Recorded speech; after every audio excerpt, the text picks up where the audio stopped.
Stream elements. Welcome to my channel. S.W.Frost is now live streaming Killing Floor 3 digital scammers counter so far Twitch badges what was that? Nice ass. Other times they want us to try and collect a few million samples or do things like liberate or defend a specific planet in the galaxy, like the current major order when this video comes out. This system is really cool because it allows for a game to go beyond just the normal 4-player co-op nature. It actually feels like you're kind of working together with all of the millions of other players at once toward the same goal. And even then, even if you barely contribute to the major order, everyone gets credit and rewarded when we succeed at them.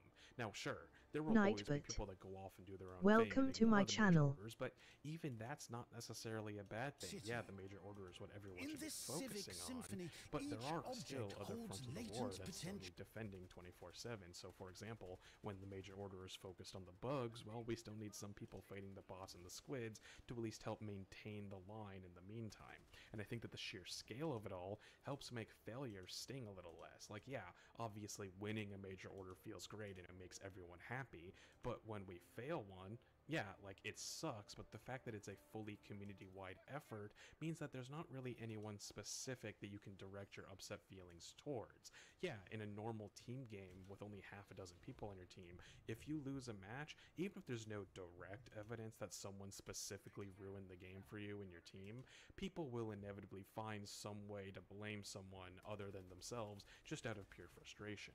But when you're working on a team with thousands or even millions of people working together, there becomes some anonymity. People will try to pass off blame to speak in generalities, like, you know, oh damn, if only more people were fighting the bugs instead of the bots, maybe we would have won, or something like that. You can't really be mad at anyone specific. That helps prevent these failed major orders. So it's kind of a win-win for the developers, at least in terms of managing their community's toxicity. Major orders help unite everyone under a common goal, and when players win, it makes everyone feel great. And even when they lose, well, they're not going to be tearing each other's throats out, and it might even motivate them to redouble their efforts for the next one. Not to mention that it can lead to some really cool events like the Siege of Super-Earth that happened earlier this year. Now, to touch on League one last time, while I was writing this, I was reminded of another good counterexample for how to design a mechanic that will inevitably piss people off, and that was the First Blood system that I remember hearing about a while back. Basically, from what I understand, they added this new system where you would get a big bonus for your entire team if your team completed 2 out of 3 objectives on the map before the enemy did, and one of those objectives was just getting the first kill in the match, or First Blood as it were. Now, here's the thing.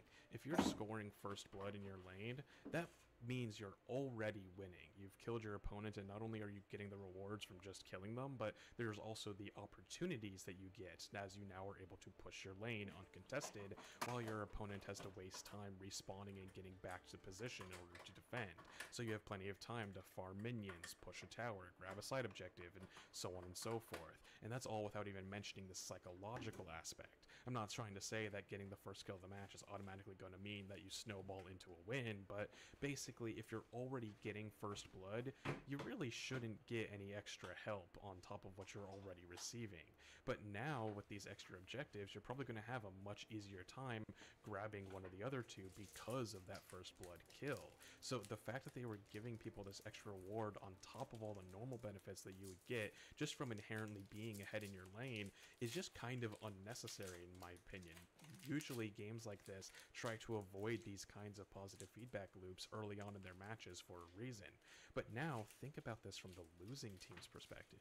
Being the first one to die in a match is already painful enough and is likely to get you flamed by your teammates. Now stack on top of that you just handed the other team a free objective point and all of those extra rewards, and now your supposed teammates are more likely to be coming for your throat instead of the enemy's. It's one of those game mechanics that I'm very curious to know if it was even play tested internally, because it really feels like this sort of thing was almost designed on purpose to piss people off as much as possible. It like boggles my mind that this even made it to the live build. And apparently they quickly announced changes only 2 days after release, which I am not surprised by. And like, it's easy to argue that it's bad from a game design standpoint, but I honestly feel like even if it was perfectly balanced for the game, the toxicity that this kind of mechanic could brew would be more than enough justification to not include it in the game at all. Another great example of a toxic mechanic, or rather a toxic system from a completely different game, was Halo Infinite's multiplayer progression system, or at least the version of it that existed back when the game originally launched. If you recall, basically they released Infinite's multiplayer as a standalone free-to-play game, which also means that it had the typical kind of free-to-play progression systems that you'd expect in order to unlock cosmetics and whatnot. Now, having a battle pass to unlock cosmetics is hardly the worst crime in the world, but the issue was the way that you would progress this battle pass. The only way to earn experience at the time was to complete certain challenges like dailies and weeklies. Simply playing the game or even winning matches did virtually nothing for your progression. And worse still, many of these challenges were very specific and would often go counter to the actual objectives of the game modes that you'd be playing. For example, I recall one of the objectives was something like holding on to the flag in a capture the flag game for a set amount of time. This sort of thing sounds innocuous at first and even positive. After all, the goal of capture the flag is to grab the flag, right? But when you think about it, this actually causes a lot of problems. For one, the amount of time you have to hold on to the flag was longer than it takes to actually carry it back to your base. So the player is directly incentivized to not actually, capture the flag. So what you would end up happening is you would have people who would grab the flag and then just run around the map and try to hide from everyone in order to farm flag time, maybe even passing it between themselves and a friend so that they could both complete the objective together. Meanwhile, the rest of the players on the match on both sides basically had to hunt them down in order to just keep playing the game properly. Worse still was the fact that you couldn't even pick what game mode you would play. You just had to join random matches with random game modes, which means that if you have a capture the flag objective like that, but you end up getting placed in a death match or an oddball game repeatedly, well then that would cause players to repeatedly just drop from matches that didn't line up with their objectives. So even if you personally didn't care about this progression system, what would end up happening is every time you load into a game, everyone who stuck around would repeatedly see tons of people joining the match and then immediately leaving the match over and over right at the start. It was just terrible game experience for everyone involved. And you can't even blame the players for this kind of toxic behavior, because it was the design of the battle pass system itself that was directly encouraging them to do this. The fault, in my opinion at least, lies wholly on the developers that created the system. The fallout of it is merely the most efficient way of gaining experience. So yeah, when you're designing these kinds of meta progression systems, it's important to think about them from the perspective of someone who wants to optimize every aspect of it, because players are naturally going to trend towards the path of least resistance. So especially in a competitive game like this, you're going to want to make sure that you're rewarding your players for behavior that aligns with the goals in the gameplay. Instead of rewarding people for flag carry time, reward them for actually capturing the flag. Instead of asking for kills by specific weapons like knives or whatever, just have a damage done or an overall kills goal. Keep it simple and straightforward. And if you're going to have Mislio sam se ja ranije samo sam sad upalio da kažem računar. Čudi me da si ti tu i +1 gospodin. Nikad ne bi pogodio da je on tu. Pomislio bi da je čovjek na poslu svako jutro.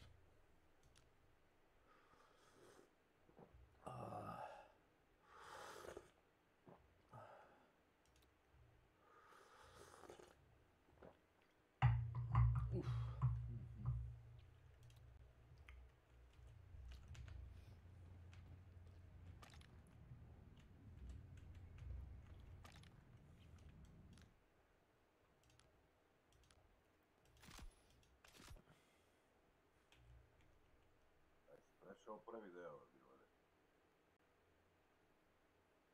Ja sam samo prvi chapter završio i nikako da krenem dalje. Prvi deo ima.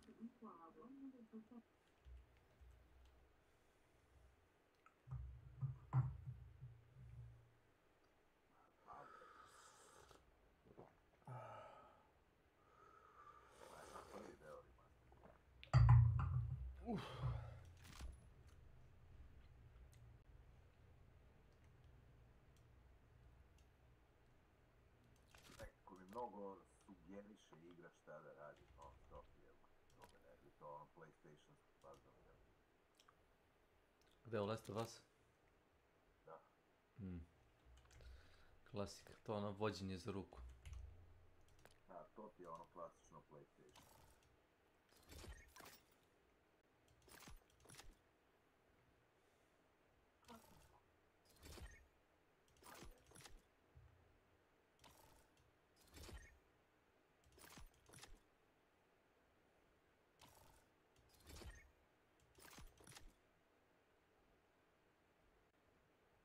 Sladilo na koje, a?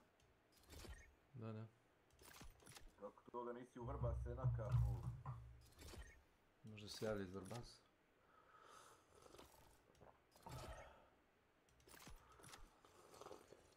Opet tako krvno mogu da vadi smeta kiše ispod vaci. Ajde. Čovjek bi rekao da ide peške oko. Kako? A gdje si kako? Pa šta, sa motkov ili ono u vis klasično ili u dalje? Možda baca motku udalje. Ti si naskakivo. A nisi bacu ko? Ili si kao Dragutin Topić, skakao preko motke. Postaviti neko motku i ti skačeš preko nje. Znači, big girl, lepak, a? Zašto ne kupiš igru jednom? Što ne daš pare ovim Bitcoin minerima?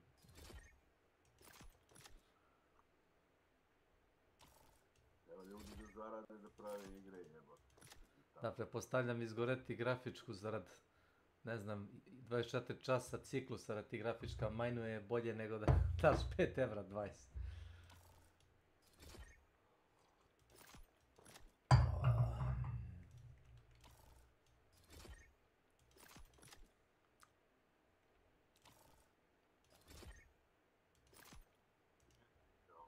Ne može još.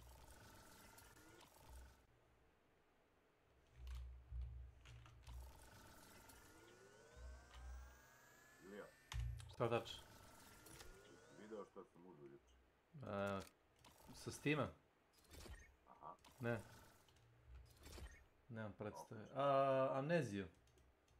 Ne, amneziju sam onda, Outlast Trials. To ste reći. Juče neko rekao bio. Trials, to nešto ima multiplayer. Ima i single i multi, mnogo dobar multi.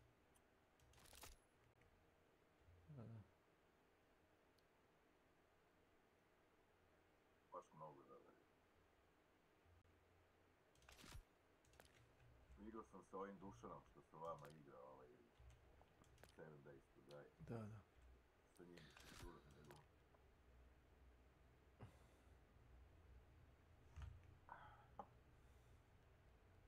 Zanimljiv koncept totalno.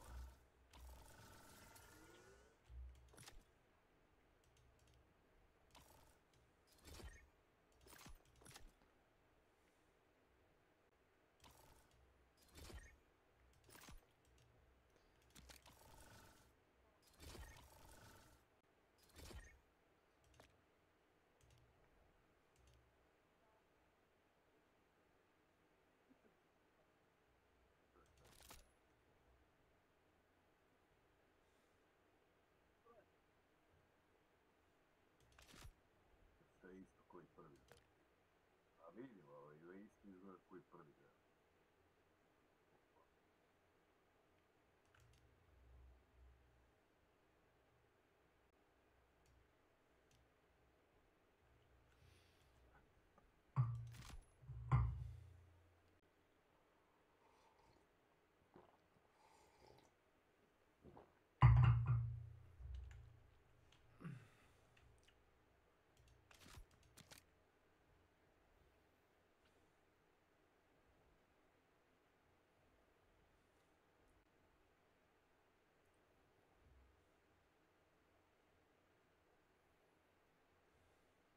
Ja ostavio sve prozore otvorene.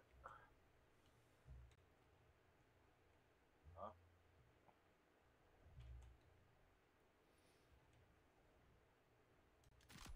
Znam da si isto je sve koji prvi deo.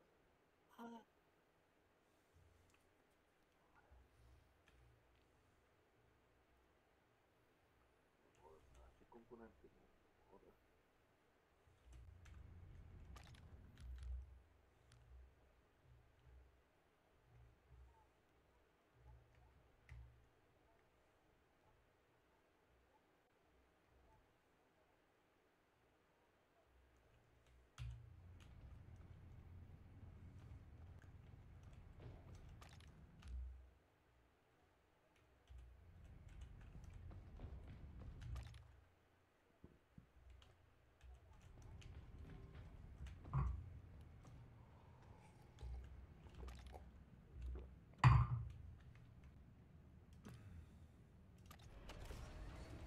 Okay.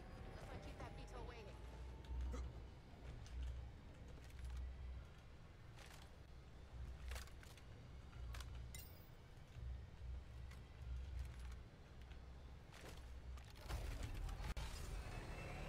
Rewards that only work in certain game modes, then yeah, you should probably let people actually pick what game mode they're going to play on demand.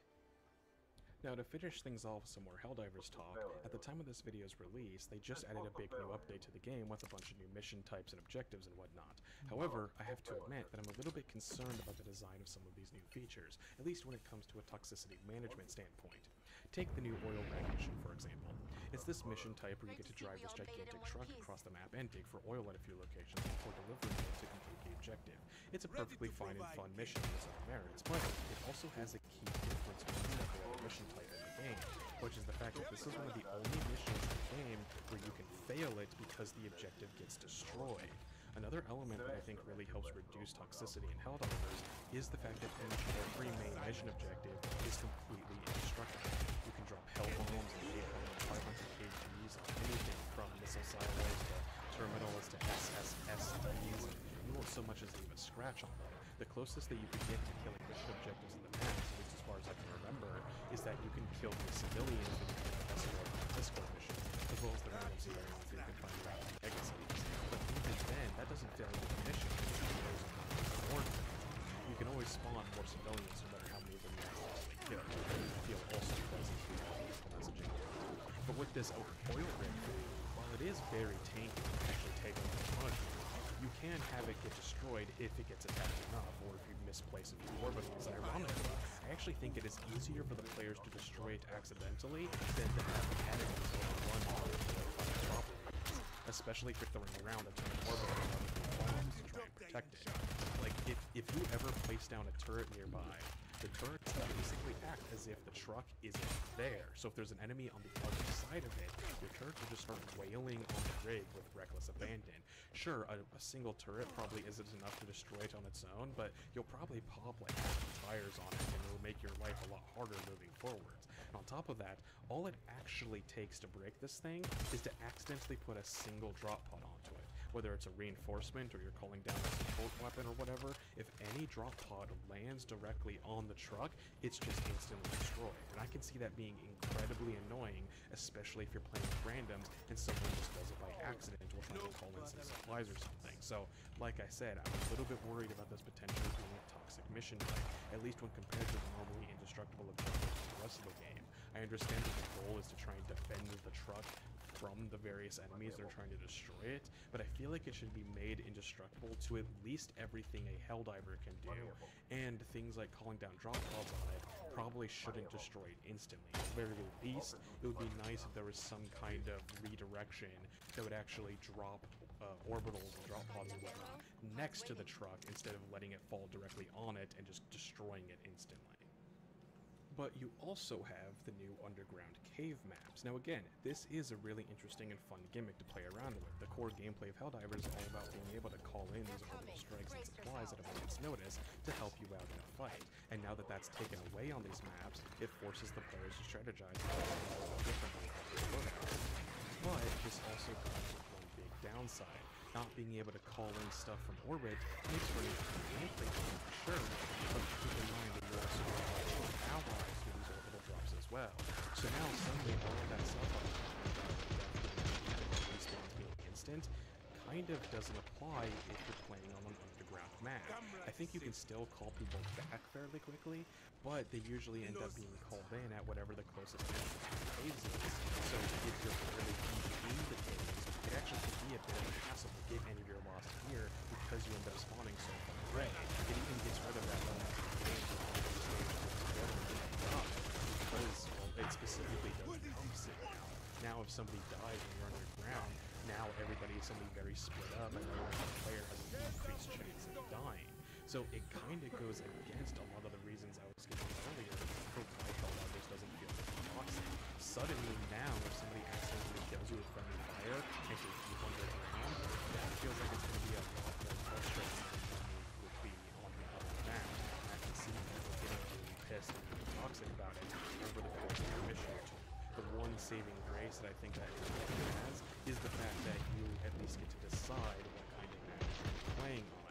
So if the cave maps end up making you feel really pissed off and toxic, well then you can at least go off and fight some other enemies on some other map and just not mess with them. But that still doesn't feel like a great design decision in my opinion, at least.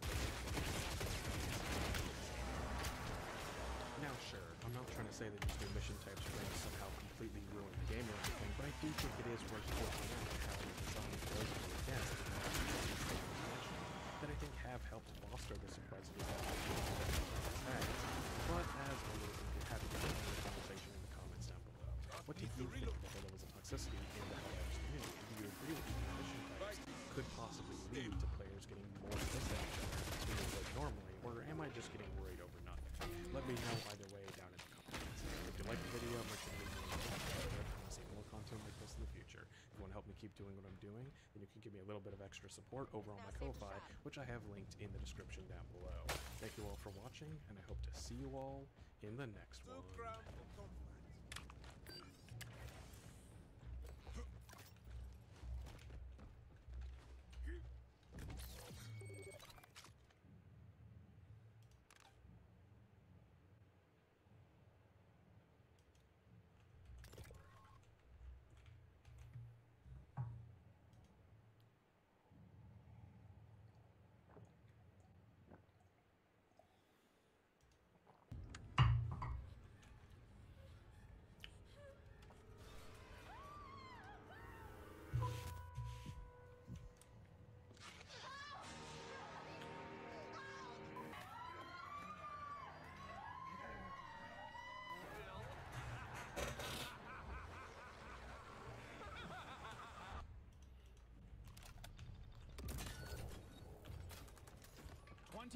Body horror movies, 7 levels. This iceberg is full of the most disturbing body horror movies ever made.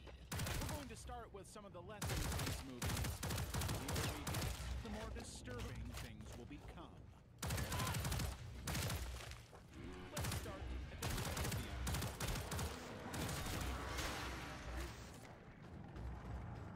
Level 1, Species, 1995.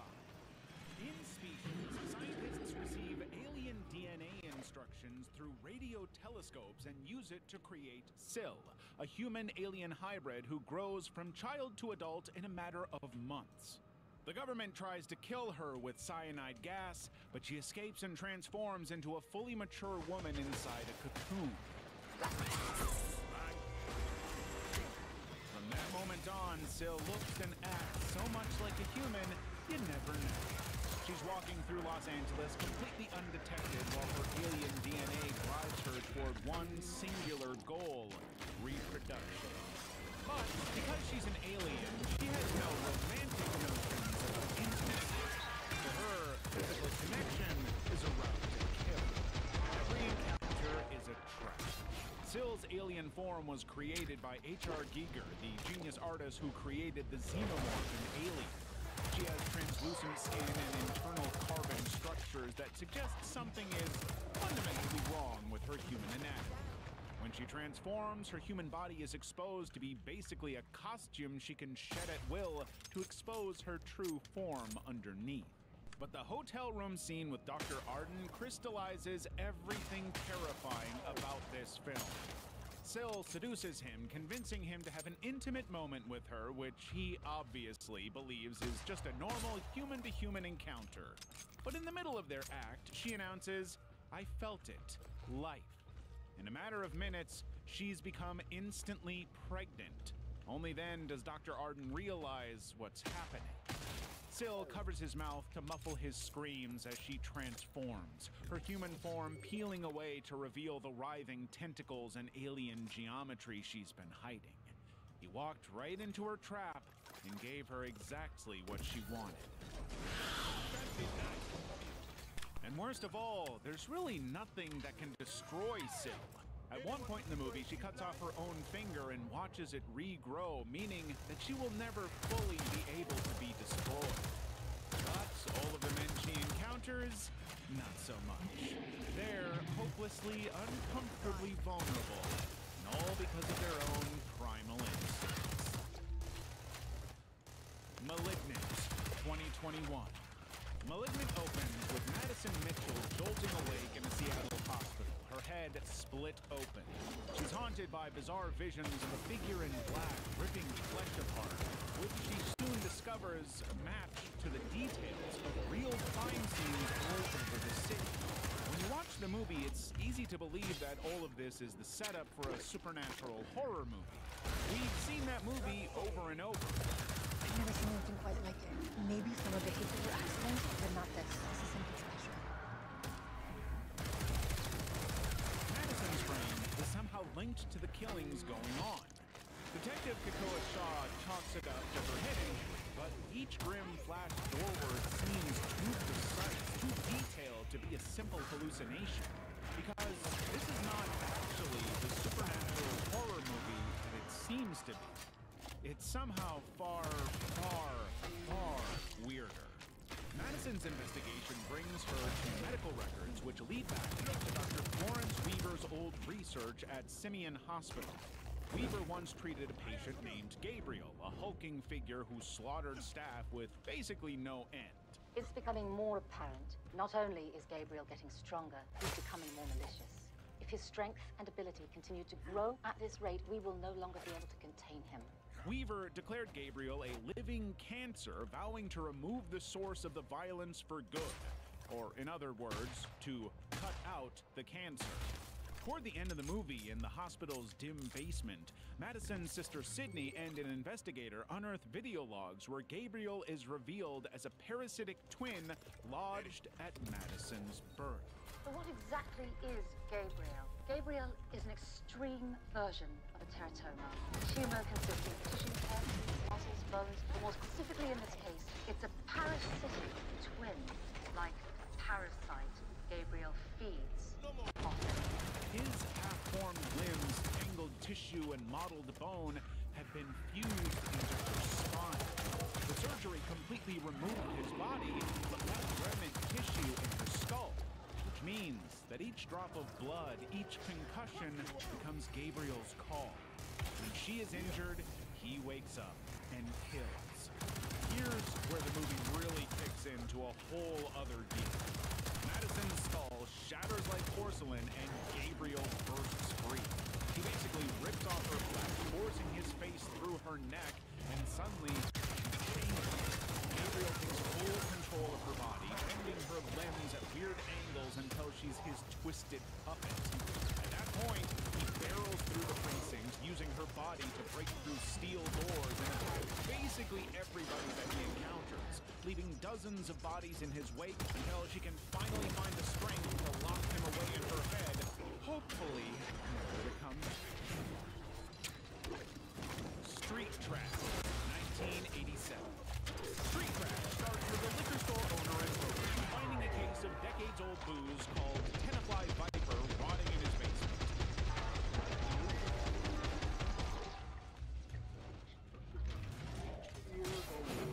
He decides to sell it cheap to the local homeless population for $1 a bottle. But the first victim doesn't even make it through his first sip before the real nightmare begins. Paul, a homeless man, takes his bottle of Viper into a porta potty for a quiet drink. Instead, he takes one gulp and immediately starts screaming as his flesh begins to liquefy from the inside out.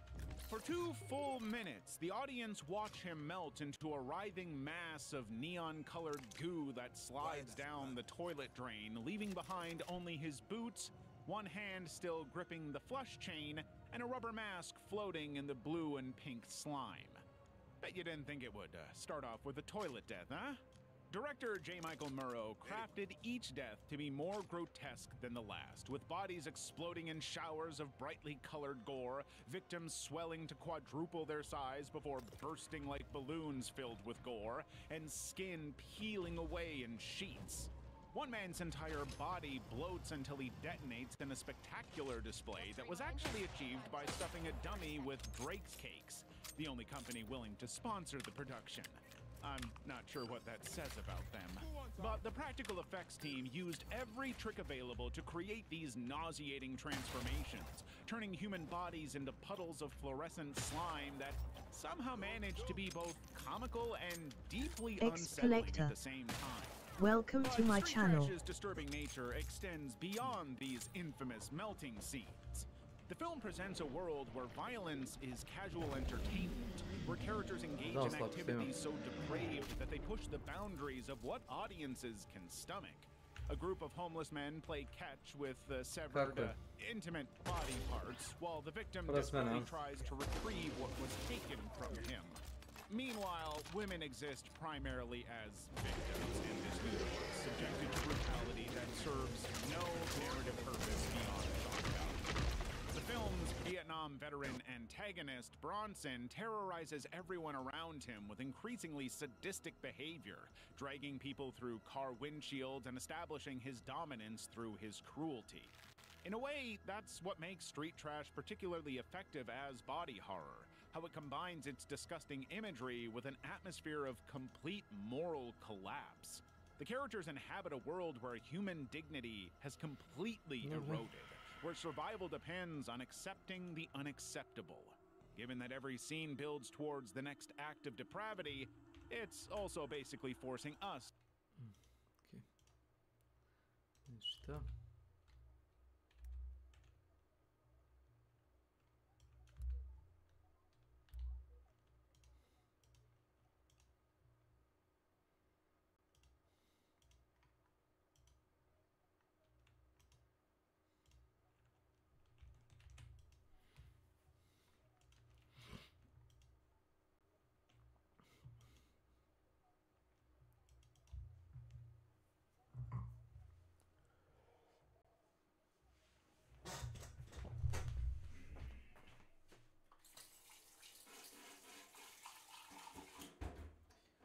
Rekli su da će da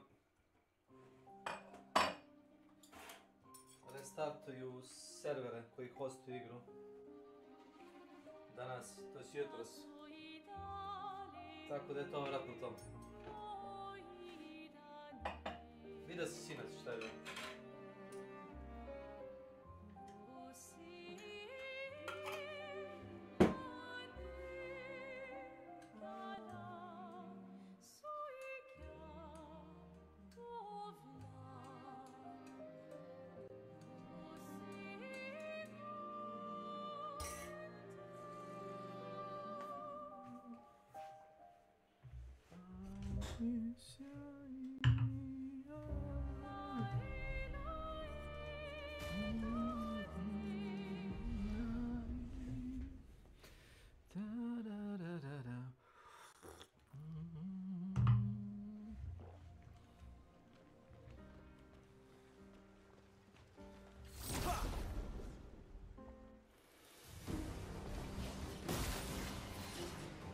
J'aurais survécu.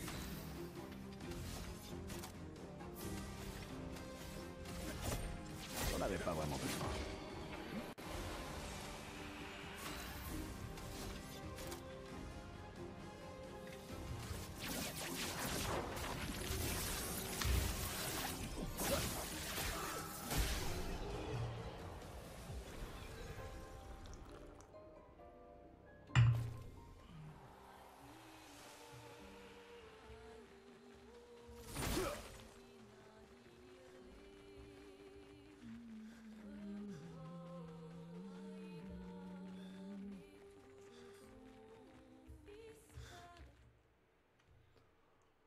Danger.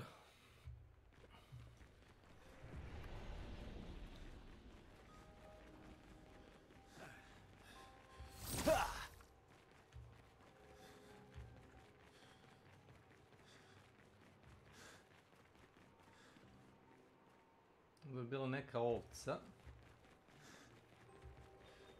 Neki guardian. Koji ti vi opciju ne mogu si da ga napadneš. I naravno ja sam idiot, ja sam ga napao. Jeste, priznajem. Hoću da mi se prizna da je zaladila.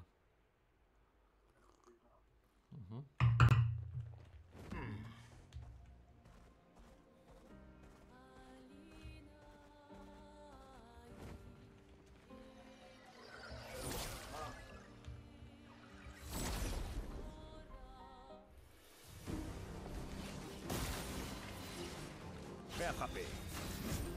J'aurais survécu. J'en avais pas vraiment besoin.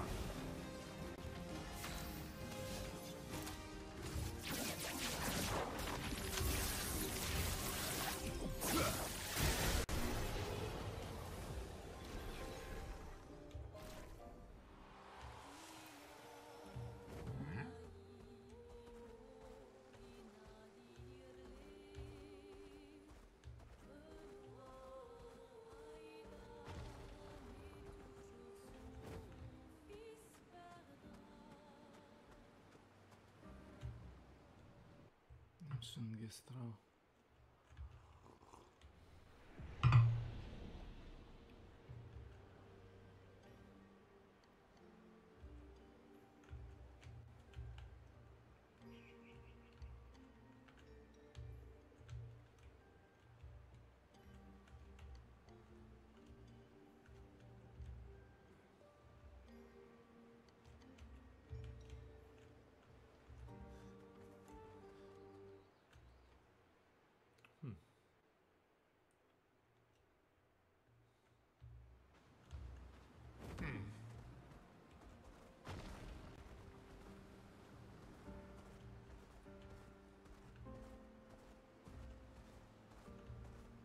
C'est l'heure d'aller nager.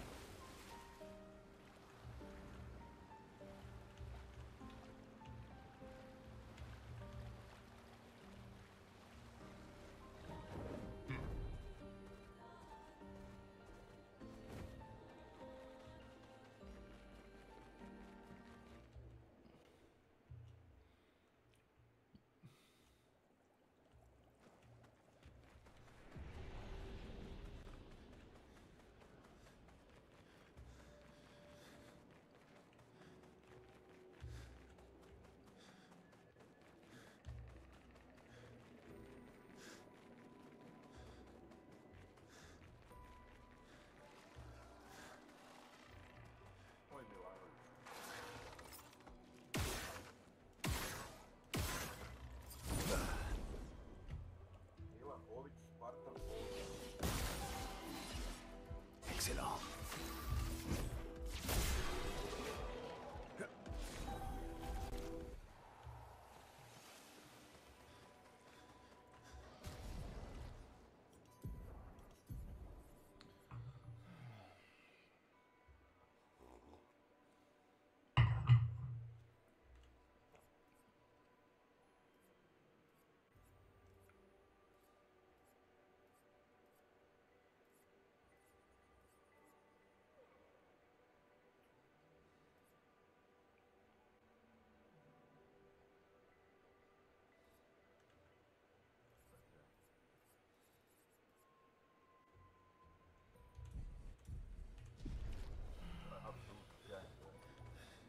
Apsolut.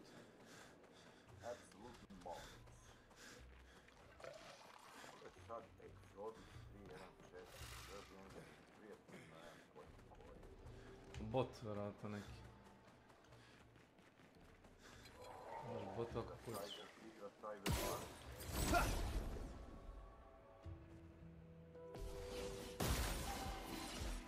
Ça va déjà mieux. Excellent.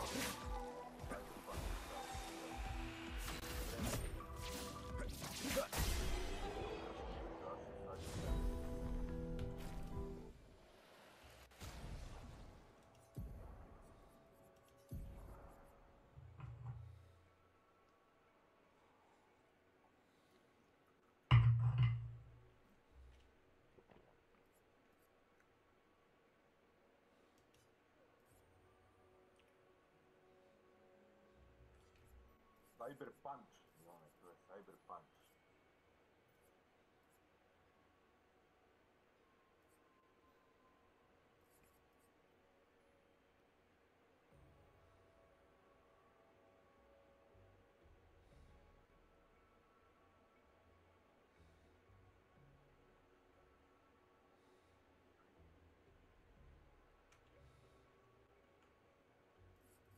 Moram ovaj Gears 4 da uzim završen u zadnjem chapteru.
Pretpostavljam kad odem na godišnji.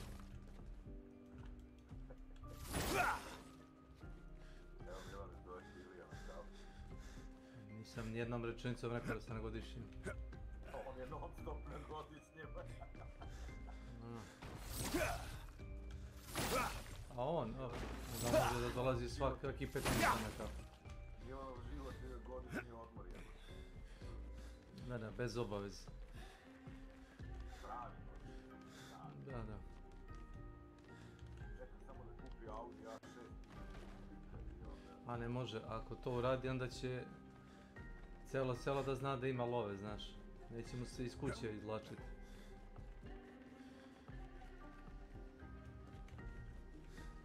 To je istina. Kako ne?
A jok, nisam to rekao.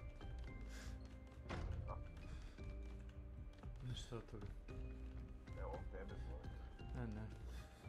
To postoje neke gej stvari spremno. Ne. Da. Si spremio vazelin i ostalo, ne.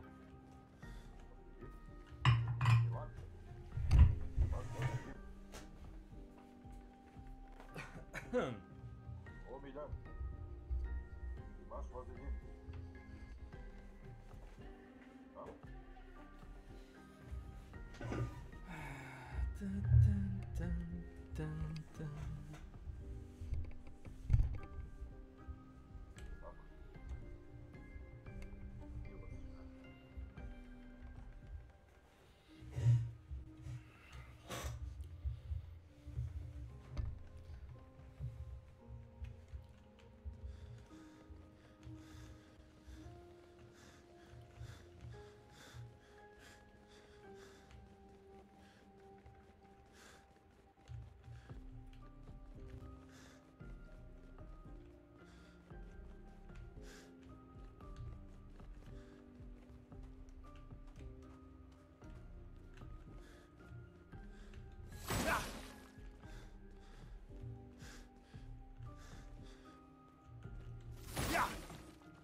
À mon tour.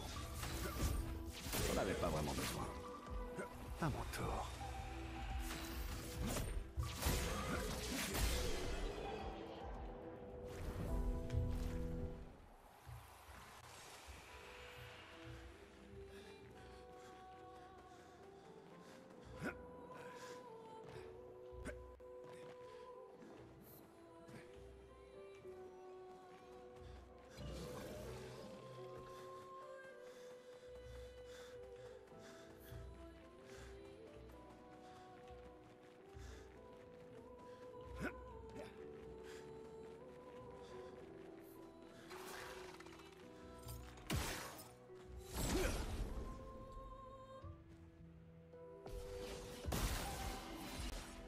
J'aurais survécu.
Tu ne t'en tireras pas.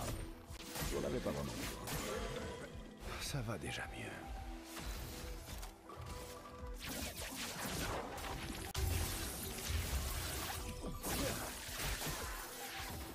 Ça va saigner.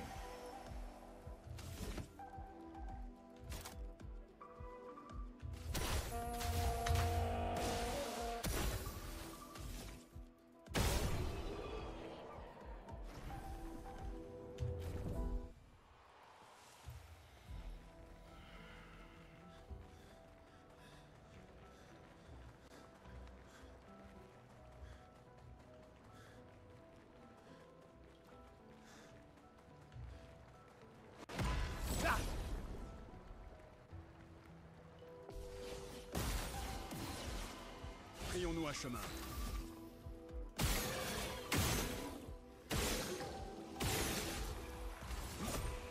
Ça va déjà mieux.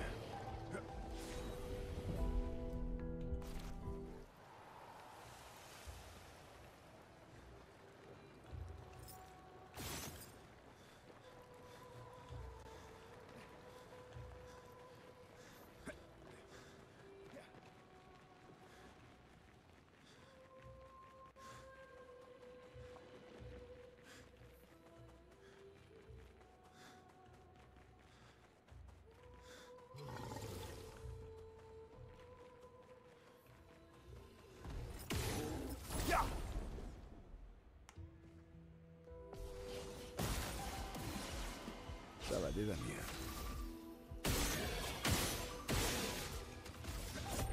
Ça va déjà mieux. Excellent.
Bien frappé.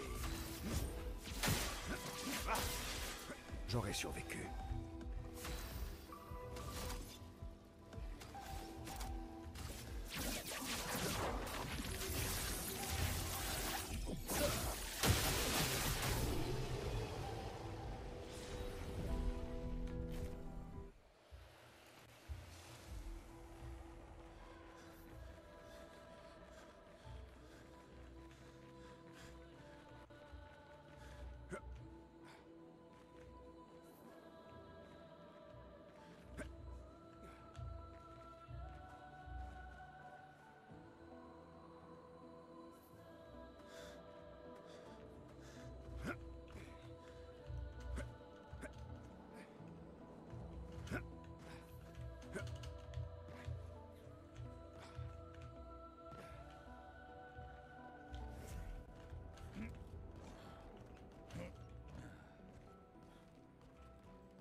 Stertemčino.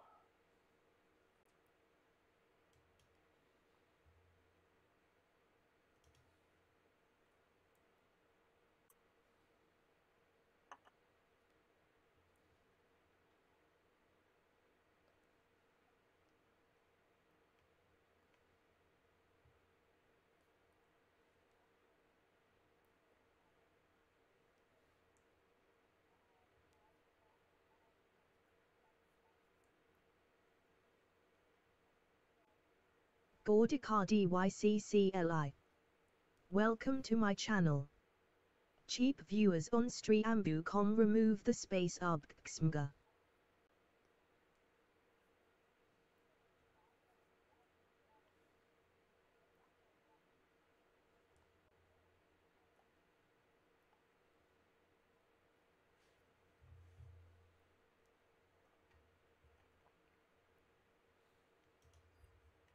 To accept the unacceptable too.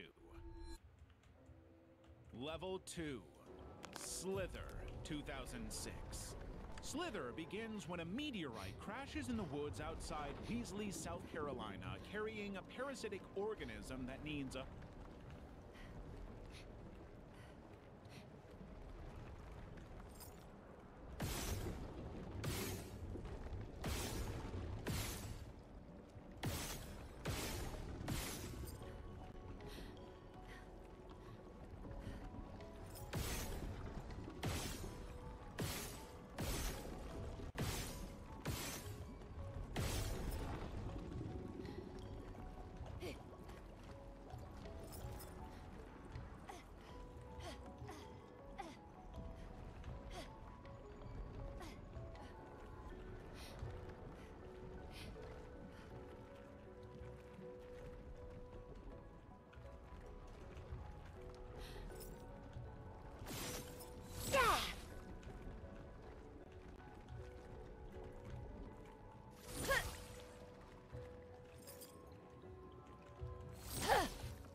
Ça va déjà mieux.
À mon tour.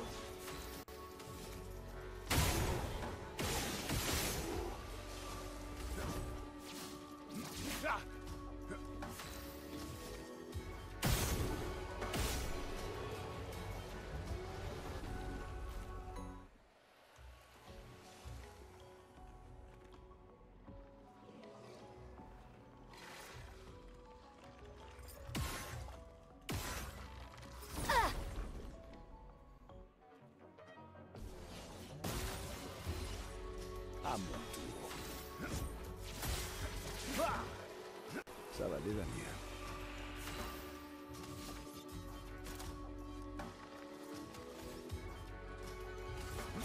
C'est parti. Ah!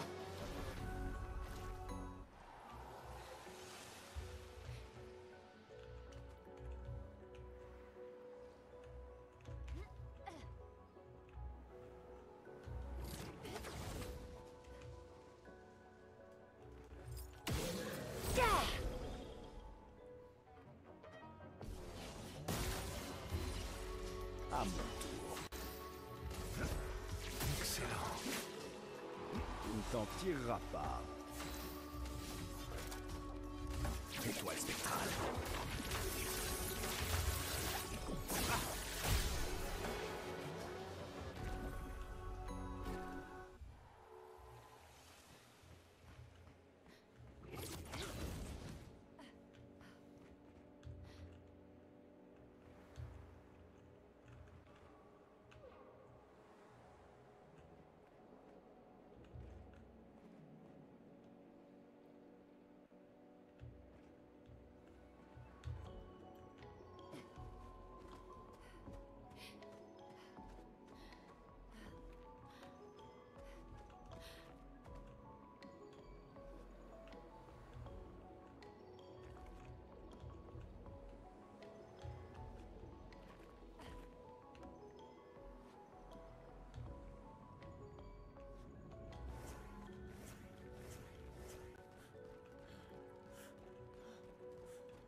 Étoile spectrale.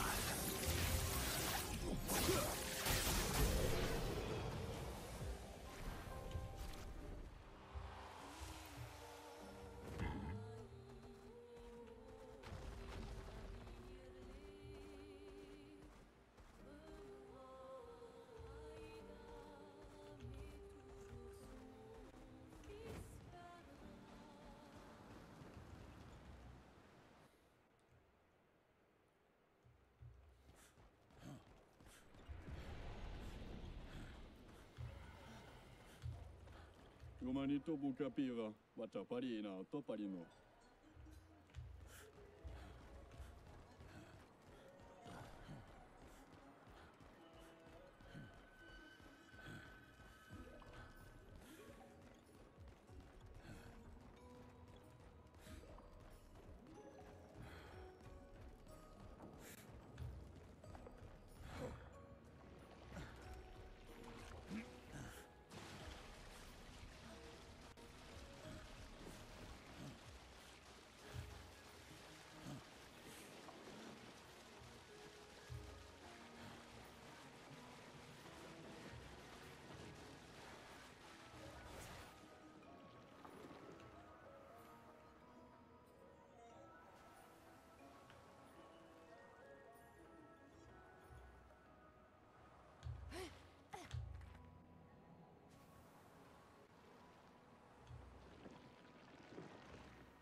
tirera pas.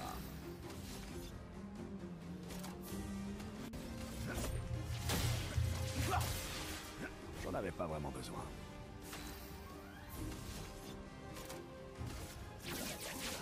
Étoile spectrale.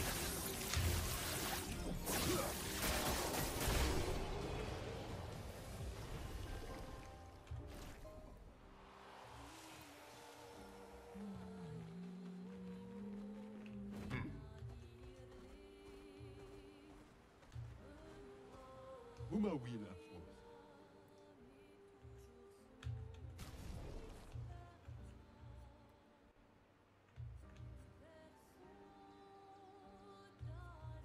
Ategrinda.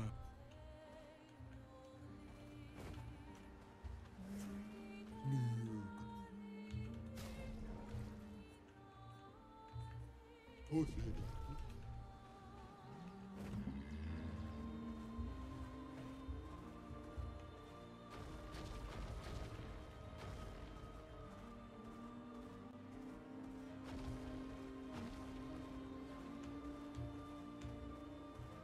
On a son maillot de bain.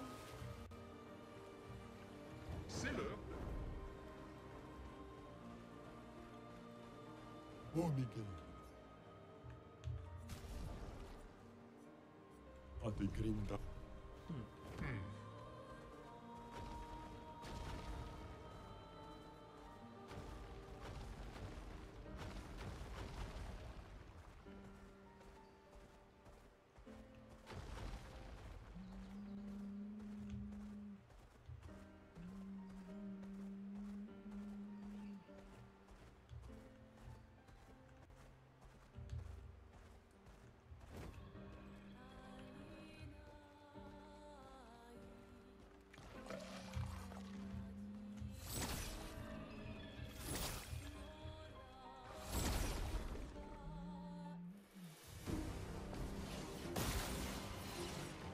J'aurais survécu. Excellent. Ah! Excellent. Étoile spectrale.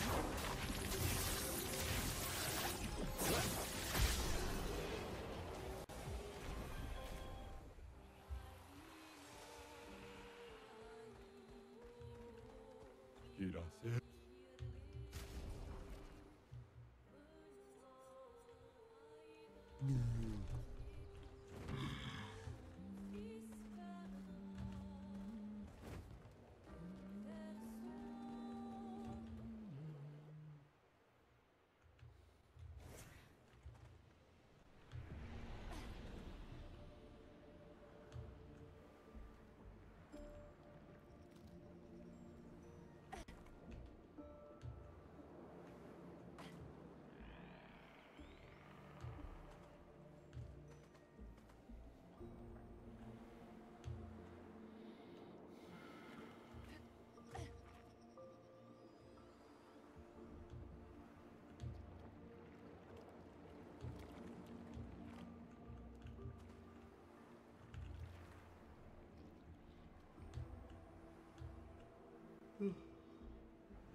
Oula, faut sauvegarder. C'était stupide. Ah. Quel superbe pied.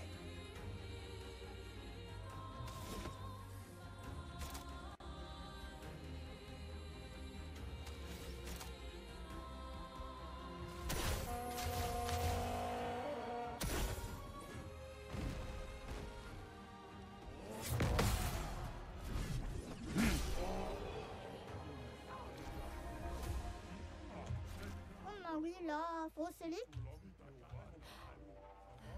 Ok. Qui ça? Oula, faut sauvegarder. Oh, les autres. Si on dansait.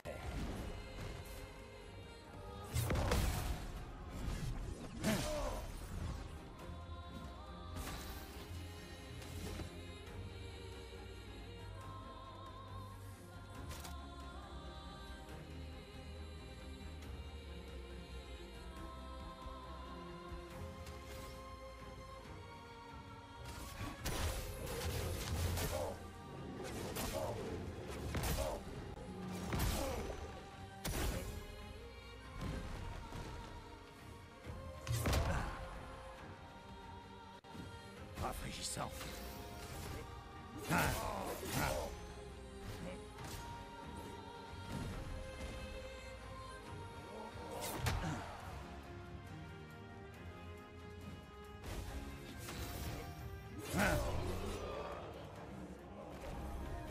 Ah, tous les...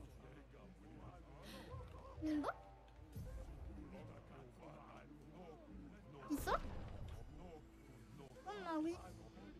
Ah, tout. C'était stupide.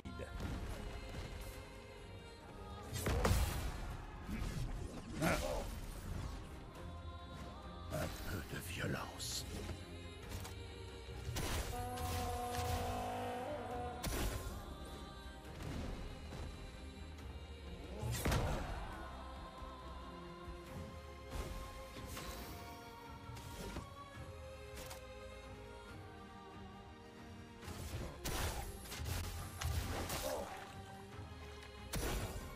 Je préfère ça.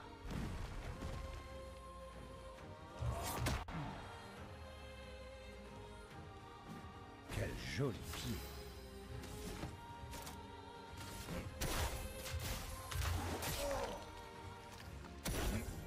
Je préfère ça.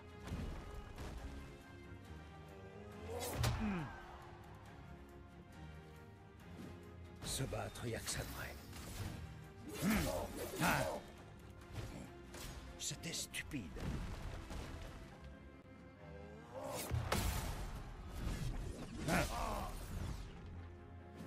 Un peu de violence.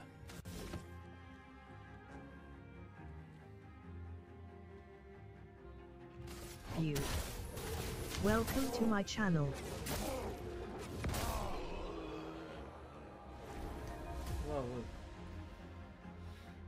Bravo da štima. Oni ste glupo. Oh, maléficent. Nimbo? Tu sad. Ok. Milane, pa šta ima, kako si ti meni? Ah, tout. Neka ne.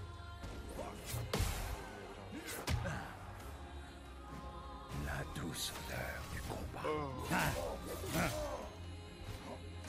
Nisam ti igrao niti jedan nastup. Ne volim ti ja tako baš single player igrice. Prva sam jedno volim igrati Red Dead Redemption, ali jednostavno predugo mi je jedan koji kažem da moram doći. Jednu dobru single player igricu što sam igrao ni CSGO.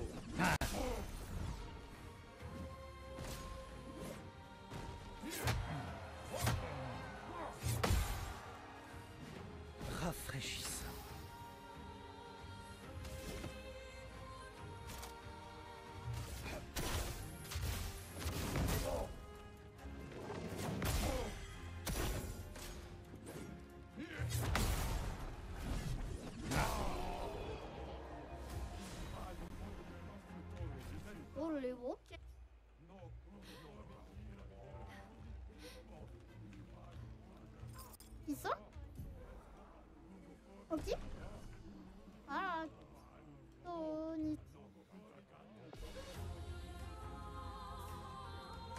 sillon dansait. En pleine forme.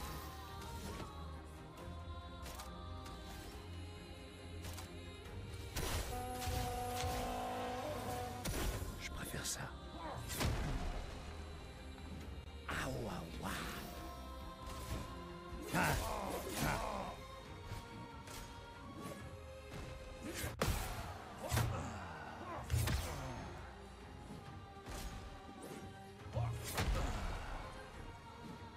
Rafraîchissant.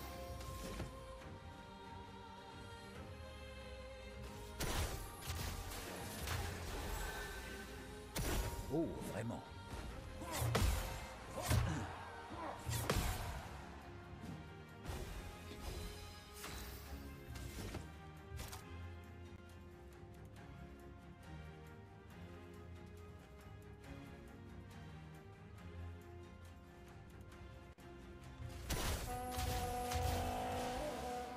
Je préfère ça. Ah.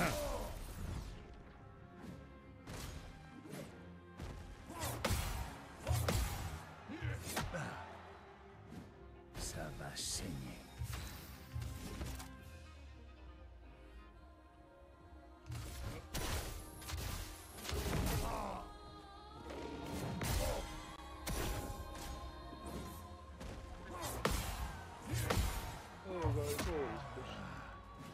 Revigorant.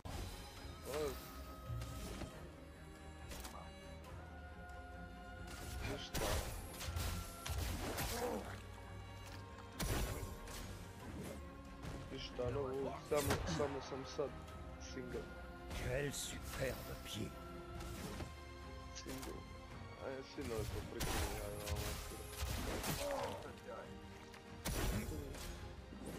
single player.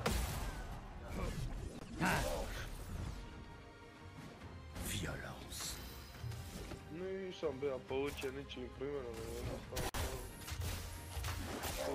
Jučer ujutro mi rekla da moramo pričati. C'était stupide.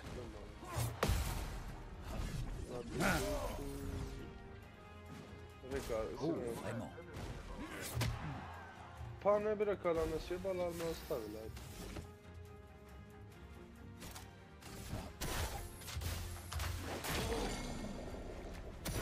Da nije to to. Se battre, y'a que ça de vrai.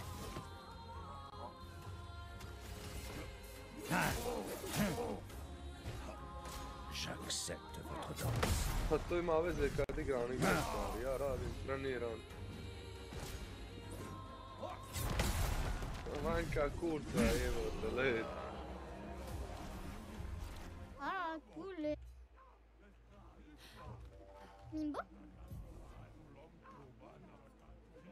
Ils sont? Oh, les gros.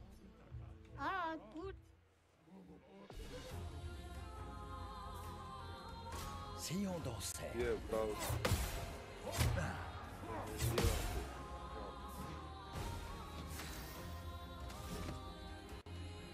Ne, jedan put kažem ti, jedan put ja znam šta ti misliš. Kažem ti, treniram. Ma, znam, sve mi je jasno, pa nije me došla druga. Ça va saigner. Ima, tako.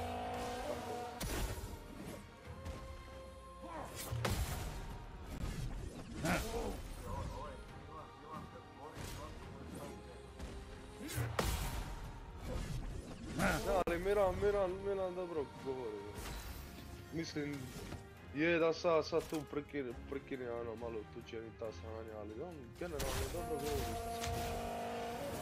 šta se tiče toga.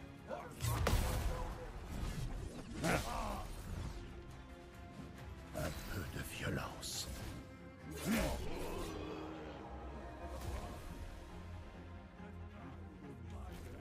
Oh, oui, là. Ok. Nimba? Oh, les gros. Ou la fausse.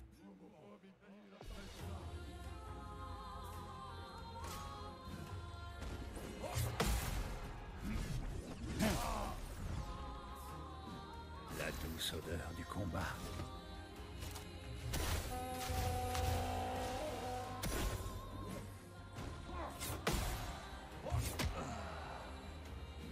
Un peu de violence.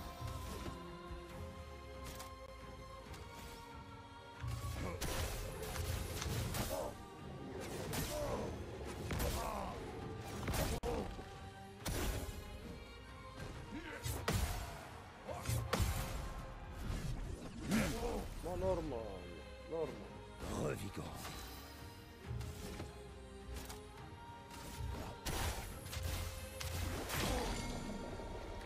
Ma ci stracciando gale uguale. Quel joli pied.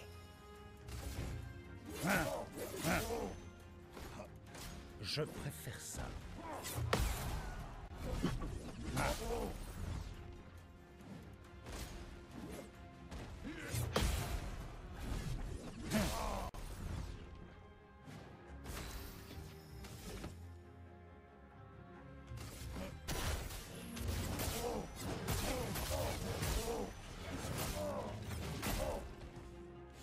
Mogu fare.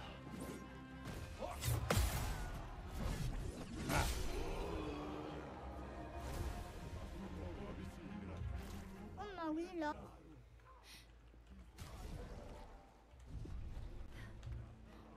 Ils sont? Ok. Ah, cool. Oh,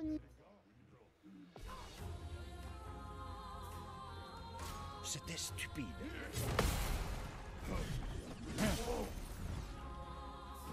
Un peu de violence.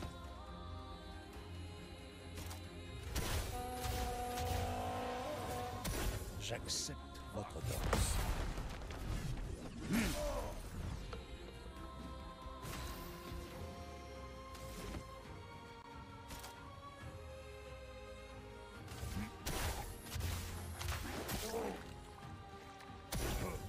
Si l'on dansait.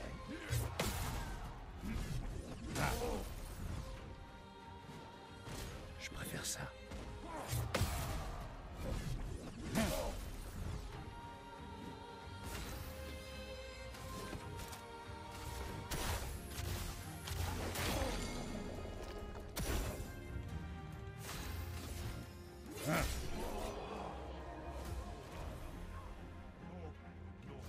ah, cool. Ils sont? Mingo? Oh, oh bah oui.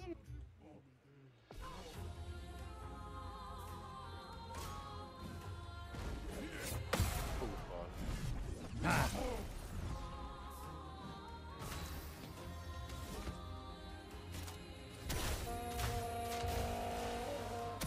Je préfère ça.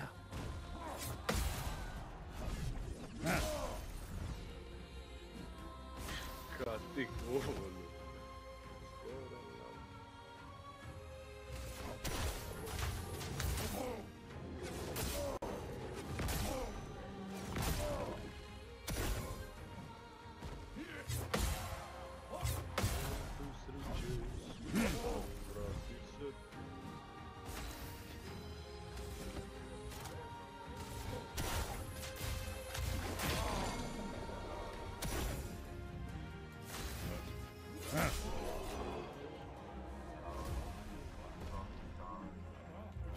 Ou la fausse.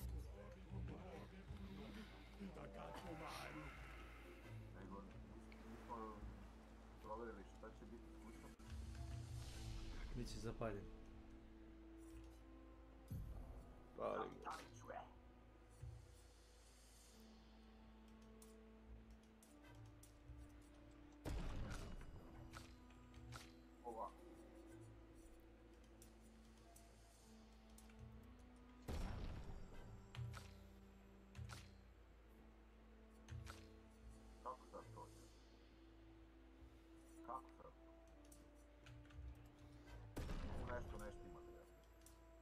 Sigurno. Tu nešto ne štima, Milane.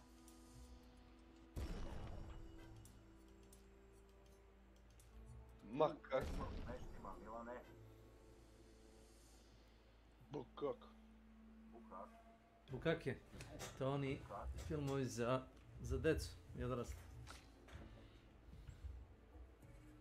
Bakaki.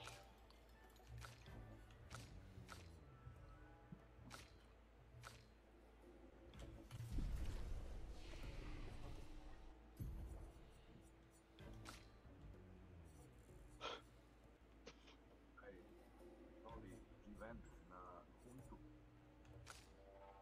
Biće da se bježi od paukova po šumi. Ne znam, nisam gledao. Vidim da nešto najavljuju. Imaćeš novi AI, male paukove po mapi. To će skače s drva na glavu.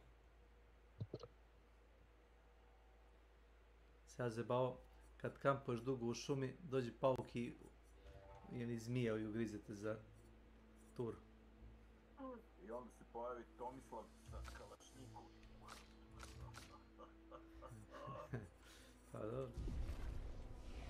I reši sve to. Hoće piše mail samo da ubaci kalašnjikom. Upravo ček. Antifašistu, rejc. Pa imaš onih, ako si igrao Battlefield 1, imao si onih prototipova, onih koje kakvih SNG-eva i gluposti što su Italijani pravili u to doba. I kad nije A, zna, ne, je, Battlefield 1 ima, kako se ono za oružje. Jest. Italijani su imali neko smešno čudo sa 2 cijevi. Jao, znam, oni gore su 2 magazina. Jeste, ono ružno ko đavo. Evo ono treba u kantu baciti. Tu nema otkada to. Ne. Allons, frère.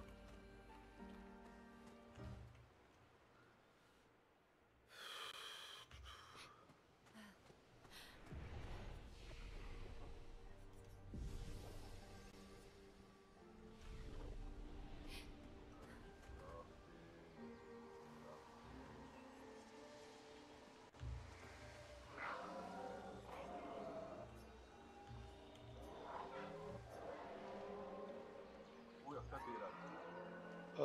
Ništa, sad ću otići da sputam ono nešto obaviti.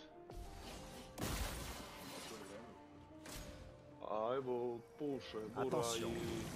Okej.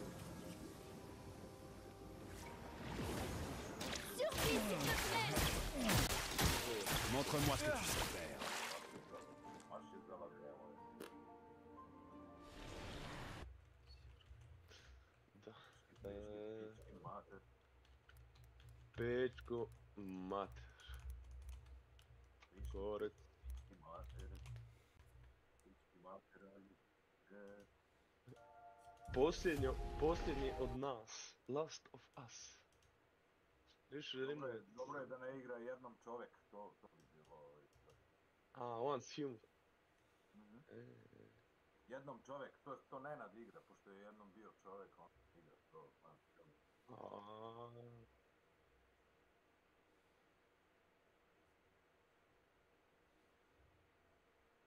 A svaki treći dan kaže da daje otkaz.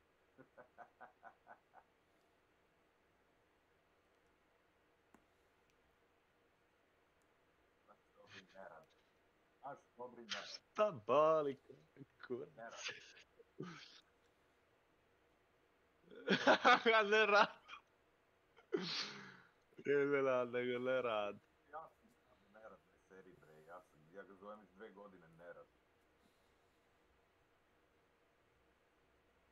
Naš drug dobri nerad.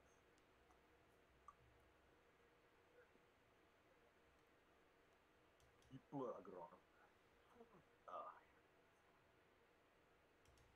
Vem ti pičke mater sunce.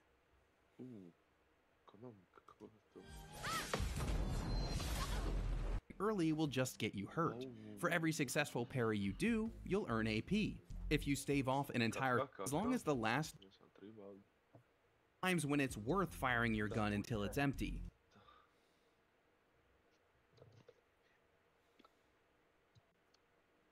Udara on.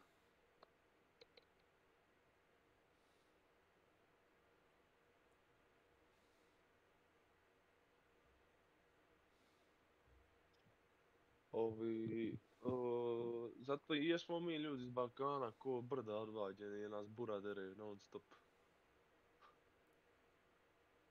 Momci moji... Milana dere kad je tako vrmpalija, jeli? Dere i njega. Nego momci, aj čićemo se, moramo, vi ide nešto obaviti, aj. Pa se čujemo za jedno sat vremena, ajde. Pozdrav. Ćao, ćao.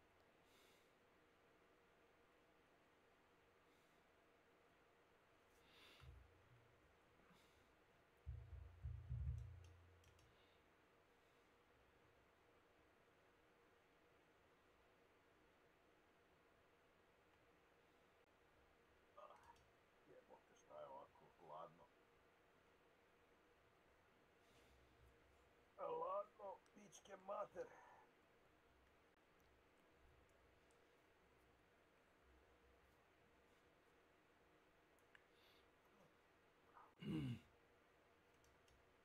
Subota i nedelja opet 30 i nešto. Kaj su oni promjene? Ilane, cela sljedeća nedelja do pola topla. Subota, nedelja preko 30, ponedjeljak, utorak isto, onda sreda opet neko jenje. Jeba.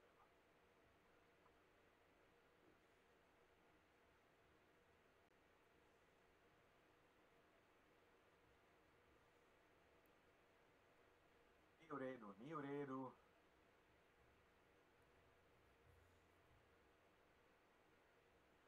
Šta sam ja sad tebe pogledao?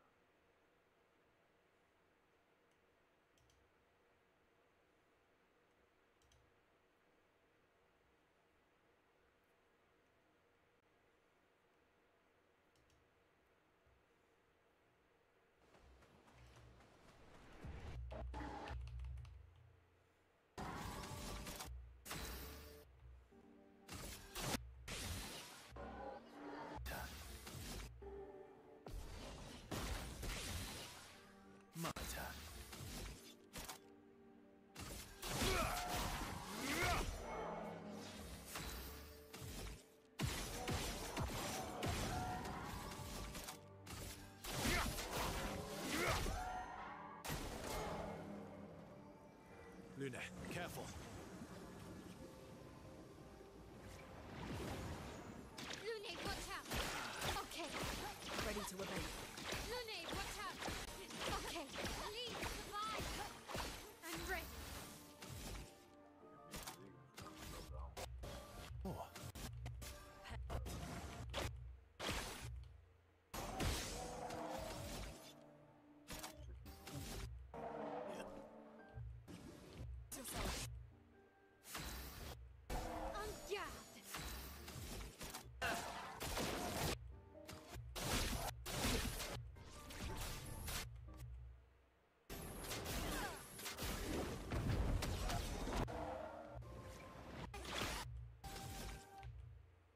Last-ditch effort.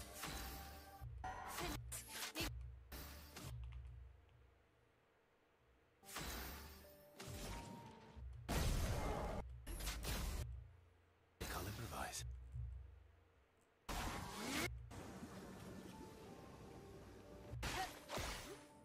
Let's carve a path. Danger!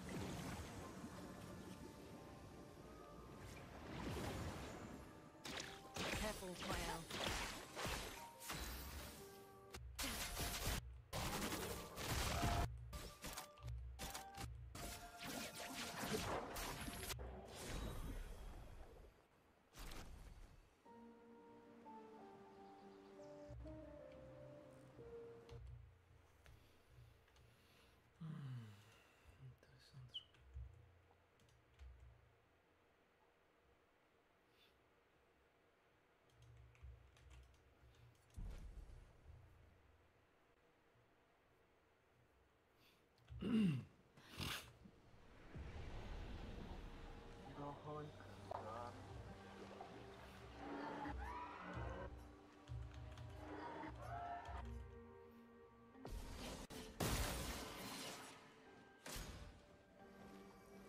Montre-moi ce que tu sais faire.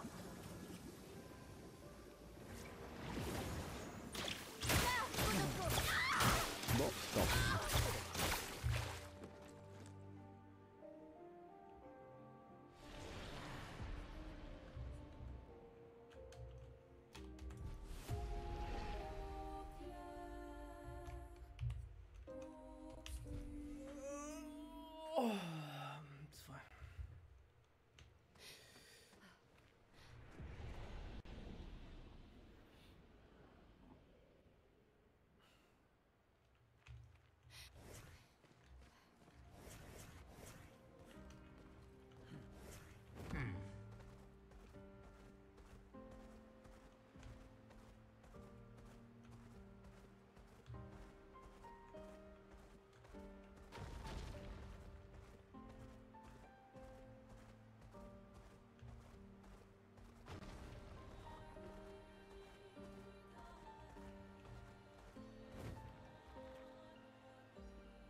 To je apsolutni bonus.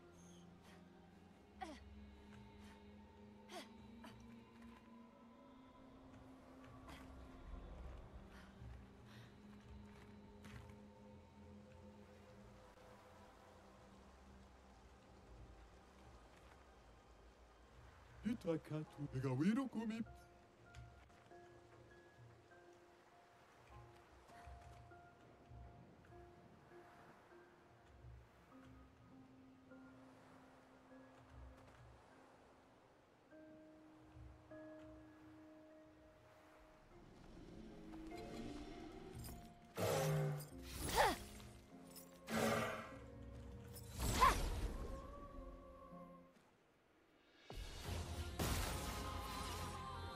Ça va déjà mieux.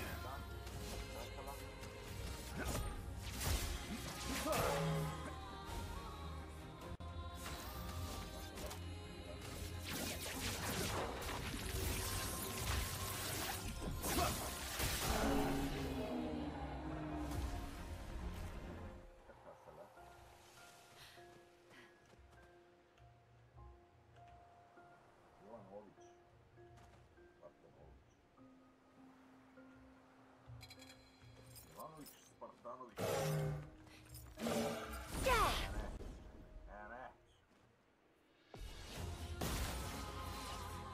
Frayons-moi chemin.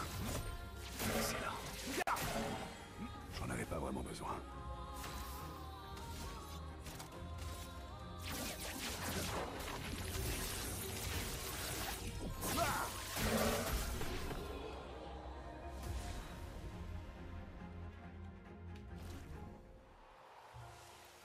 Aliyah. Welcome to my channel.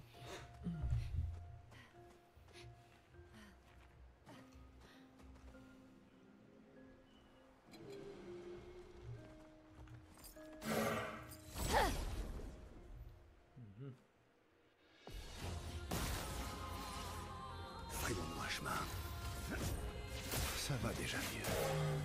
À mon tour. Étoile spectrale.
Prêt à frapper.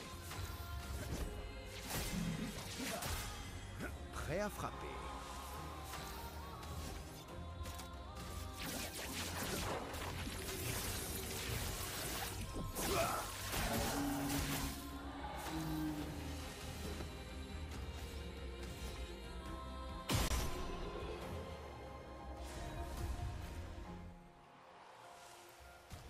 Potier. Šta je sad to?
besoin.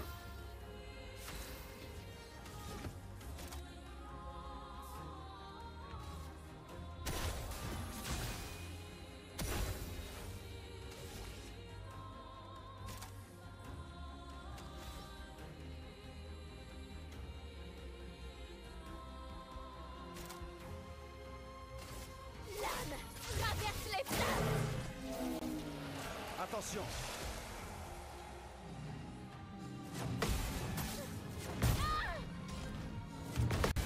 Ça va mieux. Tu t'en tireras pas. Ça va déjà mieux. À mon tour.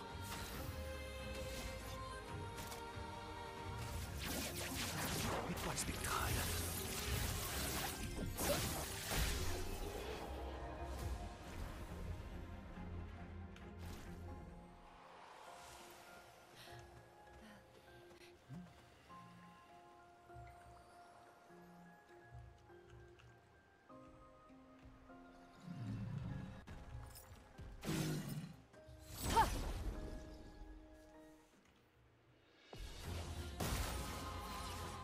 Ça va déjà mieux.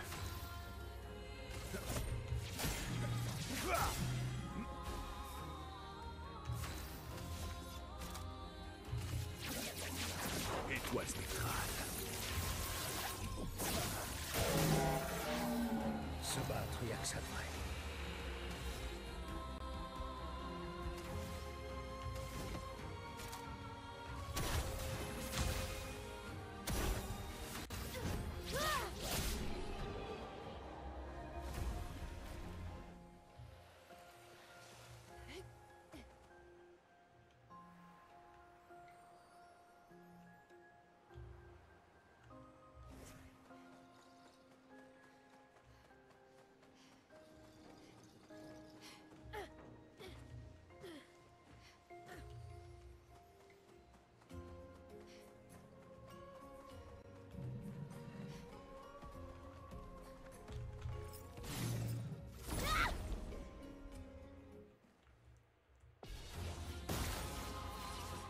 Tu t'en tireras pas.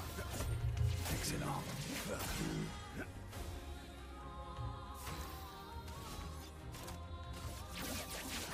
Étoile spectrale.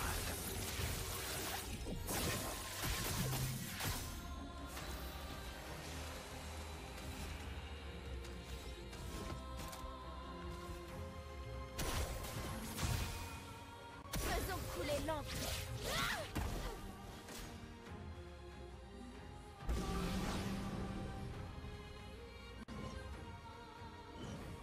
Tu t'en tireras pas.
Zaboravi se.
Dobro jutro.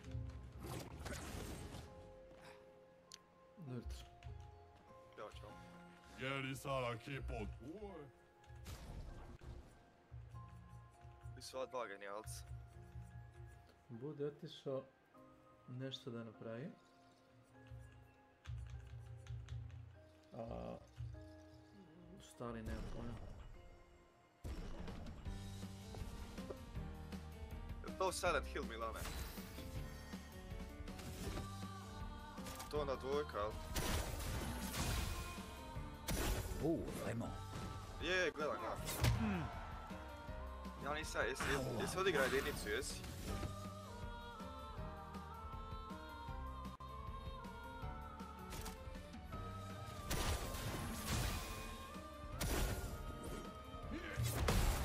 Baš se vidi da je krekana igrica. Violence.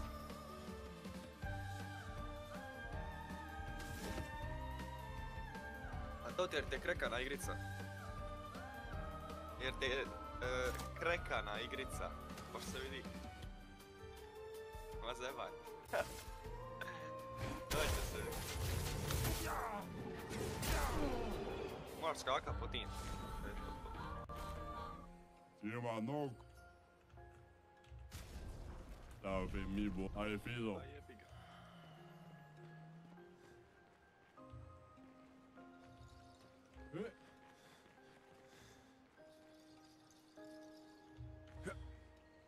Tu. Jesi gleda seriju? Dobra ti je serija. Silent Hill serija. Ne, Last of Us serija. Mogli bi da diskutujemo da je prva sezona dobra. Ma, meni je zanimljivo jer me je zanimljiva tema, tako da, mislim, zvuči sad, ali nema puno... Šta govoriš? Nema puno dobrih igrica na tu mislim, šta priča, nema puno dobrih filmova i serija na tu šemu. I onda Last of Us me čak i solidan. Misliš da ima dobru priču? Zapravo dobru priču. Pa ne bi rekao nešto najbolje što sam pogledao, ali bi rekao da ima solidnu priču. Pojmi ovo ti u seriji, jer ti znaš što se dogodi, ne znaš. Možda nije gledao sve. Nije gledao seriju uopće. Znaš ko su ti, brate? Sad ćeš vidjeti. Zanima me koliko je u igrici kao u seriji, koliko je slično.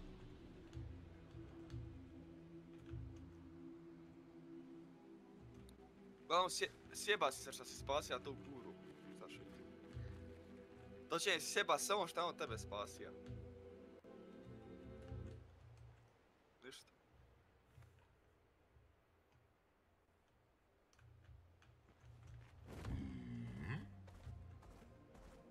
Znam. Ali ono... Mene ta kurva šta ti igraš, ona me živcira. Grozna je, brate.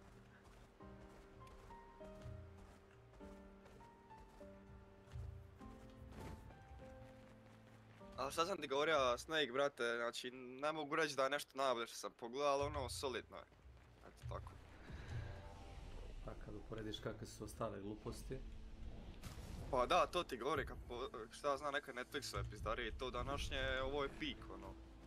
Peak fiction.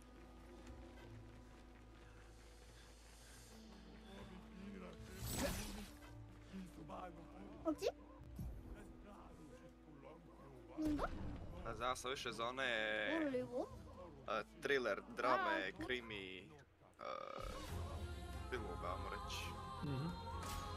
Ne znam, si gledala Seven, na primjer, to mi nadra. Pa dobar je. Jesi gledao Crni telefon? Black Phone. Od koga je to?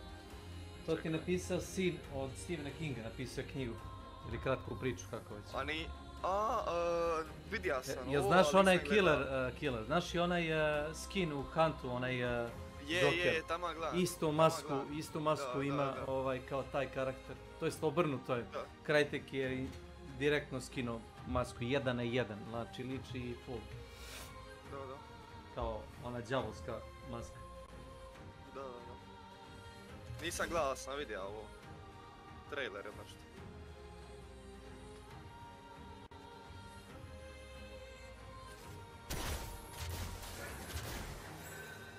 Znači ja sam neki za ovaj Netflix jer sam počeo gledat onoga Dextera.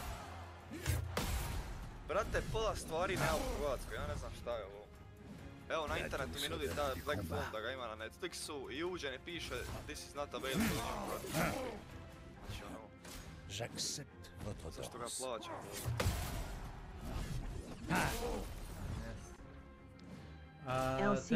VPN, na primjer. Welcome to my channel. Ima VPN. Uzmi VPN i onda isti program koristiš li kako god i... Da. Nego... Ajde on završi.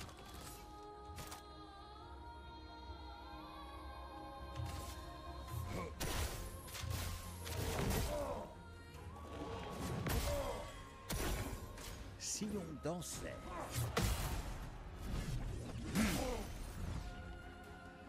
Un peu de violence.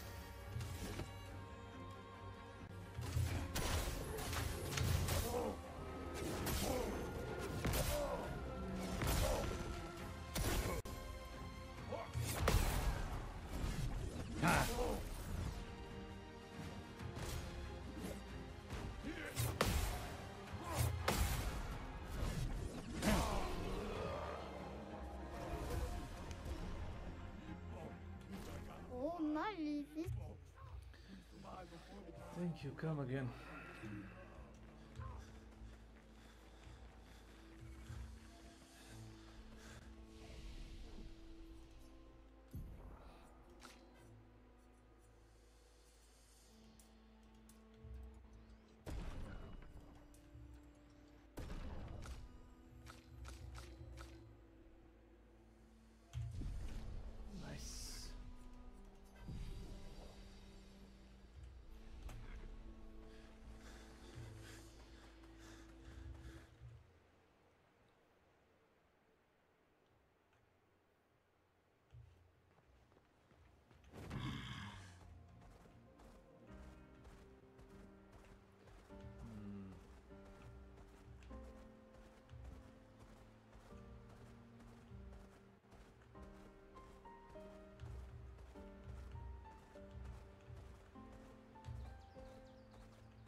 Milan zapao side quest.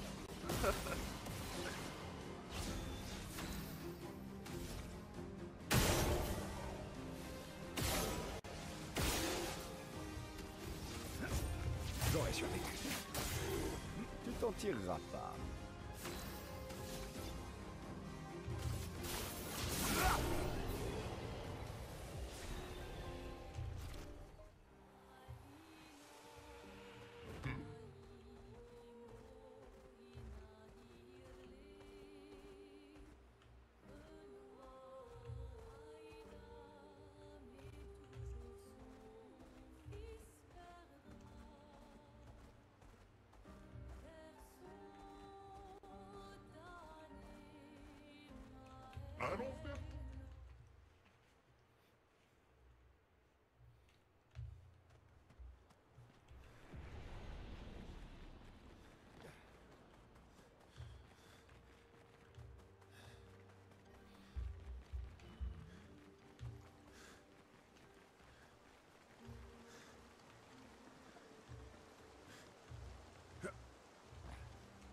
A heala nemaš, jel?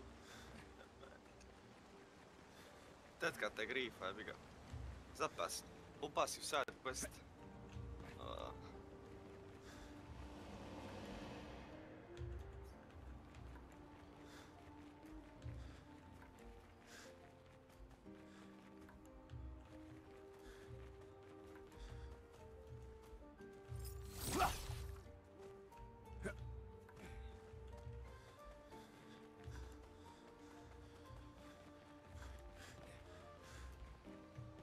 A gotovi event u Huntu, je. Jeli? Amen. Je, evo tamo. A šta, sad će ti kreni odmah za... Pa to je to. To je to. Zanima me šta sad mogu da naprave da je novo. Halloween. Evo, Halloween će sad. Pa ako ne bude ništa novo, onda nije ni važno. Što bukvalno moraju nešto novo da smisli. Znači nisam siguran kako misle da privuku ljudi da igraju išta. Pa novi skinovi, to je to. To je trt, drugo. Novi skinovi, dajte pare i ko vas jebe. Ćao.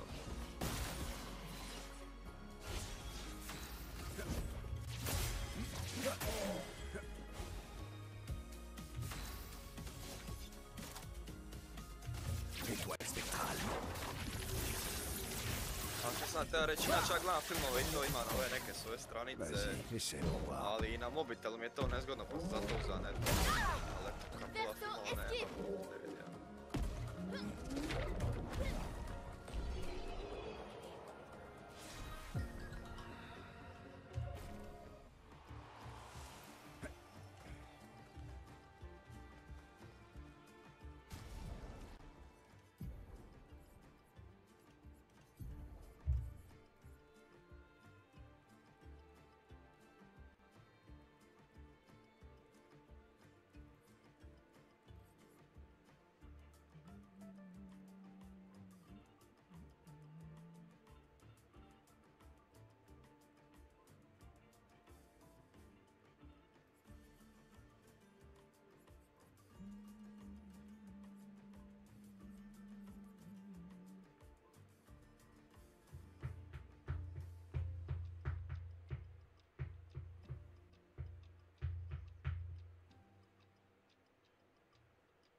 Fino.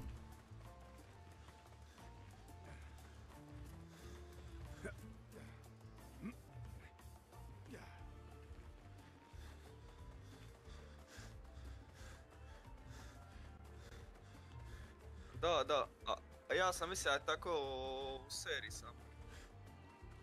Ali nije. Jesi ti ja kako je ružna ova šta glumi Ellie u seriji? Pa to ti je ona glumica što je bila Klinka u onoj Game of Thrones. Ej, ona Bella Ramsey, da. Jesi kako ona izgleda, Milane? Gadno. Aj, upiš, evo postaći ti general. Ça va déjà mieux. Ça va déjà mieux. Evo brate, ova ti glumi Ellie, pogledaj u generalu, molim.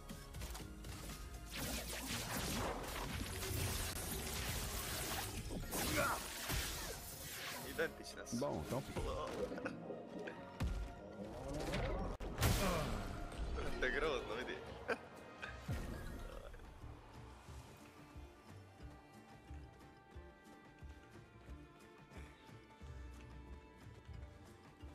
ništa ne liči. Miloša je gledala SB. A normalno da dobro radi.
Frayons-nous un chemin. J'en avais pas vraiment besoin. J'aurais survécu.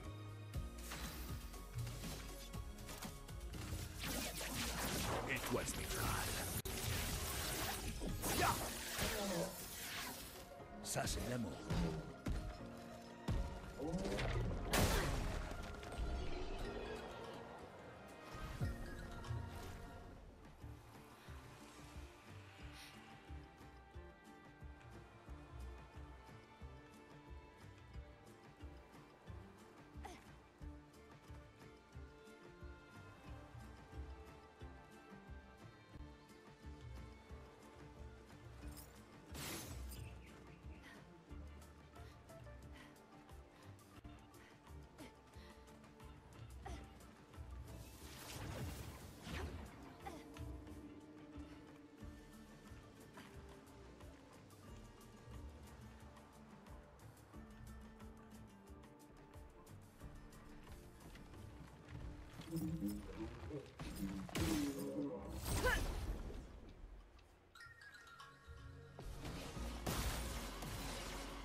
Ça va déjà mieux. Étoile spectrale.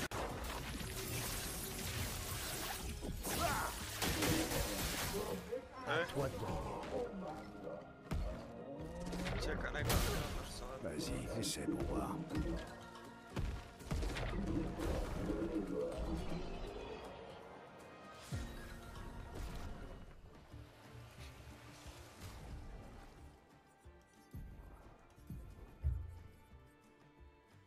Samo igra, vidit ćemo sad kako je slično ko serija.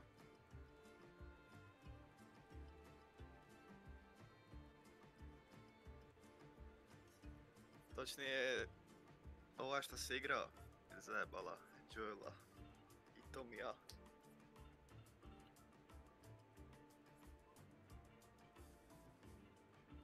Da, gledam stream. Ne znam, brate. To nije po seriji, sigurno.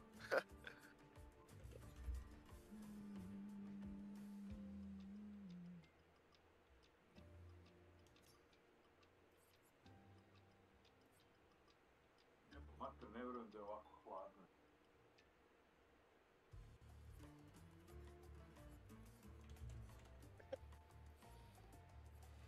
Je.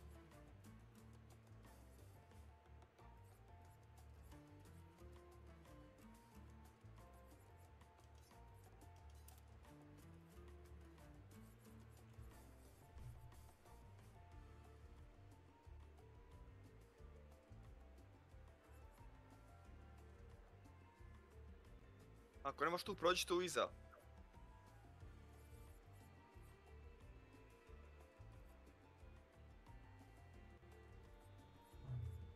Luminor. Welcome to my channel. Napravo, preskoči zid tamo. Snake, are you busy, my friendos? No. Not really.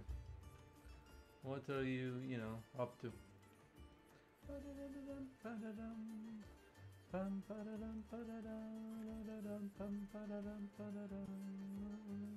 What's up?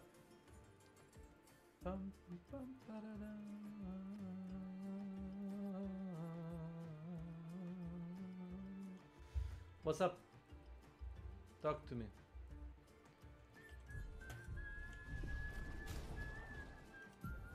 Man, I woke up at and I saw you live. What were you playing?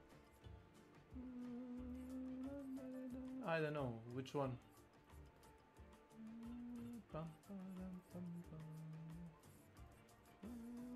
You mean this game?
Yeah, which game? This one?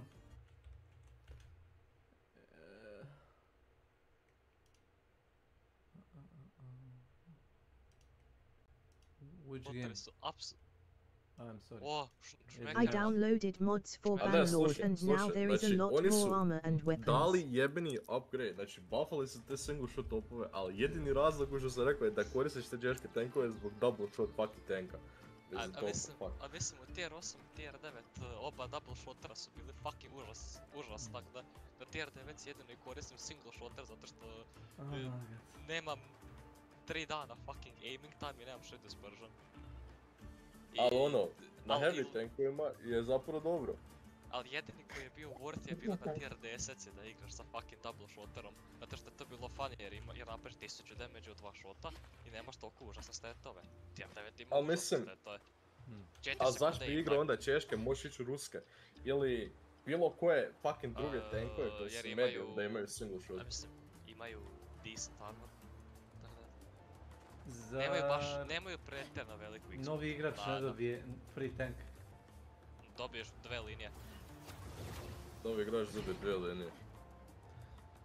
Još ovaj mjesec. Da. Traje do 10.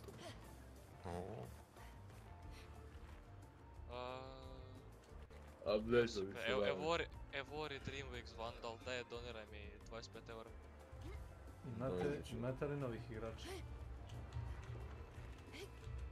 Adele je probala igrat, popizala nakon 2 gema i prestala igrat. A da, bio sam tu kad igrao. Snake. Jel želiš vidjet funny statove? Okej. Aj pogledaj Monitor General. Okej. Lik ima 2600 bitaka. Average 4 damage po gameu. U 2000 gameva lik je uništio 10 tankova. Što je žalosno. Dobro, on je support. On nosi municiju.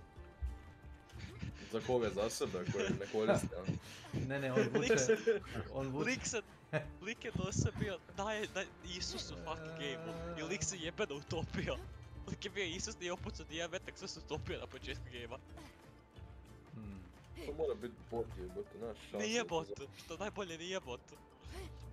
Bot bi imao više od 4 average damage po gameu. A vjerojatno bi, da.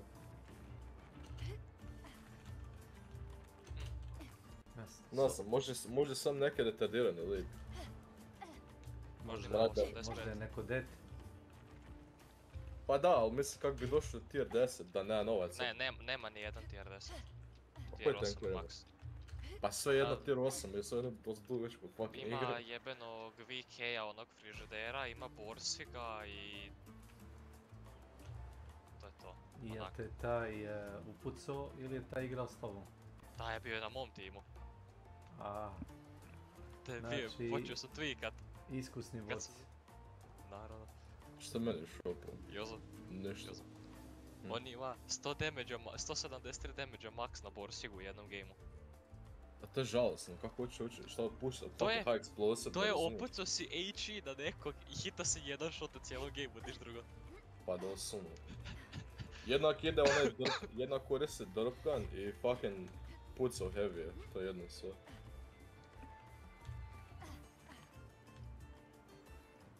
Kada počeo sam jebeni Type 5 line, došao sam do tier 7. Kalik se zove Ultra Rosa. Znaš što je funny? Svi jebeni Type 5 tankovi su... Svi Type 5 line su dobili insane fucking armor. Ti si Isus osim od ona dva jebena tet tureta šta imaš, to ti jedini weak spot.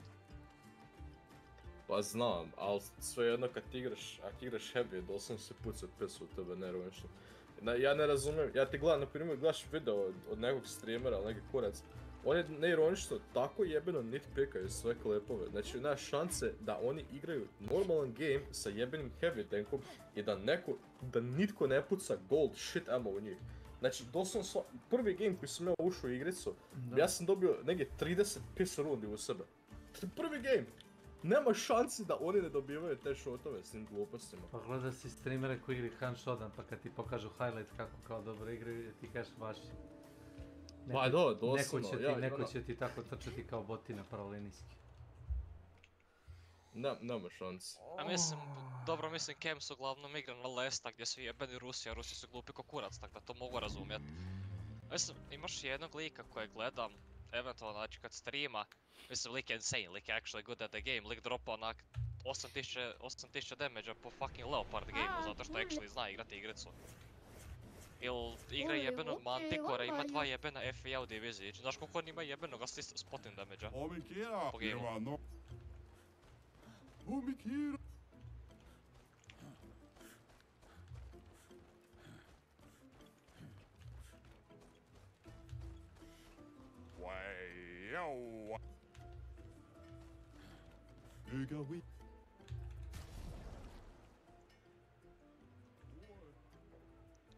I onda Cypher side fokusuje. Okej, lik me tu dobro. Fuck, nije on.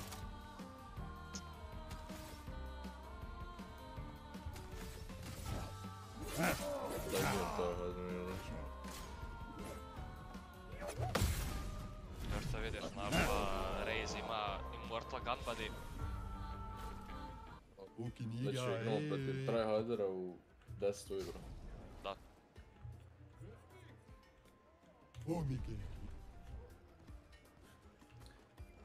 Pitao si za ovu igru?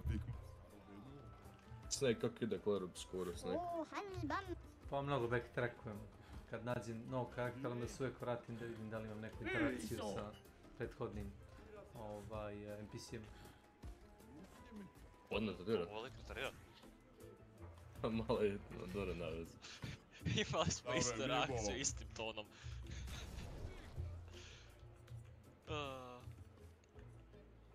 To je onak turn-based, onak fighting game gdje možeš perijat sranja, ali tak? Da. Da. Zombiesku. Da. Više, više ritam igra. I papir, kamen, makaze u tom fazonu. Guro. Ali čini se dosko.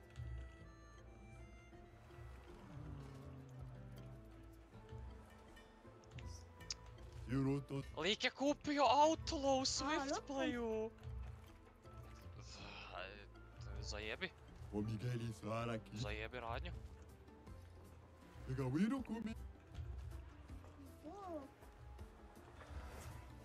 Jozo, ja sam gladan. Jesi ti? Ja sam gladan.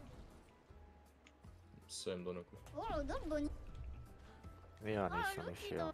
Tu jedi. A mogu li? Ali čekam, još bio sam kod zubara plombe stavljat. Kad si bio? U 8:30 mi je bio termin, malo prije sam došao doma. A, nije on me ubio. Ovo je trola. Da. I 26. moram ići opet.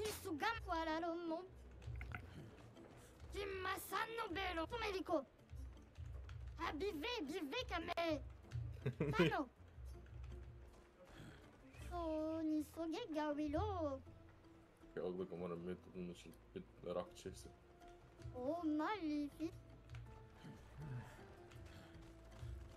Yuruto salam. Ojej. Iza. Dumme.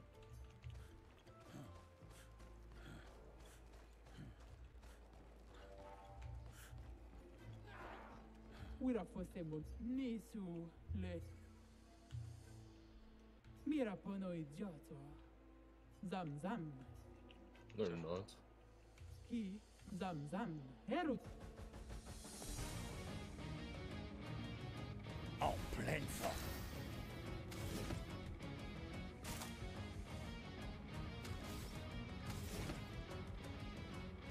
Ja sam njemu dao backshotove.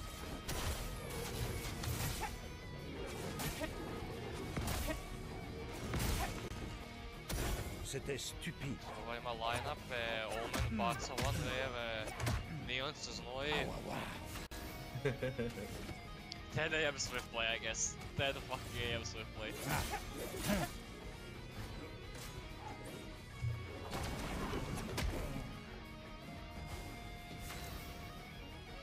On je trčao.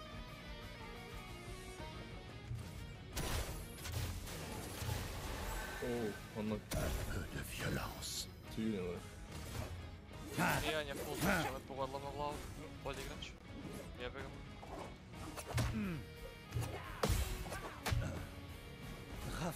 Znaš da je lik cringe čim se fucking skriva ime?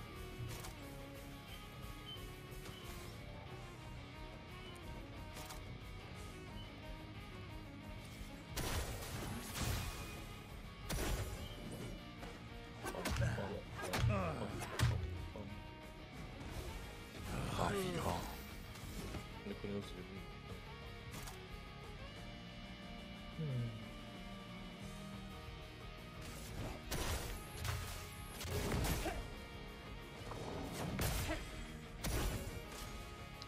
Fuck you. Je préfère ça.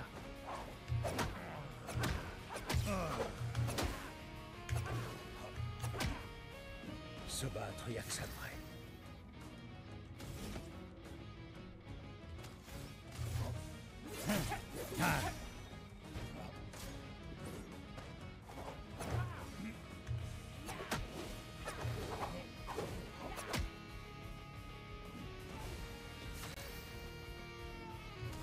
Reveal. O, rozumiem.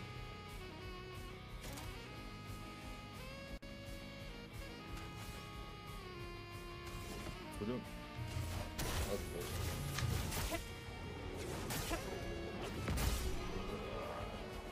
I to napunio došao, jebate. Kad piše to. Primodopriva. Mira pono idioto. Amici za irresponsibile. Ibarik. Zam zam. Umano. Gororit. Ura fossemo io sano villa. Primodopriva.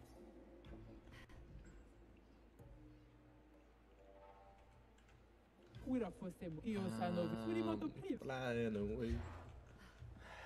Gdje ti je žena? Dotle imamo mira. Jozo. Ne znam, ona je na Foxu sad.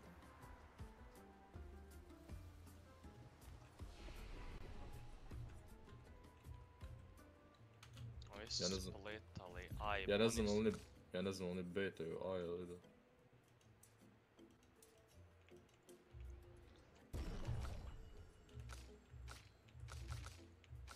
Ok, B je. Mislim što jebeni... Kak se zove? Sova? Sova, no. Isra.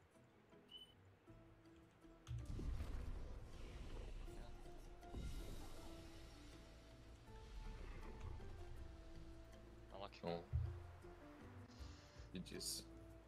Sorry, I'm bad.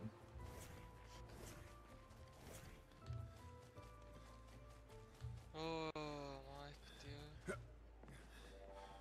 Vi da igrate World of Tanks? Ne. Suri motopri. Ne.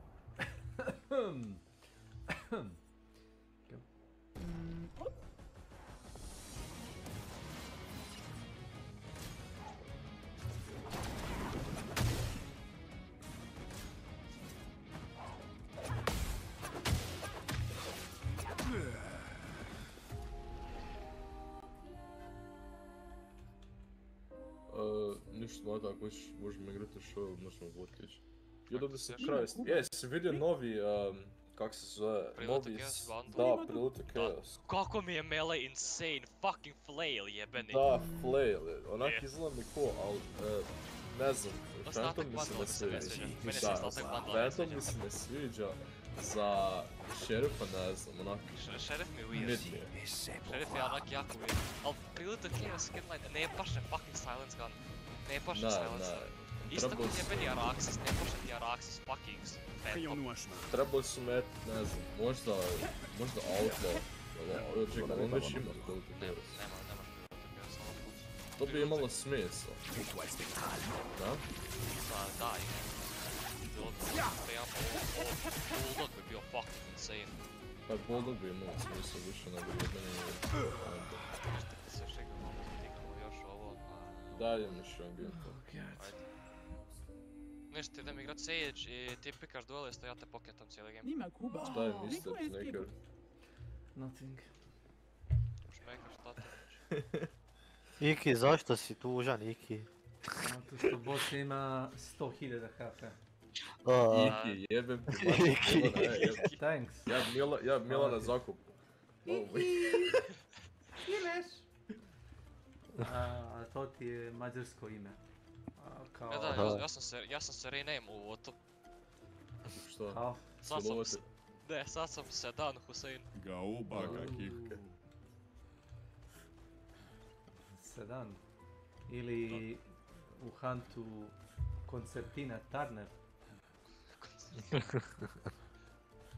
Bio sam pika Ice-a. Znam da želiš. Lokine Ne želim Ice-a. Boli me kura. Gle, imaš Neon i škicu Aimer i a kakvu? Neću njih poketat, puši kurac, jebem ti mat.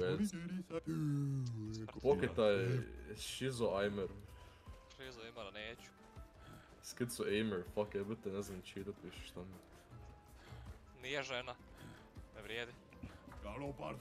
Dakle, nije žena, jel ti, ja to neću poketat. Snake, zašto mi niko ne želi reći pozdrav u igrici Snake? Zato što trebaš čekat do 3 ujutro i imamo jebeno skicu Aimera koji je level 600 koji...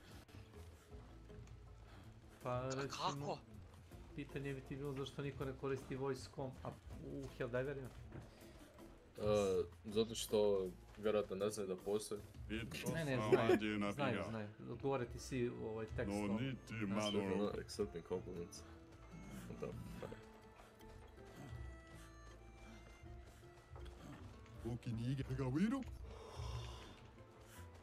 Opet ista fucking mapa, kako ja mrzim ovu mapu, ne da mi se igrat. Radije ću igrat ovo nego fucking Breeze ili Fracture. Daj mi light armor, TP i fucking... Ne, flash je ghost, come on. Na. サネソロ、レドトラキソ。バノ、サネソロ、トメリコ。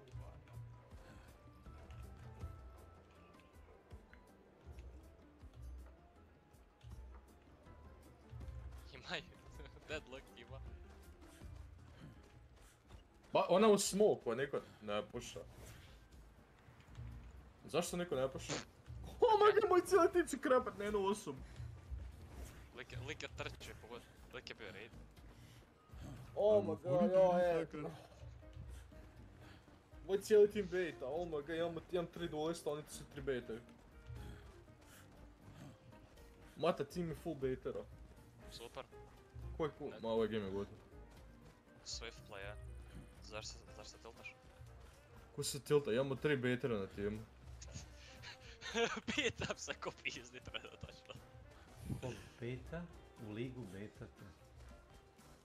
Ma ne, znaš šta radi, znači oni ti igraju dolestat, znači ljudi što trebaju pušati, ići prvi, kužiš. I oni svi stoje iza zida i čekaju da mi crknemo i onda svi oni crknu isto. Pa, to onda nema tako. Ajde, dobio si to što ne možeš ciljat s ničim drugim. Sve što možeš čizat samo. Vukite me.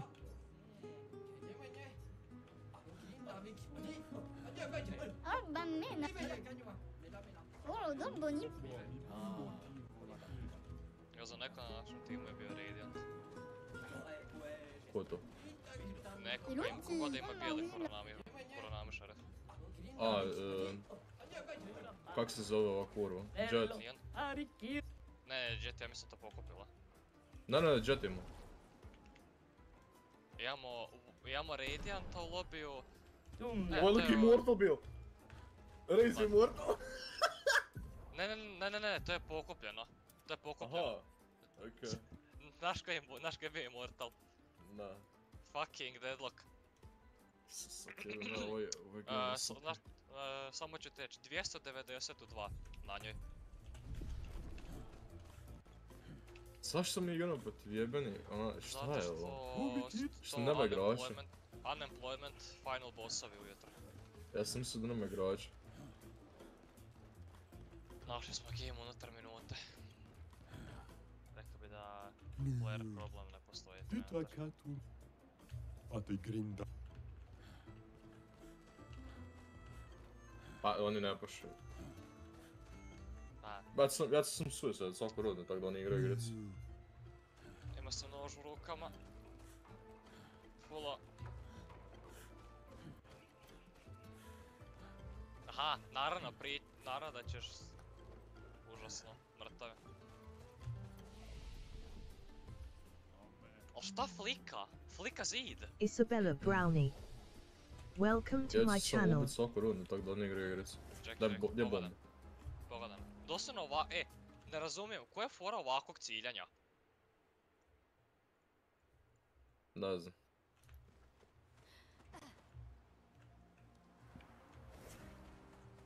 Kupi cheat pa ćeš znat. Rahta? Dobit ćeš ban u roku. A zapravo jučer sam igra protiv... Ili insane fucking smurfa ili protiv cheatera. Teško je reći, da. Rahta? Pa on jest insane smurfer. Štruf najveći.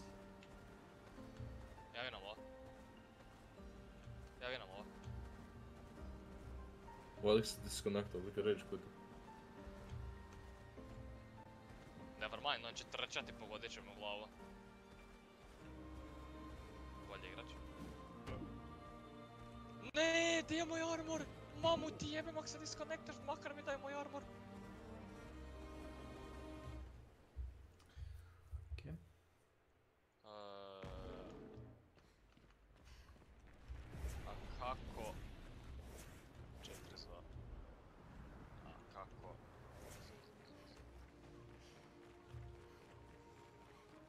Kako ne postojiš?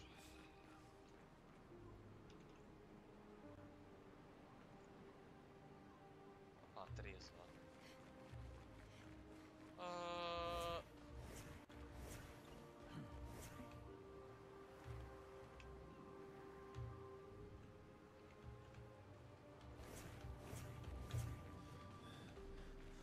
Da, naša jet je bila Immortal. Vjerojatno Radiant, ali sad u Gigawashed.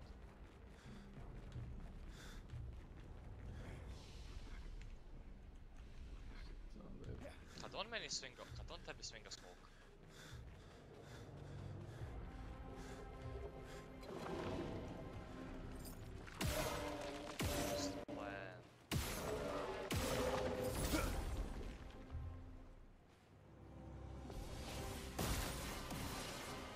Prêt à frapper.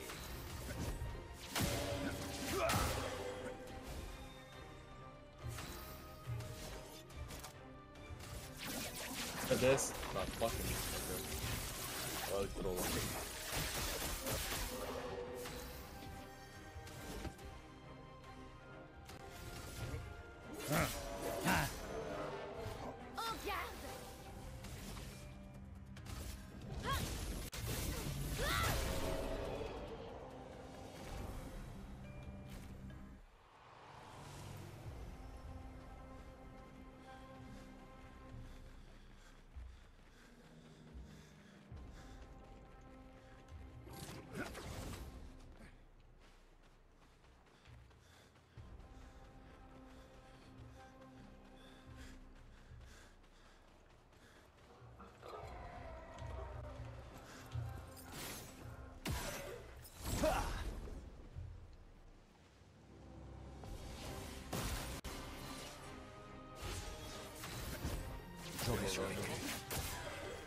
Excellent.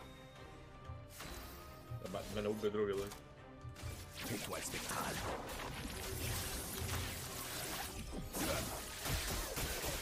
Si živ, da je, ona res je mogla vratiti.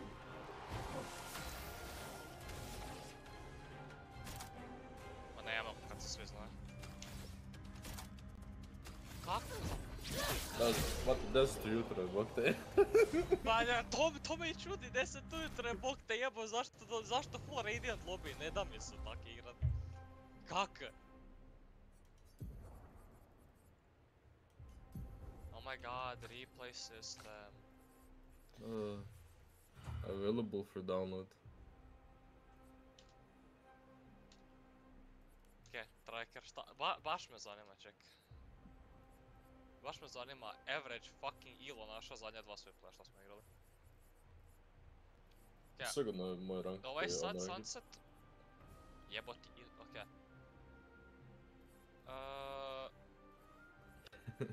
Okej, Schizoimer, Radiant epizod 7, a kako Immortal 2, I'm washed, ne mogu vidjet. Deadlock Immortal 1.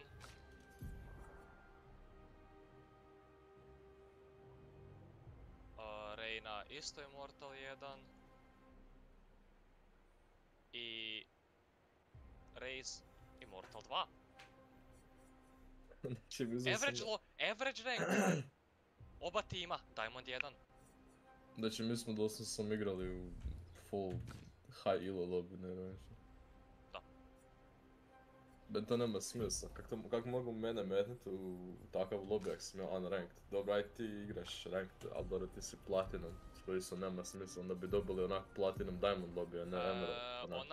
Ona jebena Neon Immortal 3. Pa to ima smisla, nema nikakvog smisla. Kakav je to matchmaking? Snake, kakav je to matchmaking? I don't know. Ako hoćeš, ak ne razumiješ o čem pričamo, to ti je ko da se metneš tier 2 i 3 protiv tier 6 u Hunt Showdown. Da, kapiram. Tu 3 star MMR u full 5 star MMR Kineza. Mislim da je pointer da lobby budu uvijek puni.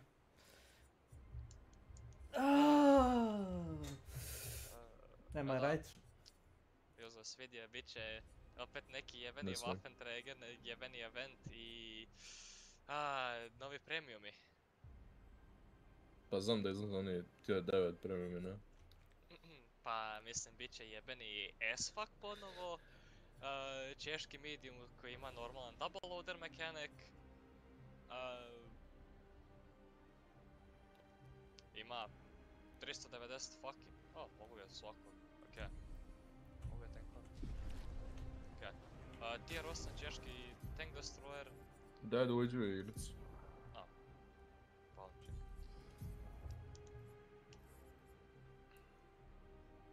Jel Edi umro, Edi si tu? Ne, tu sam.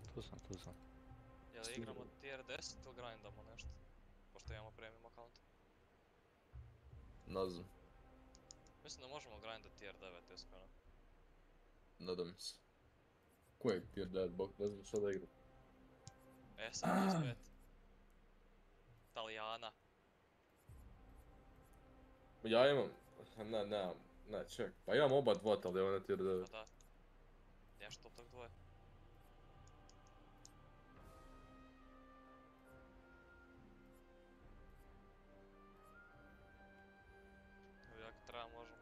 sam. A ti sam na drugom akantu. Ti nisi na mainu? Nope.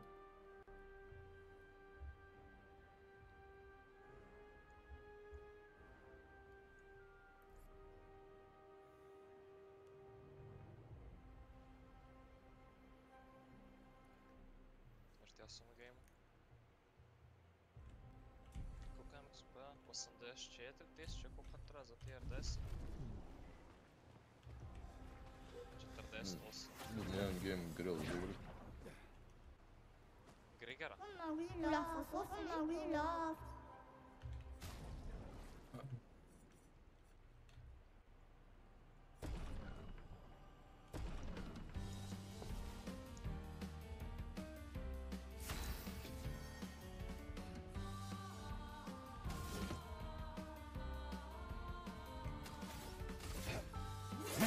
Snake. Jel nije ovo je... ja sam mislio da je gameplay u Clair skoro onak time-based, onak kada imaš određeno vremena koliko moraš da završiš igru ili to... Nisam. Misliš, priču moraš da odigraš jako brzo da bi... ne. A jedino što ti je time-based su ti fightovi, ono kad... Ako hoćeš... Ne, nego vidio sam da su neki ljudi govorili kao da imaš određeno vrijeme koliko možeš da... ne znam, da završiš igricu, ne znam, meni to bilo zbunjeno. Možeš da je speedruneš za 2 sata ako to pitaš. Ma ne. Ne. No.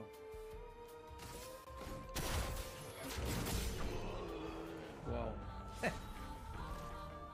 Only one bite. Ne. Ne, apsolutno. Mene najviše podsjeća na Final Fantasy 7 i 9. Što ti ne znači ništa ako nisi igrao nijedno od tebe. On je zakočio! Ne, to neću već. Tank je zakočio. On je stao usred fucking polja. Excellent. Ko? Étoile spectrale.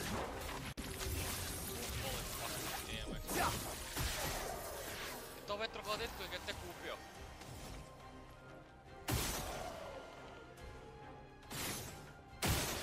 Oni trole, njihovi lightovi ne irončni trole.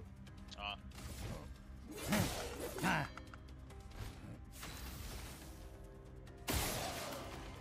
Mene grila haralo. Koji tebi fucking damage? Sam se 50. Znaš za koliko me rola? Za 900. Za 900. A patona ni ne mogu tu penat. Kada je pucam pesu.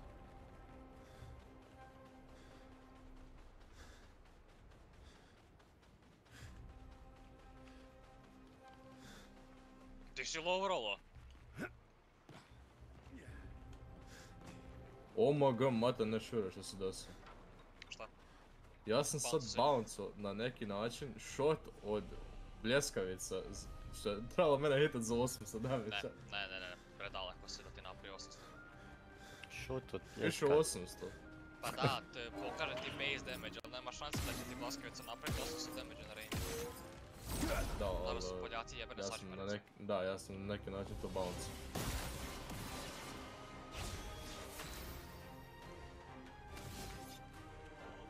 Ti vidiš još? Pa ako ja pitam, ja sam instantno vratan. Frayons-nous un chemin.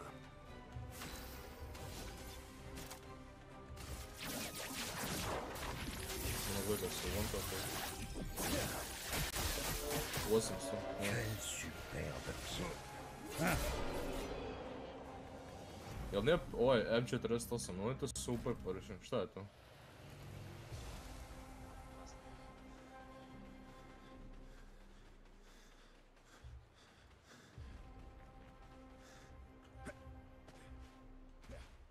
Da njega ne vidim.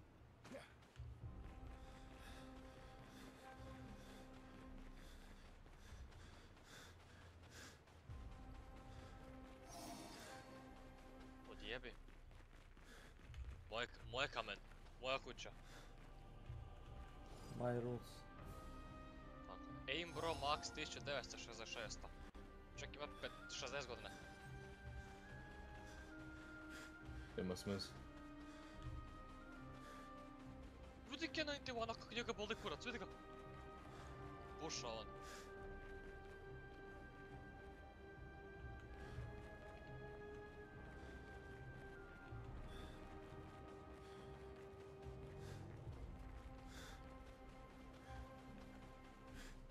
Ja mogu je ne low rollat.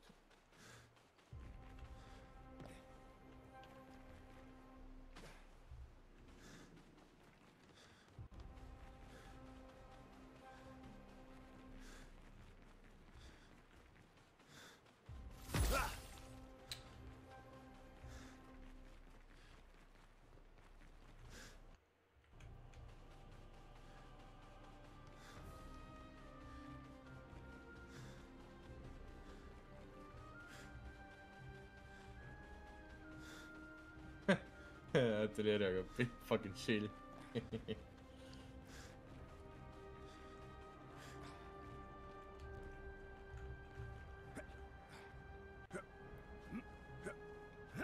Što je lik radi?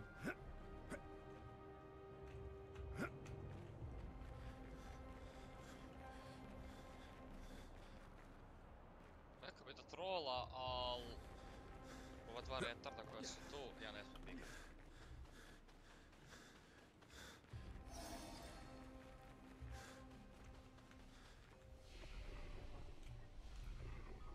Haha, flos! Oh! Oh! Suck my dick! I uzeo sam nekog objekta bounce dok... Moj šupak tureta njemu fucking bloko shell. No je smijem.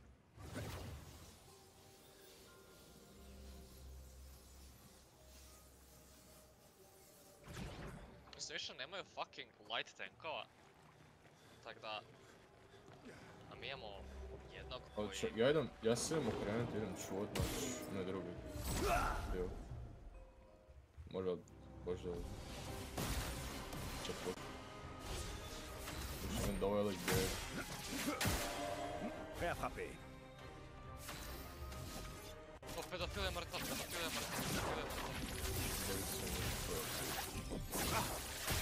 Možda nije bilo to, to je po mene. Ja sam se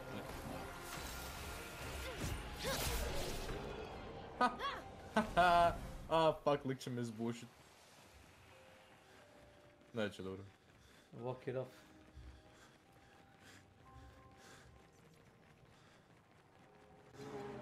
Mogu da je da upucam po tom grillu, please.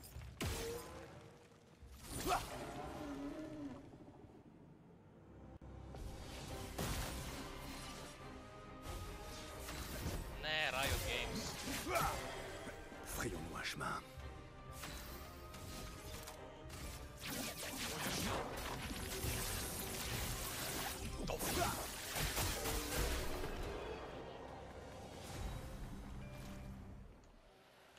Ne, treba sam čekat za intuition. Što je Type 61, to je kineski heavy? Ne, Type sam Japanac, onaj koji ima double aim izvestnu mehaniku. BZ su ti Kinezi. Bzigar jebeni. Kako ga mi volimo zvat.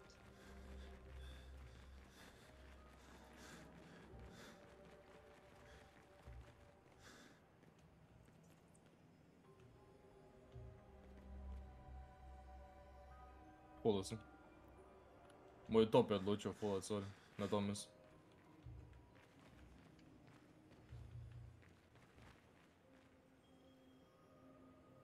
On puca! On puca APCR u mene. U mjesto H, ja? Od mene gađa s pis. Ja imam 30 armora. Aj zamisli te upucat fucking H, ja? Da tebe silovo. A napravi mi 500 damage jebate. Ako sam ja napravio 500 damage-a gorilla u sad sam... Dobro, moj HE ima fucking 100 mm pena, ajde. Ko je 100 budale, majko ti jebem ja. Da je ronš što budale. Sa APCR-om napravio 350.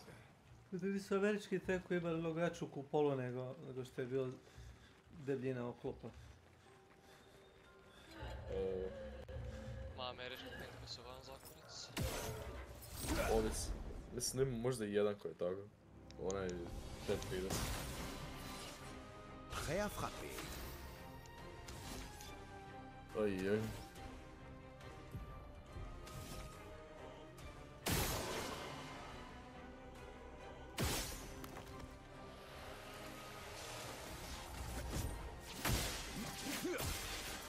J'en avais pas vraiment besoin.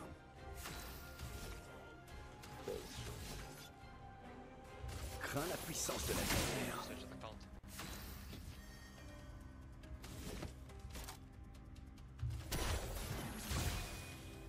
Faisons couler l'encre.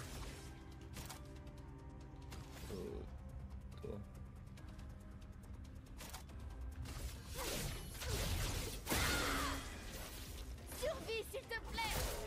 C'est tout sauf impressionnant. Ça va mieux.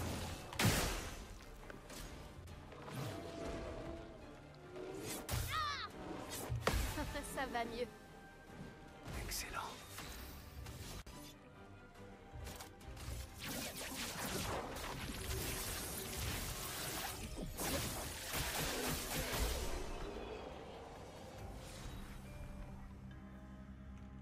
A ne, jebeni Conqueror.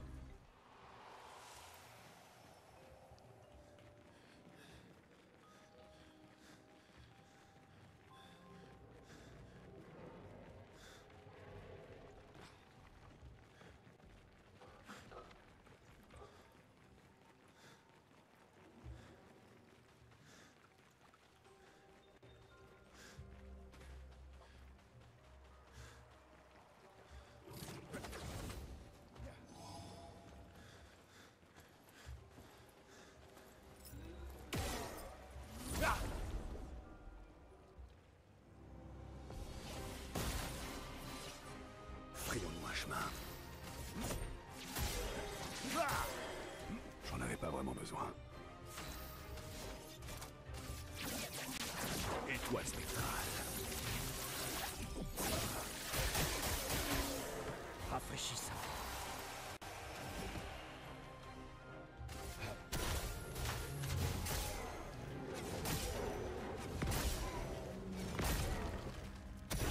Faisons couler l'encre.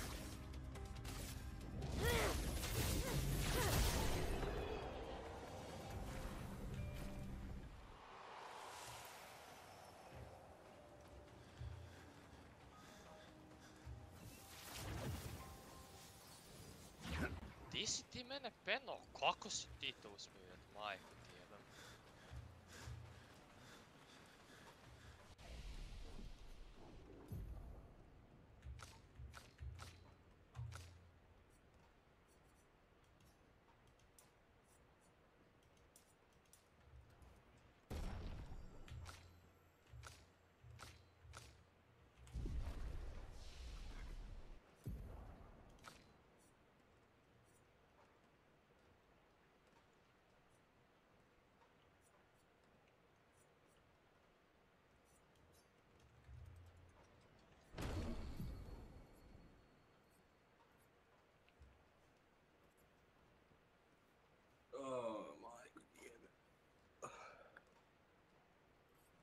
Alo?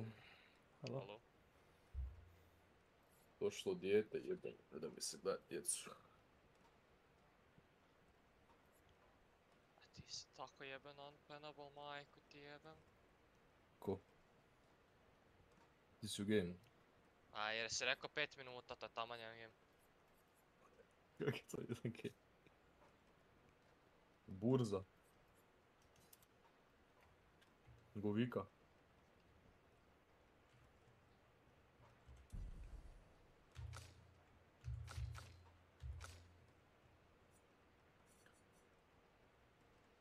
Čekaj, koliko mi treba za tier 9 ovog kurca?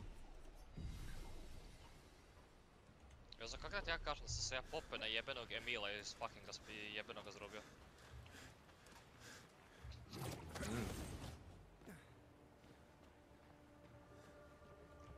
Daj pokazao šupak.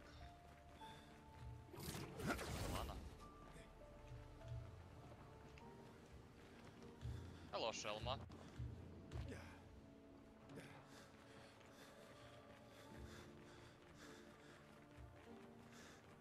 Jebem hodit.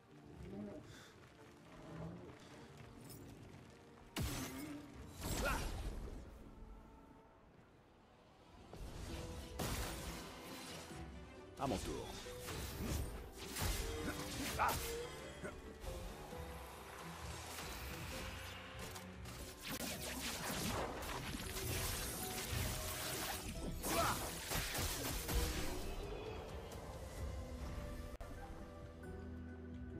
Oh my god, koji low roll.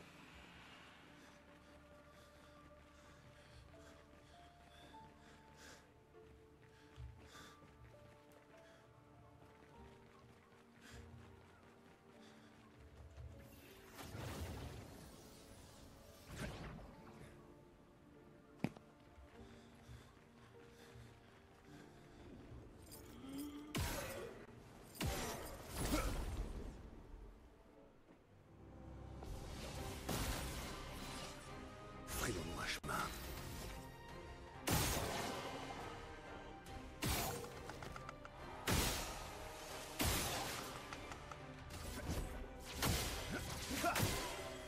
Vous n'en avez pas vraiment besoin.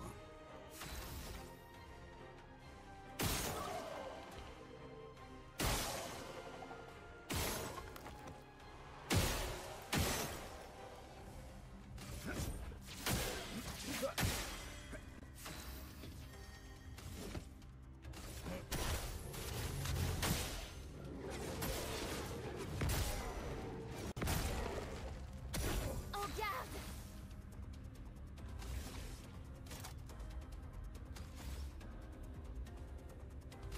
Une pluie de flammes!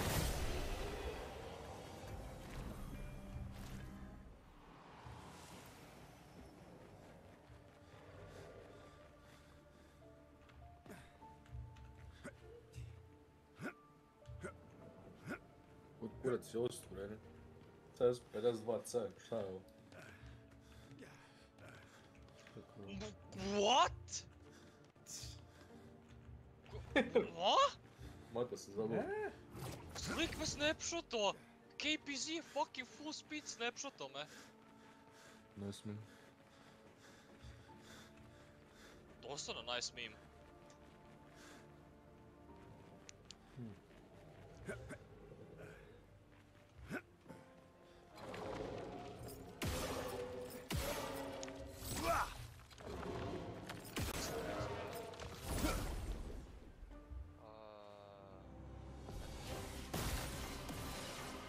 Ça va déjà mieux.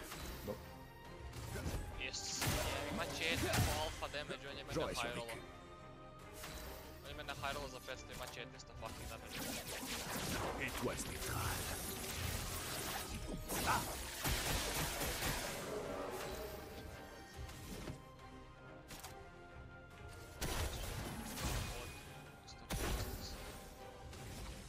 A pardon, perché mai un tier adesso. Sekundu. L'âme traverse les flammes!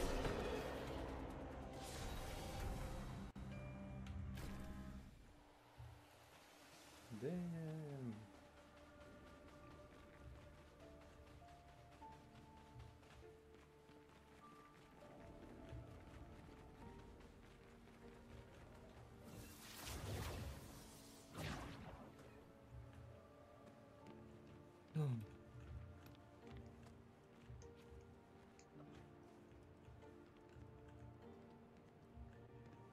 Progetto. Neš znaš sve quoteove Italijana kad penaš ili ne penaš. Kurac igraš, šta je to? Znaš li koliko italijanski tank ima brzine? Koliko? Ne znam. Kaže 6 za nazad, 1 za napred kad protivnik dođe s druge strane.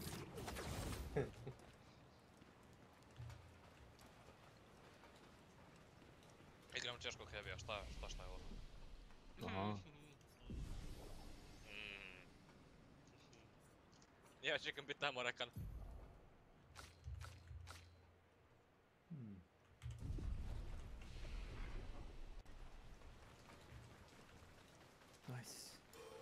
Kuda ja idem? A, ovo je tier 11. Mislim tier 9. Ništa je malo toga. Zaboravio se, trebamo jebeno shitstarat kupole u fucking gradu. Gle, imamo kobru, jebem ti mater, beskorisni fucking negerski tank. Nigger tank. What is that?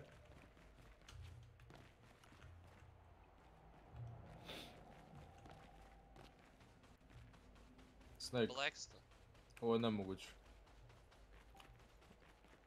A znaš li šta je nigger shotgun? Da. Ako koristiš googlaj, street sweeper shotgun. A, znam. Aha. To ti je nigger shotgun. To ste koristili na neredima tamo u Nigeriji ili Zambiji gdje je bilo već. Jedan čovjek počisti pola bloka. Hello? Fucking automatska sačmerca. Hi, Dad. I thought you were in uni. Not yet, I'm getting ready. Oh, so what are you doing? I ate and now I got slightly pissed off. Otherwise. I ordered shoes. Remember the shoes I told you that you said is ugly, but I ordered them and they're supposed to ship and they wrote that they were like shipping and they wrote, oh sorry, we had like a delay in shipment, and today I got email that said that the shoes and everything are getting returned. So I wrote to them like in customer support right now, like why are you writing to me that there's something is returning? I haven't even got the shipment. They wrote to me, oh we're so sorry, but there was like a mistake in our like how do you call it, like warehouse, and your like shipment was returned. And sorry, we can't ship it again. You have to buy it all over again. Did they refund you at least? That's weird. No, yeah, they're gonna refund me the money because I apparently returned the boots when I haven't even received them. But yeah. Oh, okay. Gdje on mene peno? Aha. On vidi moj lower plate tam. Ko mouse? Da. Pa vidiš koliko je bok te jebo. A kako?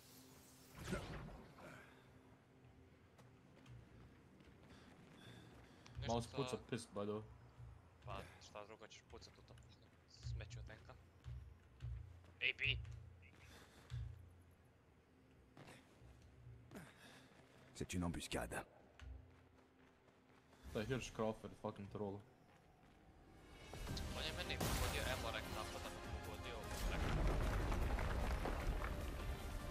Neš pratiš jedan. J'accepte votre danse. C'était stupide. Tu ne t'en tireras pas. Ça va déjà mieux. J'aurais survécu.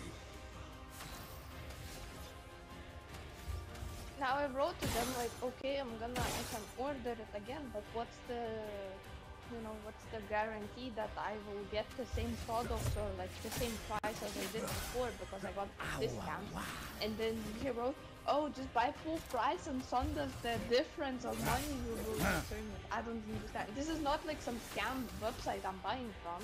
Like everyone is buying from this website. It's like a popular website, like a normal website. But they're so weird. Never had this happen.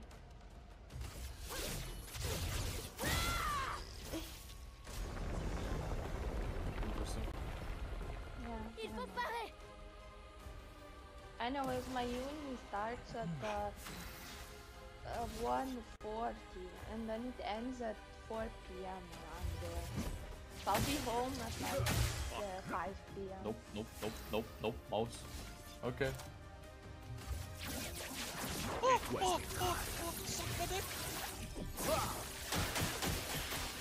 Un peu de violence. Adel, how do I pin a mouse?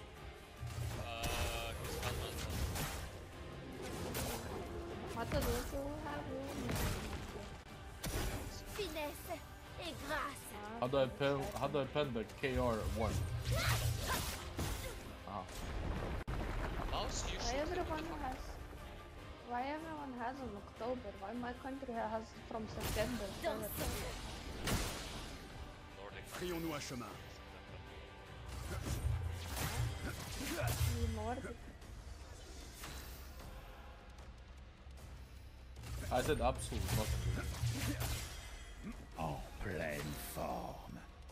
Man, I got raped by a fucking FV. I'm being shot by a target.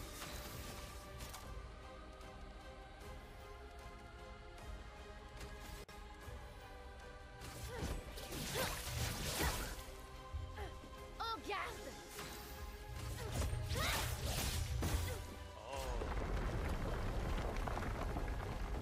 Oh yeah, they have fucking whole hill for themselves.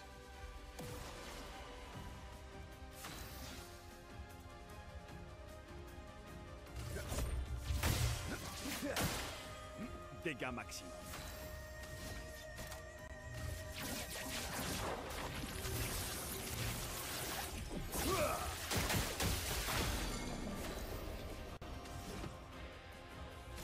Razvan Stefan. Razvan Stefan? Yeah, that's his name. That's my ex's name, full name and surname. That's crazy. He's Romanian. Yeah, What the this heck? is also What? It is the exact same name. What it's the common.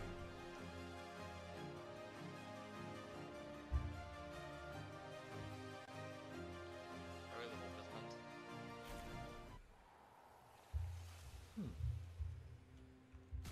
My last bullet, you fat American. Lol. Oh, there's an FV on that fucking hill, Mata. It's a heavy tank, it's fine. This one is the auction, does 400 damage. It's not the Death Star that fucking raped me. I thought it was the other one, because there's two of them. There's two Death Stars.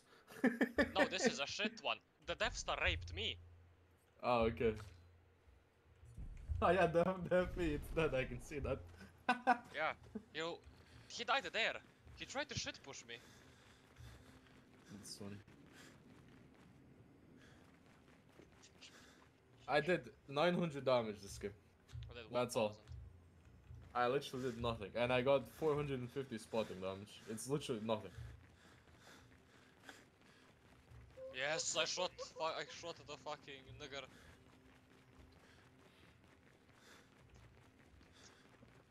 This is what happens when you play a fucking tier 9 heavy in a tier 11 game. How's that even fair for us? It's only Realistically like 2 of them. speaking. It's only 2 of them. Realistically Yeah, but speaking. how am I supposed to pen a mouse except without shooting piss at him? Gunmantlet. I can't pen his gunman. I tried, I can't. It's fucking orange. Really? Type 57, 100% discount on researching. Yeah, when you come back after the time, the shit stacks. The fucking shit stacks. I can Wait, get a texture. Polish. China. Is it China? No, it's Japanese. Snake, what do you think about China?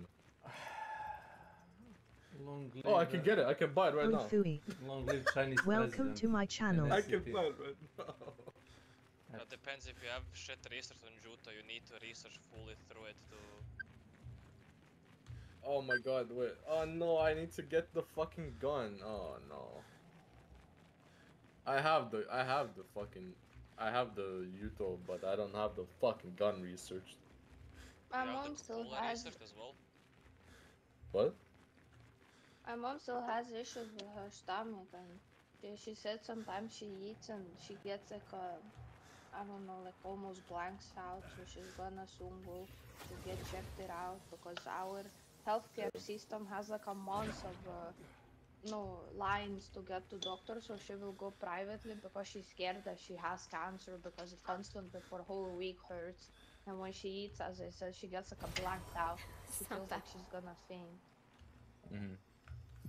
So it's all the vicious wish of my mom to get cancer now is happening. Ils se sont tous fait écraser. No. Et si Timothée ne that m'avait pas does not poussé? real. Yeah. Mais j'ai les deux jambes. Real. Ask Mata. Ask Snake. Snake, that's not We real, all right? wished cancer on my mom. No, we didn't. Which part is real? that gypsy curses are not real. Tell it. Yes, they are. If you believe in them. No, they're not, man. If you believe. Don't listen Cue to the Snake. fuck up, nigga. Don't listen to Snake. He's lying to you. Do you trust? Mata? By the way, Oh wait, watching... there is a fucking prelude to Chaos Bulldog. A bulldog? Yeah, it's gonna be the bundle I just saw. Would you trust Romani Gypsy in the first place? No. So there you go. The curse doesn't work. I was watching so many videos yesterday about digital art. I was even watching that League of Legends Riot employee make a IRL splash art. I cannot comprehend digital art. It's so hard, the rendering. I still don't understand. I watched like a speed paint and he went from shit drawing to insane detail drawing, and I didn't understand how. I watched the whole process of speed paint and it makes no sense. Did you said the rendering? What Yeah, you say? As I understood, you make sketch, then you make art line, like the drawing, then you add flat colors, but they must be not saturated, then you add light and shadows, and then you add rendering, which is better shadows and better detail. That's how I understood digital artwork from all the videos I watched.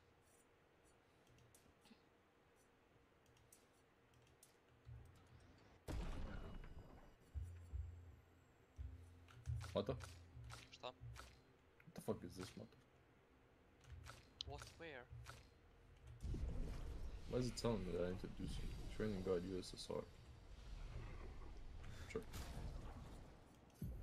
Oh yeah, where do I look at my blueprints now? I don't understand. Where do I see them? When you click on the tank you want a blueprint, you need to do the fucking... You click on the blueprint and it will tell you how many fucking blueprints do you have. Oh, okay. Well, how do I look at all of them? You don't. But why was an option before and now it's not? Because 2.0 has dog shit UI. Oh. Then how do I fix it? You don't. They don't. They won't. I don't. What? How do I get the check light tank with piss bullets? I don't even know what's piss bullets. You keep telling me and I forget. Mata, let's get the check light tanks, Mata. You open your wallet and you buy it. I need 60,000. I need to play Skoda T25 again for 60,000 XP. Skoda. Okay, let's see. I have 22 check blueprints, and I'm gonna use all of them on light tanks.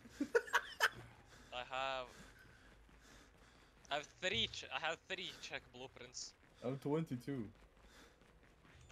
mean, yeah, I fucking play check tanks, so... I never played them.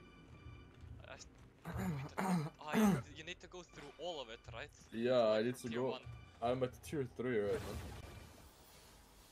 Can I get enough XP for tier 10 and then we grind through shit? I guess. Bro, the fucking light tank, man. The machine. Yeah, huh? We're gonna be completely fucking useless. Huh? You need to get to tier 8 to get the fucking Is there a way machine to like look at the fucking like... Yeah, but before tier 8 you still have the fucking... At tier 7 you already have the... No, you don't have a machine, you just have a an magazine. Yeah. Yeah, you have a magazine at tier 6. How do I... Bro, how do I look at modules? Did they replace this? I don't understand. How do I look at it? Of what tank? The machine guns. Yes, I want to look at them, but it click doesn't let tech me. tree, click on Blesk, and there you have a modules tab. Yeah, but I can't see them. Like, I can't, like, view them on the tank. I want to see how they actually look, you know? How the tank looks when it has them equipped? Yeah. You don't.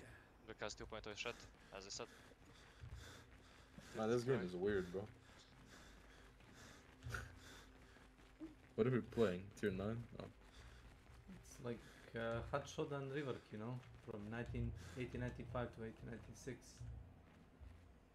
What kind of gun do I have in this thing? Okay, that's pretty good.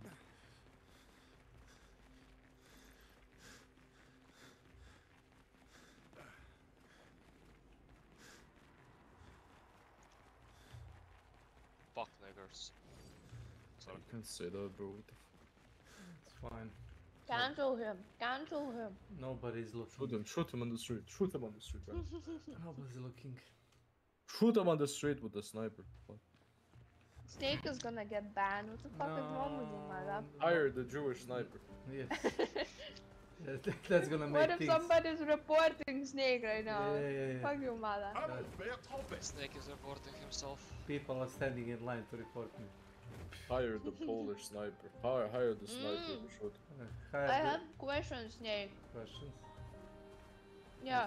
What the fuck does your always stream have a name digital scammer account? What does that mean? How does it work? Because he gets, you know, the Chinese people on Discord that message you about artwork? Yeah, he gets that in stream. Non-stop. But that's a scam? I call that a scam. That's a scam. Yeah. Obviously. If I'm gonna start digital art, I'm gonna message you offer it. That's fine. I might consider it if it's good. It's not gonna be good. That's fine. It's probably gonna be better Snake, than how this much shit. porn it needs to be? You mean, well... Frayons-nous un chemin. How much porn is it? I'm gonna write a sub story how my family is dying from no money and I need to pay bills to buy my commission. Look at all of these heavy tanks. Ah, Yeah, that guy, ram, that guy. We have 2 gay openers.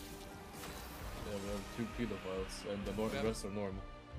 2 cock receivers. Dr. Block. Ma jeboti ja mater retardirano. Vidi ga. It's just bounce. Yeah. Die monkey char. With your ass. Yes. His juicy ass. Do you wanna shit push with me? I got penned.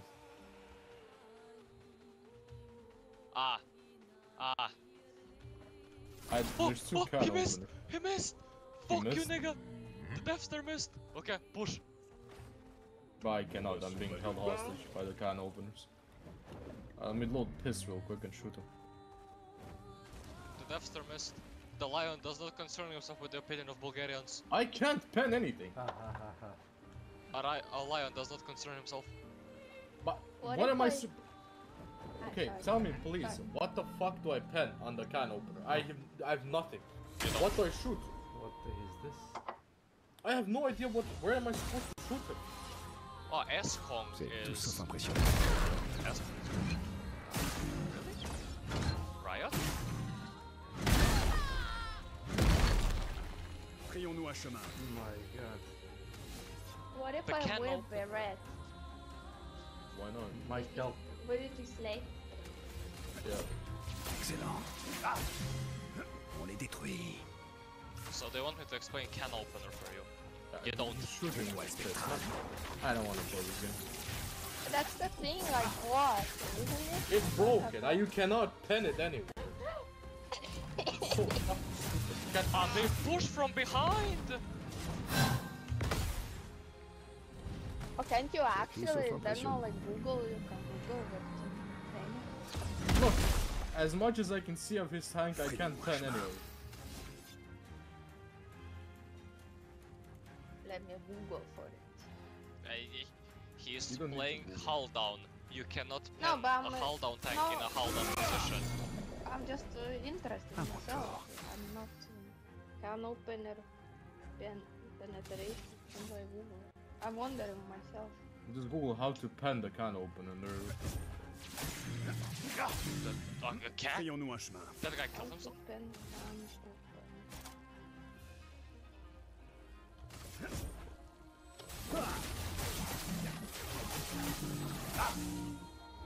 Okay, that guy missed. Matam pushing up. Matam here. Thank you. Hello, Matam. Hello? Now it's I'm your bounced. turn to attack London. Wait, who did you bounce? Frayons-nous un chemin. The object. Which one? The other one. The teeter. Oh, nah, he shot piss. He shot piss. Ma tanto no. You are fucked. We're both anal raped. Déjà connu pire. No. Okay, I don't understand. I think there's people complaining. On n'avait pas vraiment With the new tier 10 British Heavy, you are almost impenetrable while Yes. side-scraping. Yeah, they're broken. They're literally completely broken. You cannot pen them anymore.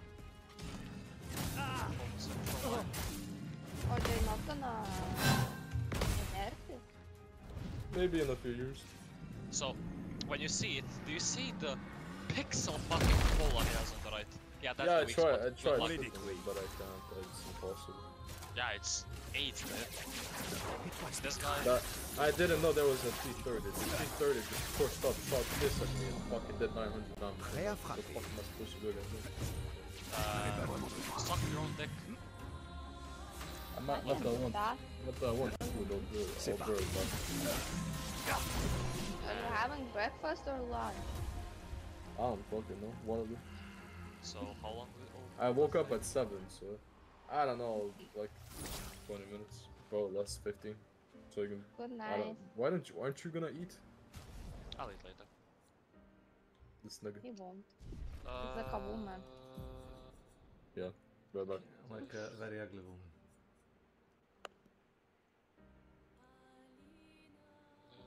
No, yeah, I don't think Mata would look good as a woman because as I saw his picture, he had like a Chad squared face. I don't think it would look with feminine feature. I have no feminine feature, I just have a really good jawline. No, yeah, that's what I'm saying. So I don't think it would look good as a female unless females look good with a chiseled jawline. I don't know, ask Riot Games, maybe they know. Ask Yeah, Riot. right. Yes. My favorite. You always have to complain about Riot Games? Monaco. Ah, ça c'est... Je parie que vous... Et le plan? J'en suis même... Are you excited for VS? Des jambes? Pas de panique. Ah, et la... Cadeau des grands. Incroyable. For double En ASD? combinant ça... Yeah. Can't wait I for saw a it, cancer they freak did- who cannot kite, who cannot move and who Yeah, cannot position yeah. is gonna kite like a fucking pro C'est player malin. or a fucking I scripter. wanna do that. I wanna be like that. Hell yeah. Also, I saw some leaks of the Darken, but I don't think he's gonna be a support. Looking at abilities, there is no way a champion with revive is gonna be a support in his passive. No, but they said it's like Aatrox who's gonna be like top jungle because of his like abilities are very damaging. No, unless he's gonna be support like Pike.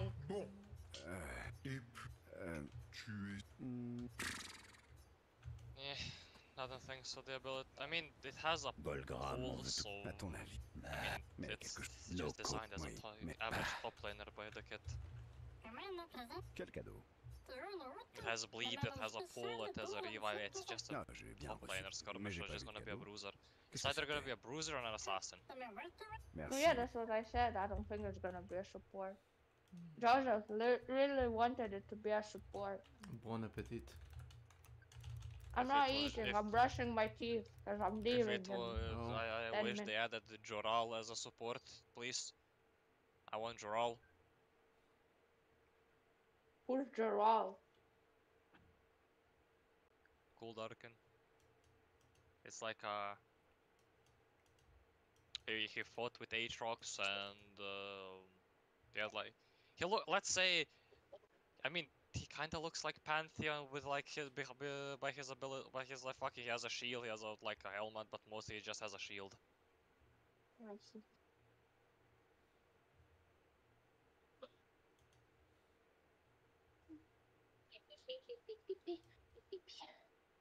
Okay, I need to rush a bit. Rush B. Yes, ciao. Sim. Idem nešto za motor. Izio vedom bele kola. What time is it? Like how many minutes? 36. Ne znam da li imam. Ah, okay. Ali sitno pa. Moram da imam sitno. So where are you trying to pin me with your little shotgun? Vodi pa im daje, vodi. Ko zna.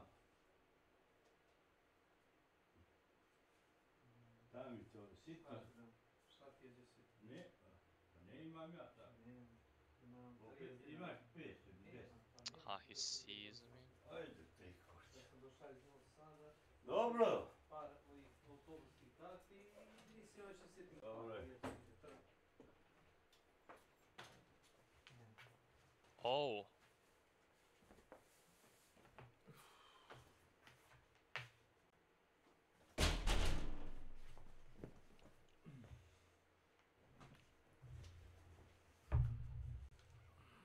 This is problematic. Who said Matrix? This is extremely, Snake, this is extremely problematic. Which thing?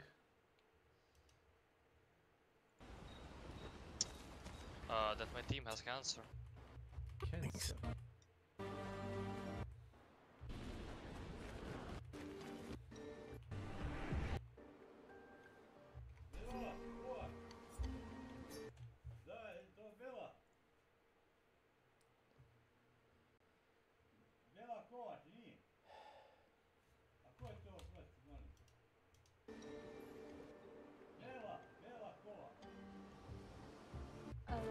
Što bre bela kola, alo? What the fuck is happening? Someone yelling in the striker weapon.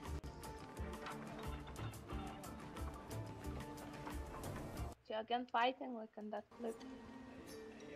No. Hello? Hello? Hello? I'm back. Snake is fighting someone again. He is? I don't know. Listen to the sound. No, you're hearing that? That's his dad, maybe. You're hearing that? He's outside, like 5 meters away. Yeah, we hear it. Like he's outside. You know, all the men tend to yell when they speak on the phone. That's your dad, really? Or Yes. no? Oh. Wow. His dad is funny. Yeah. Why? He tells him to take care of the goats. Exactly. Of the goats? Yes, I'm a goat man. Go, Oh, that's goat cool. I fucker, love Turkey, let's go. What are you done? In the middle of the game.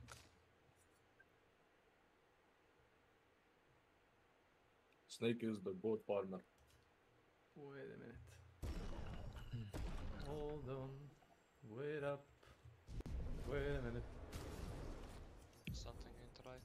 Exactly. What the fuck is this shit? Snake, No, what the fuck is this? I am not peeking a defender. Which? What is that? Palm. So I watched the Gamescom That's only a night live showcase. I mean, in general. That's a mod. The person playing seems absolutely incapable of hitting a shot from any of their guns. Like seriously, look at this. It's like the player isn't. That's a Doom mod. Doom 2 mod. Actually goated.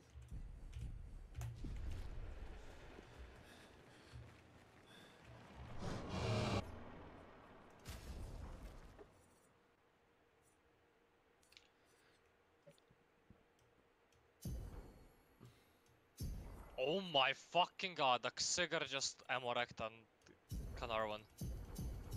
Nice. Oh my god, my whole screen fucking shaked. I mean, I do play with dynamic hammer on because it's funny when someone gets ammo-wrecked. Clearly you haven't played the Helldivers with the shakes to the max. Every time a grenade explodes, your screen goes 180. I lowered it because it was absolutely unplayable. I turned it off because I wanna actually see what I'm doing. I put mine at like 20%. Then it's actually like the bombs should have kind of impact and. Well, if you want a little bit immersion, yes, I guess.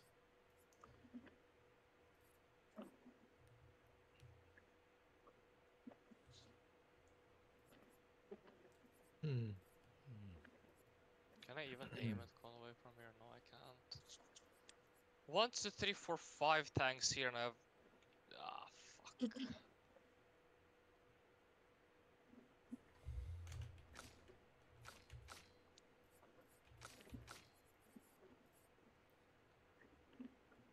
So there's an object 257, there's the defender.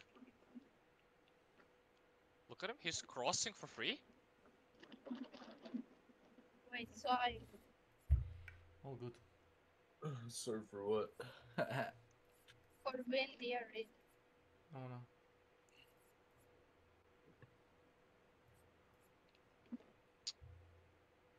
Of course, I'll bounce your lower plate.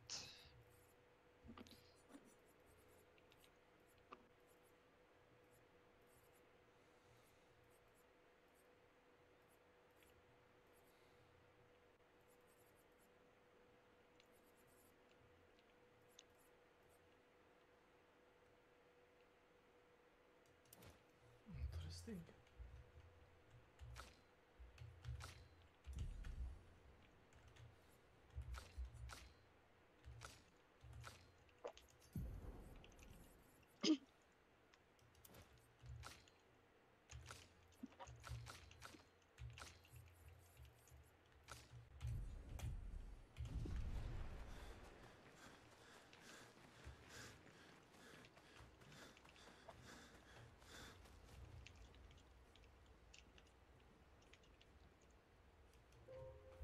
So,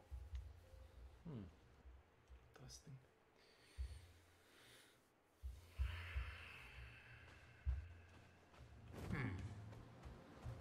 Tout le monde a son maillot de bain?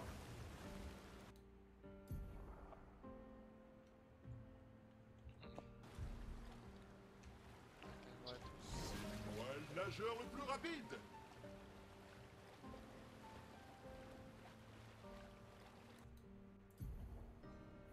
Mother, you're alive? No, I'm dead.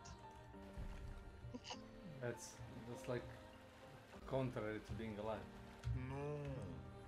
That's awesome. Trust me, Mata, we're gonna get a high tier game. We're not gonna beat tier. We're not gonna play against tier 11s every fucking game, I promise. Joseph, did you tell him about the new account you made, or you're playing with it? I did tell him about it. There is a slight issue. My Skoda is in the game. You have nothing else? You got a car? I don't have tier 9s, other tier 9s. Okay. Because I need to save money. Oh, wait, let me just set up something real quick. Rammer. C'est l'heure d'aller nager.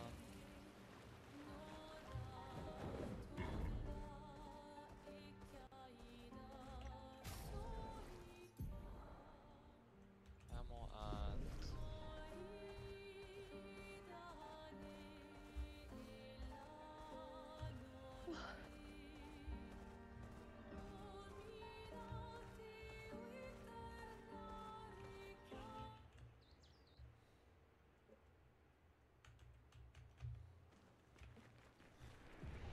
I need to quickly train my crew.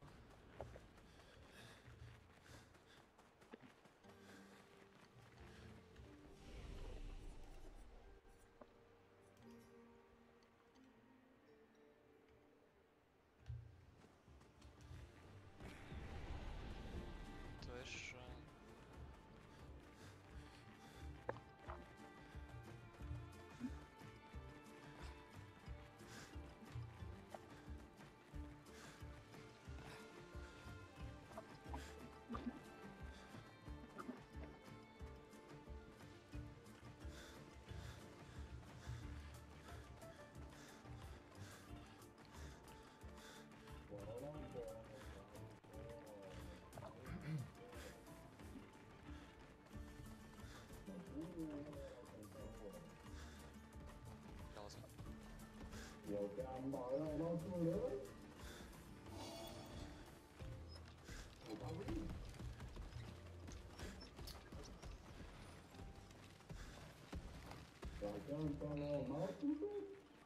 Ah, the shitter came back.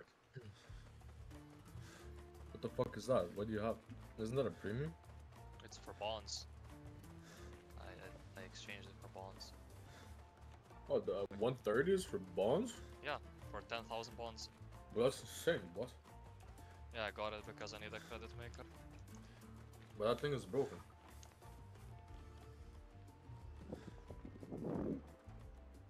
Oh, we got a dog shit map.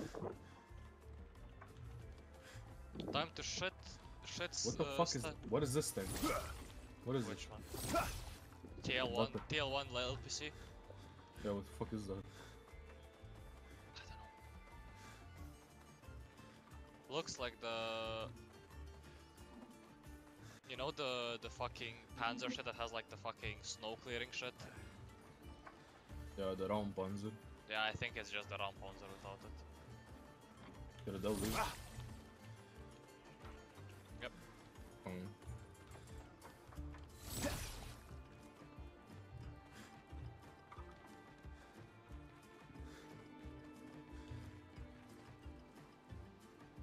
Fala mi jako malo XP, imamo tier 10 fucking nigera.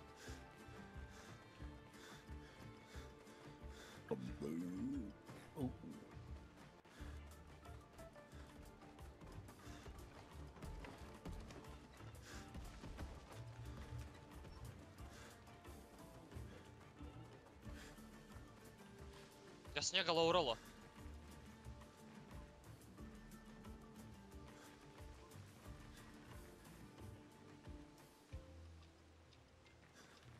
Armor not hit.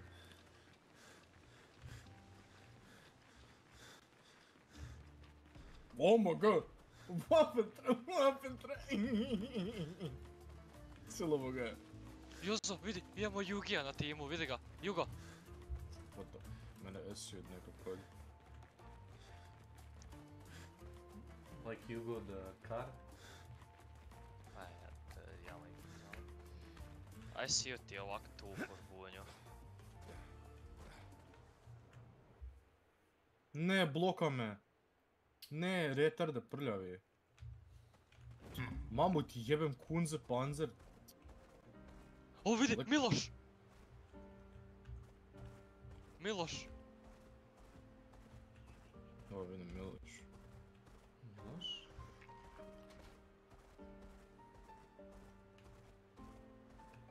Jugo i Miloš.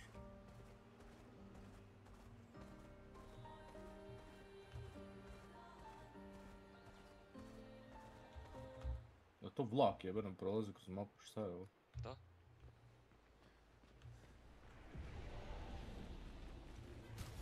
A ja oblika ne vidim, a vidim ga.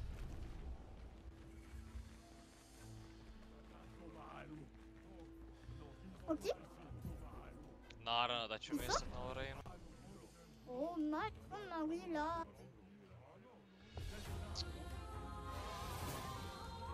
Oh, vraiment.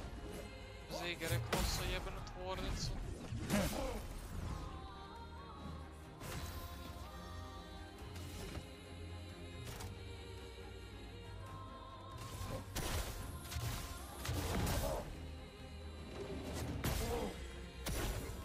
Je préfère ça.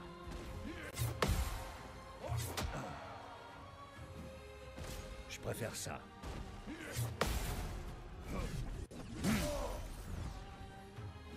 Ah ouais, ouais.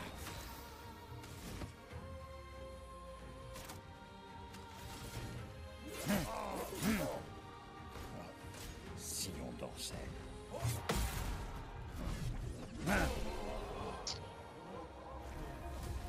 Oh, Nice.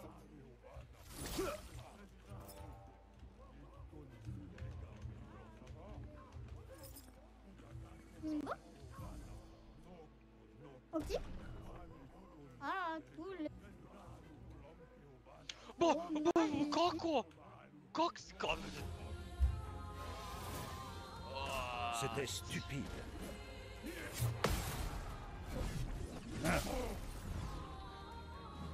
La douce odeur du combat.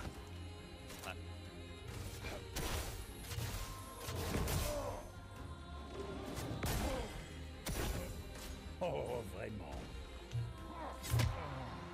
Upucao sam 3 šela, 2 su bouncala nešto što je bilo full zeleno. Moj hit je bouncao. Nekako. 320 pena.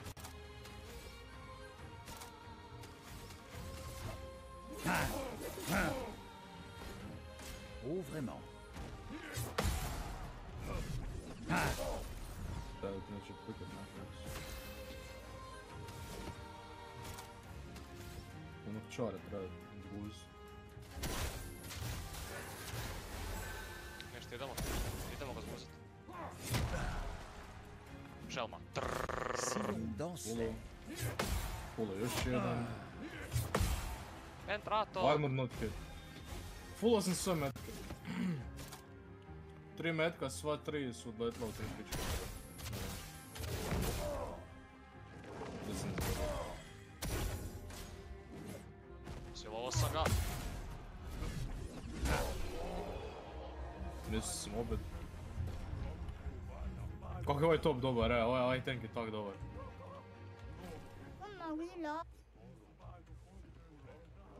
Bounty sam ga.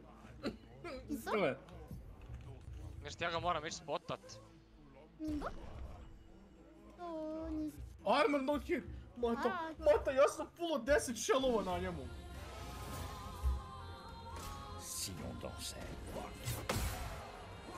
Napokon! Jedan shot sam hitao. I lowrollao sam. Ne mogu vjerovati. Snake. Ovo više nije komedija. Naravno. It never was. Ma partie favorite.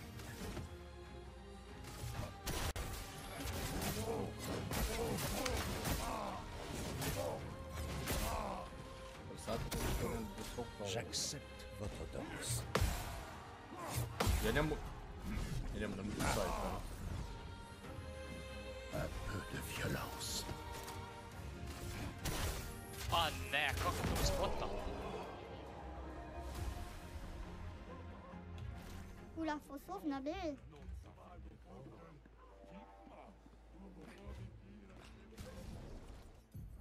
On je opucao ići, već ići sad.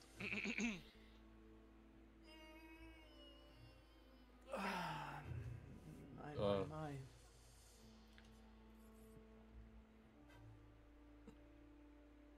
Nice.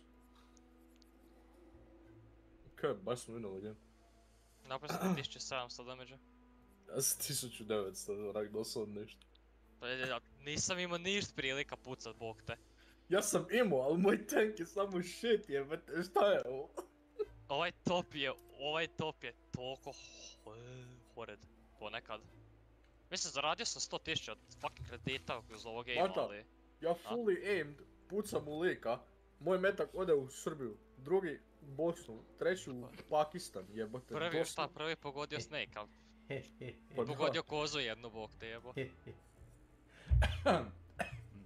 Znači, nema smisla. Pala mi 20k. Mislim, in theory, mogu ja kupit fucking japanskog mediuma tier 9. Što onda treba to grindat isto.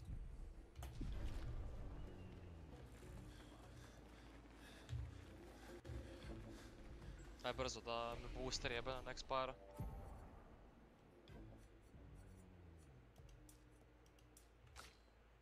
Koliko treba boosteri? Sat vremena. Fuck. Kao mobile games. Imam 3 minute da uđemo u game. Ili kao što su bili boosteri u Hand Shodown. Aha, ko se sjeća toga? Josipe. Kad si imao one bočice sa narkoticima u Huntu. Šta je? Ready upaj. 2 minute boostera. Ajde se sjećaš od... Kad si preigrao Hunt i iskoristiš bočicu da se naduvaš, lepka. Šta te dalo više fucking... Event point ne dobiješ, ali trebali su da sačuvaju bar tu animaciju. Da recimo bude neki regen shot ili bilo šta, razumeš. Mnogo su bolje animacije od onih gdje se bodeš špicom u ruku. Imaju više veze sa lorom igre, bukvalno udišeš te mirišlje bitke. Nice. Igramo Kemsu, najdražu mapu i moramo se boriti za jebeni heal za moš jebat. Zašto nisu oni rekli su makali plus 2 minus 2 matchmaking? To se za krivo razumijem. Jer ja vidim... vidim... postoji, ali će biti kao bolje. Aha, vidim. Sure. Kuda ja to idem? Ništa, idemo se boriti za brdo. Ko izgubi brdo, izgubi game. A, misliš na to brdo? Šta? Vidi, Nikita, vidi ga! Jebeni fucking retard, mamu ti jebem poremećen.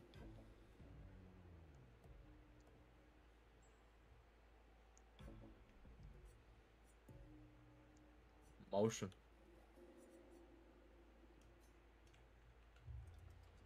Ja sam skoro spolio od motiona jeba. Što ne trebaš te imat neki Ferrari motor u šupku? Ja nisam upgradeo motora. Jesi ti išta na njemu upgradeo? Da, top je turret. Najbitnije stvari prvo, a? Najbitnije stvari prvo, da.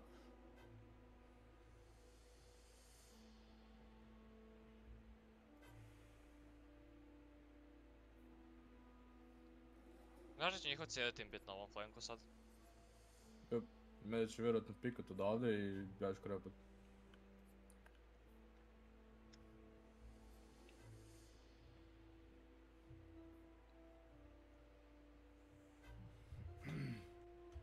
Oni mene na neki način nisu spotali još. Mislim, sad će me spotat. O ne, mata. Ja sam mrtav. A. Opucao hit u tebe. Ništa.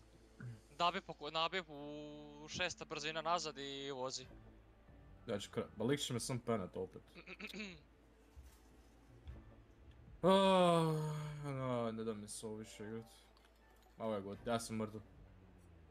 Ne možeš ići unazad. A kak? Pa...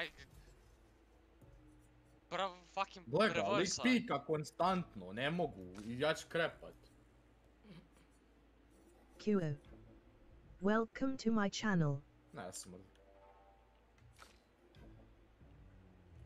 Šta sam tankao Da me se više vidi.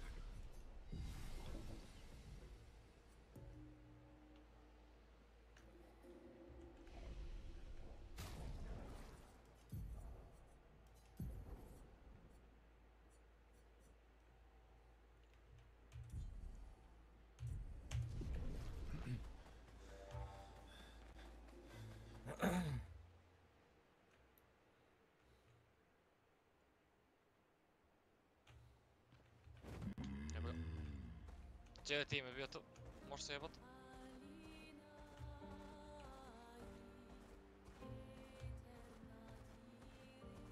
Si Alta 4? Jeb, kada da se još. Doslovno, točno što sam rekao da se desilo i game god.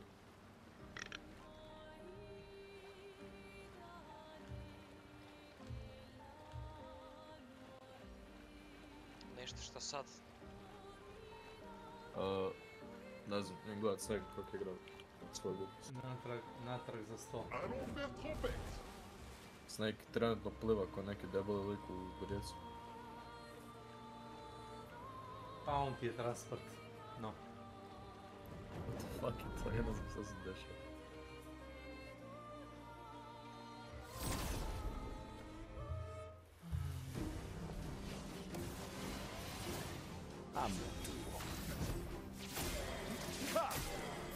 J'en avais pas vraiment besoin.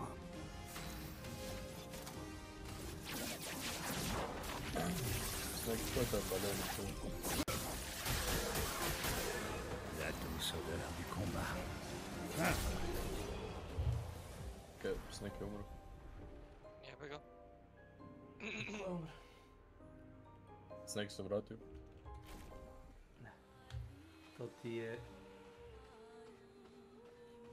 Kad u prvoj rundi iskoristiš najjači napad. Koji je multi-hit.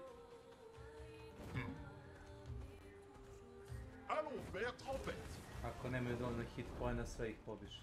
Ako imaju dovoljno, ostanu na malo. Pa malo pre mi je ubio jedan mini boss. Sve karaktera sam ovoga. I... Otišao sam u neku high level zonu i našao sam 1300 defensa i media res. I našao sam recovery isto koji daje 2000 KP-a. I svi ti karakteri imaju otprilike ovo stavimo 1000 hit point, on ima 3300. A In ima... medias res. Jes. Ne znam koliko dobro latinski, godine dan sam ga učio samo. Ne sećam se. Ko ovaj zadnji lik? Izgleda kod suzak. Oj. Monoko. Da. A on se transformiše u... on ti je foot fetishist. Ne znam kako to da objasnim. Kad pobediš protivnike dobijaš njihova stopala. Ko? Ovaj. I svako stopalo koje skupiš daje ti ability od toga protivnika. Naprimjer...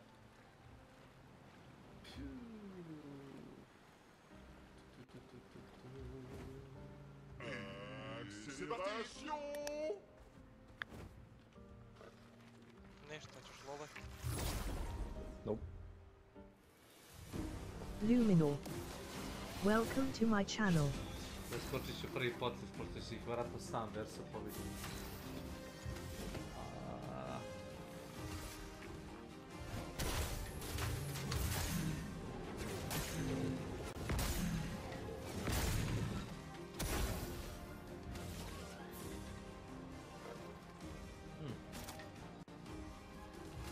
L'arbre traverse les flammes. C'était stupide.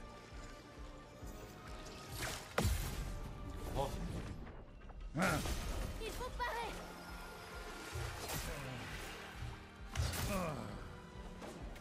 Attention.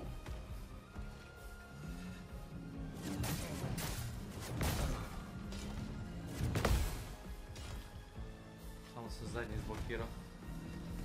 Prêt à frapper.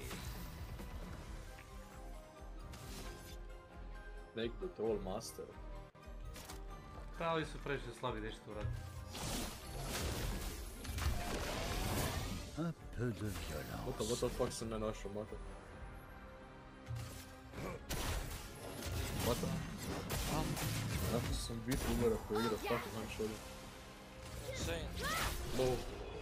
Šta si našao? What the? VTubera one-shot, ono. Imaš ih i to ne jedan. Grešiš ako misliš da imaš samo jedan jedini. Da, ovo je zapravo prava žena, nije transvestita, mislim. Da, nije. Ima fucking bomb lens na zavatar. Da. I obučena je ko Sofija. Nice.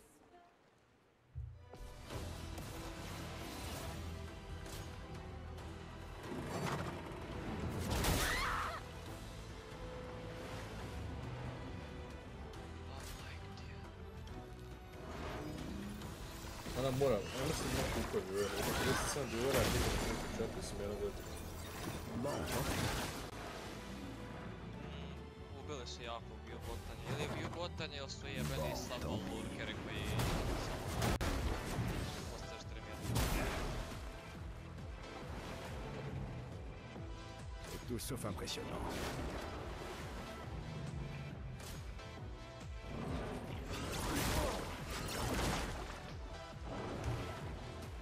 À mon tour.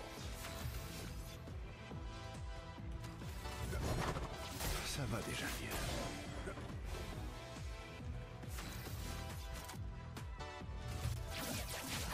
Étoile spectrale. Ovo će traje godinu dana.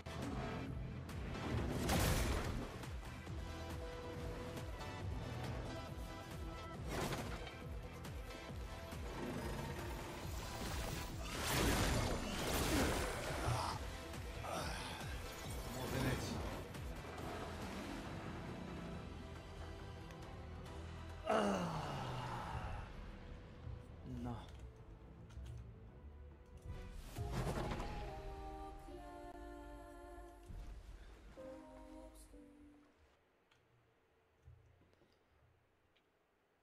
Jebeni skill stream, gledaj. Ima 2k viewer.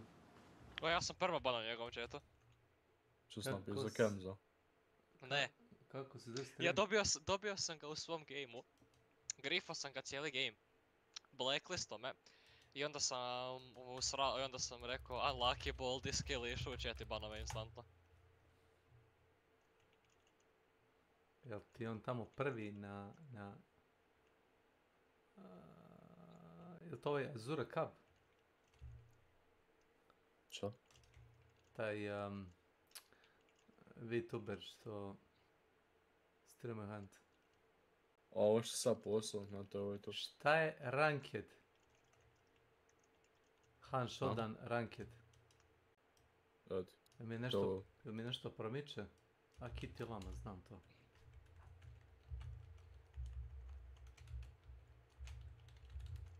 Od kad Han Shodan ima rankove?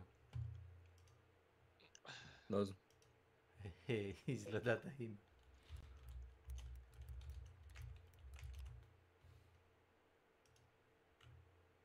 Izgleda da ima.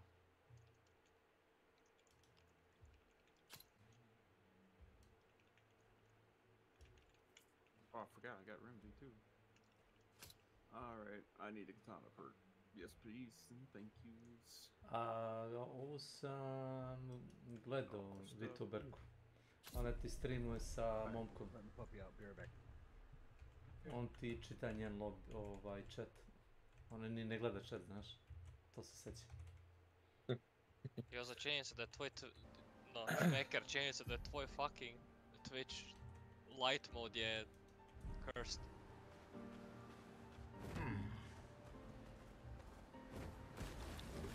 Allons faire tempête.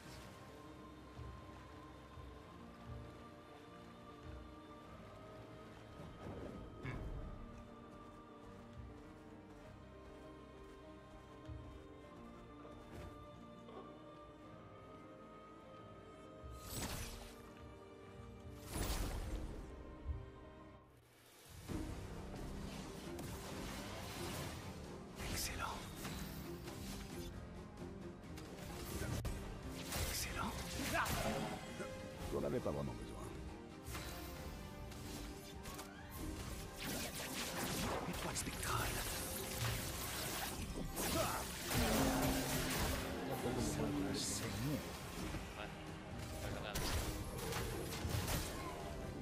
C'est bon.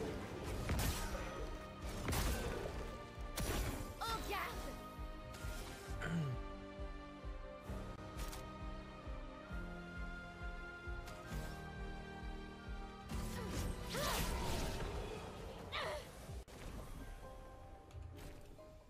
Snake. Yes. Kad ćeš ti opet streamat Han Shodan, Snake? Pa, ako bude nešto interesantno u novom eventu, možda. Snake, streamaj Han Shodan, Snake. Nema tu šta da se vidi. Dođi igrat sa mnom Han Shodan, Snake. Evo, upravo me to plaši. Allons faire tempête. Neka radije će problem sa psihopatom koji nosi shotgun i sabom. Ja njega hoću strip snipat, ali ne mogu ga naći. Ti si njegov najbolji prijatelj ako nosiš, na primjer, 4 koncertina bombe i trap loadout. Full. Ti si najbolji drugo. Ja njega hoću strip snipat.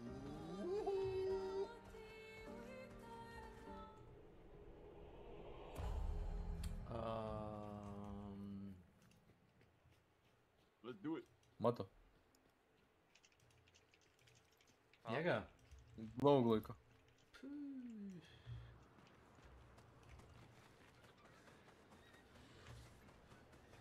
Zako da ima 75? Ajmo tvoj stream, molim te. Ne želim.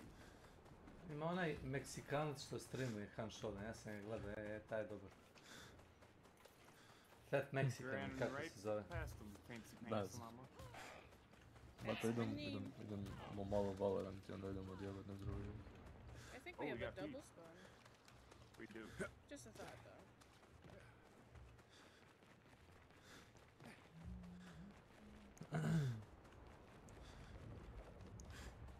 Alright, I'm back. Šta se igramo, šta igramo? Valorant. Ajde. Did you scare those birds?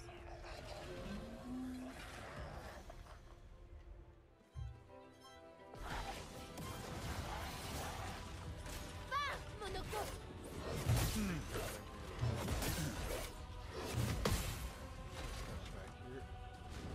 Tu ne t'en tireras pas. Frayons-nous un chemin.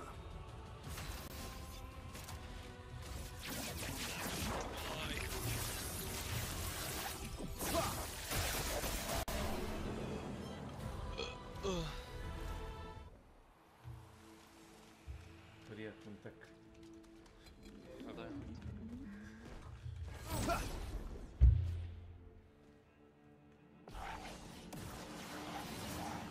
J'en avais pas vraiment besoin. Ça va déjà mieux. Excellent. Étoile spectrale. Ya!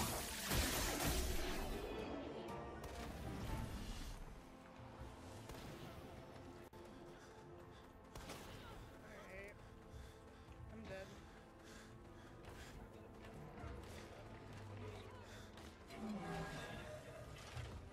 Alright, I have shadow. Excellent. Excellent. Ah! Prêt à frapper.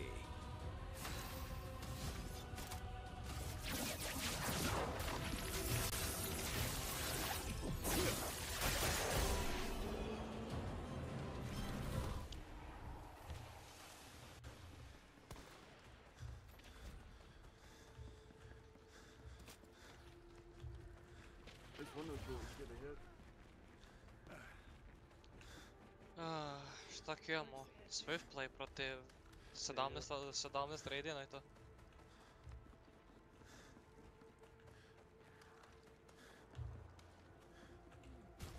The match is not for me right now. Been trying to use the mat last couple days. Just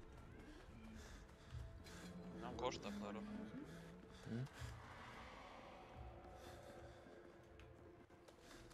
Šta si joj?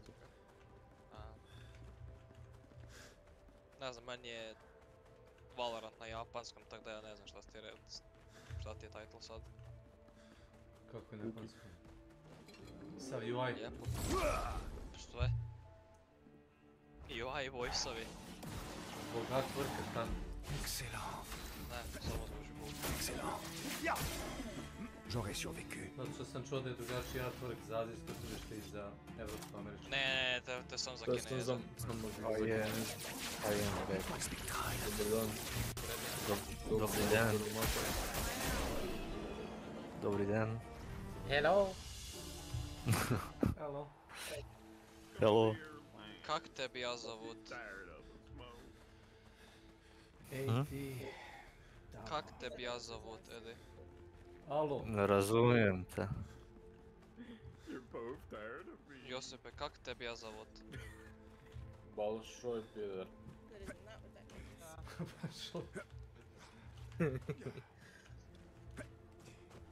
Nađo Fos. Eto ti psovka. Veliki Žopo sos, блядь. Ne, veliki kurec. Nađo Fos.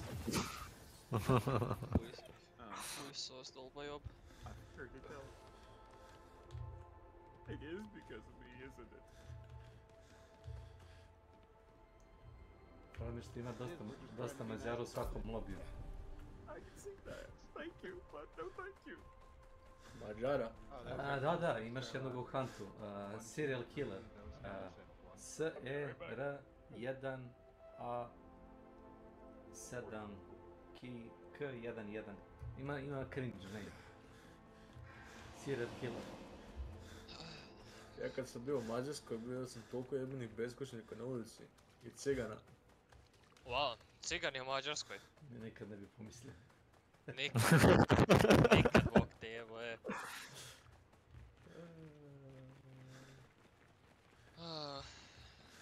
Хуй sos, dolbajob.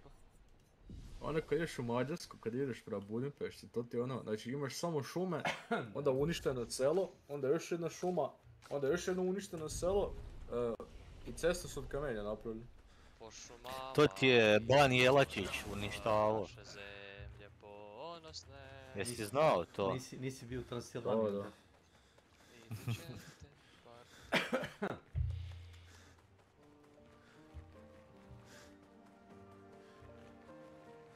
Oni su... Na B. Htjeli Rijeku, mamu im jebem. Ali nisu dobili. Ili Italija, ko je htio Rijeku? Mađari, najljepši mađarski grad, Da. Rijeka. Šta nije jasno. Da. Čekaj, igram Clash Royale, daj mi sekundu.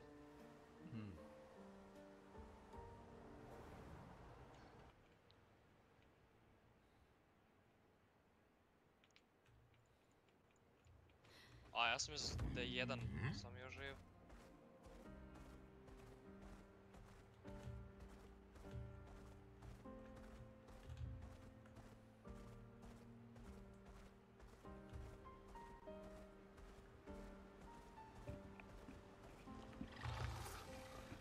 Allons faire.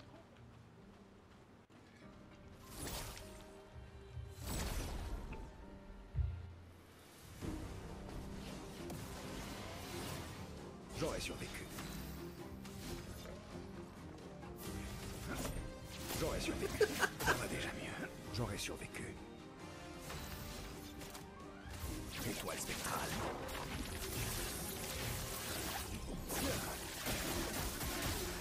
Un peu de violence.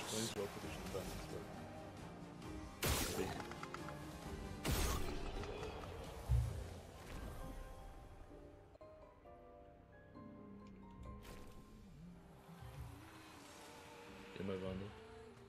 Stvarno. Viper 1 HP. Tout le monde a son maillot de bain.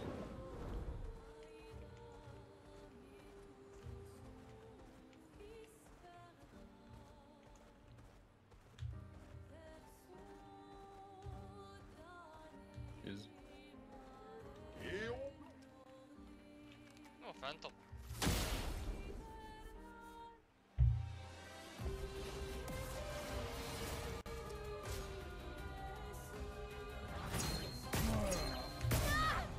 Suffit, s'il te plaît.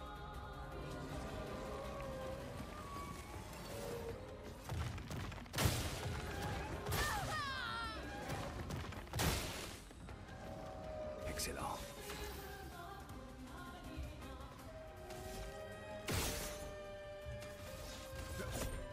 J'aurais survécu. J'aurais survécu.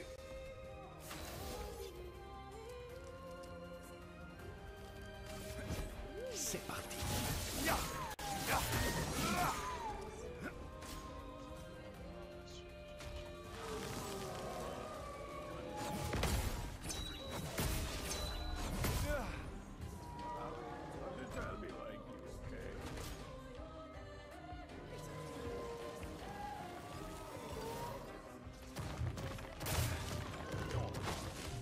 Vas-y, essaie pour voir. Excellent. Excellent. Amusons-nous un peu. Stop it. Čekaj na majku prozor otvorit brba.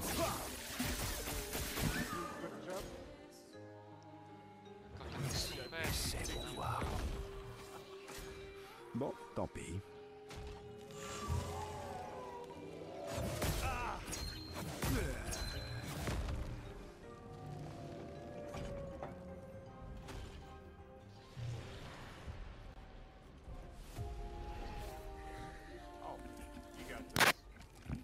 Imam.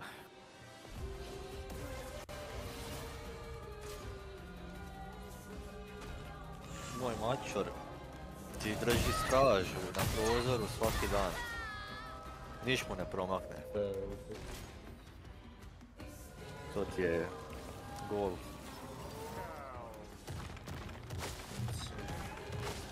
On je mene one shot naravno. Tu t'en tireras pas. Ça va déjà mieux. Amusons-nous un peu. Još jedan gore. 10. Slobodan sam.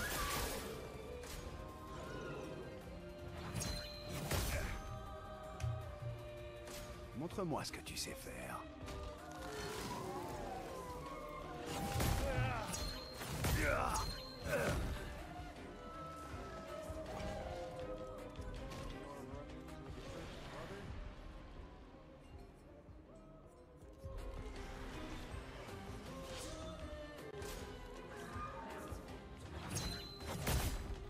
Majko mu jebem, košta prska.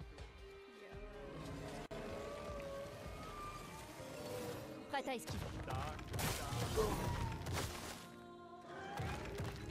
Reci mater, tako je. À moi de Reci. jouer. Ne znam, ovaj piše u all chat ili team chat? Kako piše u voice chat, the fuck? Ne znam, All chat ili team chat? All chat. Ne, meni je lig na japanskom, ja nemam pojma što piše. All chat. Igrate League? Da, igramo League. J'attends. Čemu tebe volite?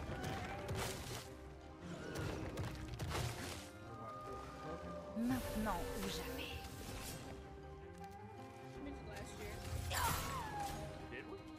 Dobar arrow, sve obojice.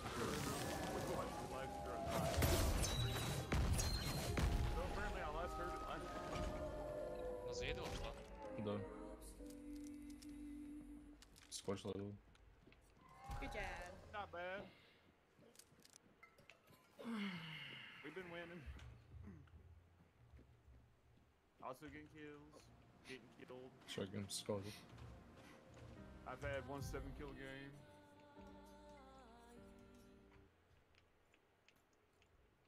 Jedan je gore tam. Momčicu, idem da vidim šta radi koza. Koze. 105 u 2! Good morning. Ja sam nju dinko. Well, I'm at it. Ja sam dinko nju, okej. O, 105 u 2. Unfortunate. On je imao armor rundu 1. Imala je i Sage. Ja sam hitao za 105 i nije crkla. Koliko si hitao za 105? Ne. Sage. Sage i Clove su imali armor rundu 1, by the way. Yep. Ne smijem.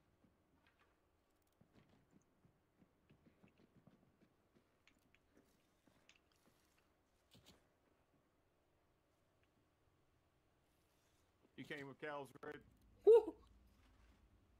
You could have bumped him over the head. We could have had Imaju fucking vandu. burgers. We could have roast. There's Omi King again. A nek šta će imat, klasik? Mo, are you gonna kill Omi King? Fuck, jebeno uho me svrbi. You gonna be good? You gonna be good or you gonna kill Ako me? te svrbi, pućeš. Znaš kako se kaže. Ma ide ga sedi. I'm gonna Tako. just extract, honestly. Gašćina na makšinu. I'm gonna die. 115 Clove. Yeah, we're clear. Fucking. Alright. Nice I'll win. extract. I Ova wouldn't go dvoje that su way. trolli, by the way. I wouldn't go that way either.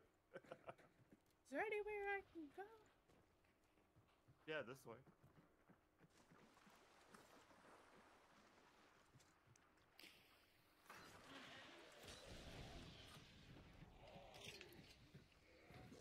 I burned him. Why? Why must you do that? I get it. You want to kill me. If I wanted to look at that kill lump you, of I road. would. How dare you? Wait. Homie King? Picked up the other bounty? Yeah. Yeah. Ah. Phoenix troll. Why you think I was mentioning him? Hitao je s nožem, mislim.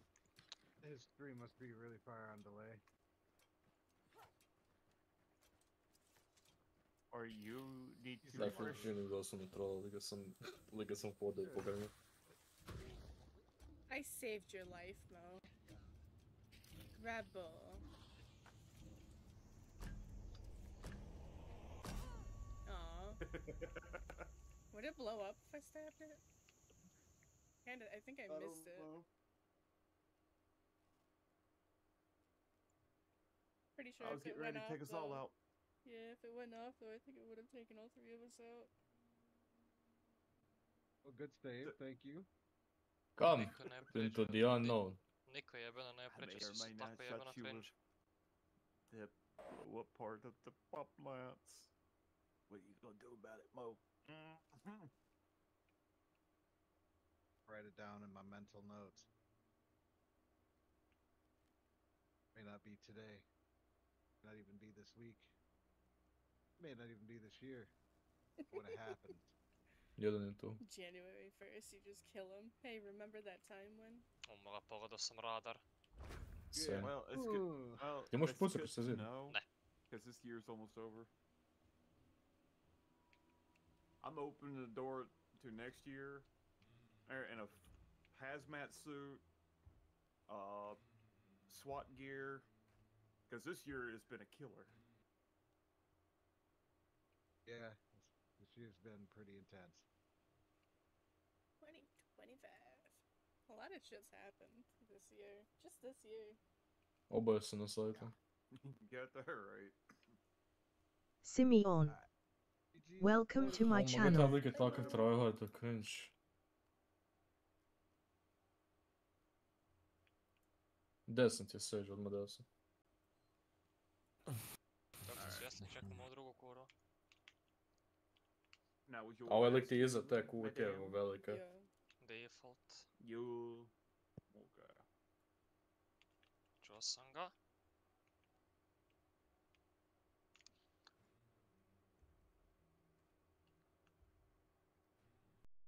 Trying to get her trap kills. Hey, guess what? What?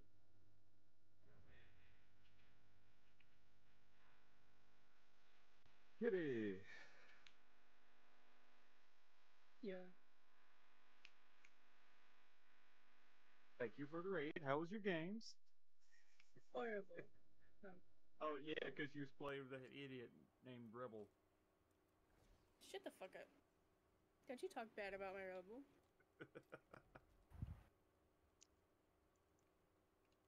Alright, good luck with the games. Thank you, thank you. I gotta keep all these people entertained. I don't know how I'm gonna do that, because I suck at this game, but okay, we'll try. You're great. Alright, bye! Fine. Oh, hello. How are you? Morning, Meat.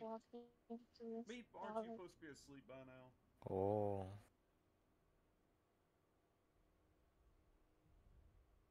I'll leak it. Yeah?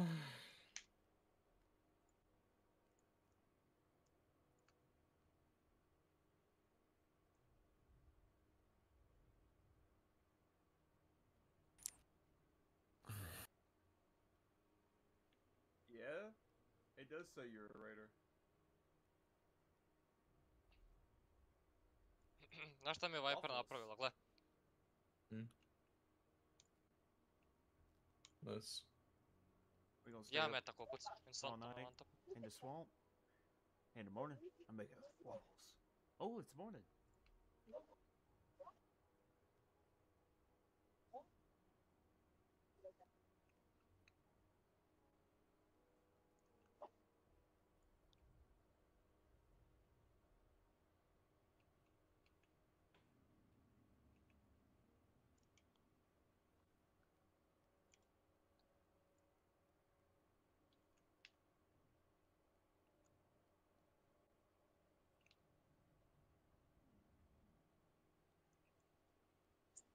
Imam 3 odina na timu.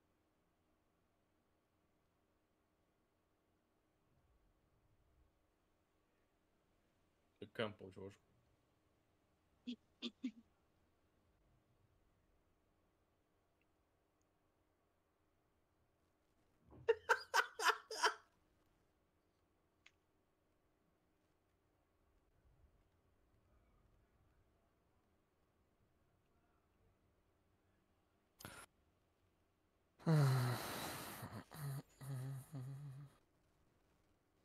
Well, at least we done completed our challenges for the week.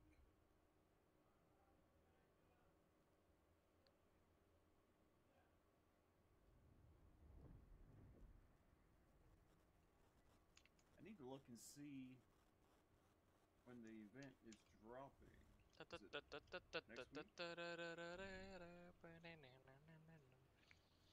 Adele, you're back again. Yeah, I'm walking to college. I just came to say hi and bye, I guess. Oh, okay. I'm not there yet. I've been like Wait, you 5 have a minutes. driving license? Yes, she has a driving license. She can drive a tractor. Not Yo. yet, but I will pass eventually. Uh-huh. I She see. doesn't have a drive. She After doesn't. She doesn't have a drive. Yeah, not yet. I will eventually. Hell yeah. What a fun and interactive game experience that was.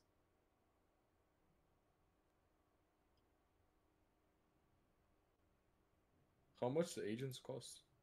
8K. 8K? Wasn't it 12? No. How can it be 12 if the max amount of kingdom credits you can have is 10? Wasn't it used to be 12? No. No, you're lying to me, man.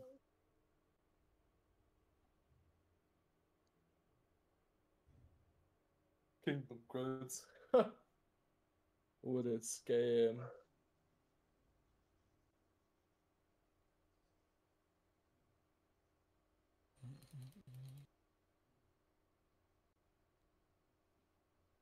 Freddy Fazbear. Oh, wow. Hello.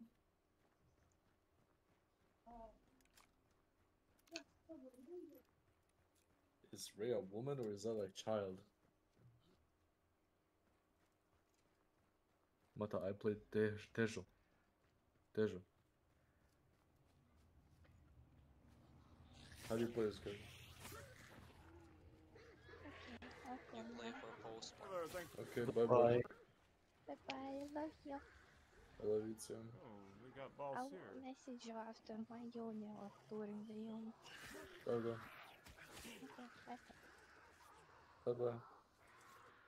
Mata, how do I play this game? You play for post plant. What's that mean? I don't know. Eddie, what does post plant mean? I don't know, man. Eddie, please explain to me. I don't understand. I don't know. What do I buy? Mata. Ghost and a rocket. Ah. Oh, ghost. Huh? Fuck that. That's just a cringe dude. Come on. Jet muted. Very sugoi. Very kawaii.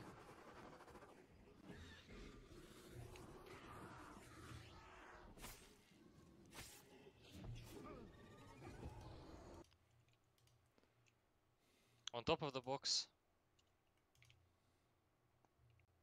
In the corner. Why is nobody pushing? Because... Yeah, it's smoke off, I mean. Već to lijevo, Ćoško. Oven.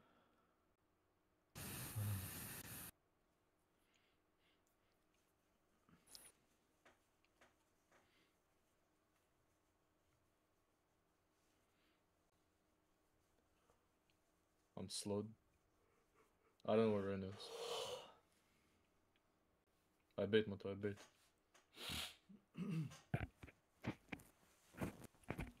Oh, welcome back, Snake.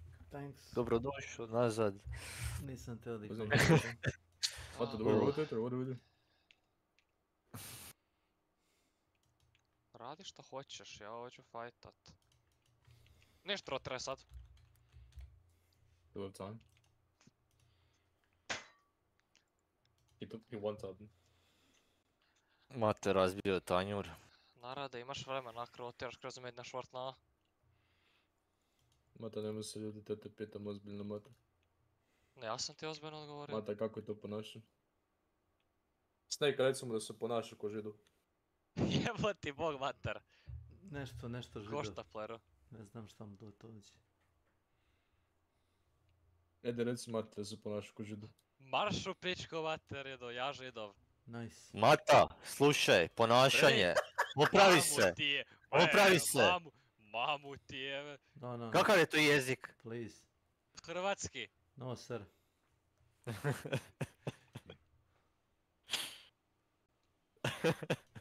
Hrvatski, Edislave, hrvatski. Popravi taj riječnik. Kako mu je Q radi? Pogledaj jezik. Šta ti je to, dron ili... ona bomba. Right click jednom će ti se bouncat i onda kad se bounce će nekog stanat. A ako left click? Neće se bouncat. Okej, lik me one tapo, naravno. Lik tryharda. Klasika. The fuck is this? Ispred tebe. Jedan lik ima svaču. Taj lik ima svaču. Ti imaš tako sreće da je lik fullo. Naravno. God's chosen after all, šta ti kažem. Snake, ko je to? Čija je to baba? Ne znam. Šta je to? Snake, čija je to baba, Snake? Ne znam, kineska igra, horror. Kineska baba? Kineska baba, njihao ma. Kineska znaš da je dobro. Njihao ma. Čao ni me. Baba izgleda jako... Čao ni me. Jako ljubazno. A ja sam Snake Oil Skin. Salesman. Okej. Snake Oil Salesman. Yes, scammer.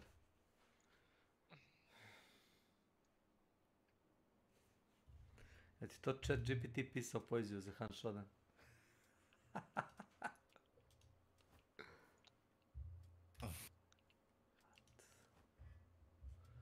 What the...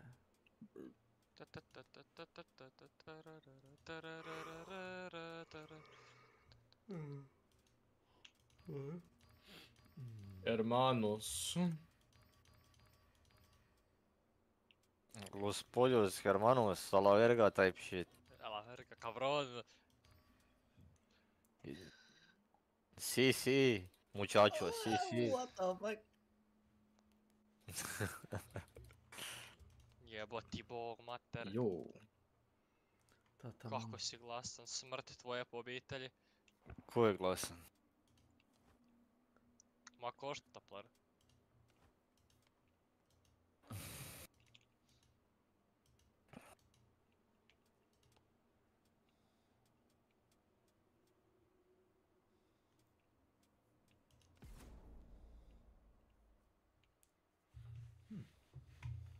Host to survive.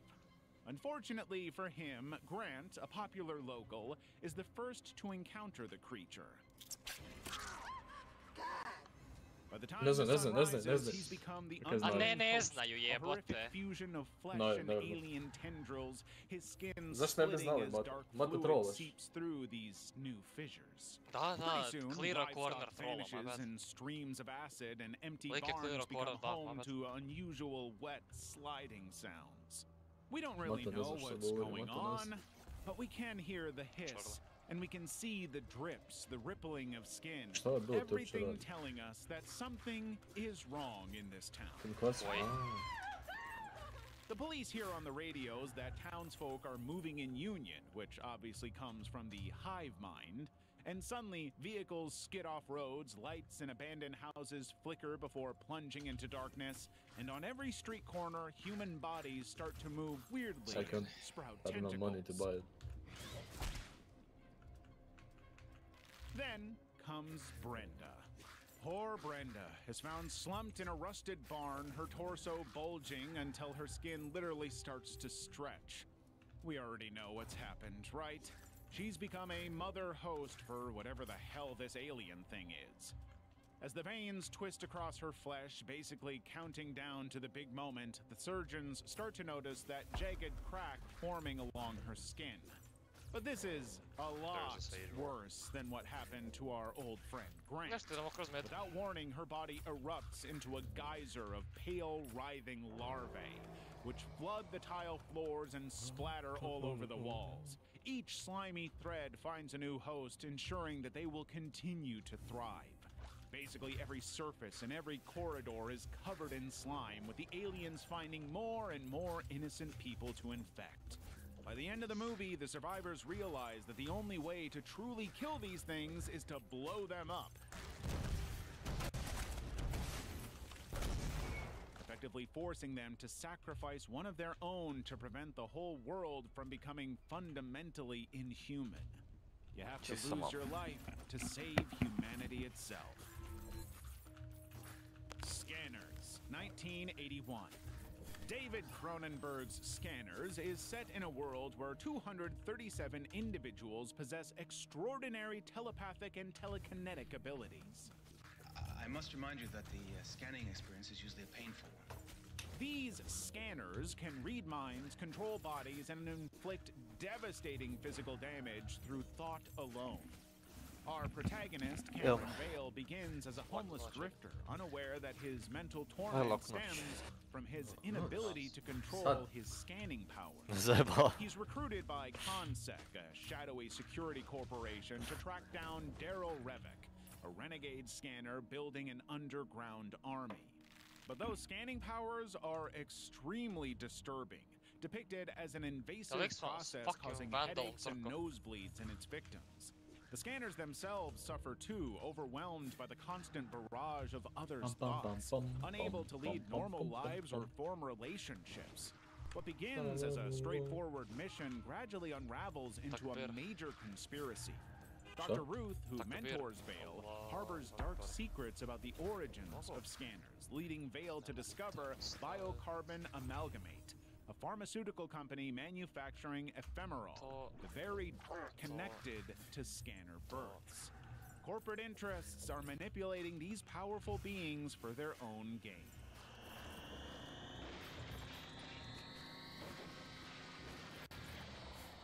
As the story progresses, the body horror grows stronger. Early scanning demonstrations show the physical toll, but then comes that iconic moment. Revik scans a rival scanner during a demonstration, causing the man's head to literally explode in a shower of blood and brain matter.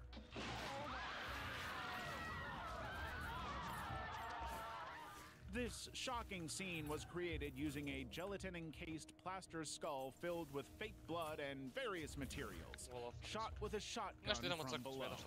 This culminates in the final confrontation between Vale and Revik, where their psychic duel manifests as horrific physical transformations.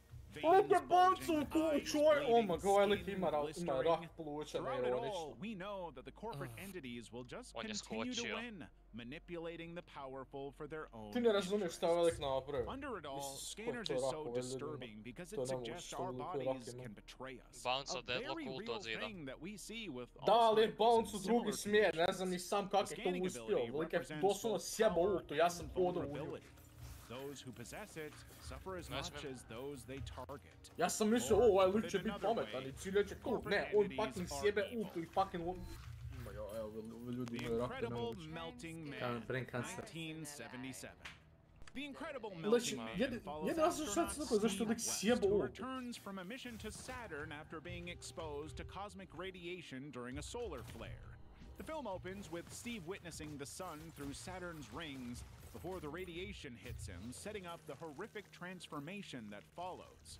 Upon waking in a hospital bed, Steve discovers his body beginning to liquefy, his skin blistering and cracking as the radiation poisoning takes hold.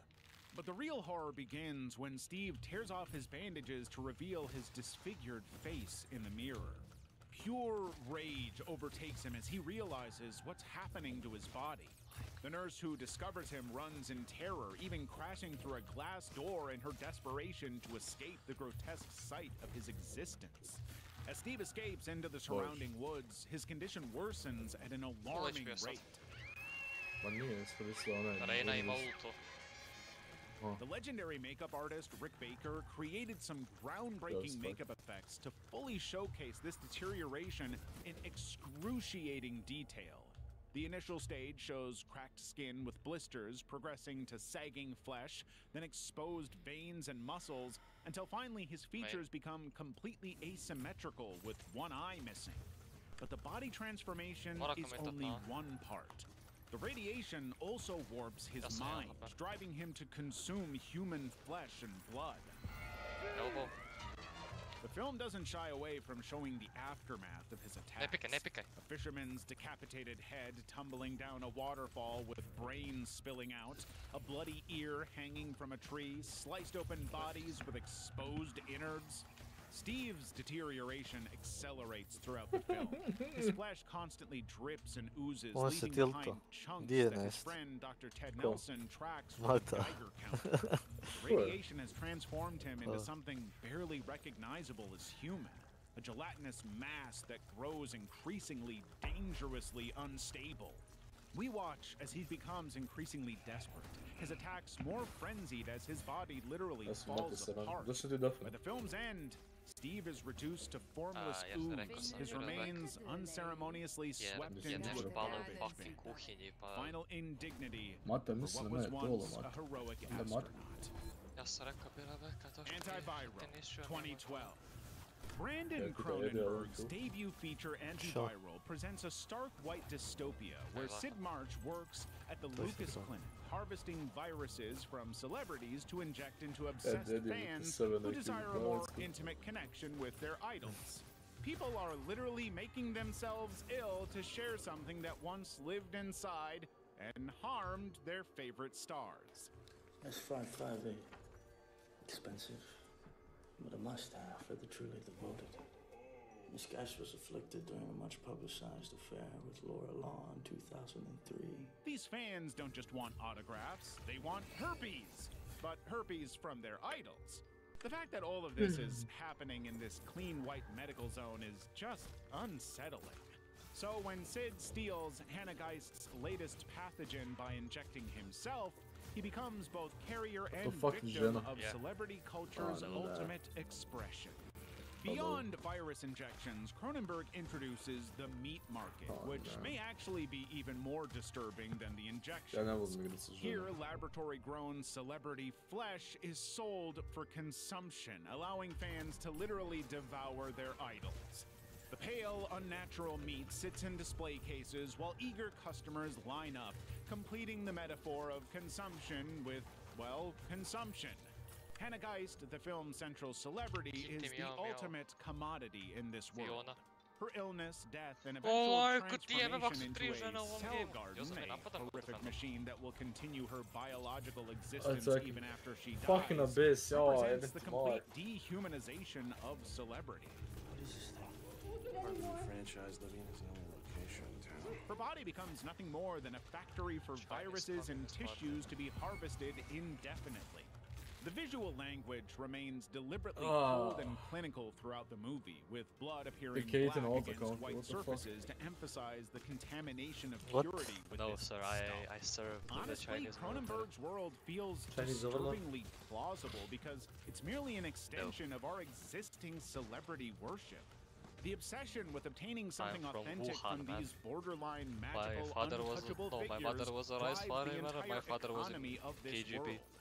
When Sid becomes infected with Hannah's deadly pathogen, he transforms into a commodity himself, hunted by collectors and broadcast on television for fans to watch him die, just as she did. More like the delusion. You're a commodity. Because really, all anybody wants in this world is fame, even if it kills them. 1 minute. Color Out of Space, 2019. Dvije žene na timu, Richard majko. Stanley's Color Dve Out of žene na Space timu takes H.P. I pederi, Lovecraft's fucking 1927 short story and Dva, pushes ja it ne into spominjanje a bio mi visceral video. nightmare. The film follows the Gardner family, who moved to a rural Zadnje ti je New flag, England zadnje farm ti je flag. seeking peace. Only to have Plante their ultaj, lives plante shattered ultaj. when a meteorite crashes in their front yard. This glowing object brings with it something alien. A color outside our visible spectrum that begins to infect everything it touches. Naravno da ćeš to istrati. Unlucky!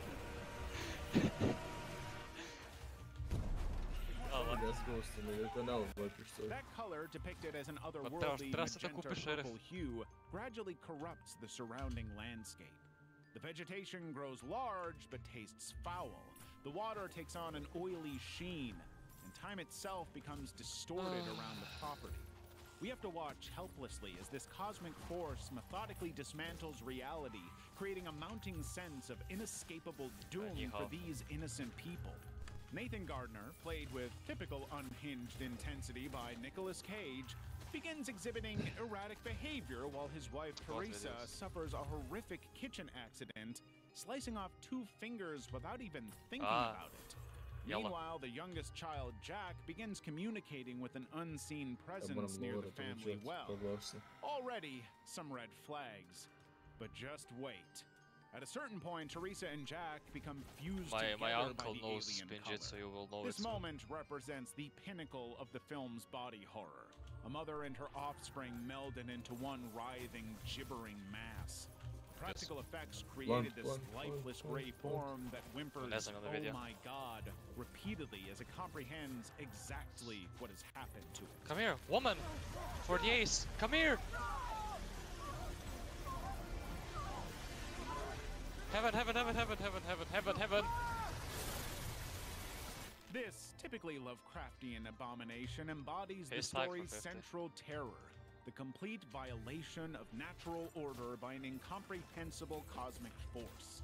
Of course, they never stood a chance. By the end of the movie, the color has gradually saturated the film's palette, transforming the once idyllic farm into a psychedelic nightmare landscape. The alpacas, which honestly are an unusual addition to the story, undergo their own disturbing transformation, becoming a conjoined monstrosity of flesh themselves. Unlike your usual Hollywood monster movies, the threat isn't something that can be fought or understood. It's an alien presence that operates beyond human comprehension. The color is fundamentally altering human bodies into something else, creating new forms of life that shouldn't exist. The Gardner family farm becomes a technicolor hellscape where there are no rules and no humanity left. But if you want to see a world where there's an endless number of great movie and TV icebergs, you found it. All you have to do is hit that subscribe button. Let's move on. Level 3. Swallow 2022. In Swallow, Ja, da best sam friends njemu roditelj. Benjamin and Ja bi Dom are njega celebrating nalupo, their final nalupo bi night ga. together before Benjamin leaves their small main town to pursue a career in adult entertainment in Los Angeles. Dom, who secretly has feelings for Benjamin, arranges what he believes will be easy money through a smuggling operation to help fund his friend's new life. To stvorenje ima 3 kila, tak. It's just a package for a friend. But then they meet Alice, an aggressive dealer who forces them at gunpoint to swallow filled with what they assume are standard substances. 4 packages go into Dom's stomach, 1 into Benjamin's. Then it all goes horribly, disgustingly wrong. A encounter at a rest stop results in Dom being punched in the gut, rupturing one of the packages and unleashing not powder or pills, but something alive. The packages contained venomous larvae whose bite causes paralysis and euphoric effects. Creatures get to work, Dom's condition deteriorates rapidly, causing his genitals to swell while waves of pain and unwanted arousal course through his body. Alice drives him to the boss Rich's isolated cabin, where the true nightmare unfolds. Teraz się zwiecie 1, 2, 3. Tell me where the f we are. We're at my boss's. We have to get all the things out of him and then we Ok, can taj Phoenix, ne znam, to lik je užasan, ali mene lik ubije, naravno. Benjamin must manually extract the remaining packages from his friend's body, using an arm covered in petroleum jelly jebote Bog, da te jebo Isus Krist više. show you or tell you what happens, but you can Taj Phoenix ima 4 kila, ja sam 2 od njega. The horror of the movie is built around the exploitation of Dom's body. The moment he swallows those packages, his digestive system is no longer his own. The creatures feeding on him mirror how the drug trade feeds on vulnerable people, consuming them from within while promising temporary relief. The whole time this is going on, Rich, the operation's puppet master, views both Dom's suffering and Benjamin's desperation as a particularly sadistic form of entertainment.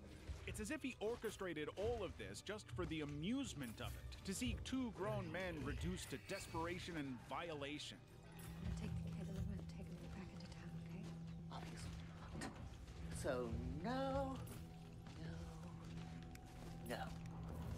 He is, in many ways, just like us, entertained by horrific things. Reanimator, 1985. At the start of Reanimator, Herbert West arrives at Miskatonic University with a glowing green serum and an obsession. This brilliant medical student has already Bože, killed his ja sam professor mislio. in Switzerland, though he insists he gave the man life. And now he's ready to perfect his reanimation formula on American soil. But then, West discovers that his reagent doesn't just restore life, it creates violent, uncontrollable monsters. Slowly, his ethics start to erode as he drags his roommate Dan Kane deeper into his increasingly disturbing experiments. First, it's Dan's dead cat, then a human corpse from the morgue, then the Dean himself after a reanimated body tears him apart. Insane. Each resurrection brings worse consequences, but West can't stop. He's addicted Oh, to fucking playing God. Skype is a The film's dog. most notorious sequence unfolds when Dr. Carl Hill, that sleazy professor who tries to steal West's formula, What is gets this his was head Skype? chopped Couldn't clean what? off with a shovel. West reanimates both the severed head and the headless body separately, creating a walking corpse that carries its own talking skull around like a really messed up puppet show. Dr. Hill's actions escalate until his reanimated head forces itself on the unconscious Megan Halsey, the Dean's daughter, while his Didn't know. body holds her down on a morgue table. The scene shows Hill's severed head performing a, shall we say, intimate act on her without consent. It's a scene that pushes way past typical horror boundaries into something genuinely unsettling and never seen before in cinema. Up to this point, the movie has been a Good dark song. comedy, but now something Stop. has seriously shifted.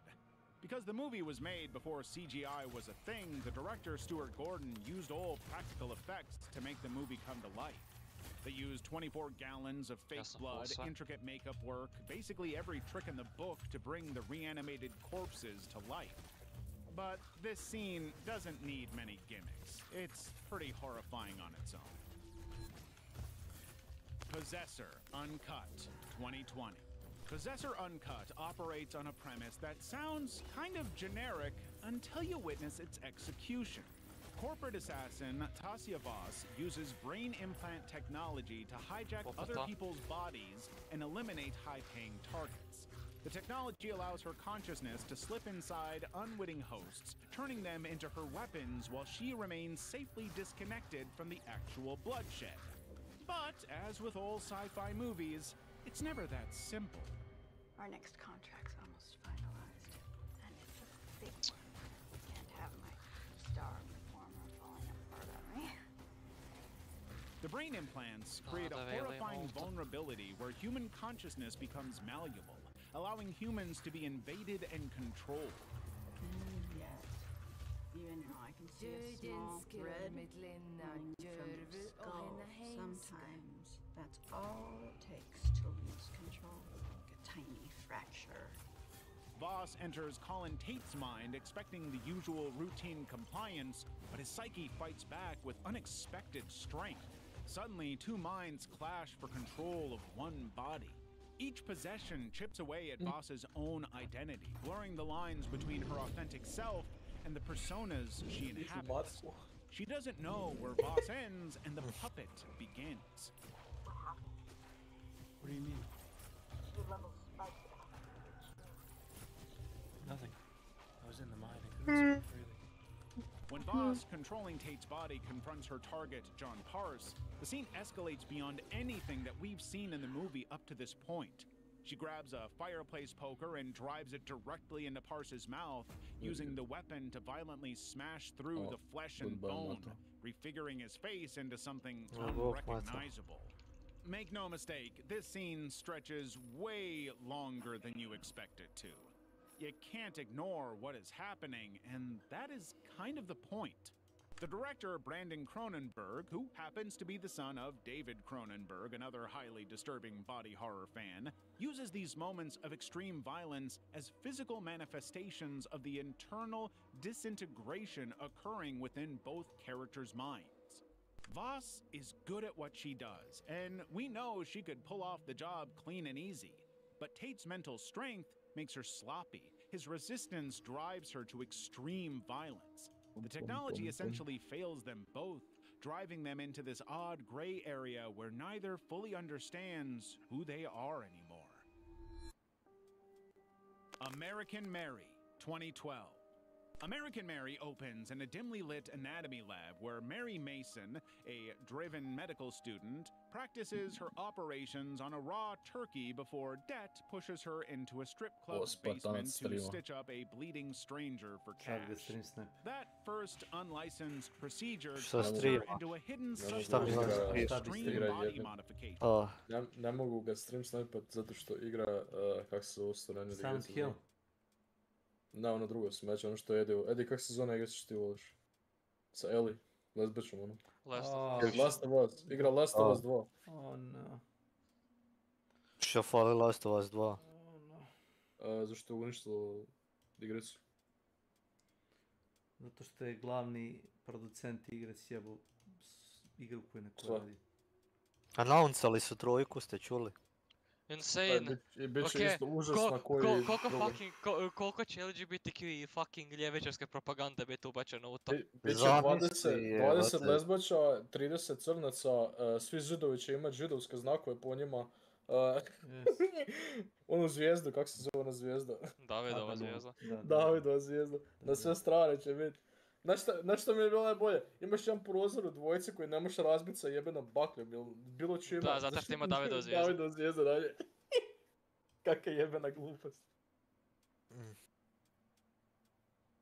Vidiš da su židovi napravili. Da vi ne znate uživati u igrama, samo znate srat po igrama i complainat. Šta? Jedinica je bila odlična. Da. Je, bila je dobra, ali dvojka je dobra. Nope. Joela izmasakriraju prvih 15 minuta gejma. A šta ćeš, desi se, jebi ga. Ubili su Joela da mogu dodat muscle mommy za Ellie, šta je to jebe mati, daješ fucking pusti se koji ti kurac. Nemam pojma, fucking nekog dumbass nigara. U dvojici mi se sviđa što dok ubiješ AI bota doziva drugog, onak ime mu kaže. Ono, ime osobe. Ko da onak donekle imaju emociju. Što onak cool as fuck. Aha. Yes. Znaš da u Hanshotanu imaš emoji kad karakter te ubije? Šta stvarno? Da. Da, možeš Fortnite dancat sad. Kad ti karakter ubije... Flosa po mrtvom tijelu. Yes. Imaš emoji. Da li je to trebalo u igri? Verovatno nije. Kad moram skinuti 2 moda za banalno čega. Where clients request Snake nipple models, removals, tongue splits, even partial limb amputation, all to redefine themselves beyond societal norms. And Mary is all too happy to help them out. I want to pay you $10,000. Cash. Out of Sylvian mugging problems for a while. She's a nice girl who wants an unconventional operation. She just wants some skin removed for, cosmetic reasons. Each illegal surgery cranks the tension tighter and higher, pushing her to perform operations even she is uncomfortable. Mary hesitates as she removes a client's genitalia and stitches skin with the surgical precision of a pro, but the pay clears her tuition and sharpens her scalpel hand. She's praised in her class for flawless sutures, yet she drifts further from the hospital's clean hallways into sticky, fluorescent-lit after-hours. Ne, nego ja uživam igricama, niga. Ne, nego su oni tebi slijepili oči Davidovom zvijezdom dok si spao. I onda su te trovali po stavljaju mi otrov u fucking vodovod, da, istina. Otrov na muda. Stavljaju ti estrogen u fucking vodovod, ne misliš sam zato. Kruh što kupuješ, kruh što jedeš, ima estrogen u njemu. Da, brom su sipali. Ako odeš kod onog Michelle Bobe, misliš da on izgleda ko žena. In one of the rooms, her surgeon attacked her as they went to an operating table. Njegova cijela obitelj muslimani, a ti židov. Ja židov, ali imam nos, jebate. Fuck. American Mary opens in a dimly lit anatomy lab where Mary Mason, a driven medical student, practices her operations on a raw turkey before debt pushes her into a strip club's basement to stitch up a bleeding stranger for cash. That first unlicensed procedure tugs her into a hidden subculture of extreme body modification, where clients request nipple removals, tongue splits, even partial limb amputation, all to redefine Jedino što themselves sam mrzio u as The Last of societal Us 2 je norms. Abby. And Mary is all too O, da ona happy to muscle help them moment, out. I want to Da. pay Da? $10,000 cash. That ought to solve your money problems for a Onak while. i nju sam mrzio she's a i nice sranja girl s who wants njom an radit. unconventional Pa operation. Joela su replaceali s njom, Some da, skin to sam ja removal rekao for sad malo prije. cosmetic reasons. Each illegal surgery Tom cranks the tension muscle tighter cool. and higher, pushing her to perform operations even she Baš is me zanima uncomfortable kako će trojka biti. Mary hesitates as she Užasno. removes Mogu the skratiti, client's mogu skratiti shit. genitalia and Ajde, okej, stitches dvojka skin je with the donekle okej, surgical ali precision of a ono, pro. vidi se But da Kay ide clears her downhill. tuition and Pogotovo s sharpens tim her ono scalpel forced hand. lesbian bullshit što She's su fucking praised in her jako class for forsali, flawless skupa sa svim sutures, drugim. yet No nisu slips toliko further in the forsali, samo je jedna hospitals scena hallways in bila. the sticky Pa fluorescent da, ali je lit forsan, vidi after-hours se da je clinics. forsan, šta to pripada. to je Imaš da se ljubavni nas- trougo, imaš beta mužjaka, glavnog lika i njenu devojku. I njih dve koriste njega kao Snake sve zna. kao jebenog rasplodnog bika i vuku ga okolo. Zato što je on otac njihovog deteta. Majko moja, i to je normalno. Nemoj molim. Snake, the wise one. I oni to zovu ljubavni trougao. Fucking the name of Snake. So smart.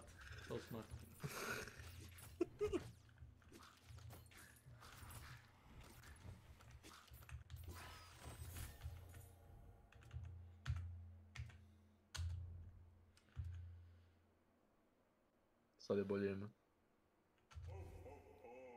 Snake the Wise. The Wise Sage. Možda je The Wise. Wild say salesman. Okay. Fair enough. A to je profilni izgledaš koji salesman nekakav. You want to prefer my wares? Fucking Kajit iz Skyrima. Come browse my wares, young one. To. Kažic kuma salesman.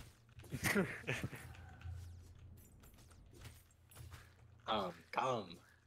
Fucking, Kažic su samo fucking Turci od fucking Skyrima.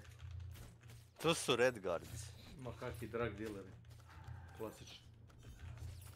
Pa da, Turci. Kajiti su većinom onak gypsies, onak, tako bih ja opisao. Pa ne, meni su ti Kažiti, oni su meni Turci. A Redguardsi, oni su fucking nigeri, ono onak iz Kambodje ili neke pičke maten, tam gdje nemaju hrane, znaš. Jesi gledao kad se Redguard vitez bori protiv tri heroja? Oni kao bad guy. Uko šap je pobjegu. Iz Elder Scrolls Online, onaj cinematic, kad se Redguard vitez bori protiv Barbarijana, Roga i Mage. To je Redguard? Da. I sve ih ispresavije. I obale mu kamen na glavu i kao, pobedili su ga. Što neče fora nije ni umro. Kako se zna da je Redguard? Pa jeste Redguard. Zato se dešava na tom ostrvu gde je on je kao Lord Commander tih vitezova. Što neče fora nisu ga ni ubili, nego samo je kamen pao na glavu. I na kraju cinematika vidiš kako se ustaje, sam sebe kao healuje, pošto Redguardi su talentovani za klerik magije. Sam sebe heala i kao ustaje se. Kaj glupost. O, Snake the Wise. Pa ne znam ko je gledao taj cinematik gde je navijao za dobre momke da pobedi. Da. Niko, zašto taj lik je njih sprvio, bakle. Totalno su nesposobni.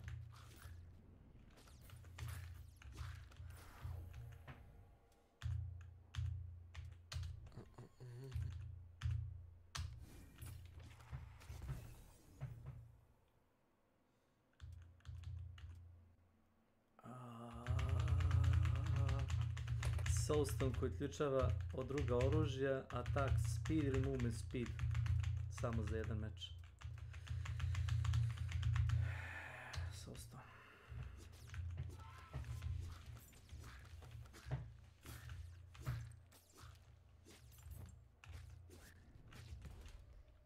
Where there are no ethics or laws. She's the best in her class, yet using it to break the law. Invited to a party with senior surgeons, Mary takes the opportunity to network and possibly launch her career. But then, she sips a cocktail and wakes beside her former teacher who has recorded their non-consensual night together. Humiliated by the incident, Mary flees her medical residency and vows to get revenge on the man who did this, Mislim da ću hiring sljedeću muscle igru from the strip kupit club Clair owner of to Obscure. kidnap her attacker. The scene that unfolds next Da, is treba bi to brutal. kupit. In one of the Da. back rooms, her surgeon attacker I is onda bound to čekam an Witchera operating table, forced to be the četvorku. patient in Mary's twisted Ti game. nešto izaćeš 5 godina. Witcher 4 će ti biti urađeno na Unreal 5 engine, što znači će biti vjerojatno propast. Da, treba će ti jako dobar kompjuter za pokrenuti. Do duše, Clair Obscure je urađen u Unreal 5 engine, ja mislim, ali radi dosta dobro. Izuzetak od pravila. Pa mislim da je on dobar komp.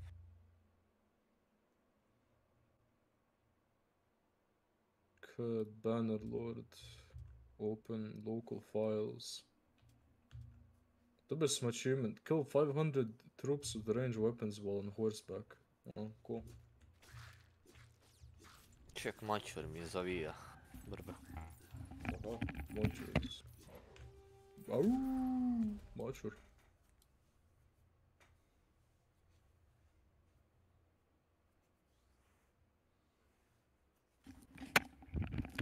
Evo. Se to tako kaže kod vas? Moj mačor je gladan. Ne, kažemo mačak ili... Mačak izgladneo. Šalim se. Da. Šalim se. Zavisi od konteksta, može drugo da znači. Mačor, mi svi znamo šta je mačor. Mačor zavija gladan. Svi bi znamo šta je mačor. I quit med school. I'm guessing you thought I went in. That's why you invited me to the party last night. Have you ever heard of body modification? Using her perfect skills, she severs his tongue clean out and sutures his lips together until he can no longer say a word. Satisfied with her professional work, Mary packs her tools into a suitcase and slips into the night. Eventually, however, Mary's surgeries catch up with her, with the husband of one of her victims attacking her. The injuries are too aggressive for her to fix, leaving her to bleed out. It's not a movie that will make you feel particularly good about surgeons, I'll be honest. But Mary did do exactly what she set out to do, so maybe it's a feel-good story? Level 4. Body Melt, 1993. In a calm Melbourne suburb, a number of residents receive free diet pills in the mail, promising peak health. One of the residents eagerly swallows an overdose of the pills. As he's driving, he hurdles his car off the road, tendrils suddenly erupting from his throat and slithering back inside before the police can intervene. That sudden, strange introduction sets the tone for Body Melt right away. This town is about to learn a pretty horrific lesson. Pebbles Court, a row of cookie-cutter homes, are basically the unwitting test subjects for Vimaville's smart vitamins. As I suspected all along, a learned chemist developed a moral conscience, expressing certain reservations about our unethical experiments in Holmesville. At first, residents complain of odd hallucinations, like walls rippling or colors distorting. But soon, their bodies fully betray them. A pregnant homeowner collapses as her womb expels a scuttling creature that tears her open, while nearby, a fitness-obsessed neighbor finds his muscles liquefying. Da budem iskren, slušam ovo.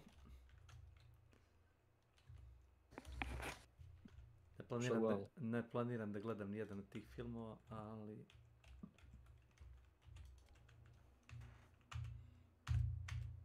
Nisam znao da Nicolas Cage glumi u jednoj od takvih grzota. Mada... Šta je ovo? The most disturbing body horror movies iceberg. Yes. Jednom koji je body horror? Znam da... Imam 11 eura, šta da kupim? Ne znam. Sjećam se kad smo ja i jedan lik što znam, gledali smo Human Centipede. Da. Koji prvi, Da bi drugi imak bio deo? dosta. Prvi, drugi? A oba dva smo, Drugi je grozni. Ne znam zašto ima više ljudi. Jep. Bukvalno pun zatvor. Pacijenata. Šta bi ti kupio? Ne znam šta Ovo ti što na se Bogu. igra. Zašto imaš vremena? To je pravo pitanje. Pa imam puno vremena, Snake, puno vremena. Pa onda je Path of Exile. Ali 11 eura imam. Ja mislim da ti Lord of Ogan košta 20. Samo da vidim. A nemam dosta. Idem s Instant Gaminga kupit nešto jeftino.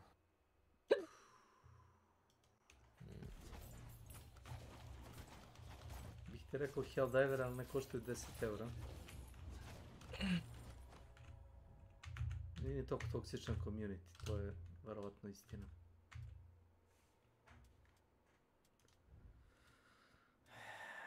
Iako imaš tipo kao što su Cloud koji ponese 4-5 airstrike-ova i ide mi na živce. Aha. Ja ne koristim airstrike, koristim orbital strike. Da. Ja koristim samo orbital. Very different. Imam samo orbital, nemam niš drugo. Da. Troll max. Šta je troll? Nije to niš troll. Ne. Bolje to nek da imam fucking 17 onih scatter bomb fucking bullshita i onda trčim okolo i samo same ubijem. Jest, cluster strike baciš i svi su mrtvi 100 metara. Da, skupa se ja s njima. Tačno, to me što sam. Friendly Fire simulator. Najbolji. Kako ubiti 100 igrača u 100 načina. Kurneš onaj fucking klasa rocket launcher i sam gađaš svoj teammate s njim. Jest. Airburst. Accident, guys, accident. Sorry, misclick. Misli. I onda ga ubiješ, moraš ga revivati, onaka ga ne revive, zato što automatski se revive.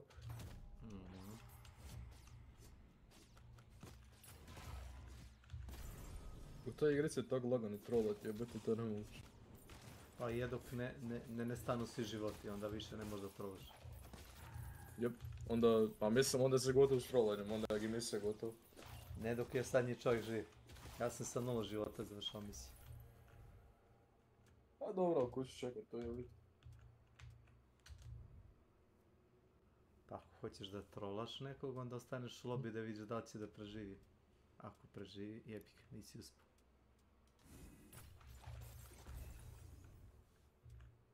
Trolling failed. Nemoj tako, Mr. Snake. Ne. Nego kako? I onako za Spartan 83 kažu da trola, zato što igra sa melee oružjem i sa shotgunom. I onda mu kažu, momci daj uzmi neku pušku, on kao ne, ja znam ovo. Ja njega nisam vidio nikad da igra na drugu. On zna uopće igra s puškom. Veterli Deadeye. I to zove snajperom. Veterli Deadeye. To nije snajper, to je smeć. Deadeye. To je bukvalno za ljudi koji imaju fokus viziju, tunnel vision. Znaš, kao što staviš konju, ne znam kako vi to zovete, ne znam ni na srpskom kaže, kao na hrvatskom. Ono što mu staviš na oči, ono crno, i gleda pravo. E, to ti je Deadeye optika. Znači ono, ne vidi ništa sa strane. Fantastik.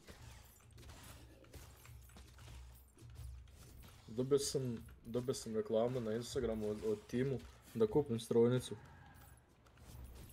Edi. Kakvu strojnicu?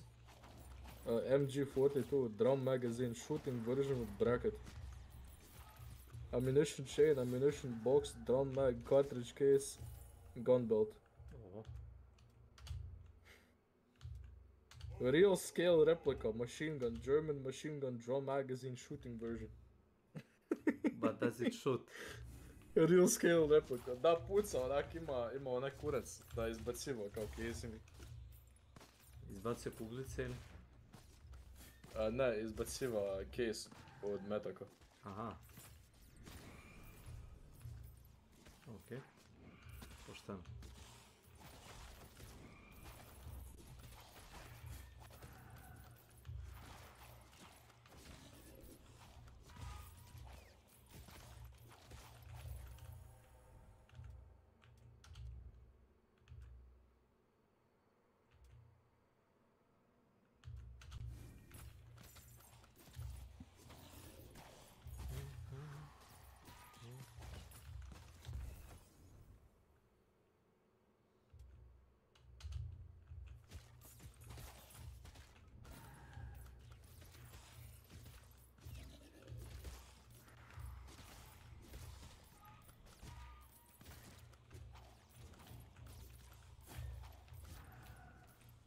Ako hoćeš interesantnu igru, Edi, probaj Dare Billions. Samo ne znam, možeš naći za 10 eura. Aha. Ja mislim da se njemu ne bi svidjelo. Ne znam, koliko igraš RTS-ove. Mass Effect Legendary Edition je na sale-u. Mass Effect. Voliš fantastiku? Da. Već sam prešao Mass Effect, ali mogao bi raditi achievemente, zašto mi se sviđa igra, znaš.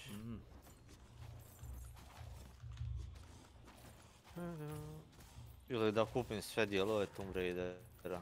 Ili Deus Ex. Daj Deus Ex, fuck it. Znaš bi te, nemoj si uzeti Deus, kurac. Šta ti se ne sviđa to? Ne, pa da uzmi nešto normalno.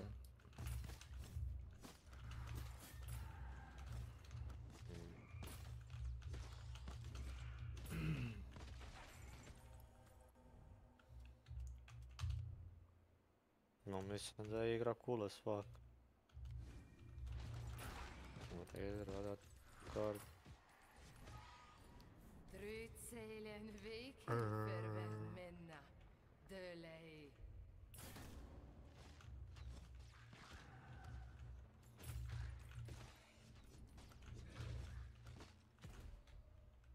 Into bubbling goo.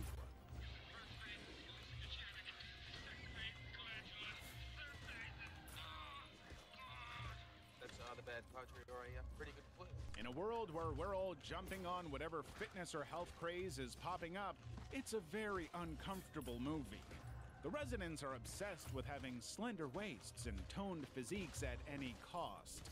So when you strip away the health club veneer, what's left behind is a critique of suburban complacency.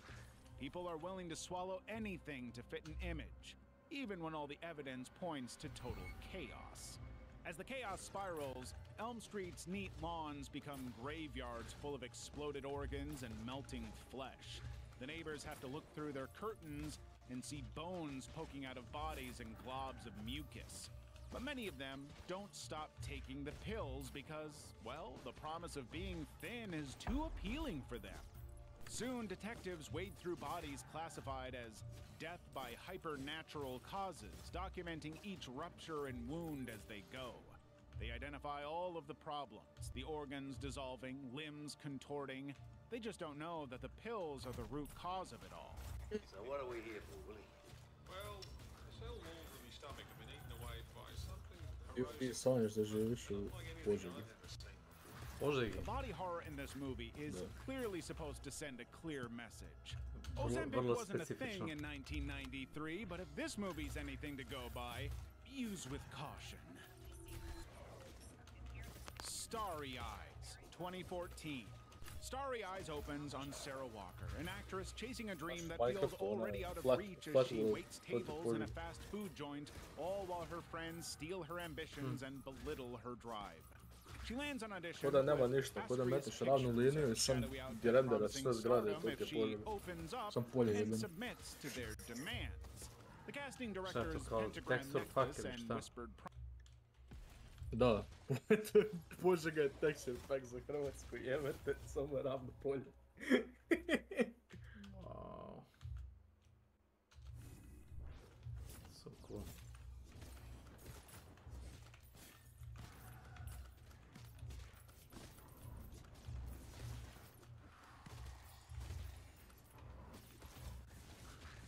This was mistake. Nikada. Nisam trebao da summonim 3 bossa, trebao sam ih vidim jednog po jednog. Ima smisla. Htio sam da uštedim na vremenu. Dakle, poprizvat ću ih sutorici i pobići ih. What little did I know. The troll man snake. The troll man snake trolls once more. Ne. Niente. Come into my house, young one. You must bound me. Gleda si... Easy style. gledao si Nosferatu? Da, nije mi baš bilo nešto. Sam ili sad, jel? Sad to je pitanje. Sad, da. Ha, znao sam. To je baš ono ženski film, samo to da znaš. Ja sam ga gledao, ali... Zašto? Pa zbog emocija, zato što previše je fokusa stavljeno na nju. Aha. A znaš? Ne znam, meni je film bio užasan. Pa, je rekao, to je ženski film. Mislim... Pa i ona isto rekao da je shit. Kao što rekoh, vrlo specifična publika. Onak, ne znam, meni je doslovno bio shit, ja ne razumijem zašto ljudi toliko gleze taj film, a meni je to tako bilo shit. A zato što je kinematografija dobra, taj cinematografi što kažu. Ne, mislim ajde okej je, ali priče nema smisla, sve što se dešava, ništa nema smisla, doslovno ništa. Film ti je rip-off Drakule, to znaš. To jest, pa da. I originalni film je isto, kad je žena pokojnog Brama Stokera koji je napisao Drakulu, je tužila bila nemačku tu kompaniju koja je napravila taj stari crno-beli film Nosferatu. Tužila ih je i Istina, čitao sam o tom. Ja mislim da su dobili naređenje da spale sve kopije. I to je urađeno, ali neke kopije su preživale iz privatnih kolekcija.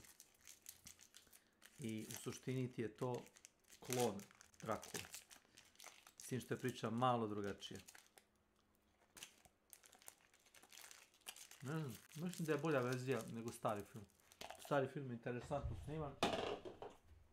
Mislim da je bolje.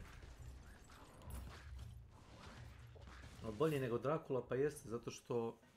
Pa Edi, ti si gledao to, na? Pa mislim da je stari film. Da, stari je bolji nego novi, definitivno. Crno-beli? Da. Imaš i onaj u boji, isto. Ja mislim da je stari. Imaš tri Nosferatu filmova. Imaš Crno-beli, imaš Nosferatu iz 1000... S koje godine beš? Mislim da je glumio onaj... Daniel Defoe. Ali u jedinici glumac mi je jako dobar. Nije strašno, nego onak iri, baš vibe taj ima. To je to.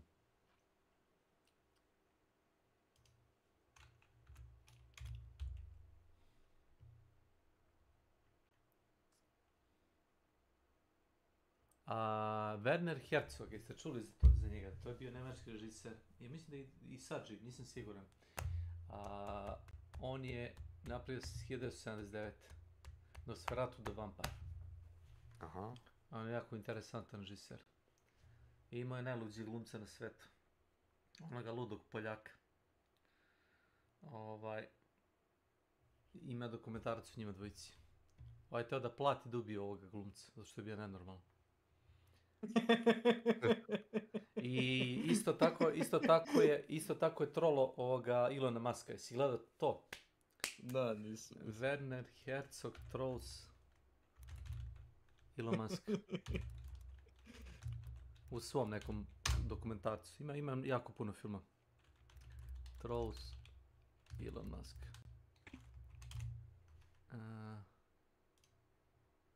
Have you ever seen Elon Musk put in his place with a moment of silence? There's a great example in Werner Herzog's Lo and Behold, a documentary about the existential impact of AI, robotics, and internet. Throughout the film, we hear from pioneers in the field, scientists, philosophers, and so on. We also hear from Elon, but when we do, Herzog, in his editing, utilizes...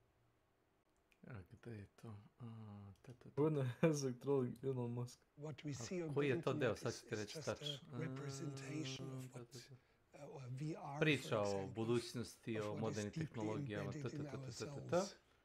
I sad ću ti reći.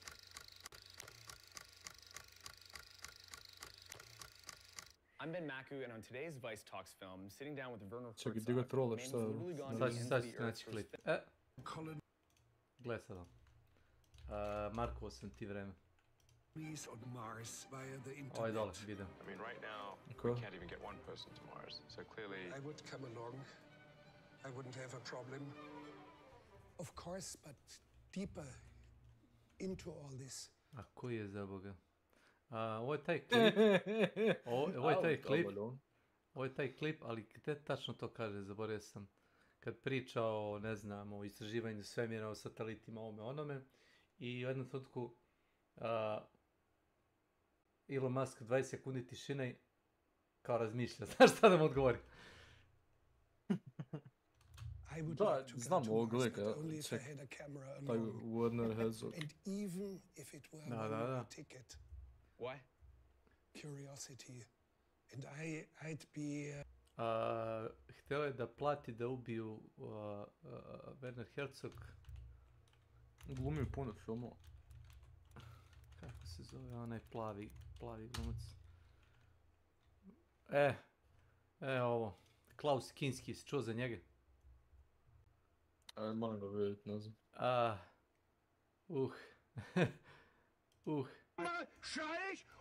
Ovo je na snimanju filma Klaus Kinski. Fitzcarraldo.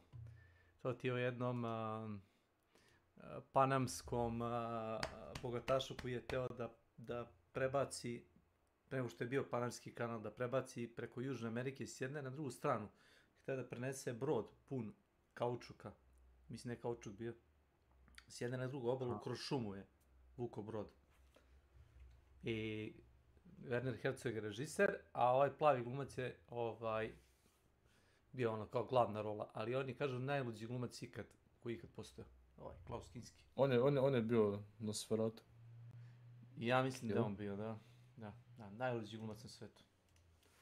Pa izgleda kod da je fucking lud, izgleda kod da bi me zakon. Gledao sam dokumentarac o njemu, znači koliko je pucao na snimanje, ne znam, rekao je u fazonu, režiser kaže action i on kaže ne, svi kažu Klause, akcija, ja ne mogu. Znači, i onda oni, ok, dobro. Kaže, počet ćemo istu scenu, ovog puta, kaže, ti počni kad ti hoćeš. I kamera snima jedno 20 minuta, znaš. I onda opet pukni, kaže, ne, zašto niko ništa ne priča, niko nikad ne priča sa mnom. U fazonu kao ne mogu nikad da mu dovolje, znaš. On je troll, ne vjerujem. 100%. Mir nicht im Schall, aber ich leg mich doch am Arsch. Der Moment ist überhaupt gekommen, wo ich dir in die Fresse haue. Was? Diesmal schlaf ich dich, was laut kannst du dich verlassen, du. Diesmal sitze in dem Kostüm in deiner scheiß Karre in Holland. Mislim da je teo da plati taj Werner Herzog, kad su bili u Italiji, kad su snimali neki film, teo da plati nekog talijanskog mafijaša da ubije ovoga. Za novac od osiguranja, da kao liši sveta, kaže, ovoga, zato što je bio nenormalno. Koliko ga nervirao. A da, ovaj je Poljak, ali ono iz Nemačke, a ovaj je baš Nemac. Nemam pojma, bio 90% filma od ovoga.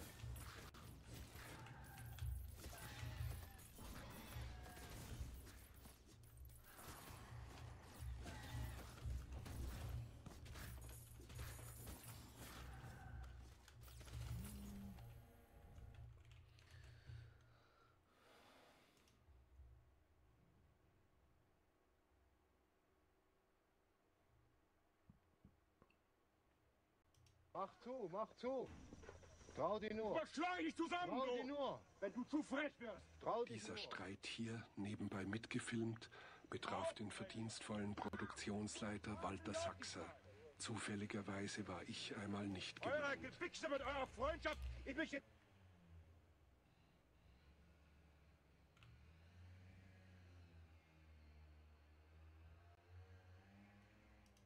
Normally, the subjects of my production hell videos are films that most people are pretty familiar with. Bloated blockbusters that fell victim to the hubris and ambition of their directors and stars, or famously troubled projects beset by every problem under the sun. But from time to time, I happen to come across lesser-known productions that make the biggest disasters in Hollywood seem like child's play in comparison. And one of those movies is Fitzcarraldo, a West German epic historical adventure film directed by famously insane auteur Werner Herzog, starring one of the most infamously volatile actors in the industry, and centering around one man's attempt to drag a 300-ton steamship through the Peruvian rainforest so that he can build an opera house in the middle of nowhere. Okay, sure. Not only did its production include the usual chaotic hirings and firings, technical and logistical nightmares, financial disasters, tyrannical directors and clashing personalities on set, but it actually graduated into physical fights, stabbings, accidental deaths, people chainsawing their own limbs off, and plots to murder the very star of the film. In short, it's perfect fodder for another episode of Production Hell. The movie was inspired by the real-life story of Carlos Fitzcarrald, a 19th century business tycoon who transported a 30-ton steamship through the Peruvian rainforest to establish a new trading route that opened up big areas of the country. You're boring everybody! For whatever reason, German filmmaker Werner Herzog decided that he really wanted to make a movie about the man's accomplishment, intending to produce and direct the movie by himself. I mean, he definitely took a few liberties with the story, that's for sure. The real Fitzcarrald was changed to an Irishman named Fitzgerald, and instead of opening up a new trade route, Fitzgerald became a batshit crazy music lover who dreams of building an opera house in the city of Iquitos. And instead of going the long way round, he decides to just drag his 300-ton ship over a mountain that's standing in the way, using local tribesmen to do most of the heavy work. It was an ambitious plan for sure, involving months of shooting on location in the South American rainforest, which was no easy thing even for the much bigger and better funded American studios, much less the West German film industry, which wasn't exactly swimming in money. Still, by 1979 everything was ready and the movie went into production. And then the problems began. The first of which was the remote jungle environment, which proved to be hostile to both man and machine. Film equipment frequently broke down in the hot, humid weather. Disease and heat exhaustion were constant problems for the cast and crew, and the local wildlife didn't exactly make things easier. One Peruvian worker hired to clear trees was bitten on the ankle by a poisonous snake. Luckily for him, though, he had just the tool for the job, and immediately used his chainsaw to amputate his own foot before the poison could spread. Snijeg, ne vidim ništa snijega. That escalated quickly. Apparently, though, Herzog was impressed by his quick thinking and commented later, "It was a good decision." The region was also experiencing one of the driest periods in years, and the water level of the river dropped so low that the ship ended up stranded on a sandbar for months, delaying the production while they waited for the water level to rise again. By the time they were able to get it moving again, the worst rainy season in living memory was upon them, which added to the misery and danger of the shoot. I mean, you can kind of tell from this interview that Herzog wasn't exactly having the time of his life in the jungle. The trees here are in misery. The birds are in misery. I don't think they sing, they just screech in pain. Mislim, nekad su me uzeli onako tamnicu, onako s lijevo, ne. I tamnicu sam možda bio onako 3 dana, maksimum.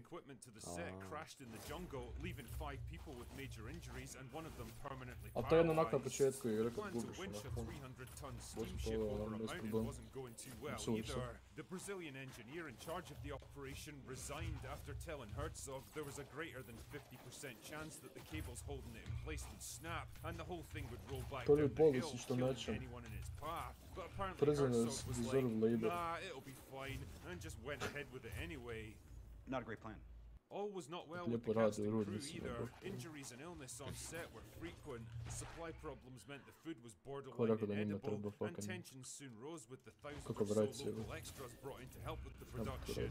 Most of them had travelled hundreds of miles to be there and were excited to appear in their first movie, not knowing that they'd spend most of their time housed in prison camp conditions, cutting down trees and hauling gear through knee-high mud for months longer than they'd expected.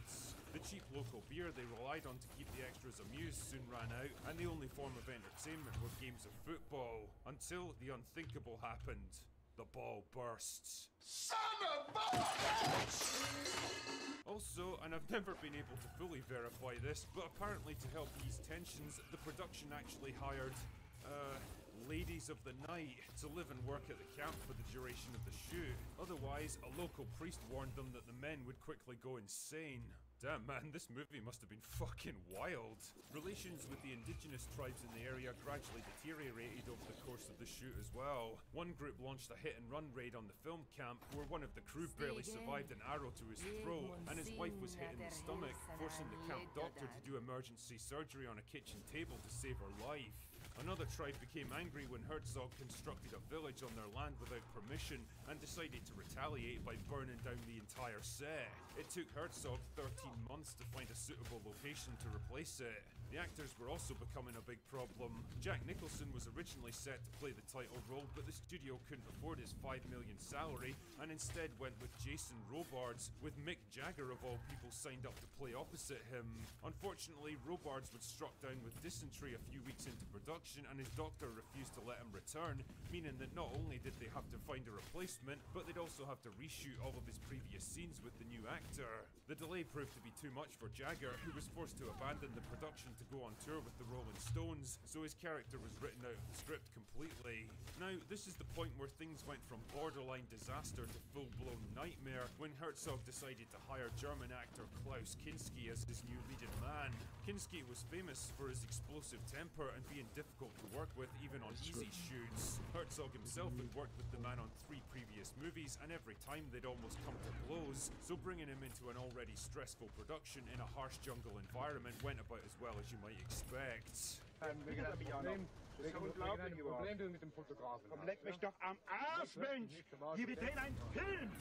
Und wir werden dich auf deinen Platz zurückverweisen, wo du hingehörst, du Idiot! Kinski proved to be just as much of a nightmare on set as he was on every other movie, ranting and raving at anyone within range, constantly clashing with the director over every creative decision, and according to some accounts, he actually got physical with members of the crew. The situation eventually escalated to the point where Herzog claimed that one of the local elders took him aside and offered to have the man killed. Herzog replied that they couldn't kill him yet because he needed Kinski for the rest of the film, and actually ended up playing up the tensions for the movie itself. The scenes where the natives look like they want to kill Kinski aren't acting, they really did want to lynch the guy. Filming finally wrapped at the end of 1981, 2 years after production began, with a cast and crew that were exhausted, sick, injured, and probably thoroughly tired of shooting in rainforests. The movie released in March the following year to decent reviews, although it eventually went on to achieve a kind of cult status as people learned more about its horribly troubled production. And honestly, when you think about the endless problems, disasters, and conflicts, many of them self-inflicted, that were involved in the making of this thing, it's nothing short of a miracle that this film even got finished. Werner Herzog has always been a director willing to take risks and push himself and his crew to breaking point, and you've got to respect that kind of artistic commitment, but you also have to ask yourself, was the finished product really worth it? I don't know, man, but I do know that films like this are the kind of thing that make this crazy industry so fascinating to talk about. Anyway, that's all I've got for today. Go away now.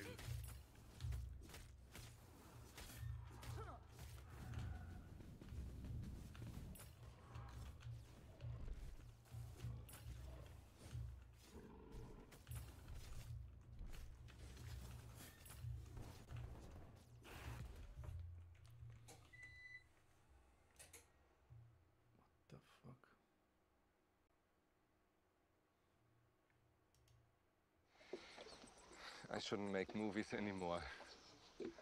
Should go to a lunatic asylum.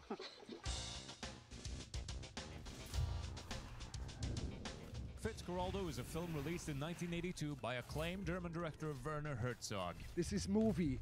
This is really movie. The film is about a rubber baron named Brian Sweeney Fitzgerald who, in an effort to reach a rubber territory impassable by boat due to strong rapids, comes up with the ridiculous idea of building a 320-ton steamship and hoisting it over a mountain. How was Werner going to visualize this for his movie? By building an actual 320-ton steamship and hoisting it over a mountain.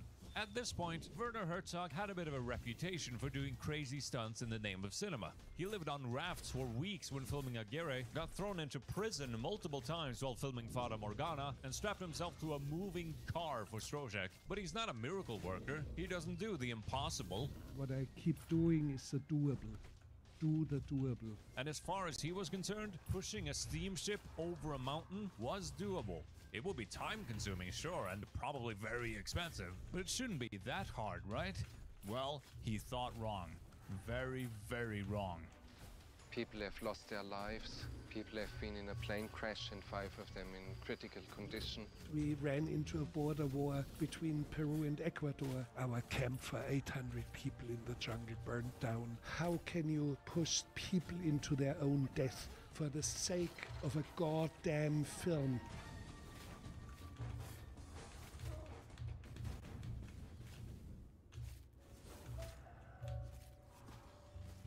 Sometime in the mid-70s, Werner Herzog was traveling through the French town of Karnak. Karnak is most known for hosting thousands of rock monuments, which were erected over 4,000 years ago during the Neolithic period. I see there's a little kiosk. They sold a brochure, and in the brochure it's written that this couldn't have been done by Neolithic people. It could have been only alien astronauts. And I thought, bullshit. Determined to prove the French brochure wrong, Werner immediately starts theorizing ways that the Neolithic man could have erected those rocks. If you give me 2,000 men, maybe 3,000 men, and give me, let's say, 1 year or 2 years, I'm gonna move you a stone. I could show you on the ground. Let's say this is the ground. I would build a ramp, let's say, over 1 mile, and then I would move the slab. Well, let's suppose we have the slab. The point is that it could be done, even in Neolithic times. Now, Werner had no intentions of moving any big rocks anytime soon, so he just lets the thought simmer in his head for a while. A few years later, though, his friend Jose Queclan comes to him with a pitch for a potential feature film. He proposes a movie about a guy named... What was the question? Kakvog miša imaš? My mouse is nice. You wanna see it? There you go. Look at it. I'm gonna show you my mouse once. Huh? It's a Viper. Gdje mi je kabel? Kabel? Ne mogu ga naći. Za šta? Za jednog miša. Aha, evo ga. Naš sam. Koji miš imaš? Šta je Viper? Razer Viper.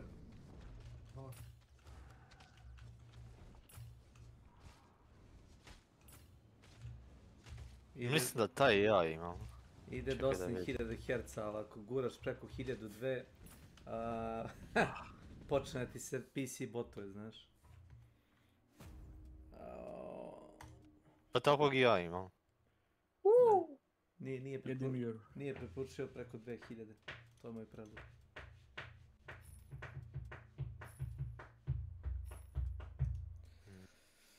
Imam cijeli Razerov setup i tipovnicu i podlogu. Very nice. Thank you. Ništa. Rotira. Alt E. Mašallah.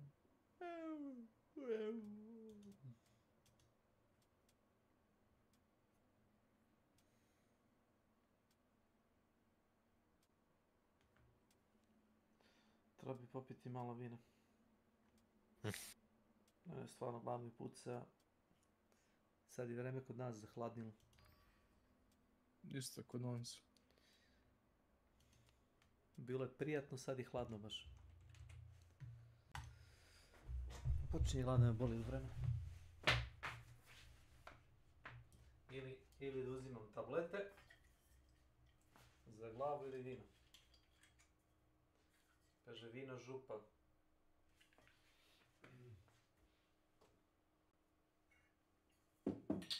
Access control alt control vs. Aha. Šta je control alt v? Mijenjam koliko je nadignut dvorac. Sensitivity. Šta? Rekao sensitivity od miša. Ma ne, fucking namještavan dvorac. Mountain Blade. Bannerless. Da.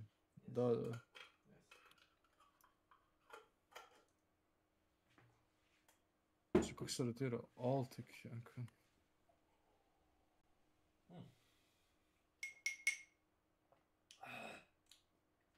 Ok, znači ovo ćemo metiti tu.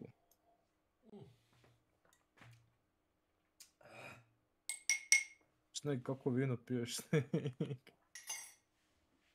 To ti je belo vino sa majčinom dušicom. O. To ti je provereni lek protiv glavobolje. Ako možda podneseš vino.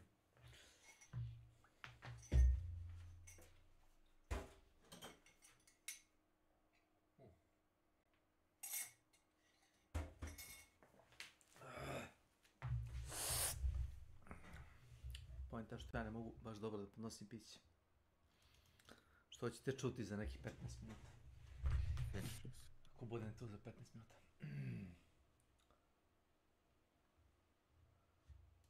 The fuck is this?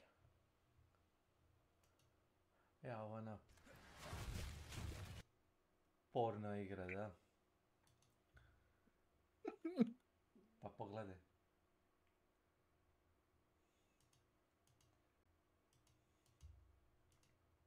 Lik ti kreće go ko pištolj. Evo ti jedi, kako se zove ovo? Conquest Dark. 7 eura. Roguelite.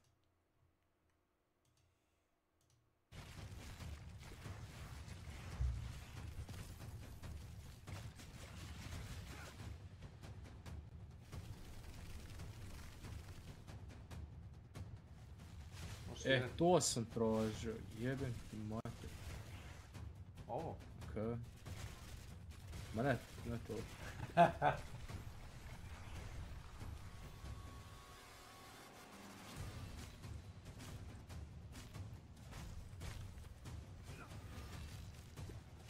Izgleda kao budžet Perfect Dark.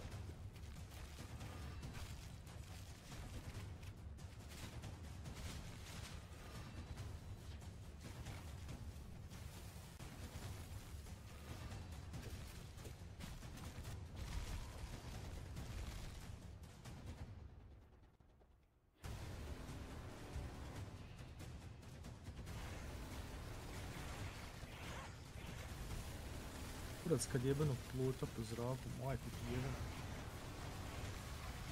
Tu napravim.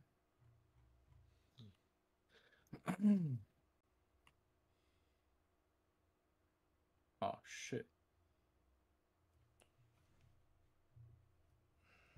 Kakav je ovo review? Not one randomized character is Jewish or Brazilian. If that bothers you, change some settings.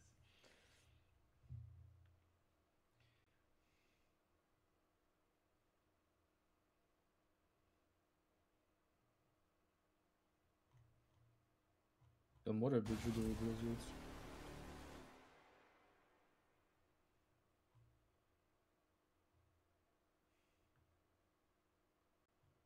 Kako se datira?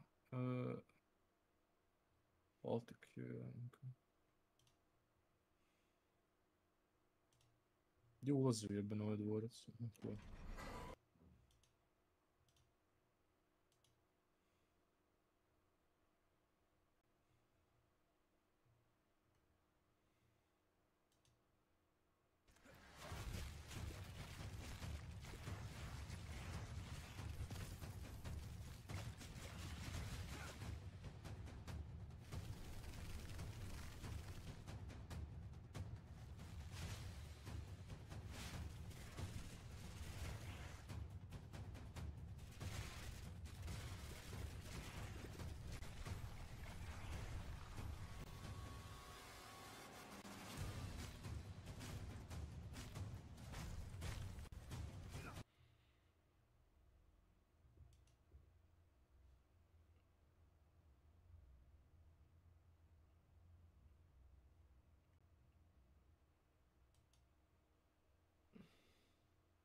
sam počeo trošiti novce. Nisam popio ni puno vina. Not good. Zadnji put sam kupio grafičku od 800 €. Ali nije mi žao. Snake Gaming. Ne, nije mi žao. Staru sam dao kumu.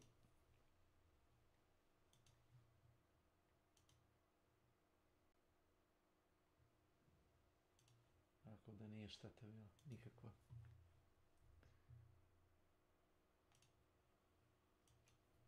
Kad zapravo za clean. Zapravo izgleda clean. Zamak.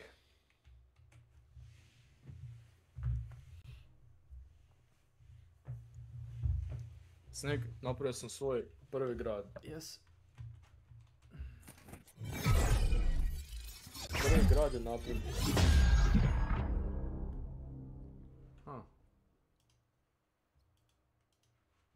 Okay.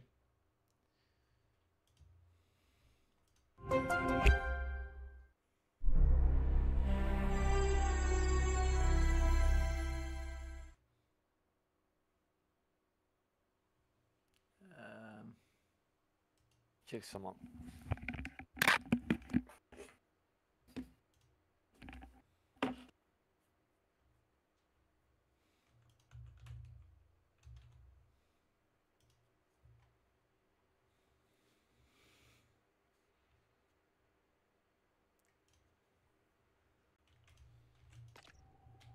Named Carlos Fitzcarraldo, a Peruvian rubber baron who was active during the late 1800s. Werner thinks it's kinda thin stuff for a feature film, not worth the effort of filming in the jungle in any case.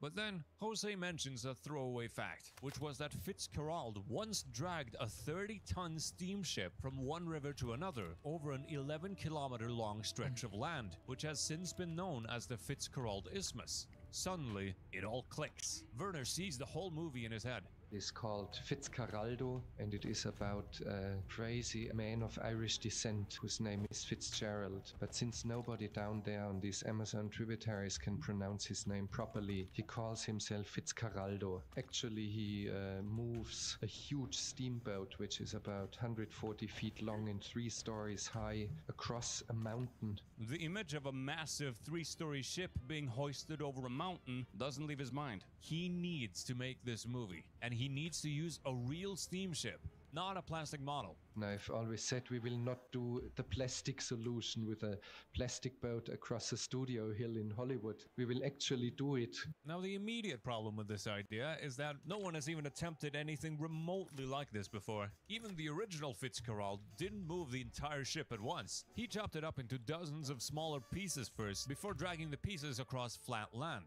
Werner's ship, on the other hand, is going to be about 10 times bigger. He's going to drag it uphill and in one piece. As far as the engineering is concerned, this is uncharted territory. Yeah. But it doesn't take a genius to figure out that it will take a very long time and be ridiculously expensive. So Werner goes to various Hollywood distributors looking for investors. But everywhere he goes, he encounters the same problem, which is that they just love the screenplay, but they're a bit worried that dragging an actual 320-ton steamship up a mountain might be a bit far-fetched. 20th Century Fox at the time wanted to produce a film. However, only with a miniature plastic replica and what they called in a good jungle. And they meant the Botanic Garden in San Diego. And I asked them, gentlemen, what's the bad jungle then?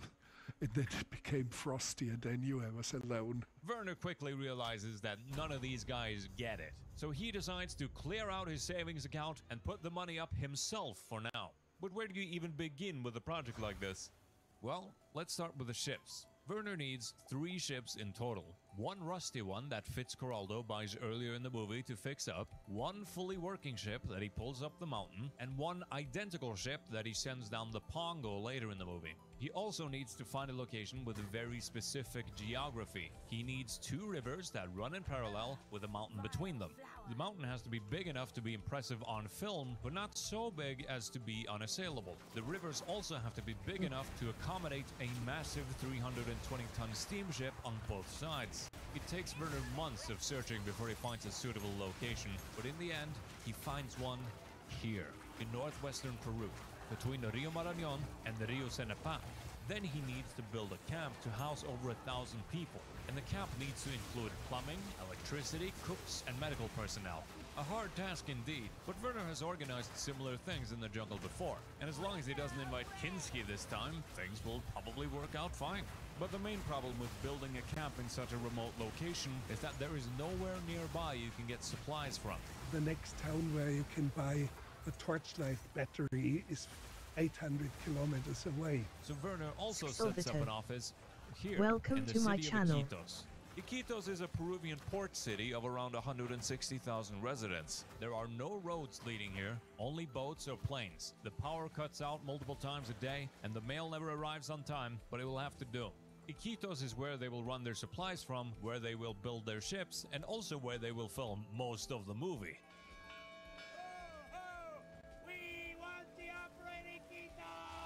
Also in Iquitos lies Werner's only contact with the outside world, a telex machine. Think of it like the evolutionary middle step between a telegraph and a fax machine. It works about half the time. Organizing all of this is incredibly time-consuming and expensive, and Werner blows through essentially all his life savings getting everything up and running. He needs investors now, but he doesn't even have an actor to play Fitzcarraldo yet. Enter Jack Nicholson. Here's Johnny! Jack Nicholson is very keen on the screenplay, and if he joins on, it would no doubt have investors drooling. But as much as Jack likes the movie, he also really doesn't want to miss any Lakers games, so the idea of being stuck with Werner Herzog in the Peruvian jungle for 4 months is not very appealing. Also, he wants $5 million, which is an immediate non-starter. So they go for their second choice, Warren Oates. Not as big of a name as Jack, but he seems like he would make a good Fitzcarraldo, and he seems to be very positive to the project. In the meantime though, Werner has even bigger problems, and it has to do with the position of the camp. It's right next to the border between Peru and Ecuador, and those countries are not happy with each other. What we did not know, there was an impending border war with Ecuador, and passage on the river that was near the border was not allowed.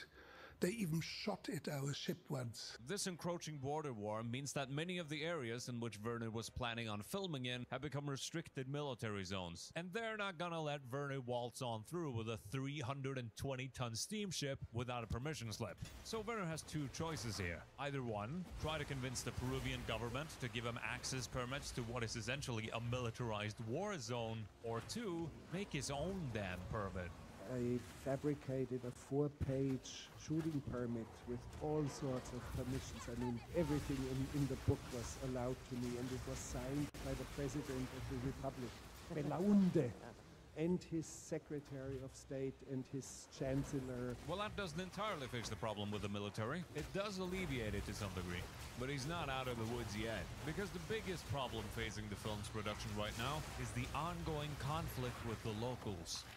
Alright, so this part is very complicated, but I'll try and give a very oversimplified explanation of what happened, and then add some footnotes along the way if I feel like giving some extra context. But basically, Werner's camp is built on the territory of the Abahun people, who are the indigenous people living in this part of Peru. Now, just to immediately complicate things further, back in the 70s, the Abahun people were usually referred to as the Aguaruna people. Aguaruna is generally not the preferred term these days, but to avoid any confusion when discussing the sources and organizations of the time, it's the term I'll be using for the rest of this segment. But in any case, the Aguaruna have historically lived in smaller semi-nomadic communities on the Rio Marañón and its tributaries. For much of their history, they maintained a high degree of autonomy over their territory. However, beginning in the 20th century, the Aguaruna faced growing pressures from outside actors encroaching on their territory, including state-sponsored settlers, missionary activities, and the expansion of oil and lumber operations. In response to these mounting pressures, there was a growing need for the Aguaruna to organize themselves politically, and so in 1977, the Council of Aguaruna and Huambisa people was established, working as the de facto political leadership of the Aguaruna communities in Peru. Got that? Cool.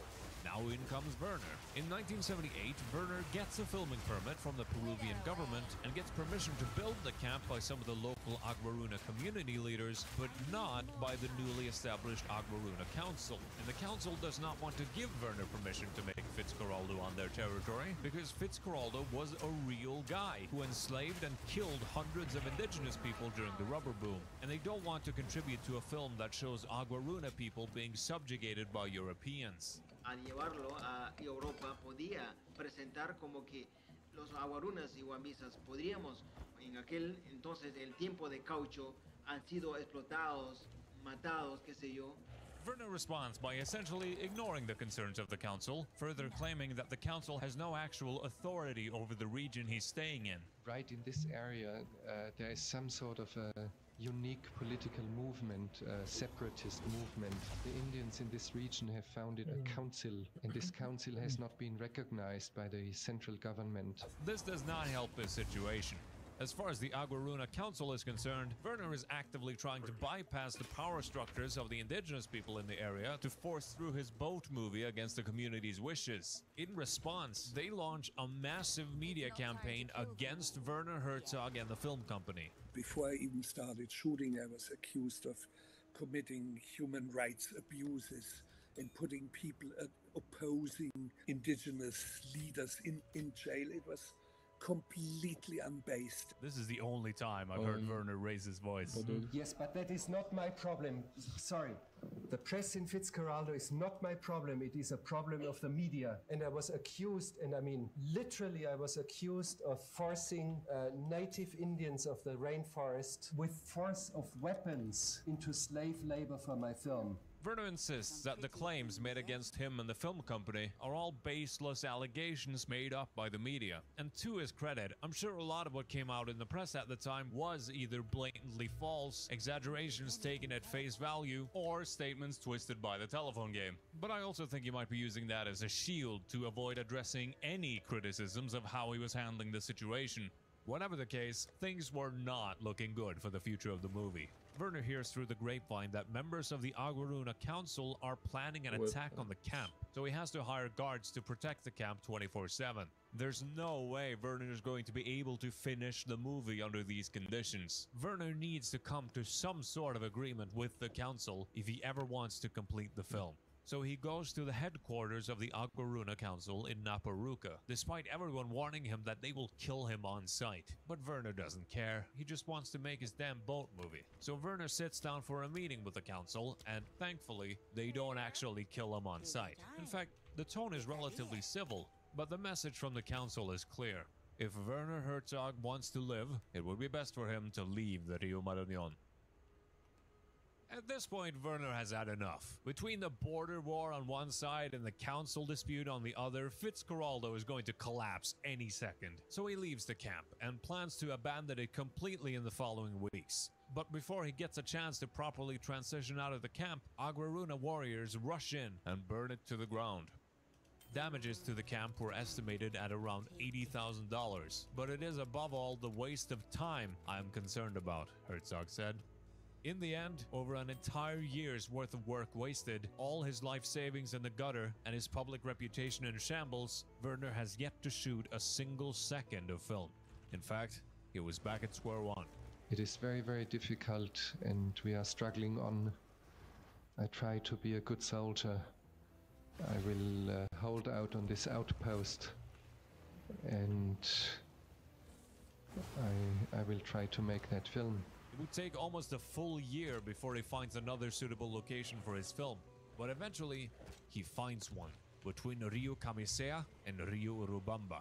This place is so remote that they have virtually zero contact with the outside world. They can just about reach Iquitos by shortwave radio, but that's about it. This is where he'll make his camp.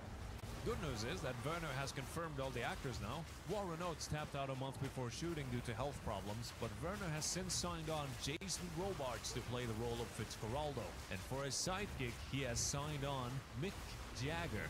A good actor, you think? No, not a good actor. That would be wrong to say. He's a sensation. And nobody has realized that what a performer is that man. Also, Werner actually has investors now, which means that he has a... This is getting out of hand. I have to tell random people to vote right. What happened? Bro, they want her normal legs, bro. I don't want that. I don't want that shit, you know?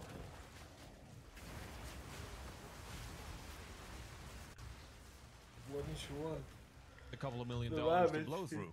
If everything goes to plan, It's on it should be Facebook. just enough to finish this movie. And Werner will make What's your opinion? Should the rabbit girl have rabbit feet or normal feet? Rabbit girl.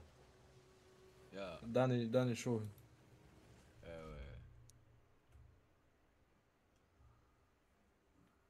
It's this one is it? You see, the thing is, I forgot to add arrows on the option, so everyone that does not speak fucking English, I don't know if they even voted like what they want. I I'm pretty sure they mean, just speak randomly. Depends on for whom you're making this art. He's making for himself, it says that. If it's for you, then probably like rabbit feet. If it's for like some women, then probably normal feet, because women want to have like a rabbit ears and like a tail, and that's it. Yeah. They They're don't. like posers. Yeah, they don't commit. You're a man of commitment. Yes. I will do what I will.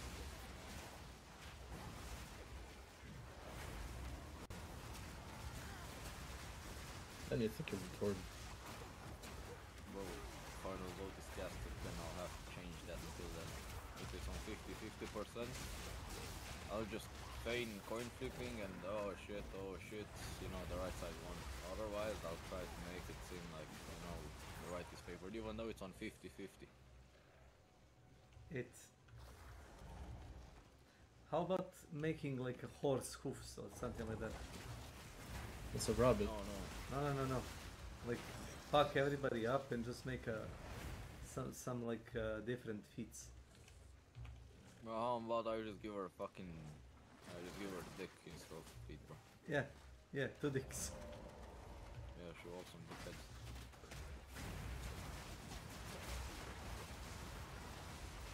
Yeah, to fuck with all the critics. Yes.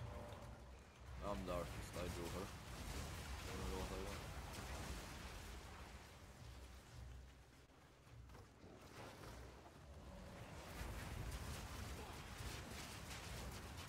I find it funny that most of the people that I talk to, they're not English speakers, yet they were the ones that voted, and people that I meet daily and they're Romanian have not voted, they just open my story and then skip it. It pisses me off. I know these people.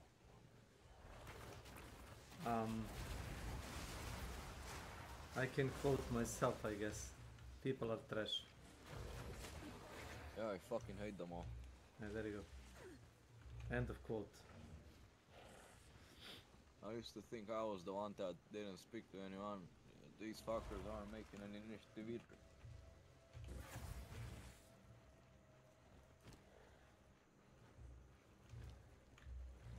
Had some woman I have not talked to since the end of middle school answer the call, which is funny.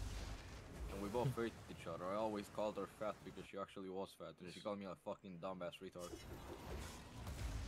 Was she right? Yeah. The thing is, the fat joke started all the way back in 5th grade when we were out in the city. And it was like winter, and the city has like what do you call it? It's like a fountain, but the fountain stops when it's winter. So we just went inside, and we just kind of played around there. And when it came time to like go back home, she couldn't get out because she was so fucking fat. Oh. Maybe she should cut on like carbs or something. I don't know.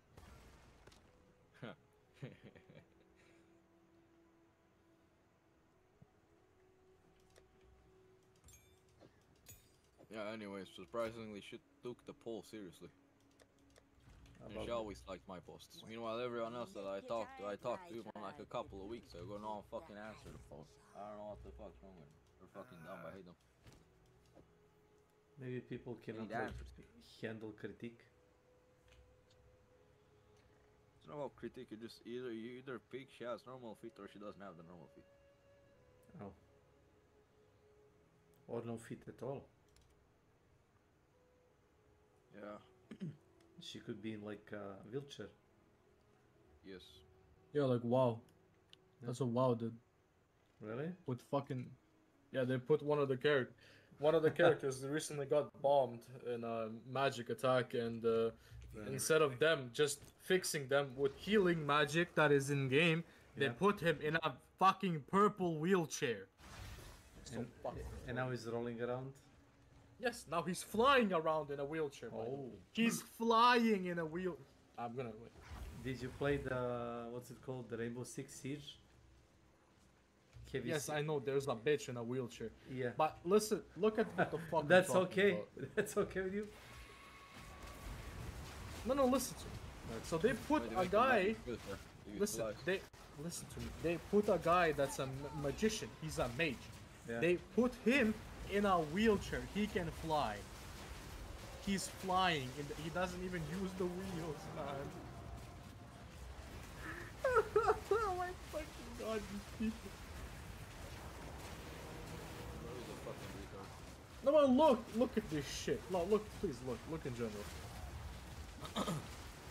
Why did they give him a wheelchair if he can fly? Couldn't they just make him fly the whole time? Why did they make him a pink fucking wheelchair? No, tell me, please.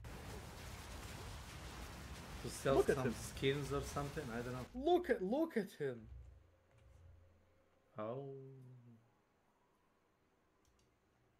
Oh.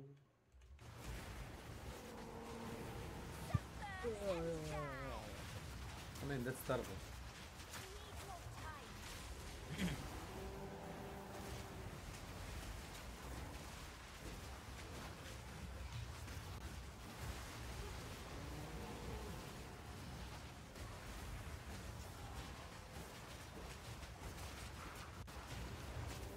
And Snake Breaks, this. About the wheelchair guy? Yeah. I don't know. I'm not like a, programmer.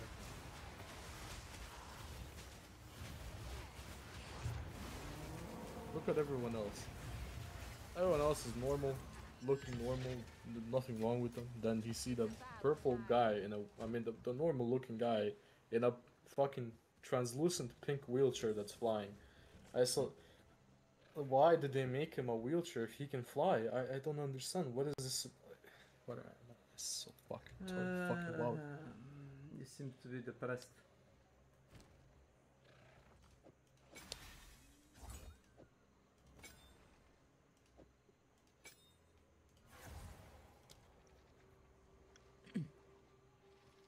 That's fine, man. It's just a game, It doesn't have to be real. I will see my will into existence. I don't care if people don't want to see her with fucking rabbit feet. I want. I'm the artist. I mean, it really depends on what you prefer.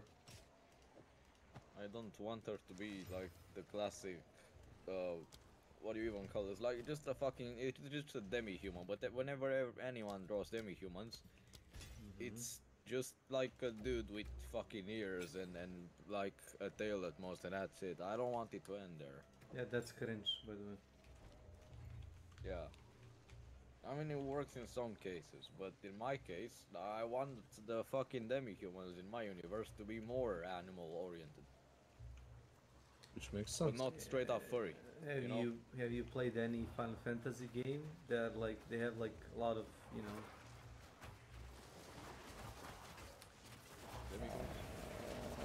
let me see, what's it called? There is like a race of like humanoid rats that walk on 2 feet. Freya Dragoonite. Have you seen that design? I haven't. Let me, I'll look at it after I'm done with this. yeah, let me see. Is there like a good image of her? She's like really cool looking. It's probably like one of couple of Final Fantasy games that I like, and her design is like really good. You can, it's really like superb how her face is never shown. She has a long like white hair, and her like head is always tipped forward. Yeah, but she's clearly like a red person, Yeah.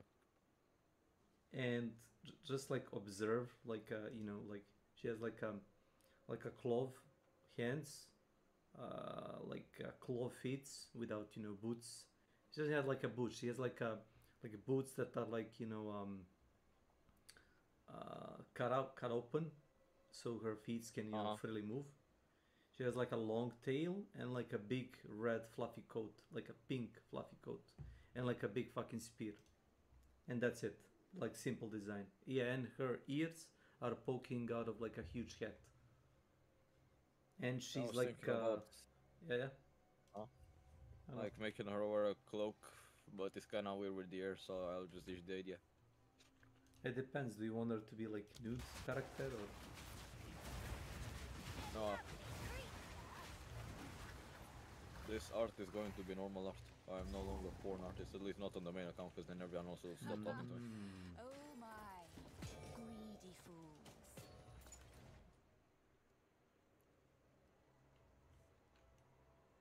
Everything I draw and post on my main account is something you'd probably see in a storybook. So no porn. I mean... Besides, my dad also follows my account, so that's kind of weird. If I just randomly post naked women.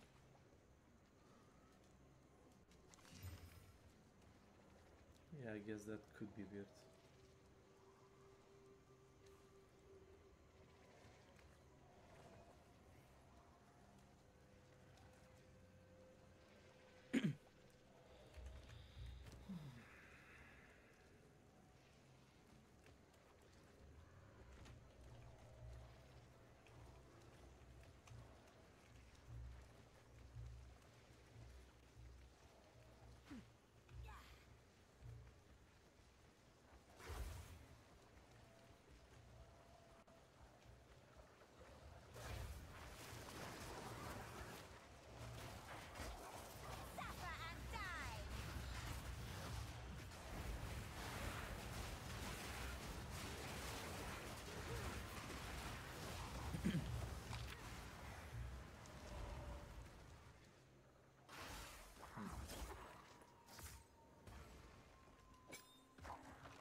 I was supposed to make a CV for my mom, told me she's gonna make with Word or some shit, and for some reason she didn't.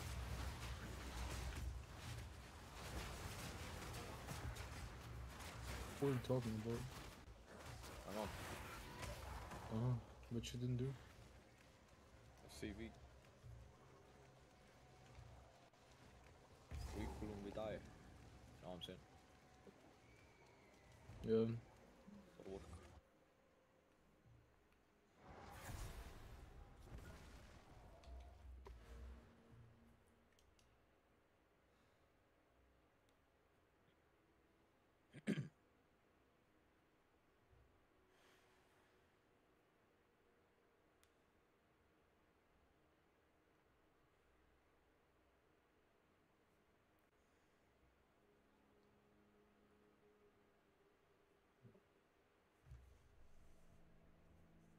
He's the snake master. Yes. I don't know. Snake, what's your favorite type of wine? White or black or red? I will seize White, black. Or red. If I have to drink a wine, I would choose red. I will seize the power I see. of chaos. Yeah, I'm Because of that. the taste? Yeah, because of the taste, yeah. It's just better, superior. In every way. Danny, what's your opinions? I like white wine, but if it's the sweet kind, if it's just like the basic shit-ass white wine, I'll take the red one. There you go. Nobody It likes depends, black one. because red wines also have a lot of taste and variants, and there are specific variants with like really sweet grapes. Mhm. I forgot what it's called. Like tried to find it in fucking Kaufland and I couldn't because it doesn't exist here. Because everyone in my country is a fucking retard and they only drink for the alcohol, not for the experience. Oh. Yeah, that sounds about right.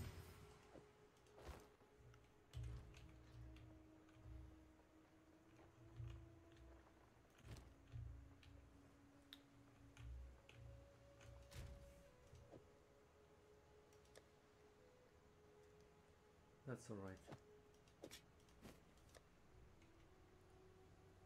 No, it's not. They go in the store with the thought, oh, I'll buy alcohol, and they buy the cheapest fucking wine, and it has like a fucking printed picture of a horse on it, and it's called like two beautiful horses. It's not even like that complicated. People just. You know what they buy? You know those like cartons of 5 liters of wine? They buy that shit that has like a pipe on it, so you can like drain it out already.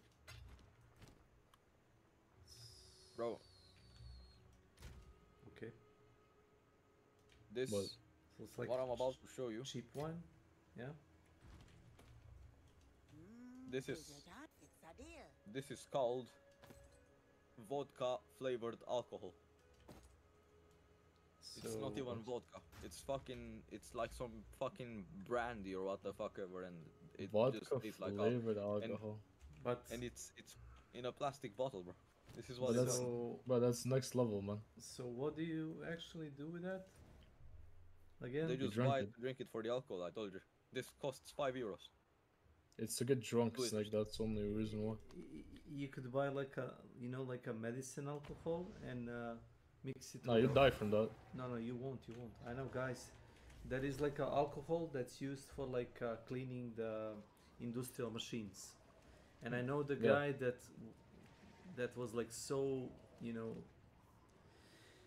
fucking in a crisis for drinking something that has alcohol in it, that he mixed like actual water with that, and he drank it.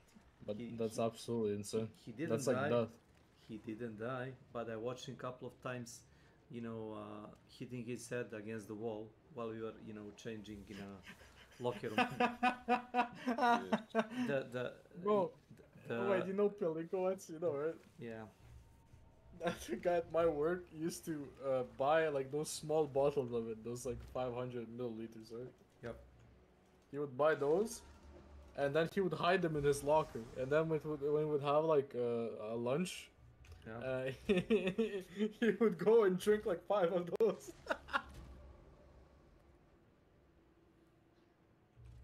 Pelinkovac.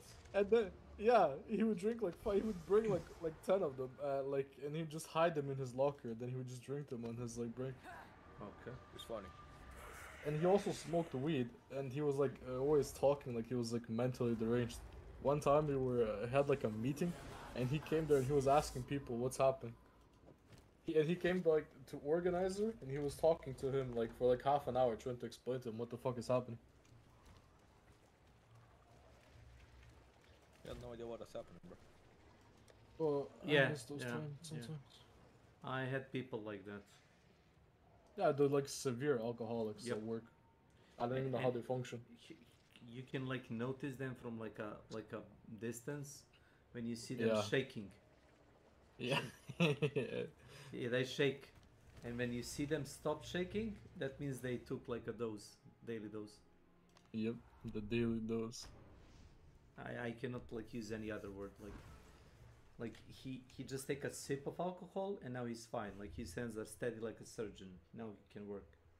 Before he drinks like a tiny bit of alcohol, he's like, he's no good. It's kind of sad. You just have to have this really feel. His name is Dollywood. Well, was. Bud Dollywood. Is he alive? I don't know. I think he is. Practitioner of the dark arts. The alcoholics never die, especially in car crashes. They only kill. Yeah, they usually survive. People die. Other people die. Yeah. Approach a challenger. I think the secret to surviving traumatic car crashes is to just get drunk as fuck. Get wasted. I think people should start doing that more often.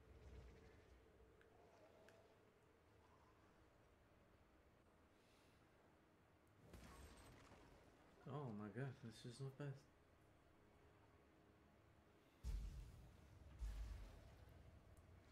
gambled 2 days worth of resin away. Let's see if I got anything good.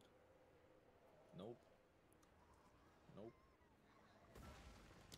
Not good. Be careful where you stand. This might kill me. Are you ready? Defense Challenger. Energy defense percentage. Yes. Let me in.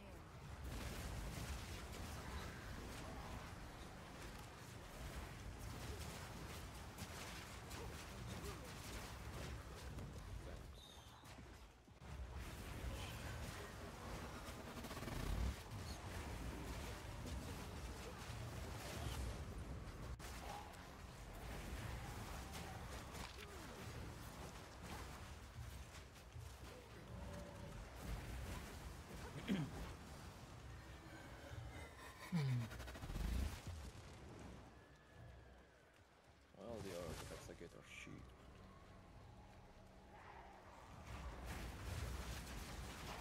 Get out of my way.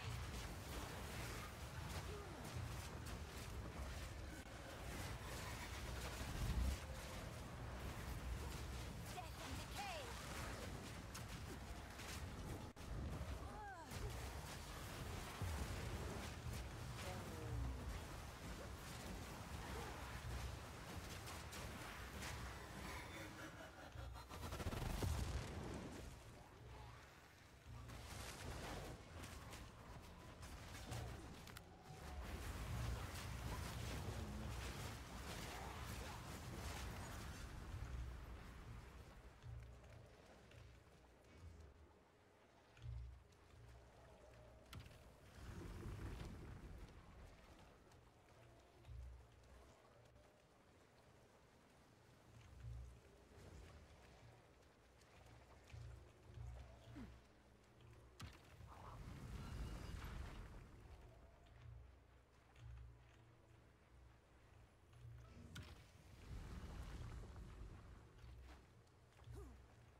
This is just a warm-up.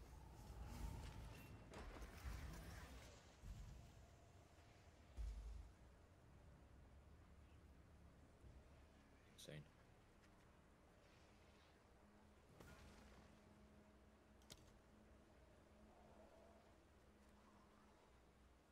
Corruption infects the blood.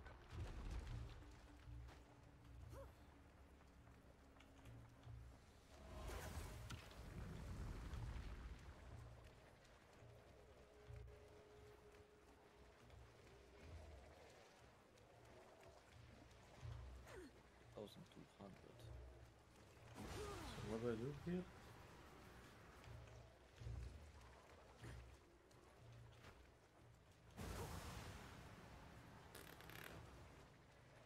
Enter the challenge area.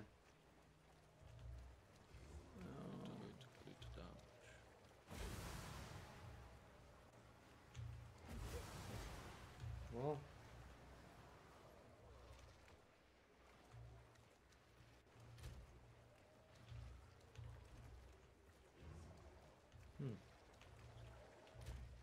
I'm fucked.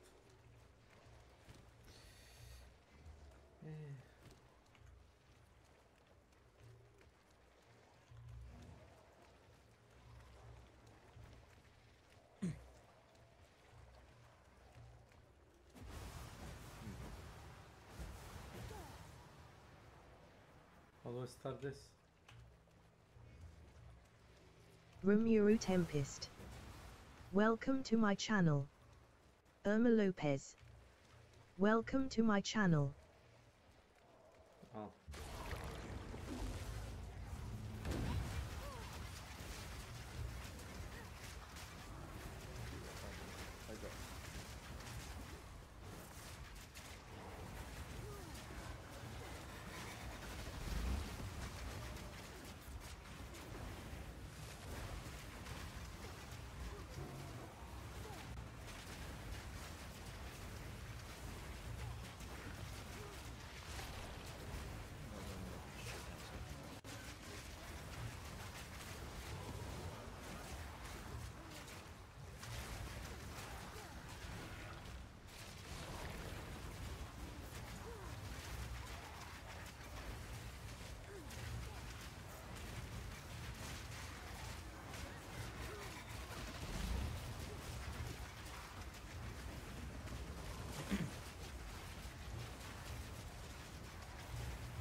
Impossibile.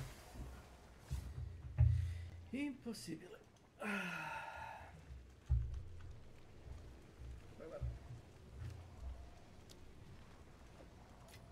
Danny, don't know roller tanks, man. I will never tire of your struggles.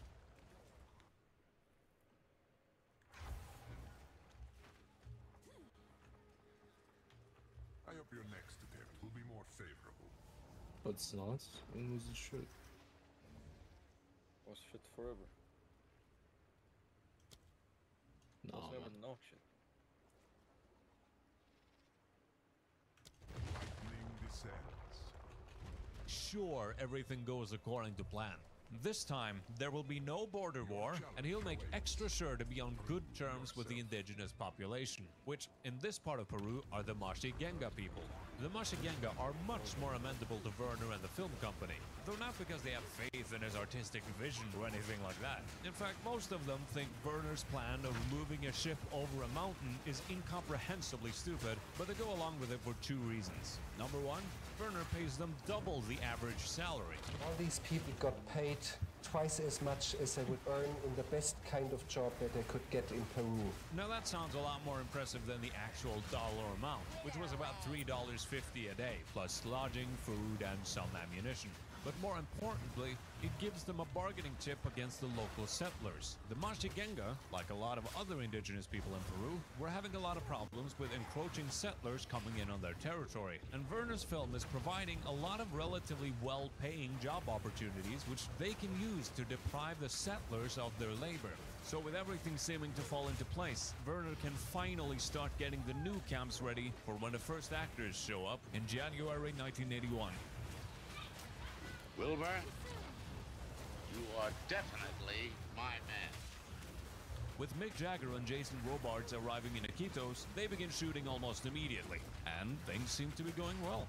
Though behind the scenes, there's trouble brewing, and it mostly has to do with Jason Robards. See, unlike Mick and Werner, who are athletic 30-somethings, Jason Robards is pushing 60, and he is very aware of his own mortality, and he is scared as hell of the jungle. Werner is complaining that Robards keeps delaying the production because he refuses to travel to the camp until they install a heart and lung machine, and then a defibrillator. And it doesn't help that right after Robards arrives at the camp, one of the workers dies suddenly from a mysterious illness. The same day, another worker drowns in a canoe accident. A few days after that, one of the cameramen gets his toe bitten off by a piranha. Werner tries to calm people down by swimming in a river full of piranhas to prove how it's actually super safe, but it doesn't help. Robards is convinced that this movie is going to be the end of him. He's eating steaks flown in from Miami because he doesn't trust the food at the camp, and he refuses to partake in the local masato, which is a type of alcohol made from crushed yucca fermented with human spit. On the other side of the coin, Mick Jagger doesn't give a shit. He's having a great time. He's yucking it up with the rest of the actors and picking out toads to bring home to Keith Richards. The snorting of your father's ashes, which it is true. You did in fact do it. But all things considered, filming for Fitzcarraldo is progressing quite well. And for once, they are actually ahead of schedule. But alas, nothing can go well for this project for long. While at the camp, Robards suddenly becomes violently ill. The doctor at the camp suspects that he has come down with amoebic dysentery and sends him home to the US immediately. While being treated in the US, his doctor forbids him to return to the set of Fitzcarraldo. Not only that, Robards is reportedly taking legal action against Werner, accusing him of creating an unsafe working environment. This holds up production for weeks, as Werner has to fly to New York to settle the legal disputes. My producer insists I should seek a legal ruling in the US to force Robards to fulfill his contract, but I do not need any legal ruling to know that I am doomed. More bad news. Mick Jagger is tapping out. He needs to go back on tour with the Rolling Stones and can't stay behind for a reshoot. And I have decided that I would not replace his part. You can't replace him. So I think that's the biggest loss that I have had in my career as someone who makes films. But worst of all, they had finished about 40% of the movie at this point, and now all their footage is completely useless. 2 years into production, millions of dollars in, and 2 camps later, and they have still not shot a single second of usable film. After crunching the numbers, Werner figures out that he needs to somehow gather up $3 million if he wants to continue. Now at this point, the investors are realizing that they are tossing money into a giant pit, and they are pulling out. So Werner travels back to Europe for a few weeks to speak to the investors directly. Allegedly, Werner went into the head offices of Gaumont, one of the main investors for the film, with a gun strapped to his belt. And during a meeting, he threatened to off himself on the spot if he did not get more funding for Fitzcarraldo. Again, allegedly.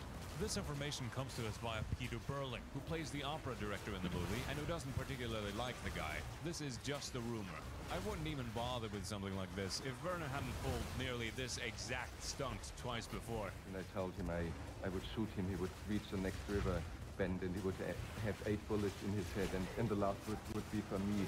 But whatever happened, Werner walks out with another $3 million in funding. Production for Fitzcarraldo is somehow still going, but he desperately needs a new Fitzcarraldo. He somehow needs to find an actor who has the talent to play the role, can work on short notice, doesn't mind staying in an isolated jungle camp for a few months, and somehow has some degree of star power while also not demanding too much money. With no more options left, Werner pushes the Kinski button.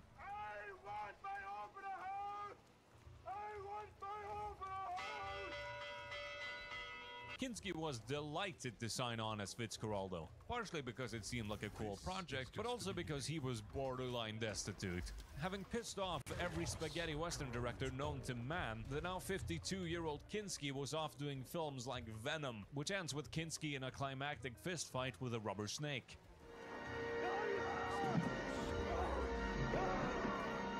This was the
Was?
We are only getting started. Oh no.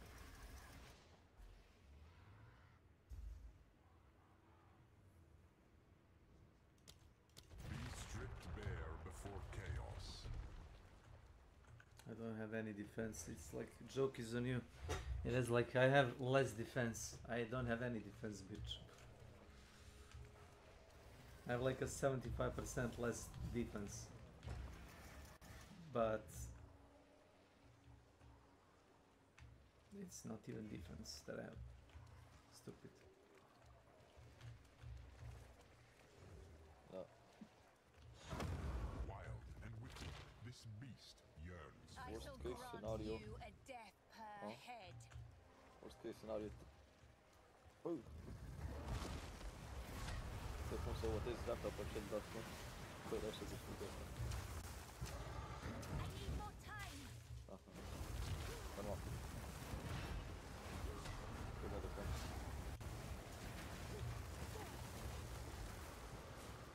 خلاص أنا أسوي push this pull out once. I need more time.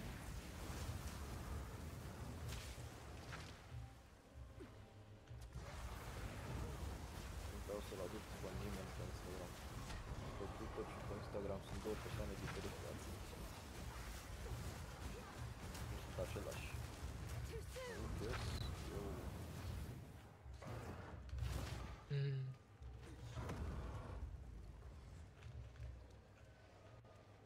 Poate. Aha. Audio fine. Okay. Okay. So then. Uh-huh.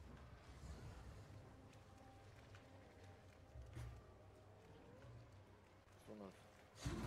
Don't touch that. Oh. Okay.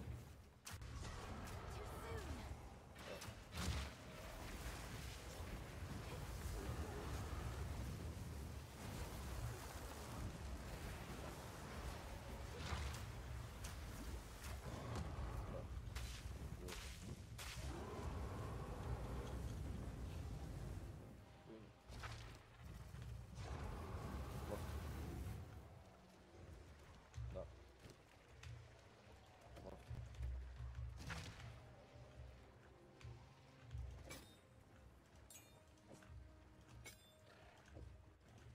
Am I here? Back?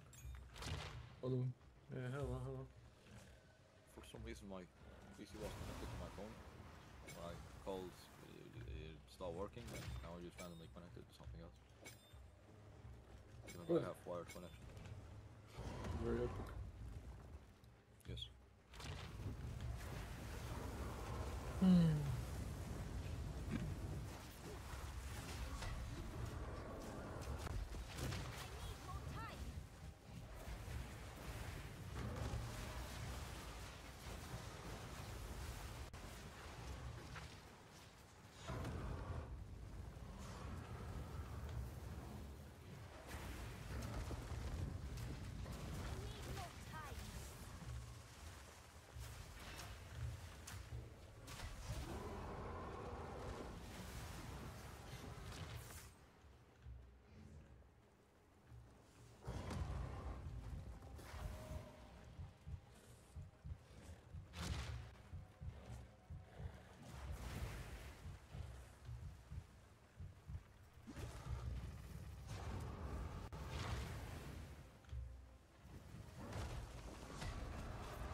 like I'm playing Dark Souls.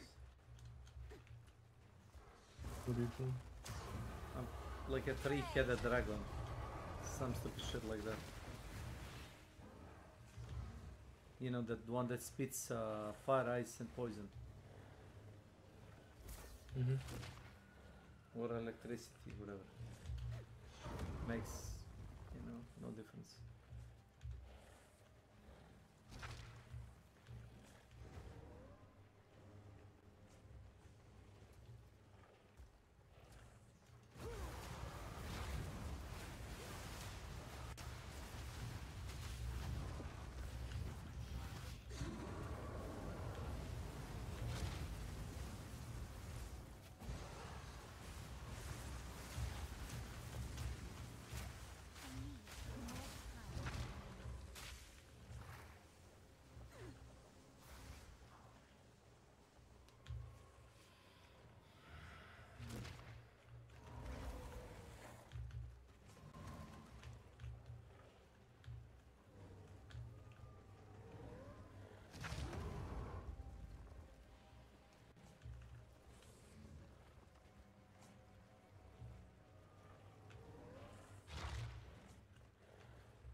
I have 2 hit points. And the boss is like at 25% of health.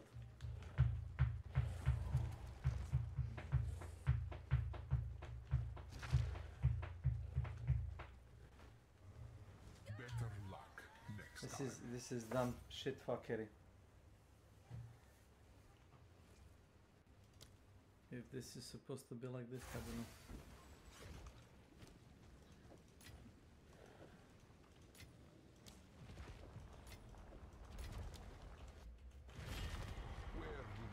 The film he picked over Indiana Jones, by the way. But while Kinski was amped for Fitzcarraldo, the big question on everyone's mind was, how was Klaus Kinski going to tackle living in the jungle for 4 months? Schrei für einen Film hier! Und jetzt Film mal, schrei ich oder schrei ich nicht? Und du sagst es mir nicht, aber ich schrei aber nicht. Leg mich doch am Arsch weg! Quite badly, it turns out. The real trouble started only a few days after Kinski arrived at camp. A plane carrying 5 extras crashed during takeoff. People have been in a plane crash and 5 of them in critical condition, 1 of them paralyzed. All 5 of them were seriously injured and needed immediate medical attention. At the camp, they are desperately trying to reach them by radio. But Kinski, either out of stress or from not being the center of attention anymore, chooses this particular time to have one of his patented tantrums. So while Werner and the crew are trying to contact the plane crash survivors, Kinski is loudly ranting about how his morning coffee was not hot, but merely lukewarm. I tried to say, Klaus, we have a plane down. 6 people may be dead. We have to organize a search party. And he would yell about his lukewarm coffee. You know what? I went to my hut because I had one last piece of Toblerone, this triangular Swiss chocolate, which was of the highest value in the jungle. I mean, I had kept it for weeks and weeks. I stepped that close into his face and ate the piece of chocolate. And that was too much for him. He just fell silent. This was going to be a rough couple of months. By this time, both of the working ships had been constructed and transported out of Iquitos. One of them had been tied up in the Pongo, ready to be sent through the rapids for the big climax of the movie. The other one, the one that Werner is planning on dragging up the mountain, is on its way to the camp. Before they can begin dragging the ship, however, they need to prepare a path on the mountain for the ship to go in. First of all, they need to clear a kilometer-long strip in the thick Amazonian brush, removing all trees and vegetation. Then, they need to level the mountain. Right now, the mountainside sits at about a 60-degree incline. If Werner wants any hope of actually dragging the ship, he needs to level it down to at least 40 degrees. All he has to do this with is a couple of dozen workers, a few sticks of dynamite, and a Cat D8 bulldozer. The bulldozer is the real MVP of this project. Not only was it essential in clearing the strip, but it's also what they're going to be using to actually pull the boat. Those shots of people manning the turnstiles? Yeah, that's mostly for show. In reality, the boat is being pulled by the bulldozer just off screen. As you might imagine, this puts significant strain on the bulldozer. It's slurping 17 gallons of fuel an hour, and all the diesel they can get out there in the boonies has been watered down like 3 times before it gets to camp. So it is constantly breaking down, and all the spare parts have to be flown in from Miami, and that's gonna take a while. So right now, attention is on the other ship. It's been raining heavily the last couple of days, and the Pongo is rising rapidly. They need to shoot the scenes there now. Werner tags along some of the crew with them, including 6 cameramen, and embarks on the 4-hour boat ride to the Pongo. Now the plan is to set the ship free on top of the Pongo and let it drift through the rapids while filming from a safe distance. But this turned out to be unspectacular. The boat is just too solidly constructed, and despite a few hard bumps on the rocks on both sides, it barely dents the hull. So for the next attempt, Werner's going to be a bit more daring. He's going to be on the ship as it goes through the rapids. Werner invites the entire crew to join him on the ship, with the exception of 2 of the cameramen, who are tasked with filming the scene from the shore. They're gonna send the ship through the Pongo again, but this time they're gonna try something a bit different. They're gonna build up speed and purposefully steer the ship straight into the rocks.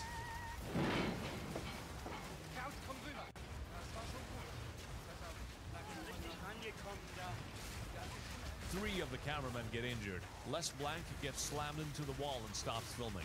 Beat Presser, the guy filming the record player, gets the viewfinder of his camera slammed into his face, giving him a nasty black eye. Thomas Mauch gets thrown across the deck and slices his hand open. He is bleeding profusely.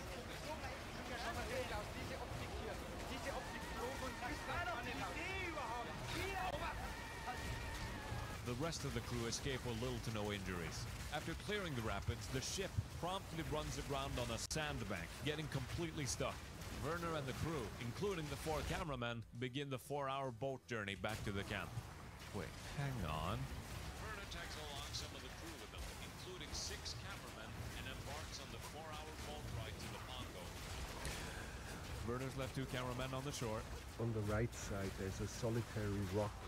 And when we shot the ship crashing through these rapids, there was so much turmoil and so much excitement, and the boat ran onto ground right outside the rapids that we forgot the assistant cameraman with a separate camera there all night long. In the morning at breakfast, I said, where is Bubu, where is Klausmann?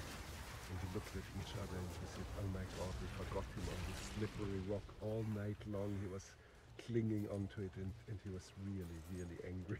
But even when Werner finally arrives back at the camp, there is no time to relax, because while they were out filming the scenes in the Pongo, there had been another incident. We had an incident where people who were fishing, local people, native people who were fishing, were attacked by a semi-nomadic tribe that was not contacted by civilization. And one man was shot through the throat with an arrow, and he was shot through, it split open his shoulder, stuck through his neck, and was with a arrow tip was stuck in the other shoulder, but the arrow was still through his throat. To moram da gledam. Da, ne znam ako te zanima, ako sam ti već rekao za ovu igru, što vjerojatno znaš, a da imaš na wishliste, ovo je to igra. Čekaj. Ovo je tu, ovo sam se kupio. A, znam šta je. Mada ne bih još da je uzmem. Čini mi se da je još uvek ono early access. Da još dosta stvari menjaju developeri. Don't give up so early.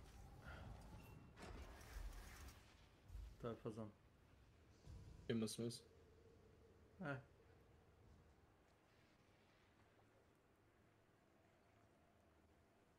Čak moram kom prestartat. Fucking Windows opet.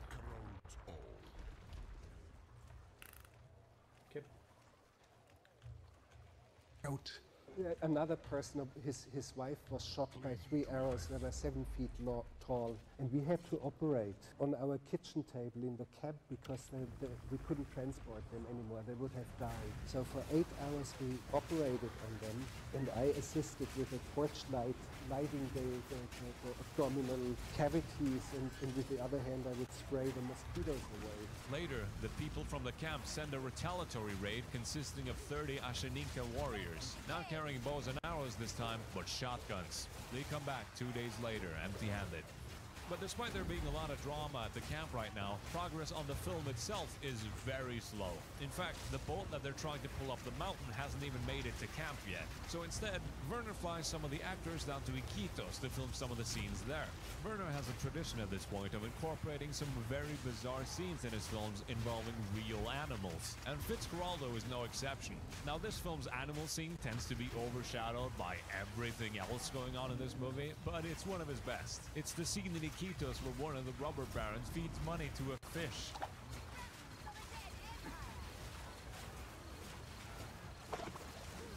This scene took 11 days to shoot. We had these fish in a pond, and every single morning at feeding time at 5 in the morning we would come back and toss money at them that had the smell of fish on it, and whatever we tried, everything, and the fish wouldn't eat the money. God, I love this man.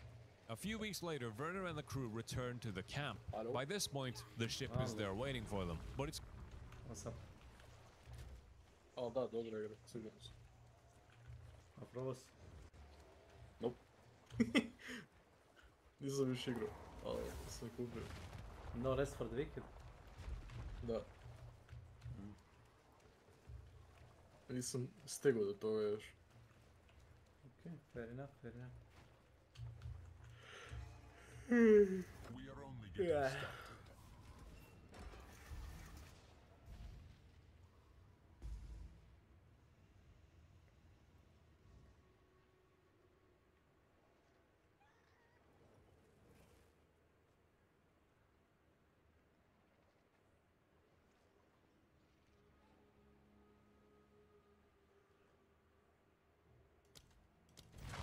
Moves against you.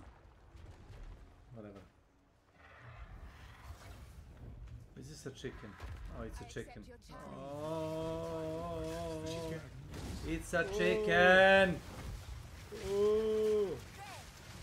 It's a fucking chicken, man. Chicken, chicken. Hey, yeah, it's a chicken. Like a fucking chicken.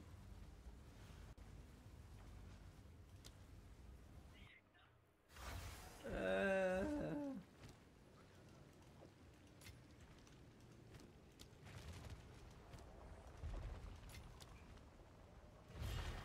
will never tire of your struggles. Fucking chicken. Suck my cock, you and your chicken. There are many ways to improve your chances of victory.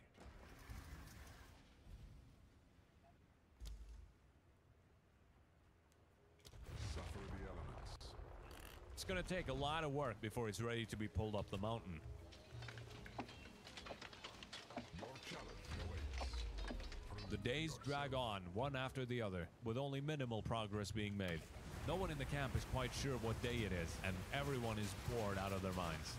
You can't go anywhere, you can't escape of this fucking stinking camp because you never know when they call you, because you have to be here because you're paid for, you're in the contract.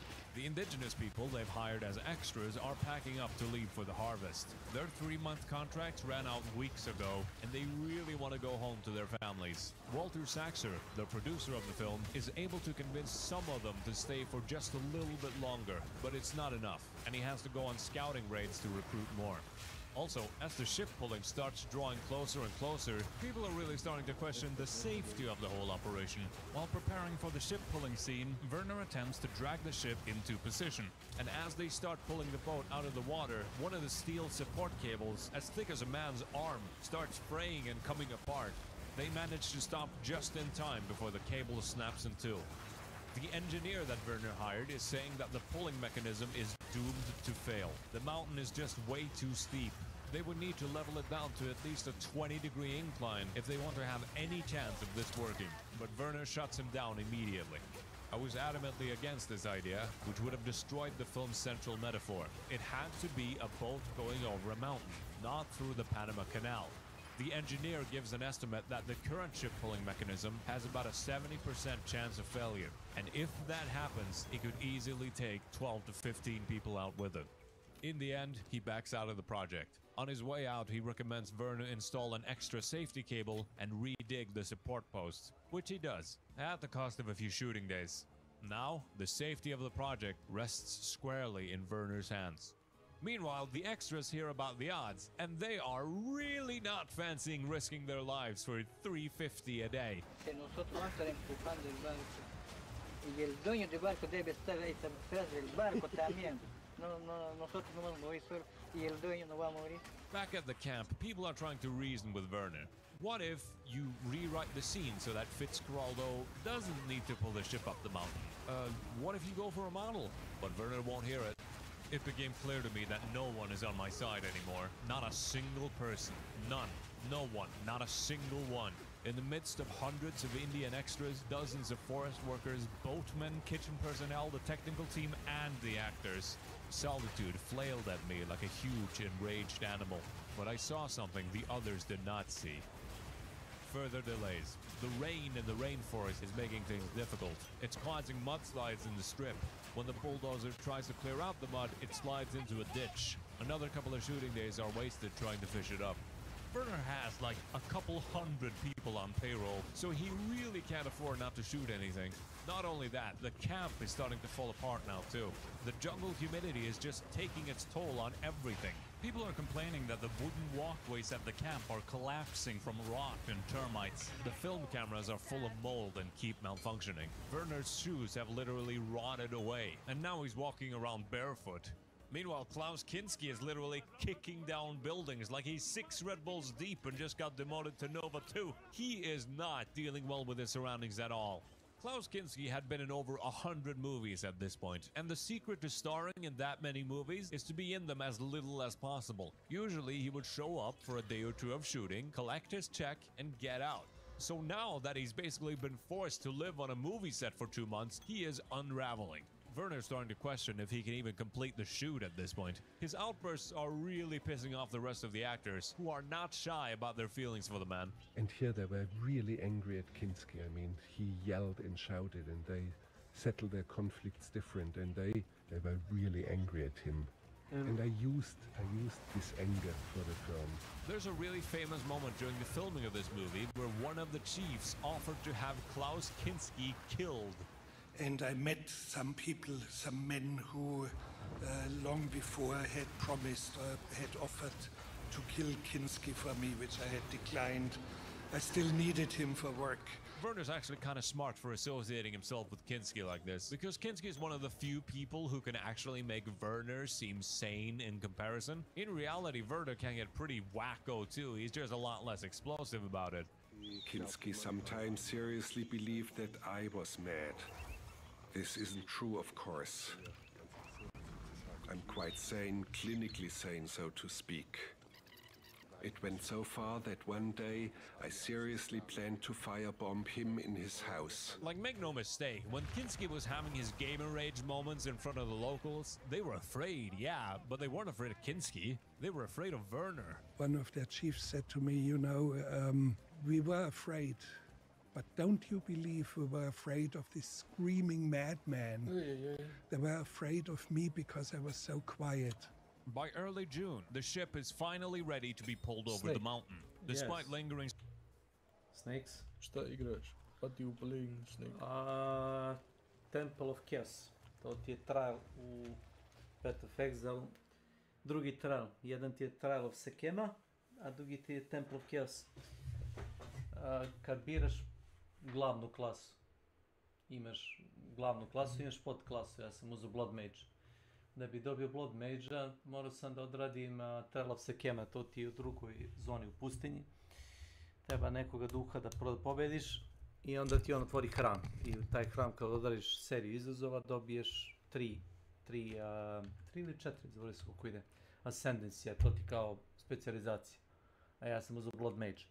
E sad, da bih uzeo ostatak poena za Ascendancy, pošto sam uzeo samo 2 od mogućih, ne znam, 20, to da odradim druge challenge. Drugi challenge ti je u trećem aktu, to ti je Hram Haos ili Temple of Chaos. Da, mnogo su jaki debuffovi, znaš, to je problem u tom hramu. Penali koji imaš. I sam biraš koji ćeš penal, on ti ponudi 3 penala, ne znam koji je mi je gori.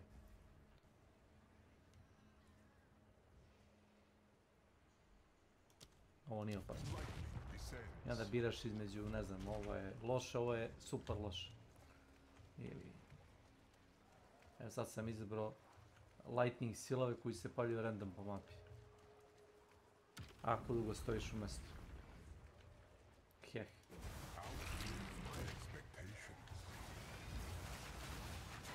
A i sad ti reci mi gdje je lightning seal na zemlji kad je čitava zemlja gori. Jer ima lešava puno. To me je trik, ne vidiš gdje su.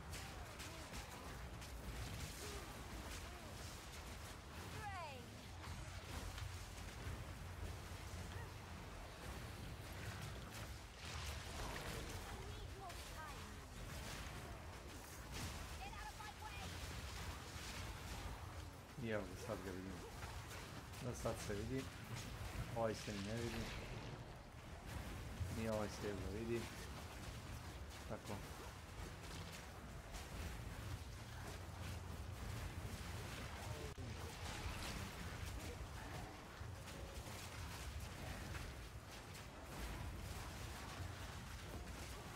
Obično ljudi plate nekome koji ima neki metar bio. Kanai. Welcome to my channel. Da ti odradi ovaj challenge. Da, plate. Što neće da sam učio. Meni je pointa da... To je pussy shit. Pussy. Dođi pa probaj ga, pa mi reci je li pussy. Kad jednom... Ovo je već treći put da radim isti challenge. Nema odustajanja. Pa vidio si da sam ubio Chosen Consort Radana. Nije bila bitna metoda, ali sam go radio. Solo. Sa golemom. Nema odustajanja. Unutar dozvoljenih mehanika igre sve dozvoljeno. Mi ne odustajemo tu, mi smo pravi dući. Ti nisi pobedio Radana, ako se dobro sećam. Pa jesam, ali nisam igrao na ovom drugom akauntu. Tako. Dobro. Sad sam nekako već ubio sam, što nisam ga ubio na drugom karakteru. Si ga već pobedio, ne pita. A? Ako si ga već jednom pobedio, nema veze.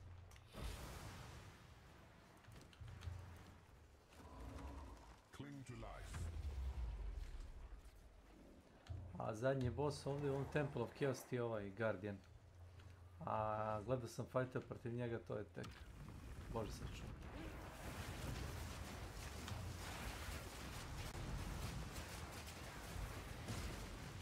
Kako ovo lokal krviš me prati.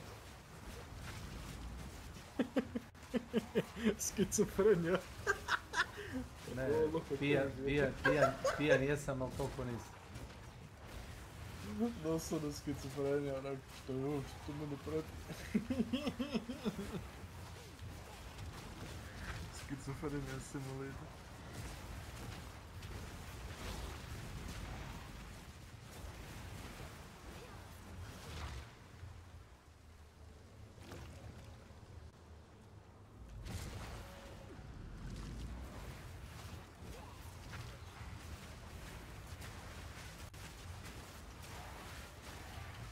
Motherfucker, move.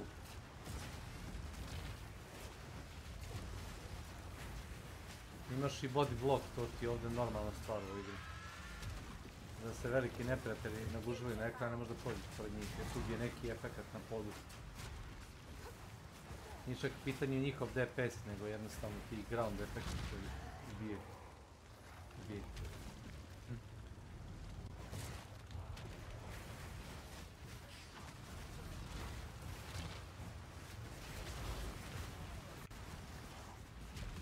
A nebitno, ovaj Temple of Chaos, koliko god puta da ga failaš nije ni važno, zato što svaki put kad biješ ove mobove, dok radiš te pripremne faze challenge-a, oni ti daju XP svejedno.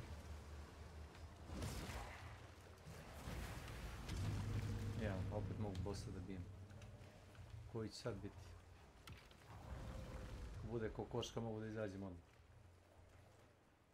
Jebeno pile, ne znam šta je gore, pile ili njegov mladunac. Ne znam što to znači, ali da. To sam samo jednom ne lazi na to šta je ovo Soul Core of Topotante. Attack with this weapon penetrate 15% elemental.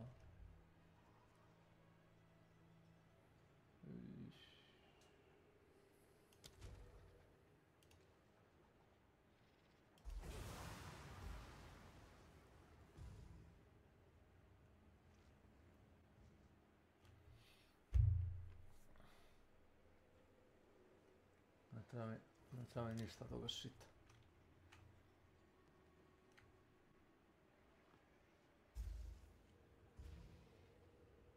Piece of shit. Opet Stormcaller runes.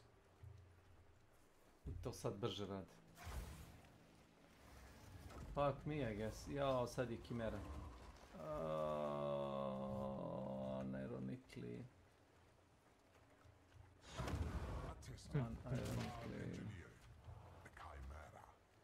Chimera. Fuck off, Chimera.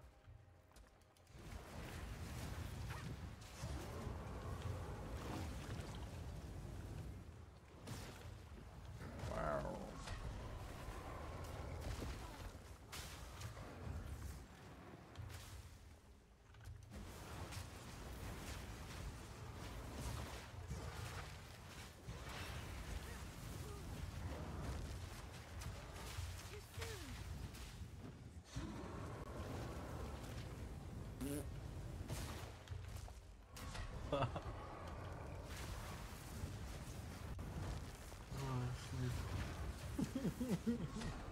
This isn't funny. Snake, što to radiš, Snake?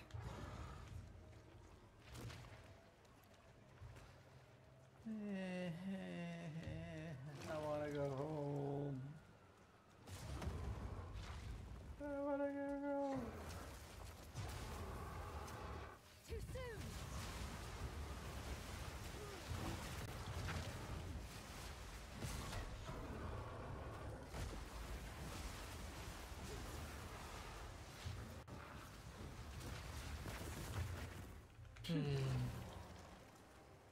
Mothercock. Mothercock? Mothercock. Блять.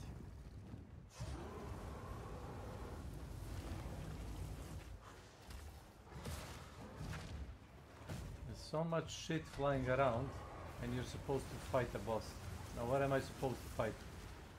It's like I cannot like compare this to anything. Like maybe fighting Radan if he was like to spam only the AoE shit, like non-stop. Ground effects, non-stop. Do kurz.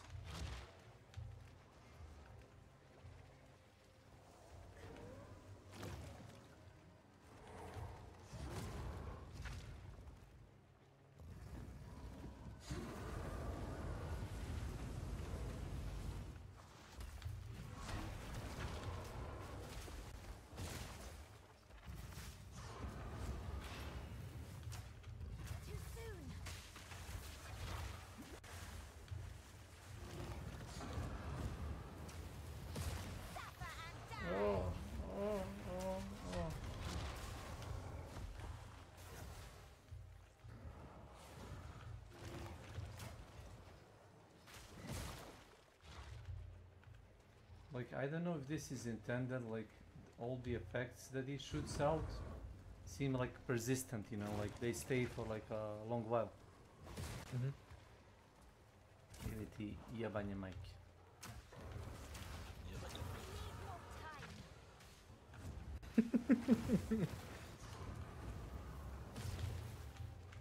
Jebanje majke.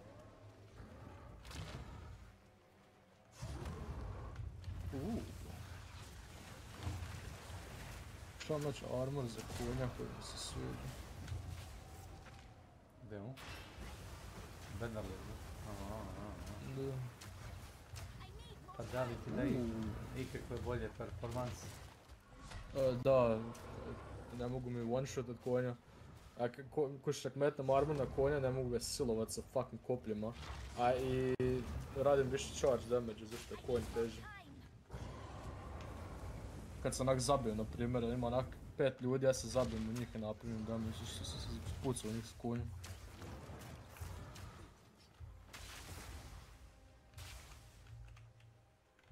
Ružan kukurac, kako ovo je zove?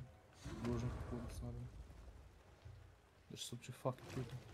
Šta bi ja trebalo sad ovdje da uradim? Snack su što Arapi napravili ružan kukurac. Arapski konj, pa nisu Arapi napravili konje.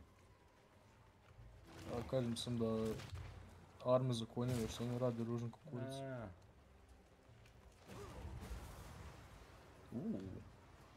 Čekam ovo.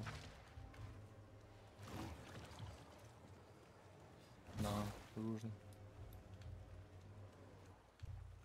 Ovo tu.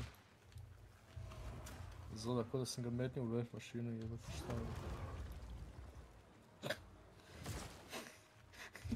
Šta je ovo? Čekaj. Ko da uzmeš deku i metneš na deku na konja, nema se.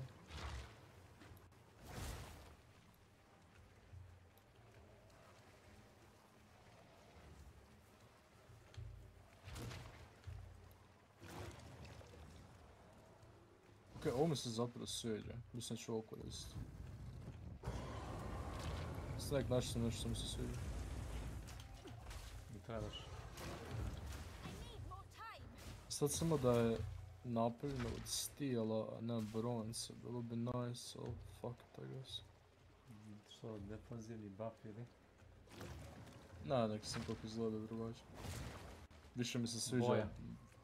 Da. Bronze mi je ono presvjetlo. Ali okej.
Tu su stokove.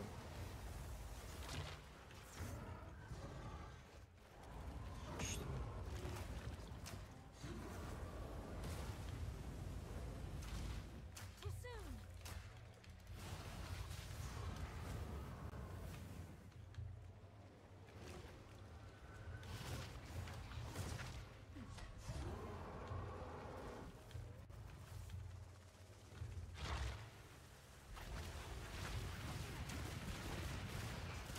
Ono se desilo. Mislim da se zmaj zabagovao.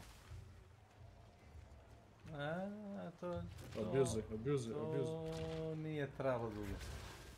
Abuse, s neko Bih. Bih, wood. Imaš memes za to, znaš? Znaš onaj meme gdje je u azijskom parlamentu, onaj čičica, ako drži mikrofon i kaže wood, a ono njih 20 oko njega pokuša da motne mikrofon. Šta? Ne kužim. Čekaj, vidi si tu sliku sigurno. Vjerovatno.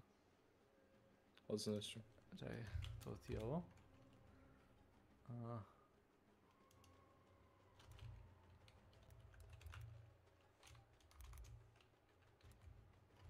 Obično kad stave sliku neke gulišave žene, znaš, i onda imaš kao komentar i sve wood. Kao bih. Aha, okej, razumijem. Da. A imaš i meme za dabrove, to sam našao na Redditu. Idem ja da nađem na tom Redditu nešto dobro. Da mi je to? To mi je na hard disku.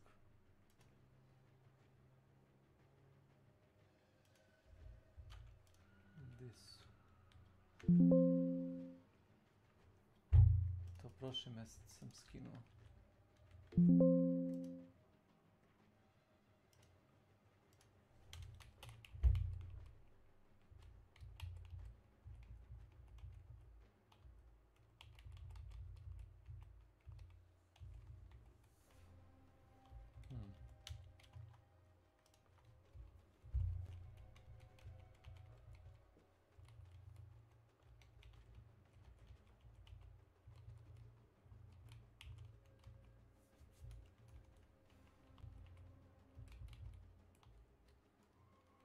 Ne znam da je.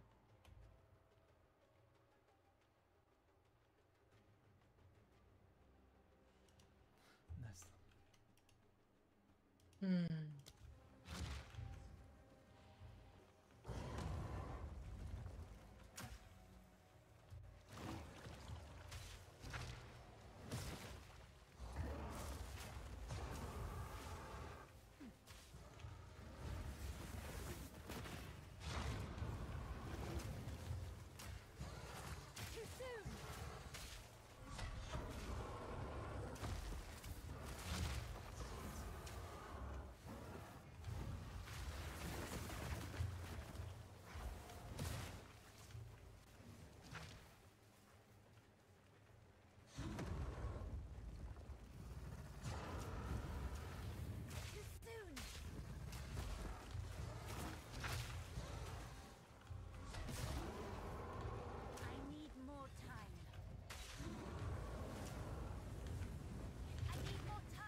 Wow. Piece of shit. Actual piece of shit.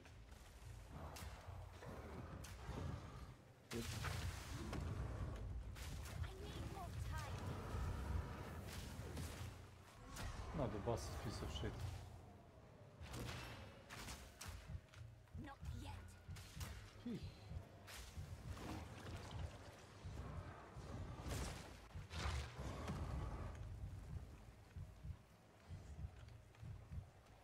Ali neki ground efekat koji nije bacio da mi ne skida health.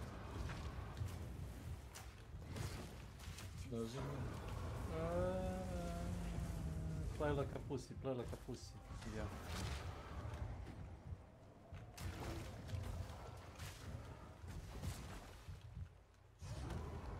Ne mogu, sve me dotuje. Pa makar, prošli put sam bio na 2 HP-a.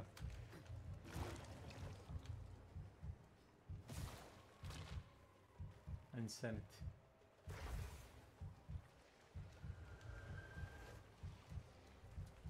Insanity.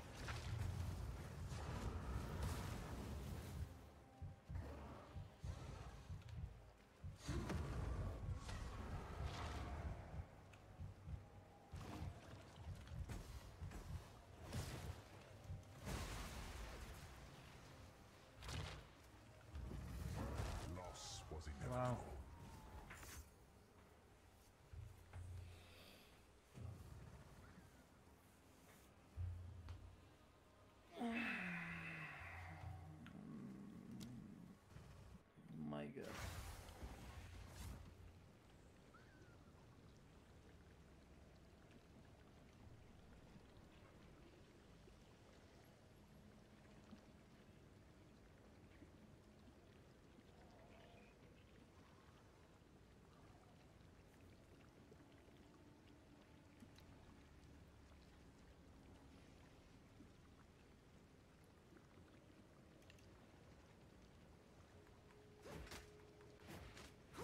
safety concerns, they're gonna give it a try. They are way over schedule. All the extras want to go home. The other actors need to go elsewhere for shooting. Werner basically has one shot to do this scene properly. Pull harder!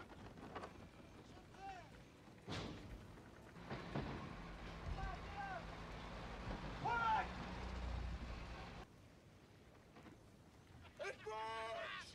It works!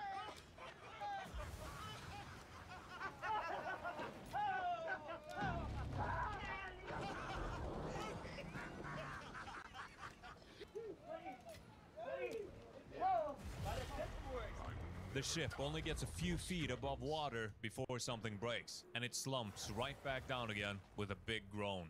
A giant metal coupling had snapped in two.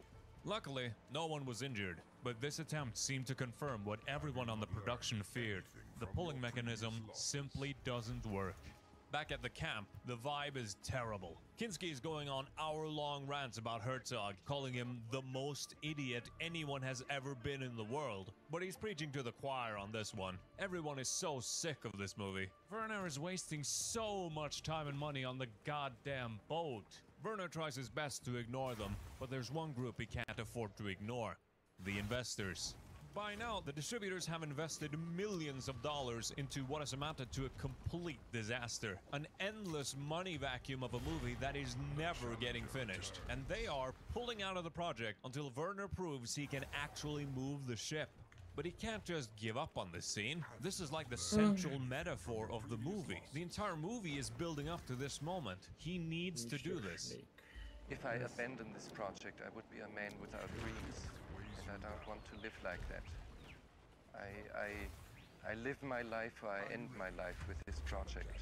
So a few days later, Werner tries again, and again, and again. And every time, something snaps, or breaks, or bends, and the ship of Sisyphus falls right back down to where it started. One must imagine Werner Herzog happy. It's like a curse weighing on an entire landscape. So we are cursed with what we are doing here. It's a land that God, if he exists, has created in anger. Even the stars up here in the sky look like a mess. There is no harmony in the universe. But he refuses to give up. He will push that ship up the mountain. He just needs better equipment, so he buys stronger hooks, stronger cables. He flies in another engineer from Lima to help with the construction. And once all of that is in place, he might just be able to pull it off. But at this point, it might be too late. Werner has to leave camp for a few weeks to film some other scenes in Iquitos. In the meantime, he leaves his producer, Walter Saxer, in charge of pulling the ship. While in Iquitos, Werner meets with his brother Lucky, who's been dealing with the finances of the movie. It is looking very bad. According to Lucky, they will be out of money in 4 days. Lucky is held up in the office, sending pages-long messages on the telex machine, just begging the distributors for just a little more money, but it's looking unlikely. Werner is simply out of cards. But the movie is still probably being made, right? They've already shot most of it. It's just they might need to use a plastic model for this specific scene. It won't be the same, but at least it will actually get released, right? The next day, Werner gets a message over the radio. It's Walter. They've moved the ship.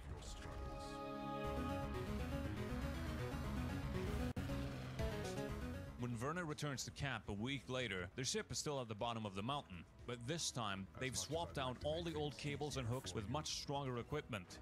Now, they've already moved the ship successfully with this mechanism before, so they know they have a real chance this time. Even so, financially, they are running on fumes at this point. So if this doesn't work, it might be the death knell of the project. But they need to try. So they try to pull a boat and nothing. As it turns out, one of the wooden skids had gotten stuck and is holding back the ship. Bit of a hiccup, but it's nothing that a few hours in a chainsaw can't fix. The next day, they try to pull the boat again and snap. Uh-oh, that might be it. Well, as it turns out, one of the gears in the winch had snapped off, causing the cable to jam. Luckily, it's a relatively easy fix. Next time, they might not be so lucky. The next day, they give it one more shot. The motors start revving, the steel cables start flexing, and...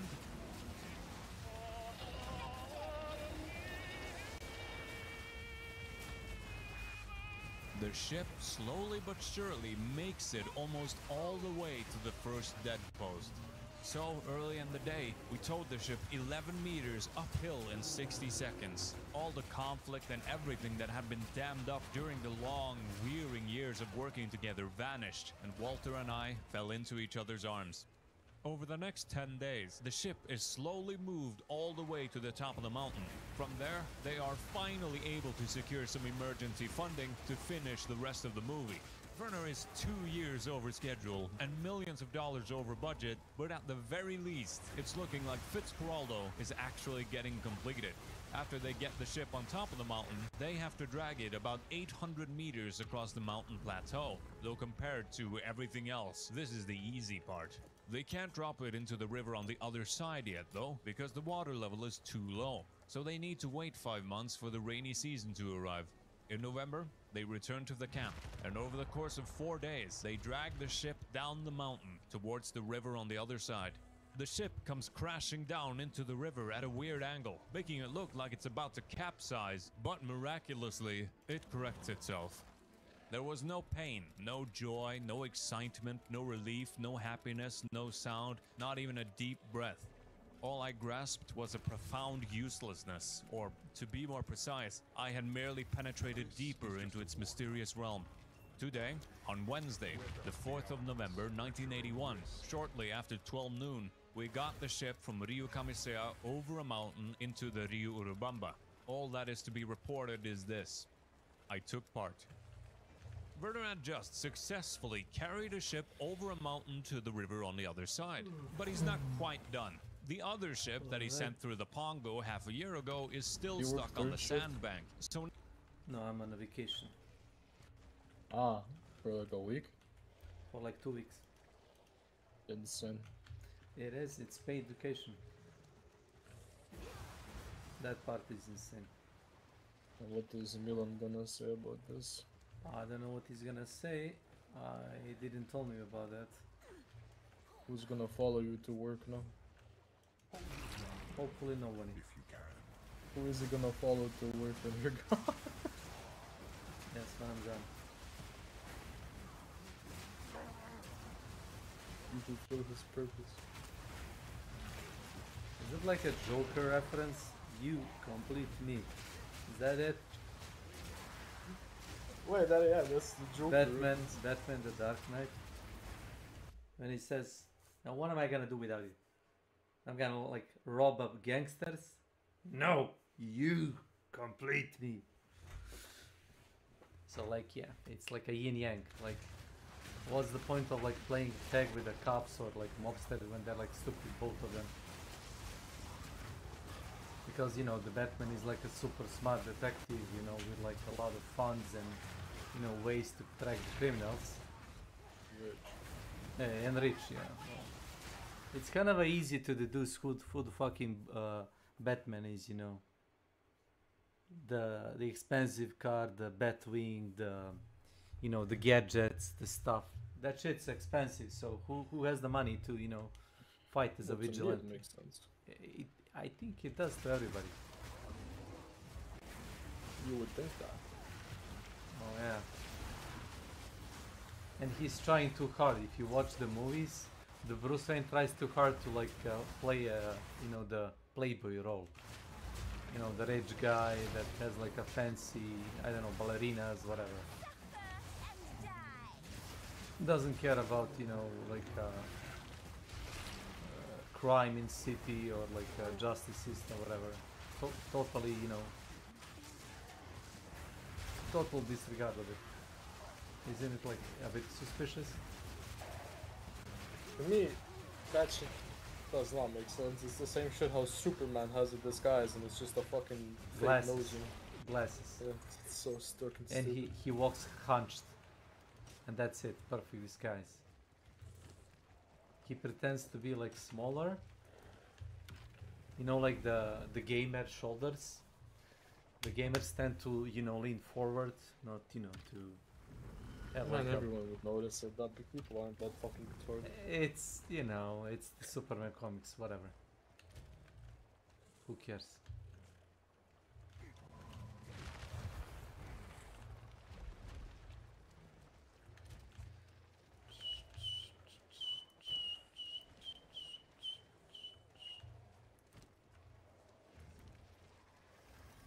give up so early.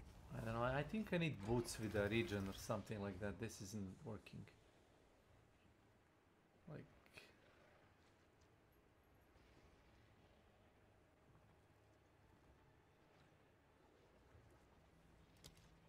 They will not rest until you have Sure. perished. Pillage and retrieve.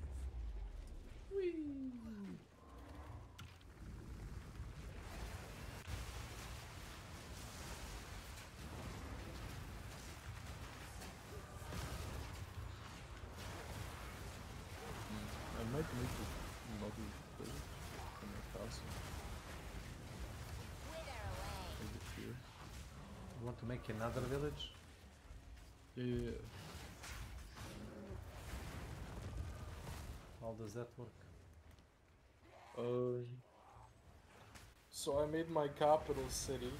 Yeah. And after that I built a castle to support the city in case of a siege or anything similar to that. And I built the villages to support the food supply needed for those places or whatever else. The workers and shit like that. Yeah. And now all I need to supply is the money. Money. Money. I need money. Давай. No. Let's like some bad, you know, bad movie that have like a stereotypical, you know, Russian criminal. Typical, you know, USA cringe. Već ruč?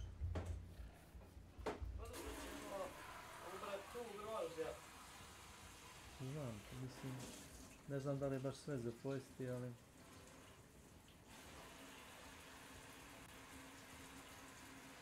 Da pitam što ima za ručak.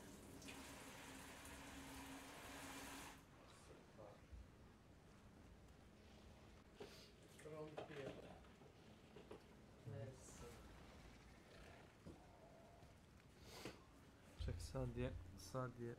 Ilija, nemoj mi centrirati. Nije, pitam te, sad je 10 Kad bude sati. baš? Nisam ni gledao koliko sati.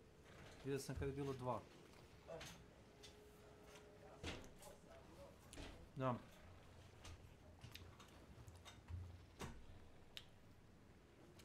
Ne mogu da pogledam koliko je sati.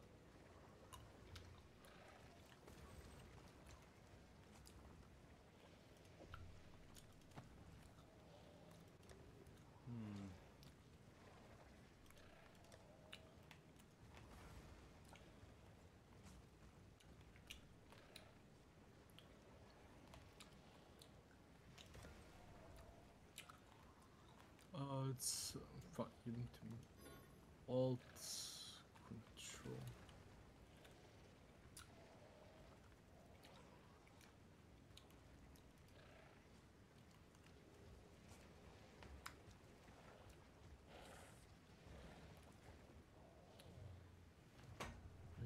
Shift L. What the fuck? Right. This is Push to. useless.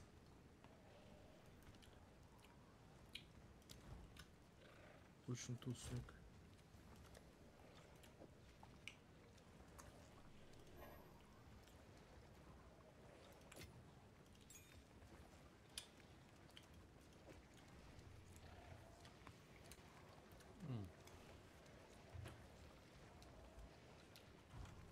Okay.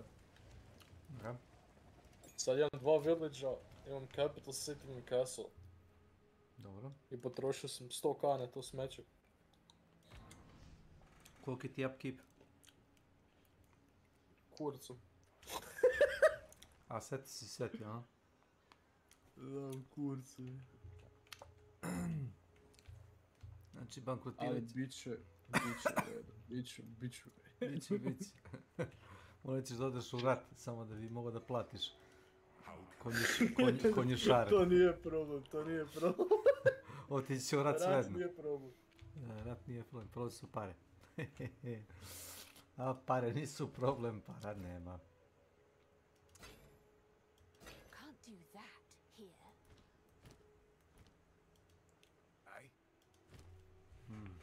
Izgleda si u gabuli. Čekaj.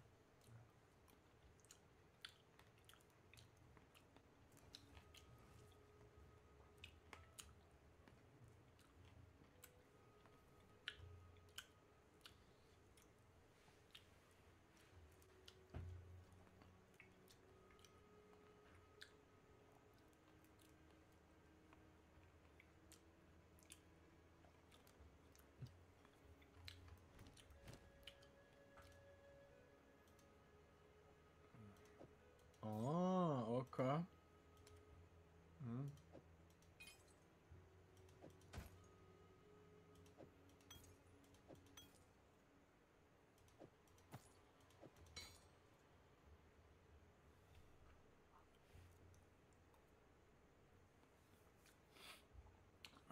What's up? Što se desilo? Okay. Ma gledam stvari u dvorcu što se dešava. Manage town. Ok, nice.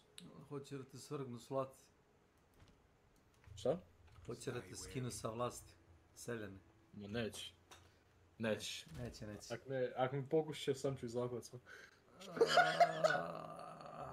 Pogulit ću. Bez problema. Kakav si ti vlastelin. Genije. Htio sam reći tirani, no dobro. Nikad. Znači smatraš da ljudima treba labavo da se vlada, ili tako? Ne, ja sam pametan čovjek. Ja njima ne dam da oni rade što hoću samo. Treba ulagati novac samo u policiju i vojsku. Na, jebeš to što kurac za fakt policiju. To ti radi svi diktatori. Samo novac. Ko Židov najveći, samo novac. Svi diktatori to radi. Samo novac. Moraš ulagati novce u autiste. Artiste ili autiste? Autiste. Znači, ako vidiš beskućnika na ulici koji kaže da zna kako promijeniti vladu, vjeruješ mu i daš mu 50.000 eura.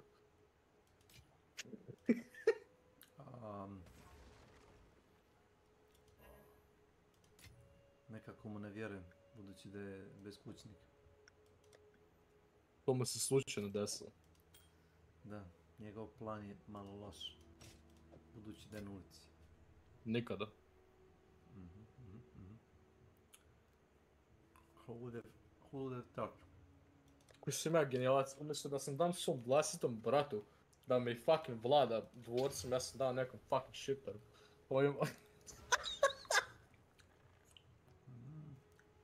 Milijun IQ, IQ.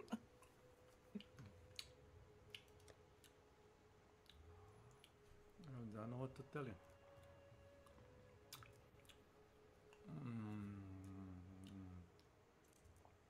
Slažem se.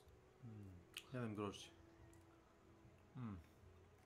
Dajem ja grožđe, nisam jeo.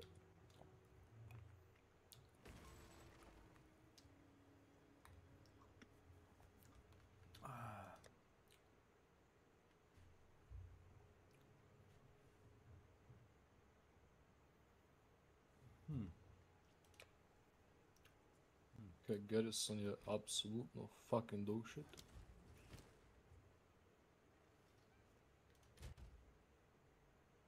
Motherfuck.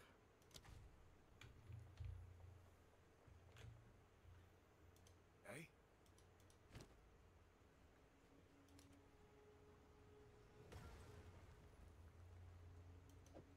Hope that one doesn't have any holes.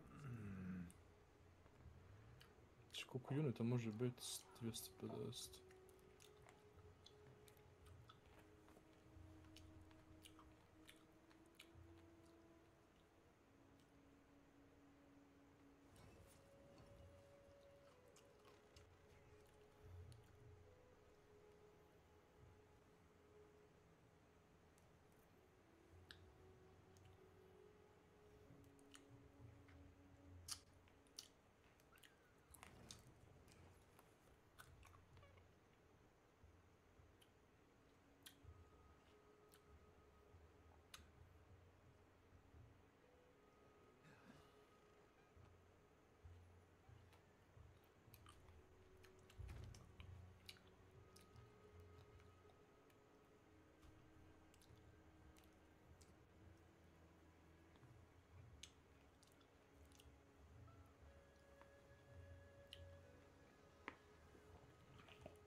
Hoću, koji kurac će mi jebeni fucking toll kolektor, šta će mi to? Ne znam.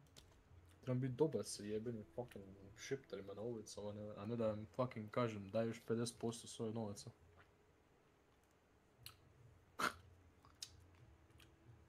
Daj mi ovo... Village growth. Da mi daje ovo to.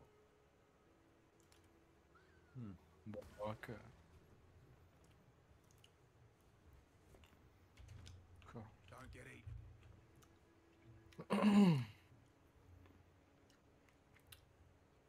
Kad sad ja na neki način moram otići na drugu stranu mape kod Arapa, jednom napet arapsku vojsku. Što ima bolju vojsku? Ne, ali želim napet arapsku vojsku. Ok, to ima fucking 50 lutera ispred mene. Cool. Misliš one ranjičare?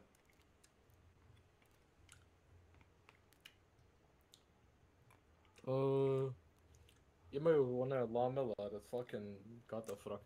Imaju dobrog konjenika. Aha. Ja ih želim.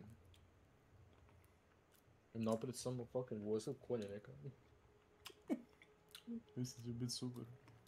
A šta je sa spearmanima?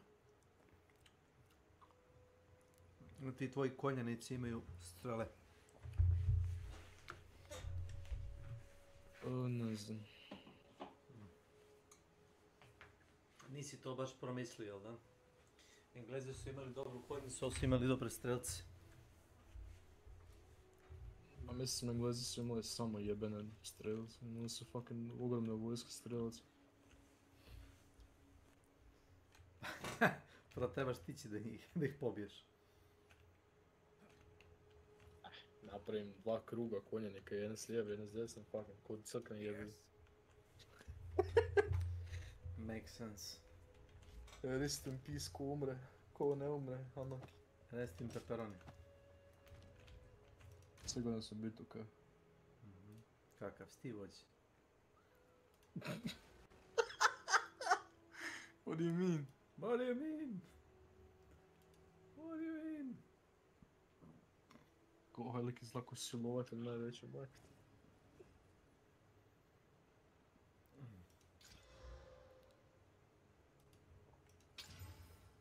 Oh. Oh.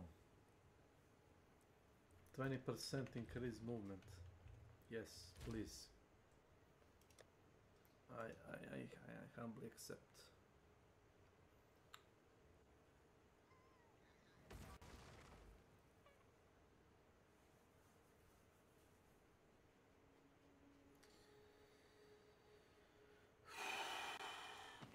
Hideout.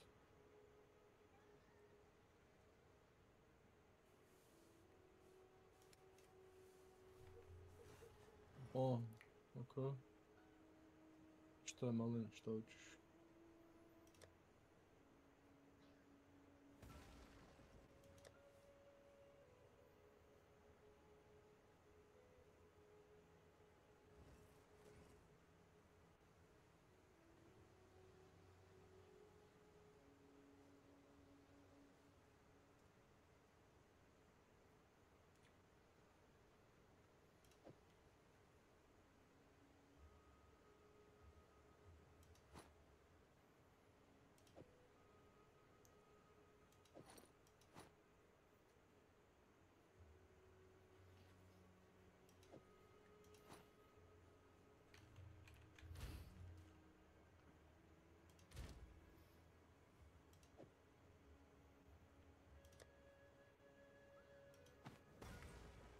To 30 fucking lootera.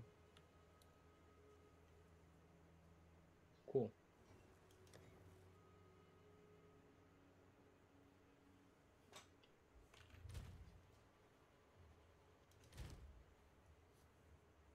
Ušanac castle.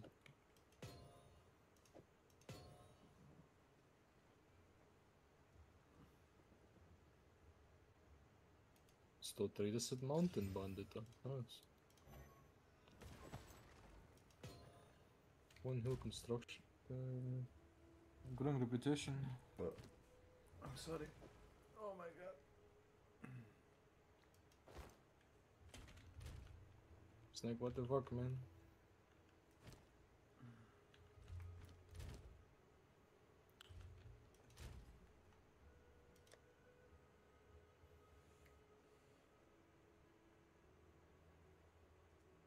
Oh, fuck.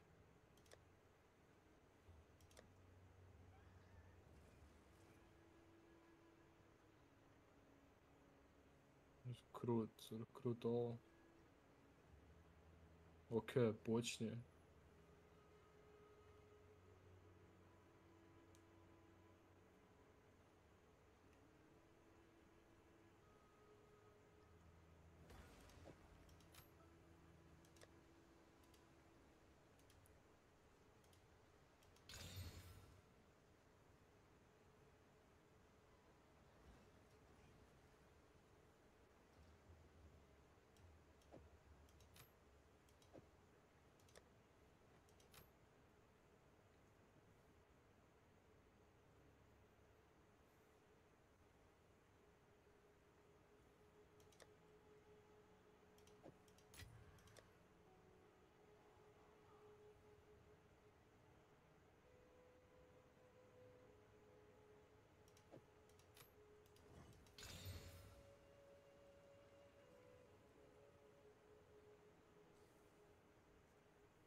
Well, apsolutno genijalno.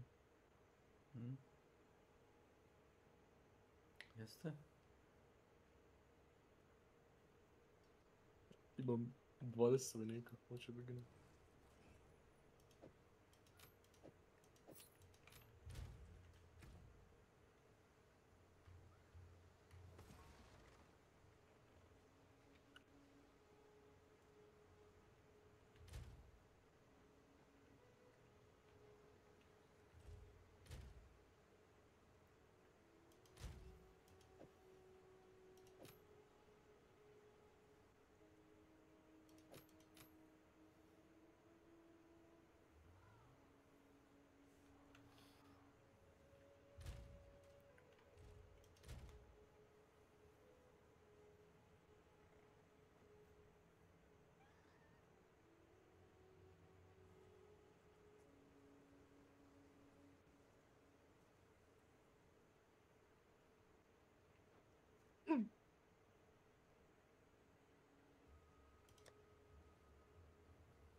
How can I advise you?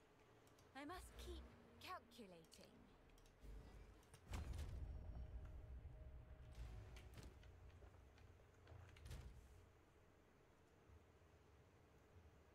Okay. This will do.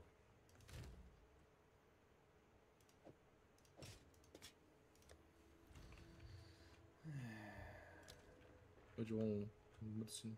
Okay, use.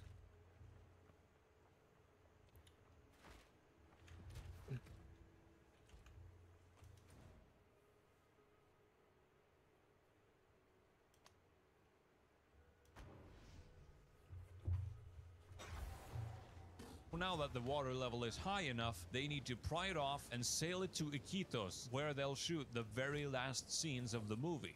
Then Fitzcarraldo is in the bag. Well, that's not quite true. They still had one more scene to shoot. For whatever reason, be it time constraints or finances drying up, Werner decided to shoot some of the scenes with the boat going through the Pongo with a plastic boat and a studio set. So some of the shots were done with a plastic replica after all.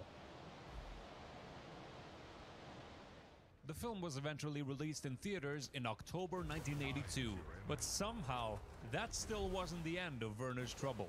What I did not expect were things like walking down the street in Munich a few months after Fitzcarraldo came out and seeing a man running frantically towards me. All of a sudden he leapt up in the air, kicked me in the stomach, picked himself up from the ground and yelled, "That's what you deserve, you pig!" With the film having recently released, it must have awoken the aforementioned bad press, which proceeded to make itself known once again. But despite an initial PR hiccup, the film was, by all accounts, a success. It even ended up winning him Best Director at the Cannes Film Festival that year. But I really want to kill him. Yes. He also did want to kill me. I couldn't find anything on how the movie did at the box office, but even if Werner didn't make his money back from sales alone, the notoriety he got from this movie has probably more than made up for the money he spent on it. Fitzcarraldo is still widely considered a classic today, but it's a film that, more than any other film I can think of, is competing for attention with its own production. Now, people have been playing up how difficult Fitzcarraldo was to make from the very beginning. Even early promotional material for Fitzcarraldo calls it the film whose making surpassed the daring of the historical event on which it is based. It also didn't help that right after Fitzcarraldo completed its theatrical run, it was soon followed up by another film called Burden of Dreams. Burden of Dreams is a legendary film by Les Blank documenting the production of Fitzcarraldo. It was filmed over the course of 2 trips, one 2-week trip to the first camp, i.e. the one that burned down, and one longer 9-week trip to the second camp. The initial premise is already very unique. I can't think of any other instance where a film was released back to back with a documentary on how the film was made, where both films were proper cinematic releases. But calling Burden of Dreams simply a documentary about the making of Fitzcarraldo is probably selling it short, because Burden of Dreams is more like if Fitzcarraldo was a documentary. Werner's insistence on not shooting Fitzcarraldo in a studio set means that almost everything you see in the film has to be done for real, and basically none of it goes according to plan. Throughout the entire film, Werner and the rest of the production crew are battling an endless barrage of technical difficulties, labor disputes, money troubles, Klaus Kinski. But worst of all was definitely the ship-pulling scene. Werner doesn't even successfully move the ship in this film. You just see him spending years preparing to pull the ship, failing spectacularly, and then regretting every single decision he's made in his entire life. The birds are in misery. I don't think they sing, they just screech in pain. By the end, Werner has essentially completed his transformation into Fitzcarraldo. The same frenzied passion that causes Fitzcarraldo to push a ship up a mountain feels very similar to the force that drives Werner Herzog to do the same, and it utterly consumes them both. As the production goes on, you see the bags under Werner's eyes just get heavier and heavier, to where at the end of the film he looks 10 years older than when he started. There's a reason people don't make movies like this anymore, and that's because it just sucks. And Burden of Dreams makes that abundantly clear. It's humid as hell, mold is growing in and on everything, and if it doesn't get moldy, it rusts. All the people are getting eaten alive by mosquitoes, and the huts are getting eaten by termites. And the question that I end up asking myself is, why? Why bother going through all this? One thing that I found interesting was how everyone on the production kind of assumes that Werner has a clear reason for doing what he's doing, but when people press him on it, he'll only give sort of a vague half answer, like, I knew moving a ship over a mountain would be a great metaphor, which, like, yeah, it is a pretty good metaphor, but is it really that good to the point where you'd be willing to sacrifice so many years of your life pursuing it? In the end, I guess that's what I admire most about Herzog. Just the lengths to which he is willing to go to achieve his artistic vision, even if it doesn't make sense to anyone else. He's always been the kind of guy who's been willing to fight tooth and nail to make the art that he wants to make. And Fitzcarraldo is by far the biggest example of that. Which is why, even though Fitzcarraldo is far from his best film, I do think it's the most important testament to Werner Herzog as an artist, and why it's justifiably hailed as his magnum opus. Werner's 10-year run from Aguirre in 1972 to Fitzcarraldo in 1982 is one of the strongest decades you'll find in any director's filmography. But also, that run ends with Fitzcarraldo.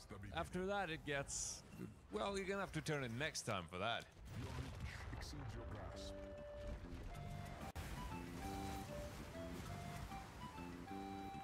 Stay close or perish.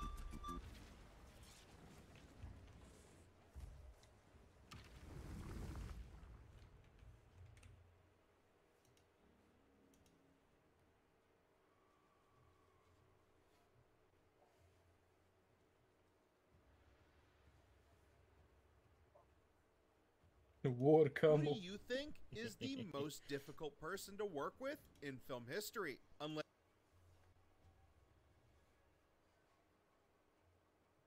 Neka biti ima war camel. Ko? War camel. It's midnight. You're feeling kind of war. Camel da jašem. Ne. The war camel. No. No. You betrayer.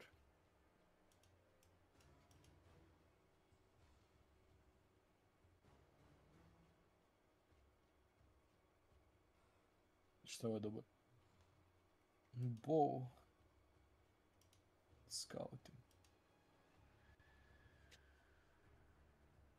Bow. Polar mi bow. Throwing. 100. Okay.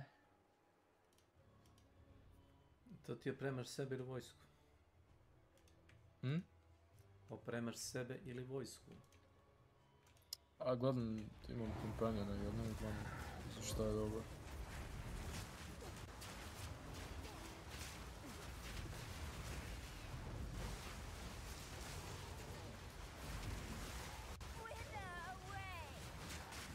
Decrease range, taken damage, šta je damage.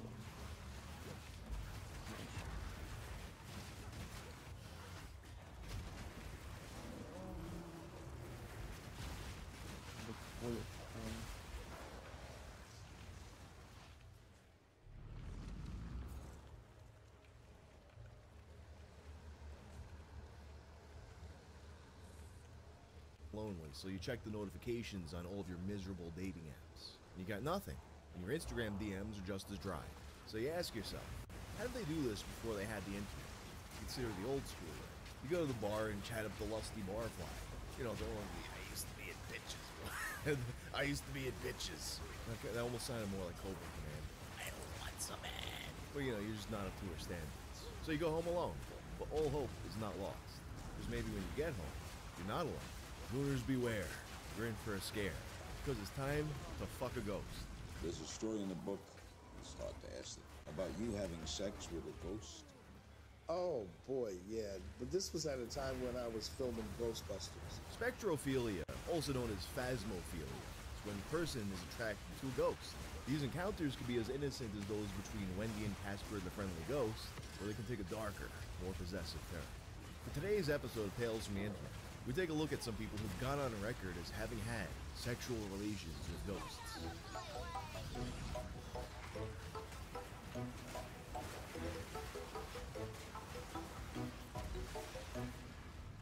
This video is sponsored by Helix. Helix makes premium mattresses and bedding custom fit to your needs and shipped straight to your door, with free shipping in the US. Everyone sleeps differently, so Helix has you take a sleep quiz to determine which of their 20 unique mattresses works for you. I'm a side sleeper, so Helix set me up with their Sunset mattress. It comes rolled up in a box and it's easy to set up. If you want to upgrade your mattress but you're not ready yet for a whole new one, Helix now offers a line of mattress toppers. To make sure you're happy with your Helix mattress, they also offer a 100 nights of sleep trial.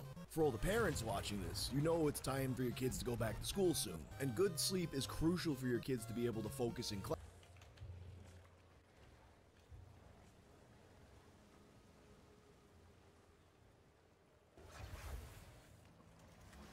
This is just the beginning.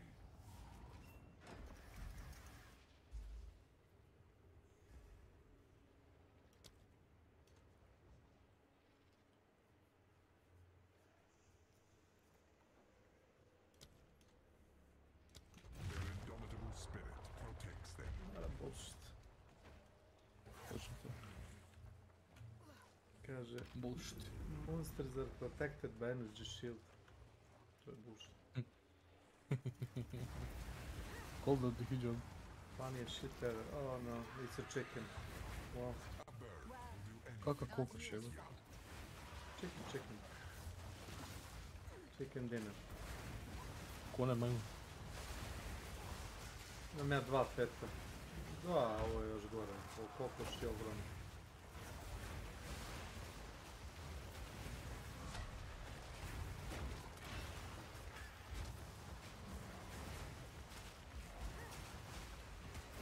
Skinuo sam par skeletona, sad imam dva peta koji biju za mene.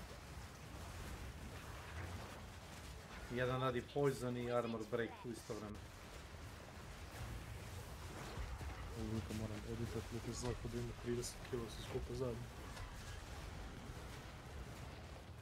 I evo sad je page link to... Nice. Sneka mislim da imaju. A hoću, još ga nijednom nisam ubio, što je retarderan.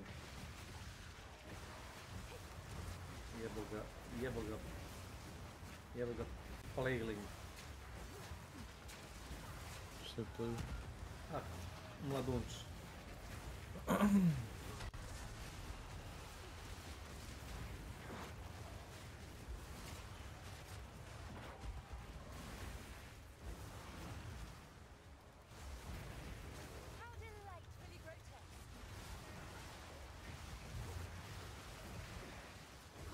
Pene kokoš.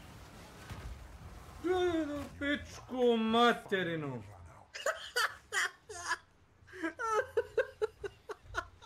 Znači, Frost se je skinuo do pola health. Pa sa šta je ovo bilo?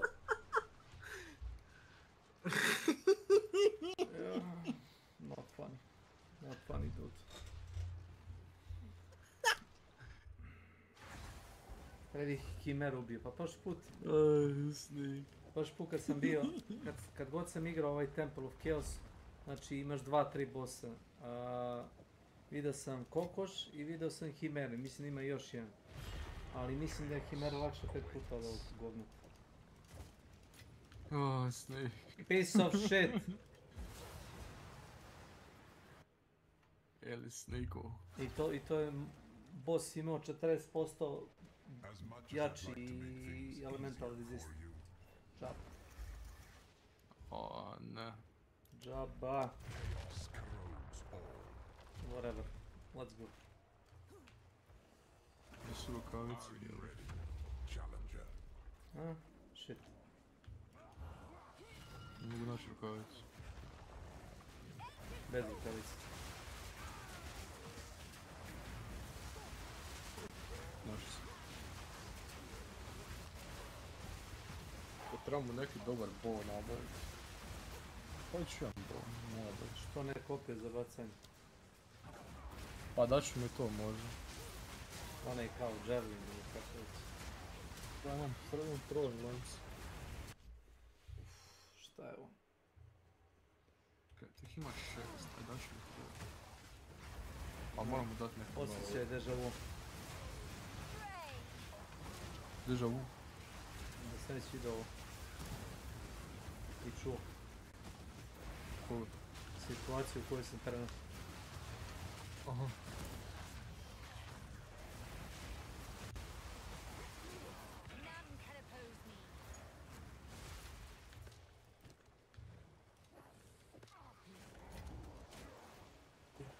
Koliko grama moraju biti strela?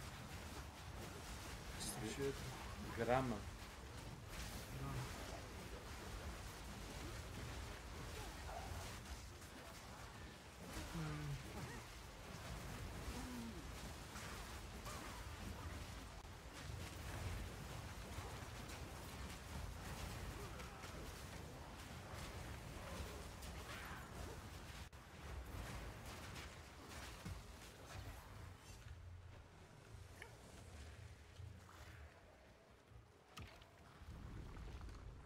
glass. So check out Helix's new kids mattresses. They're stain and water resistant with a flippable two-sided design, and it's naturally hypoallergenic.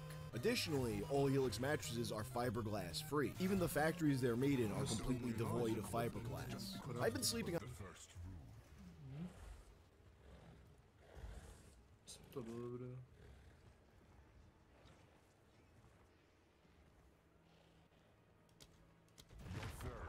Da napravim sikru moć.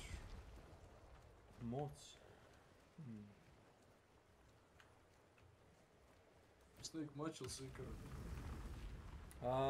Buzdon. Šta je buzdon? Ne znam šta je. Mace. Al moć ili za... Druže. Mace. Napravit ću Mace. Mace. Mora biti Mace. Strah na njihovom licu kada opališ njihovog druga buzdovanom i rasopaš mu u globanju. Buzdovan. Buzdovan. To budalo ime buzdovan, to bi sam čuo.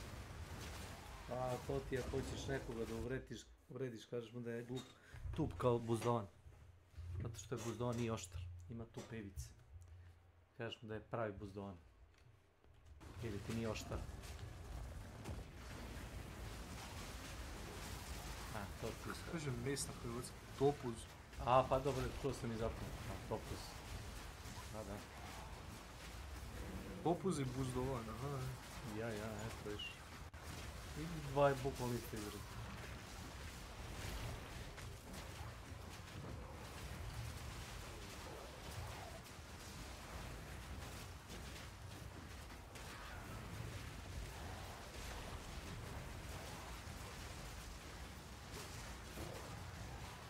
Čekaj, šta je onda macola? To ti je sledgehammer.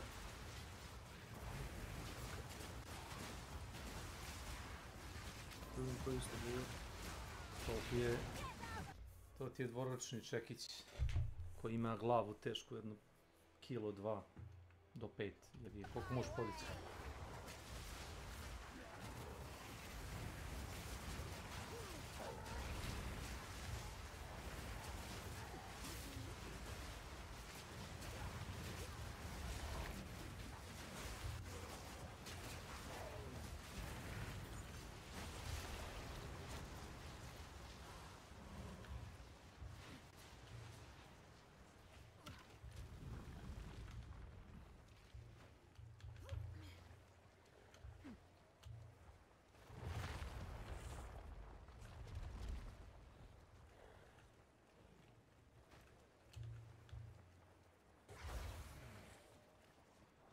Ne znam, Mutimir.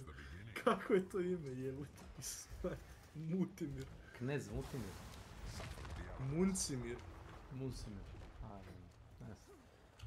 Krivo sam napisao.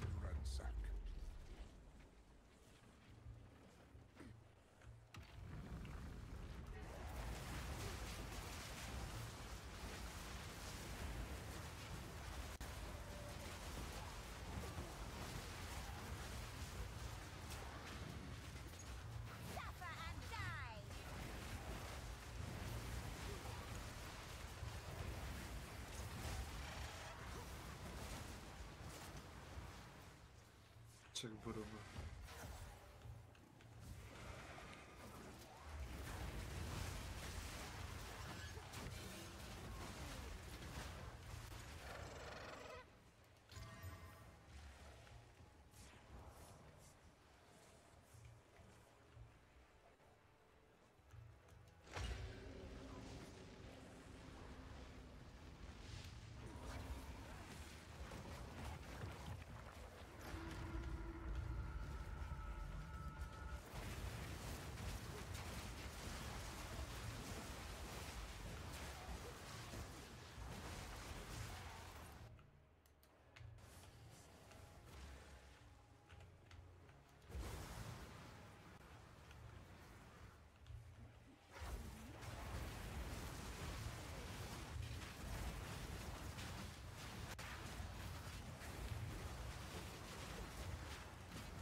Nice.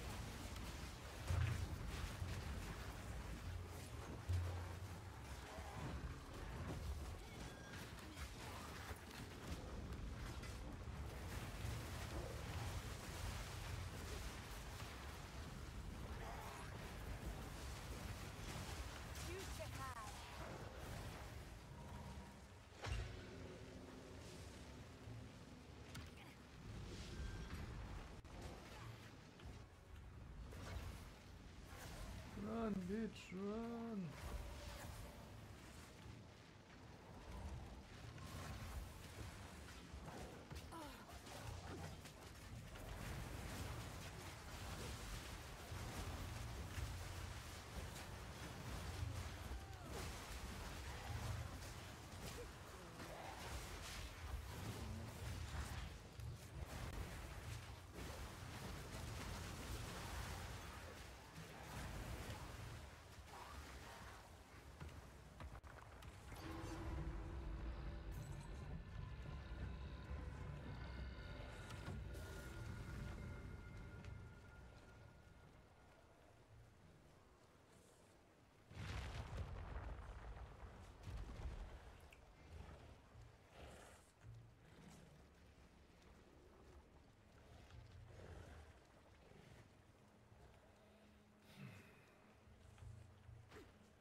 Don't give up so early.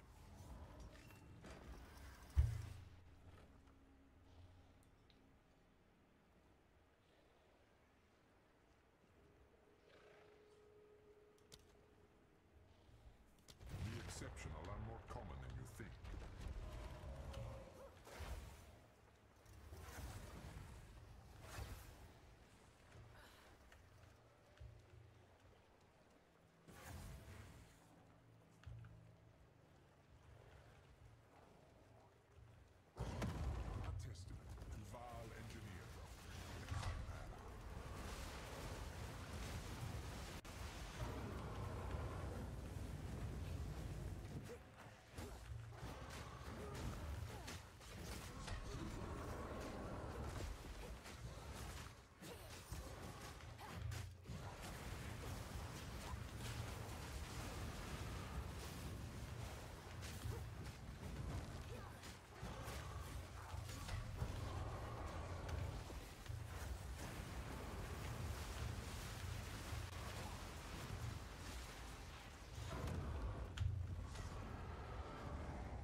Exp Collector.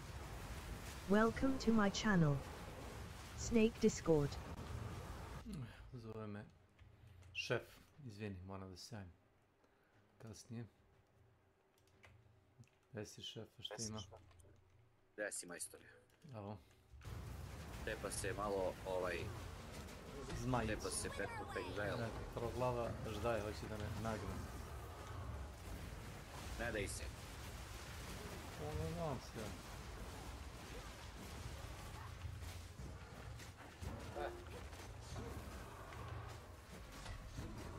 Staj pušti. Oj! Mamu ti jevem! Ako si raspoložen za koju partiju. A šta su digli servere, jel? Nemam pojma, ne znam, sad ću da vidim. Uđi pa mi reci, radili su maintenance. Nisi čitao? Ja sam čitao na Steamu. Nisam čitao, brate. Greška. Neki veliki update izašao, vidim za Sony, ne znam šta je, nisam čitao. Ne, samo server. I plus kao update za DualSense ovaj kontroler, ja kao what the fuck, neće, radi još, ne može. Evo, pokušao sam upravo, neće. Odlično. Ako hoćeš da igraš Helldivere, ali ne moraš odmah, ako nećeš, jer treba da ješ da ručaš. Ne, za sad sve okej, nisam gladan, cepuli smo neki gulaš, smo pravili. Ja treba da ručam, kako si napičao. To možeš. Mogu, hvala za dozvolu. Znači, slobodno idi ručaj. Slobodno, imam. Jel ne znaš ništa za ovaj patch note za KF servere? Dobro, čuti kad radi. Ne znam. Dokle će da bude kao maintenance, nemaš pojma. No idea. To može se proveri, brate, na mreži X ili ovdje. Napisali su od 11 do, ne znam, 1, 2, a sad je već 3, 4. Opa. A to ti server side, ne znam da li je client update. Bilo bi lepo kad bi bio client update, kad bi stvarno nešto konkretno stavili, da ljudi kažu thumbs up, bar ono kao okej, rade nešto se dešava. No da, će Bog da bude nešto dobro. Bilo bi lepo da bude tako. Joj, koskice. Pa možemo Helldivers, naravno, zašto da ne? Bože. Meni treba sve. Sve! I medalje. Sve. Nemoj dušice tako. Prskam osvježivač po kući. Refreshujem se. Znači, serveri se rade. Pa dobro. Pa dobro, vi kako te? Nek što kažeš, srede neki stvari malo. Dobro kad nema hidra, čoveče. Hail Hydra. Jeste. Kako ono kaže? Otišao sam proverim. Da, proverim šta će biti s ručkom. Ajde. Čim se vratim. Tu sam ja. Igramo nešto. Ma naravno.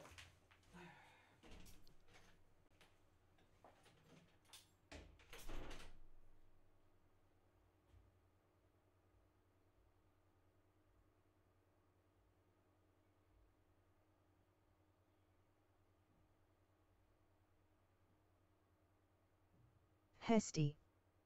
Welcome to my channel. Hey, add me on Discord so I can catch your live streams whenever you're online. My Discord username is xperty.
Marvrog.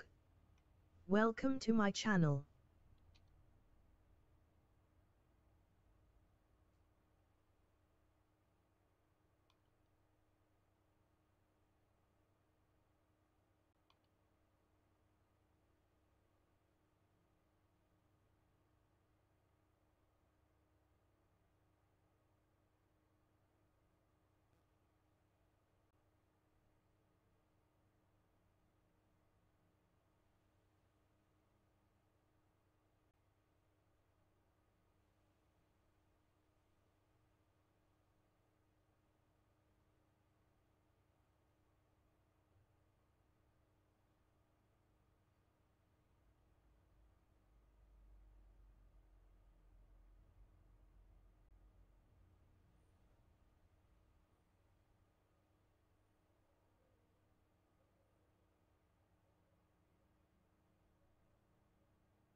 Oh my darling, oh my darling, oh my darling, Clementine. Postavio sam eksploziv. Na šta?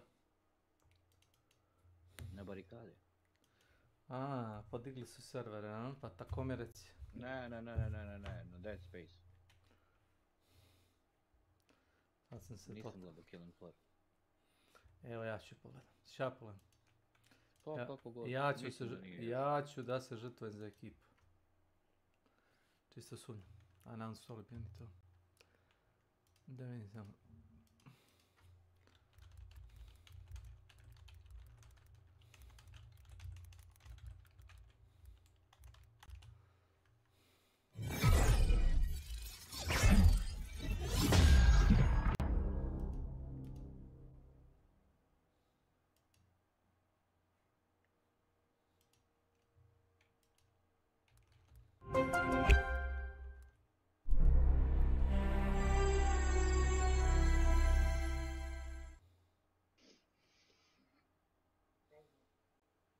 Rakljiku.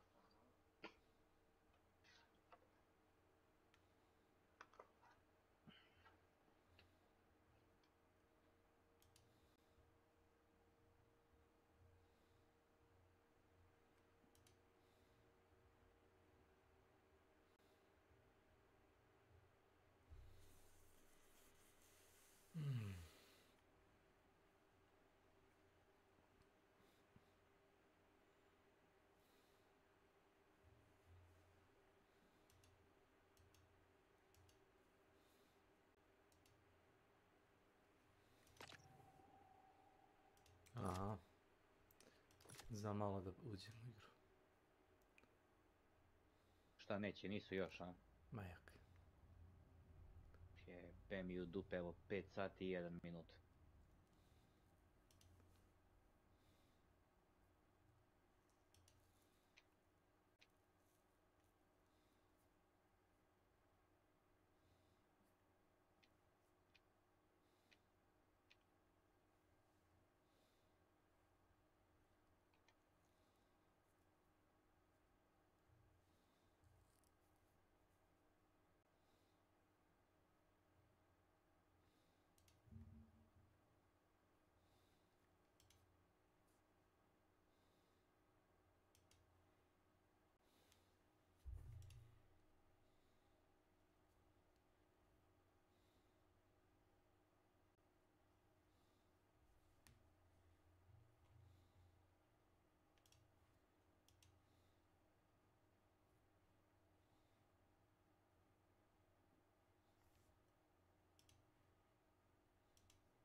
Piše 3 sata će biti update, a ovo je... Još 3 sata da će biti, šta? Ne, onda kad su gasili server pisalo 3 sata, ali prošlo je malo više vremena, da. Malo više vremena. Kako tebi na šljaki? To, standardno. Da smo malo iskolirali, da kažem. Pravili smo gulaš. To je dečko koji je lovac dono gulaš pravio kući lovački. Ubili smo se strašno. Mislim, ja sam normalno uzeo, ali ono, nisam još kao gladan. Pao sam.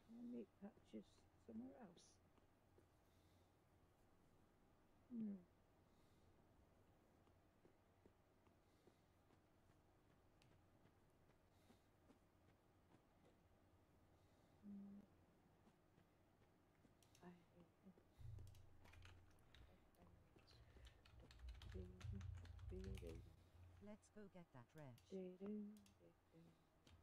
Where's the...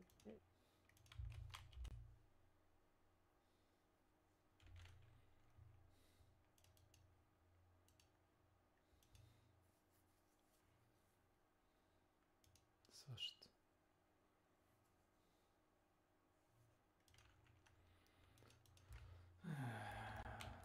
Mislim da mi sestri danas rođendan.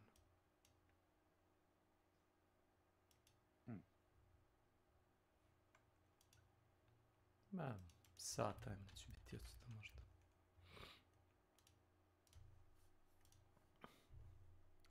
Jebote, čudi me da toliko dugačko im treba da ih Zato što moraju da updateuju servere za konzole i za PC.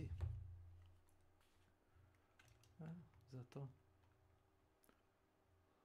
Možeš ti da igraš, ali ne znamo će ti šta zapamtiti. Ne možeš ništa da craftuješ, ne možeš skillove da selektuješ tamo. Taj neki rad. Pa to je šta? Potpuno bez veze. Kurmaj.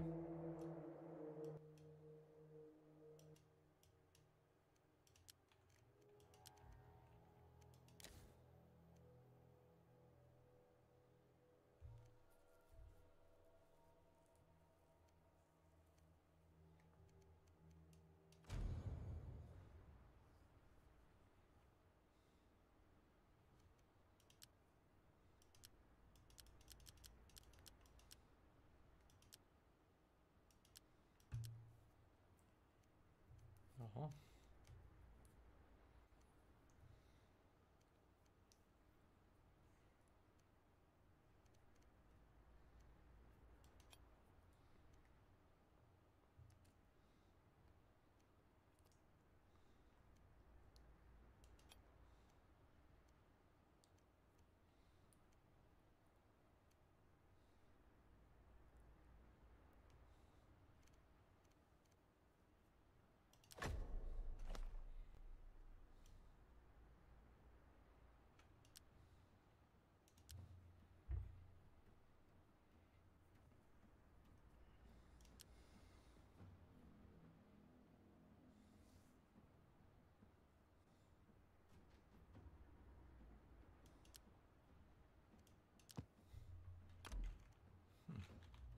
On a Helix mattress for several years now, and it's some of the best sleep that I've ever gotten. And now is the perfect time to get a new Helix mattress. That's because they've extended their Labor Day sale. Just go to helixsleep.com/wang to take advantage of this offer and get 27% off site-wide. The idea of sex with ghosts isn't something new. Ghosts are the perfect companions. They're dead, so they got no bills to pay, and they have all the time in the world. All eternity. So it should be no surprise that a lot of celebrities' encounters with ghosts are described in quirky or charming ways. Lucy Liu's ghost just wanted to watch her sleep. Kesha said her experience was funny and erotic. But then, you know, you got Miley Cyrus, who had a ghost that was watching her shower. That would be a bad concept for a new Porky's movie. You know, they're all dead, but they're still like frat boy ghosts. In a 2004 interview for FHM magazine, Anna Nicole Smith described ghost sex as initially unsettling, but ultimately amazing.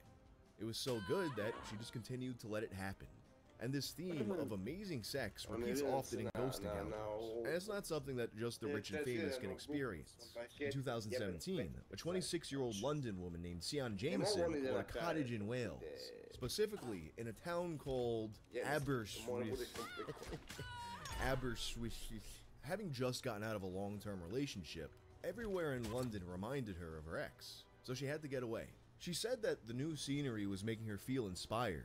Working as a freelance writer, she was more productive than ever before, and found that despite the drastic change from the hustle and bustle of London, going out to the Welsh countryside, she found that she actually wasn't missing anything. And also, she was enjoying the freedom of single life. She told Wales Online, "I enjoyed the peace. After a long relationship, being on my own was quite exhilarating. I started to wonder whether I'd ever want a man in my life again." She also noticed that the previous owner of the cottage left behind several books and paintings, and one in particular got her attention. Dated 1820, it depicted what she described as a handsome young man. And after moving to the cottage, she was starting to have increasingly intense sex dreams. So intense that she'd wake up thinking she was still in a relationship, then remember she's single now.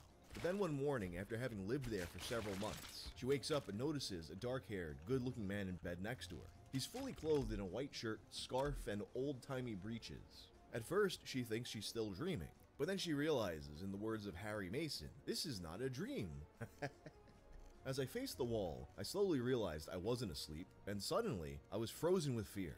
I felt a hand on my waist, but the touch was strange, light and cool. She soon realized that this was the man from the painting. He was very gentle and stroked my body tenderly. During the lovemaking, I sensed all kinds of things about him. His name, Robert, and when he lived over 100 years ago. We didn't speak. It was as if he was communicating with me telepathically. His body was soft and light. Even when he moved on top of me, pressing down, he felt almost weightless. It was very strange, but the sex was amazing. I was totally perplexed about what had happened. In fact, I started to wonder whether it had happened at all. That morning, she would follow Robert around her home until he faded out of existence before her very eyes. But Robert would return from the spirit world to dog her out one more time. It was nighttime, and I was just drifting off to sleep. All of a sudden, the duvet slid off me, and I could feel a cool hand running up my thigh. Under my nightshirt. I sobbed after he left that night, she confesses. I guess I had fallen in love.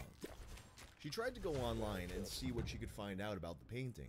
But aside from finding another 19th century painting that sort of looked like him, she couldn't find much. After she told her friends about this, they thought she was insane. And as of the publishing of that story, she was now dating a man who was alive. Imagine if during this relationship, Robert comes back and this dude gets cucked by a ghost. It sounds like the concept of a fucking Quan Mills book. Wales Online spoke to a psychotherapist who said that this was likely a product of the transition from sleep to wakefulness causing hallucinations, especially since she'd seemingly been going through some intense emotions following the breakup. But G.L. Davies, the author of a book entitled Ghost Sex, The Violation, had other ideas. No one knows what motivates ghosts to have sex with the living.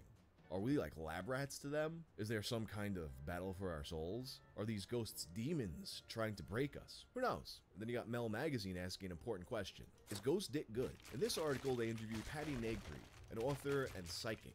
When these boned up spirits are good, they're great. Everything is heightened. It sometimes happens to women who are afraid of intimacy and want to try dating, Negri told Newsweek. Which I guess on some level seems kind of contradictory. Like, oh yeah, you got this natural biological process that's responsible for all of us being here. That's too scary. But you know what's not scary? A fucking glowing monster cock.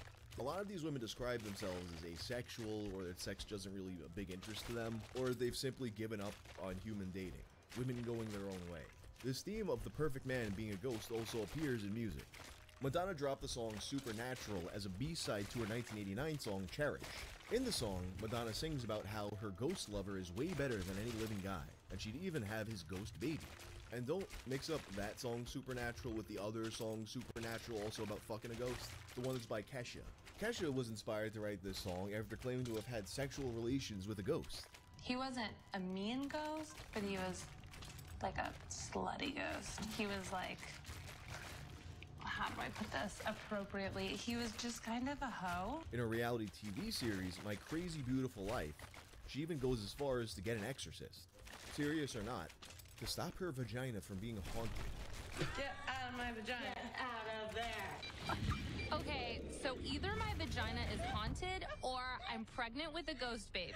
Unlike Madonna, she doesn't want a ghost baby, which apparently it's the thing that can happen when you can't bring the ghost baby to full term.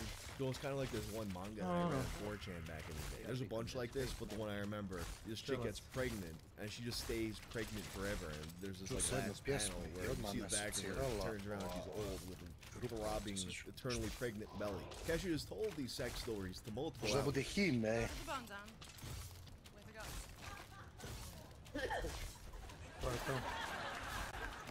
But then in 2022, while doing promotion for her paranormal reality show, Kesha admitted that she might have embellished the story a little bit. You see, she actually didn't bone a ghost dude as she had originally said. She wasn't bouncing on the ghost cock. No, you see, the ghost wasn't a dude.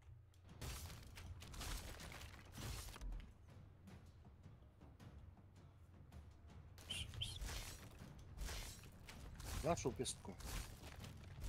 Ne. Nije mi poznat.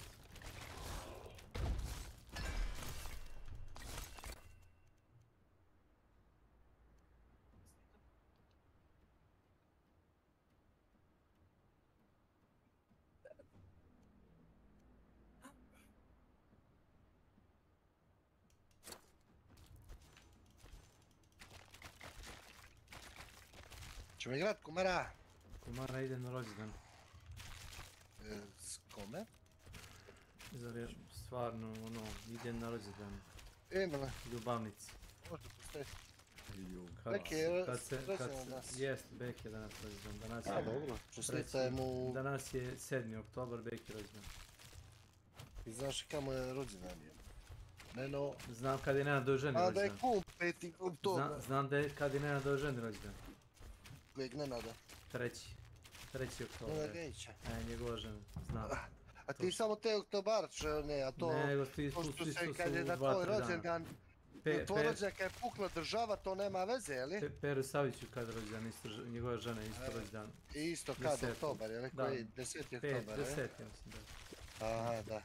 Daleko se dobači. Kad sam ja rođen? Ti si rođen kad si bio mlad, pretpostavljam.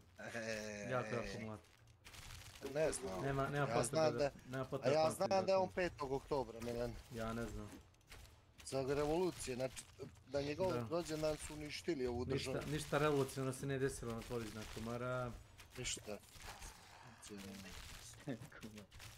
Ništa. Da.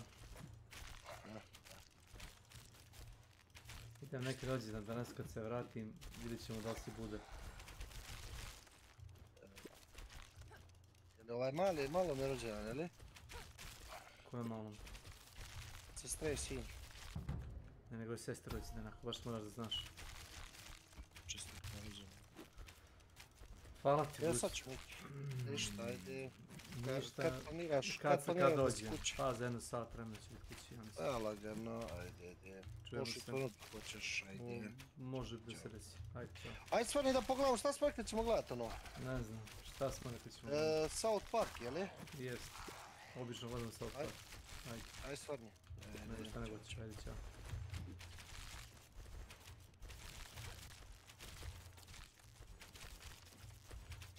Evo tako ti to ide.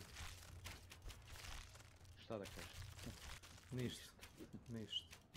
Imaš ti kuma? Pija. Pa onda... To ti to.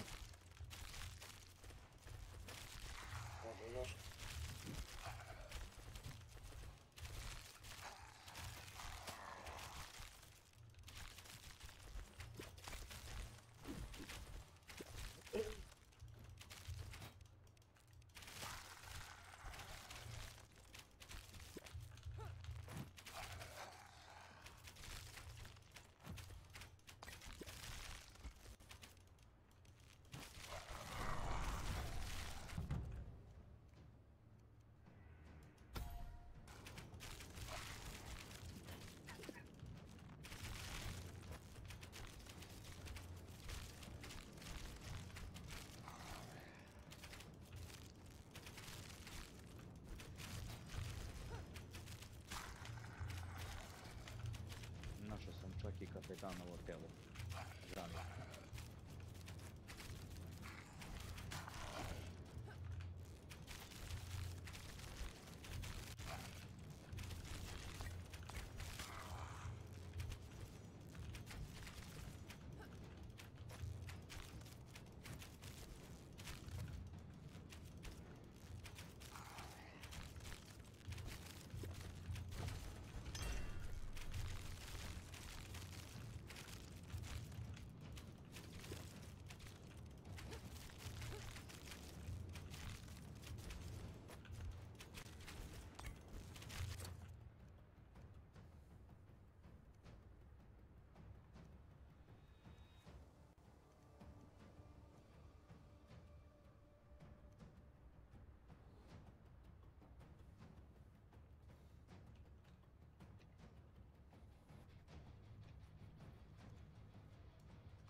Oxygen recharge.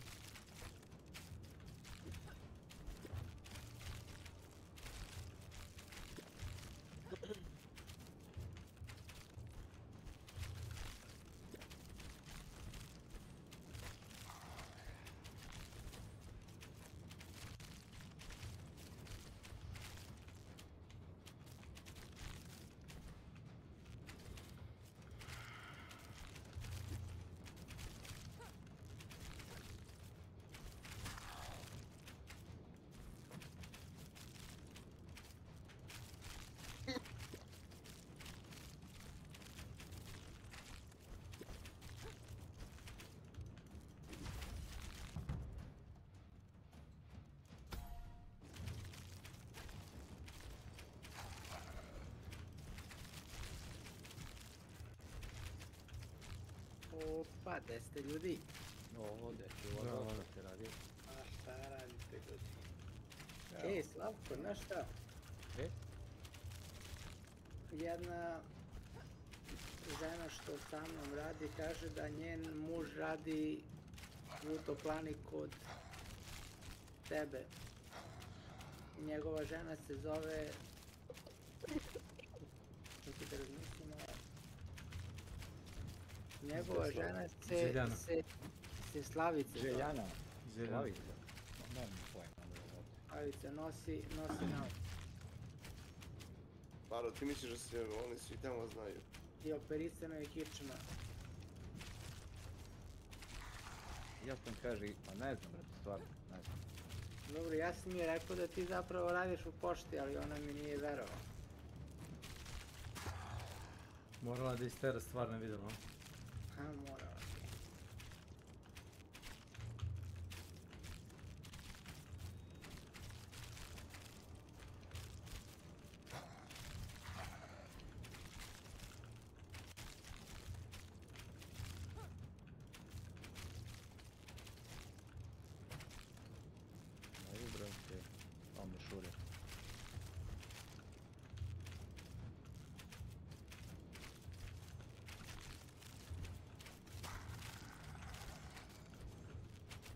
Se igra ljudi.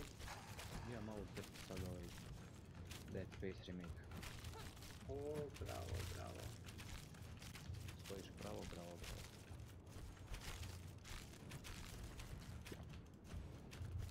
Kaže, moja načelnica je onako malo deblja žena iz Čupri išla za Jagodinu i stalno se žala kako nema mesta od djece i ovo. Ja joj kažem da si bio med 5 pila u autobusu bi bio.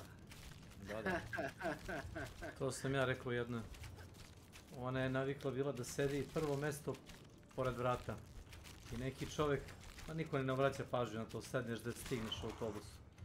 Da. I neko je uzeo njenu poziciju, njenu i onda ona rekla, ne, ja ću peške. Mi gledamo, pa sedite, imate mjesta da doćete u autobus.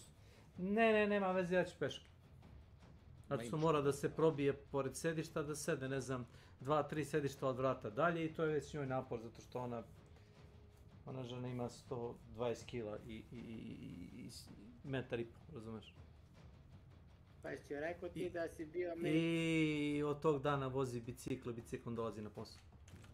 Čekaj, a kako joj ne upadne sedište u dupe? Pa sad je ne upada zato što ide biciklom. Pa sedište od bicikla, bre. A možda ona to voli. Ne ulazim u detalje, to je malo vulgarno, previše detaljno. Ali sam se setio te tog fazona, što si ti rekao da si nije bez... Bio me 4 pila, u autobusu si bilo. To.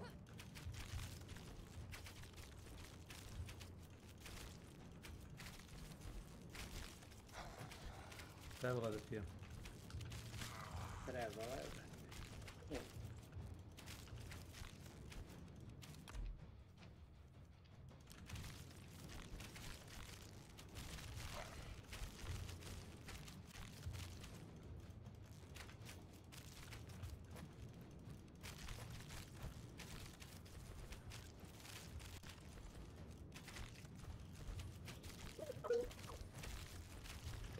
Ne više.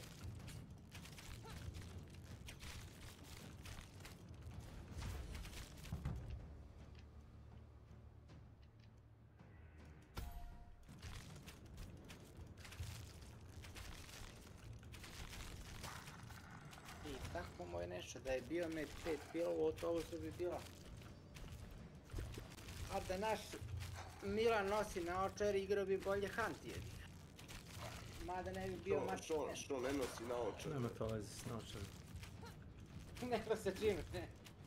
Bezobrazluk je u pitanju.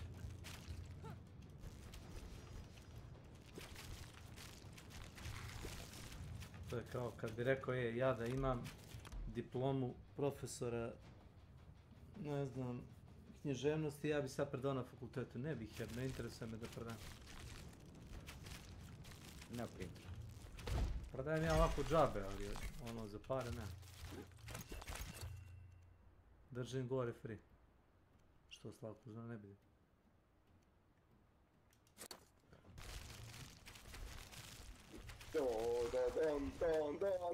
Evo, poludo. Jesam. Vlado, počne usipaš brom. Ja. Znaš da mi se ne diže mulice? Šta? Ne znam ja to nisam rekao, samo sam rekao počne usipaš brom. Moj stav, viš ti što mi... To su strašne stvari, čoveče. Sjamet. Da.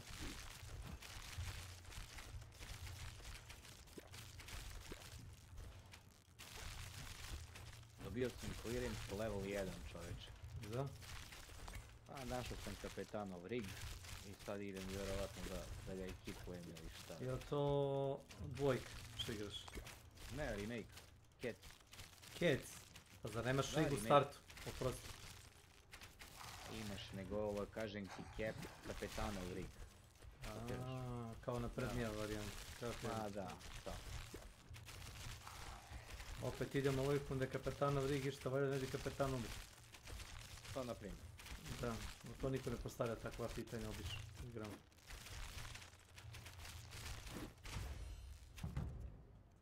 Go to the security station, to je van.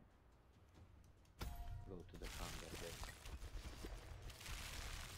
Clearance confirm, ajde. Notes, možda, naravno da mi treba.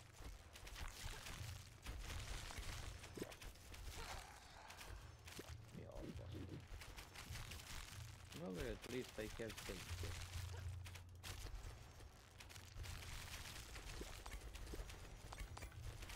Da.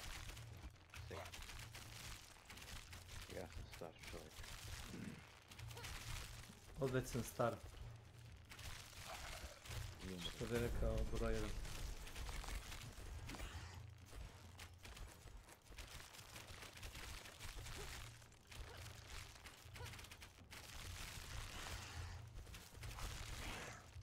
Ide gas, idemo dalje. Thunder Bay, moramo se ovdje. Ništa, sad idemo bez lutanja. Ok. Hangar, cargo, trim control. Pa znači tamo.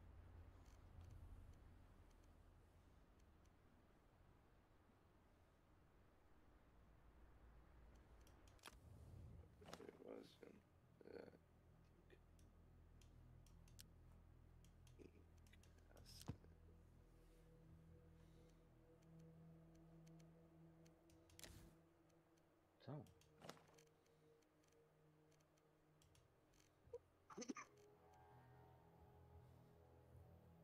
Vidimo što se nudi. Još nemam upgrade na moj rig.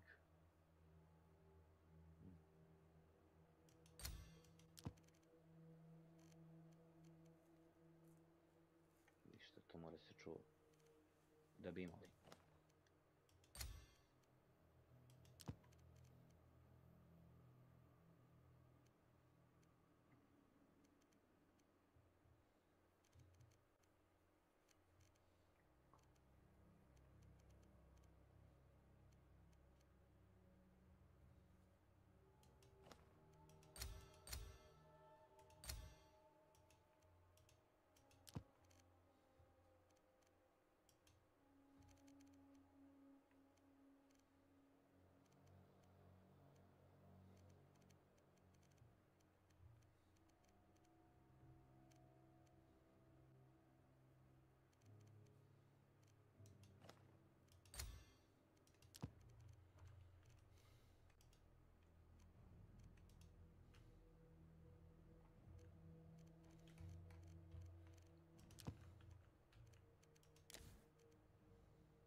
It was a dead broad, fucking hooer, and it wasn't sex.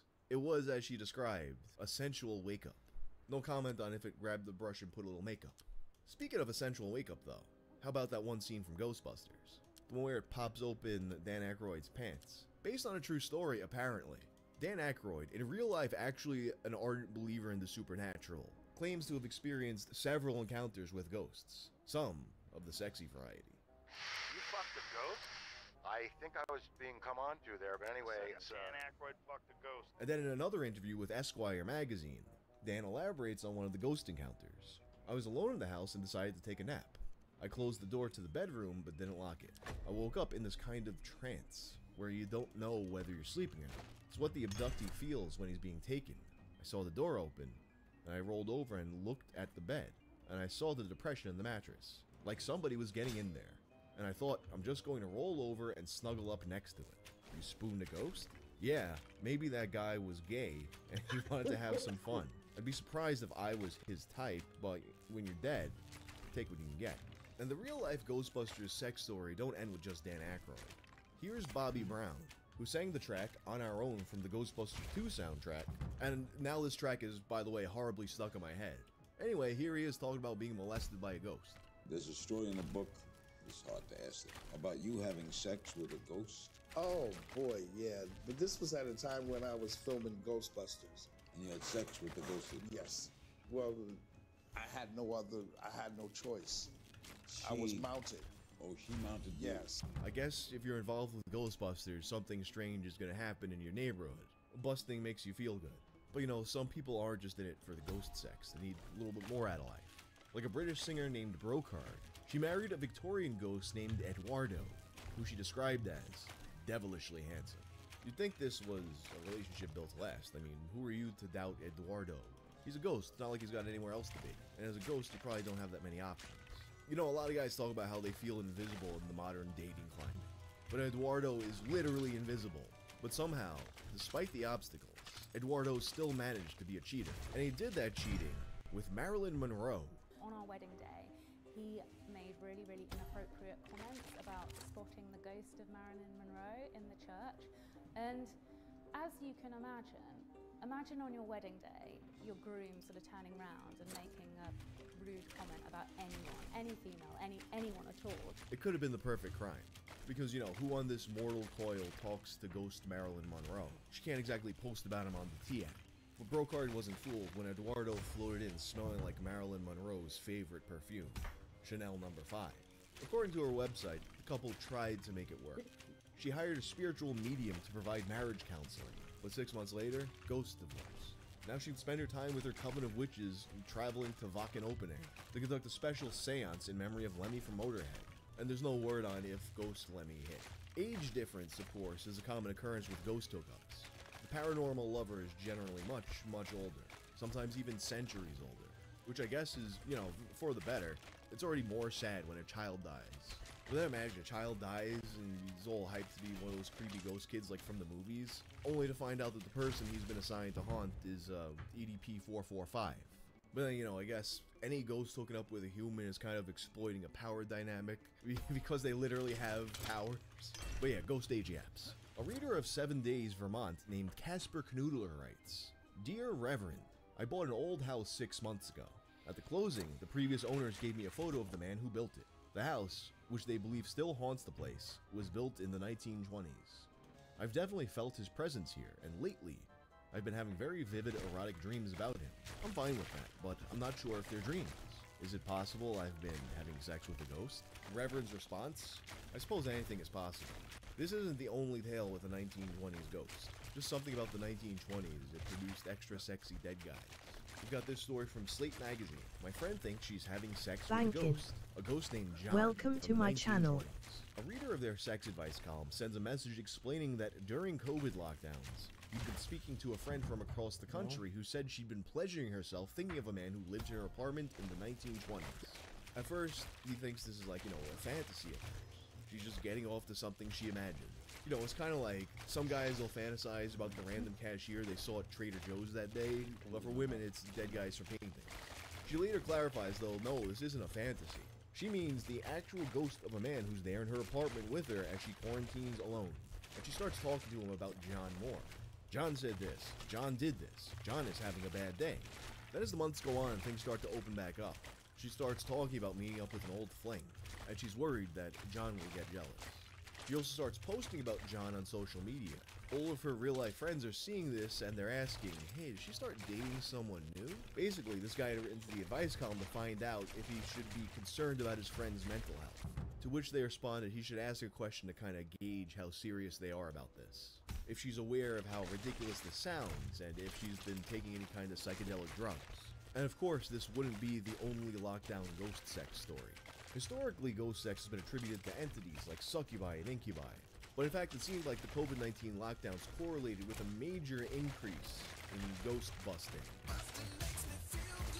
You know, people talk about long COVID, but these chicks, they were getting the real long COVID. On May 14th, 2020, the New York Times published an article entitled, "Quarantining with Ghosts. It's Scary for those who believe they're locked down with spectral roommates. The pandemic has been less isolating than they bargained for." The article details the stories of several people who claim to be seeing ghosts in their apartments during lockdown. They speak to John L. Tenney from the show Ghost Stalkers, who noticed an increase in reported hauntings since the lockdown. He noted that he'd seen a similar surge during the Y2K panic, but he also noted that a likely explanation is now that these people are spending a lot more time alone at home, they're noticing all the sounds that a house normally makes that they just hadn't been aware of. Bricks and woods expanding as the temperature changes.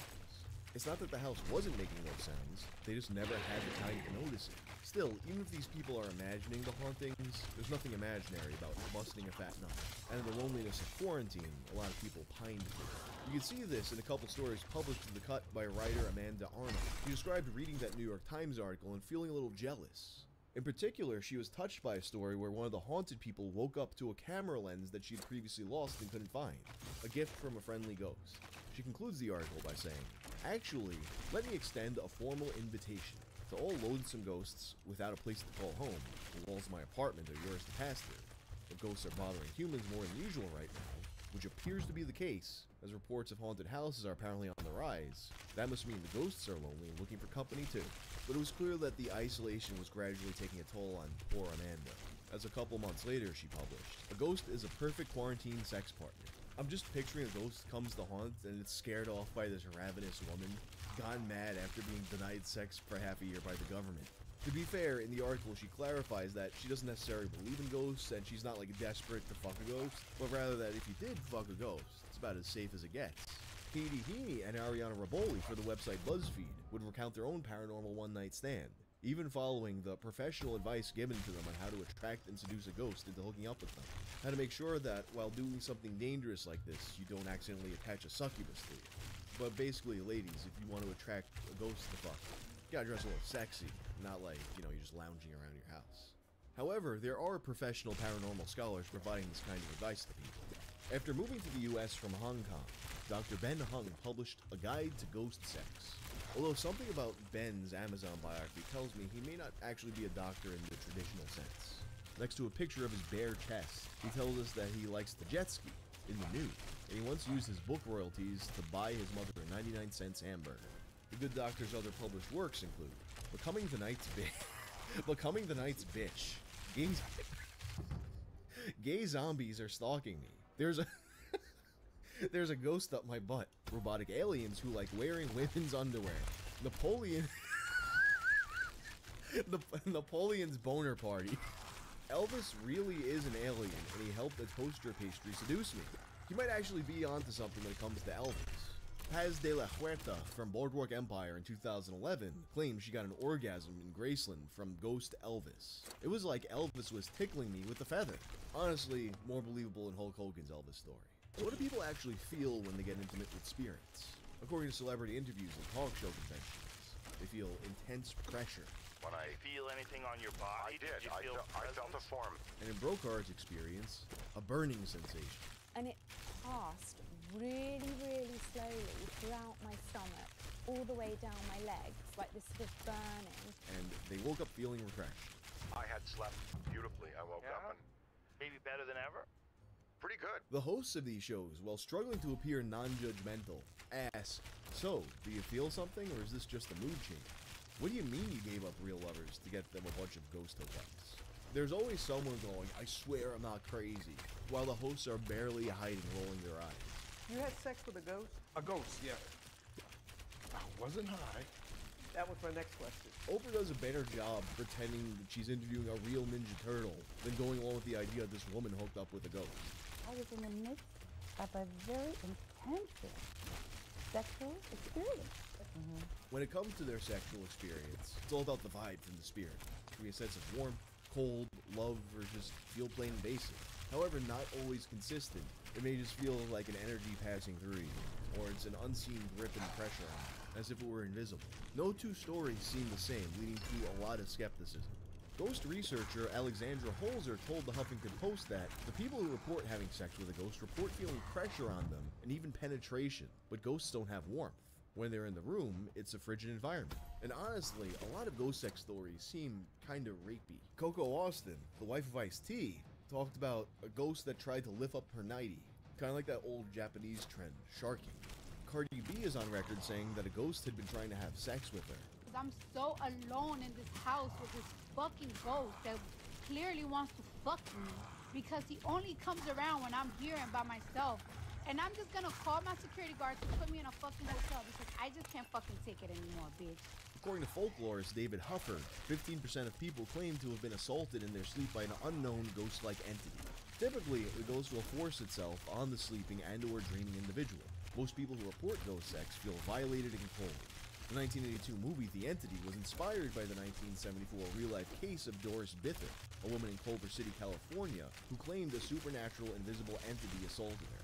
This person also had a history of drug abuse and physical abuse. You got an Irish woman named Amanda T. In 2014, Amanda, who worked as a Jack Sparrow impersonator, would encounter the ghost of a 300-year-old Haitian pirate named Jack, a likely name for a 300-year-old Haitian to have. And she told People magazine that, with the help of a medium, she'd learn more about Jack, particularly that while he was alive, he'd been left at the altar, and he was executed for thievery. Over the course of 6 months, the recently divorced mother of 5 found herself falling in love with the Haitian ghost. Eventually, her relationship with the Haitian pirate gets more intense. Jack fills her up with his ectoplasm. Well, as a traditional Irish lass, Amanda demands more. Growing up in Ireland, in my era, you were taught that if a man vetted you, he should wed you, she says. I knew from my research that spiritual marriage was a thing, so it was more me that wanted to get married than him. He would have been happy like most men, just sex. I'm just picturing this scenario, and don't take this as me saying that all Irish people are racist, because I know it's not true, but I'm just imagining she starts talking to her friends about this. As she tells them that she's getting married, and it's to a 300-year-old Haitian pirate ghost. And they're just like, wait, what? You're getting married? To a Haitian? But fortunately for her, her friends weren't like that, and they participated in a lovely wedding ceremony, even including the Haitian wedding tradition of jumping over a broom. And although she was lucky to have supportive friends and family, she was a bit taken aback at how the general public reacted to this. The reaction I got is quite shocking, she says, but apparently, we are not yet open-minded enough in society to accept relationships between us and other realms. She would later go on the BBC program, The Morning Studio, to talk about how Jack tried to kill her. Can't trust the ghost of a 300-year-old Haitian pirate. Who can you trust? Anyway, this wraps up our exploration of ghost hookups. If you like this video, turn on notifications and check out my video about the haunted eBay painting. I'm out.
Today, the QA lead responded to several comments about the recent changes, discussing how they need to address other ARs.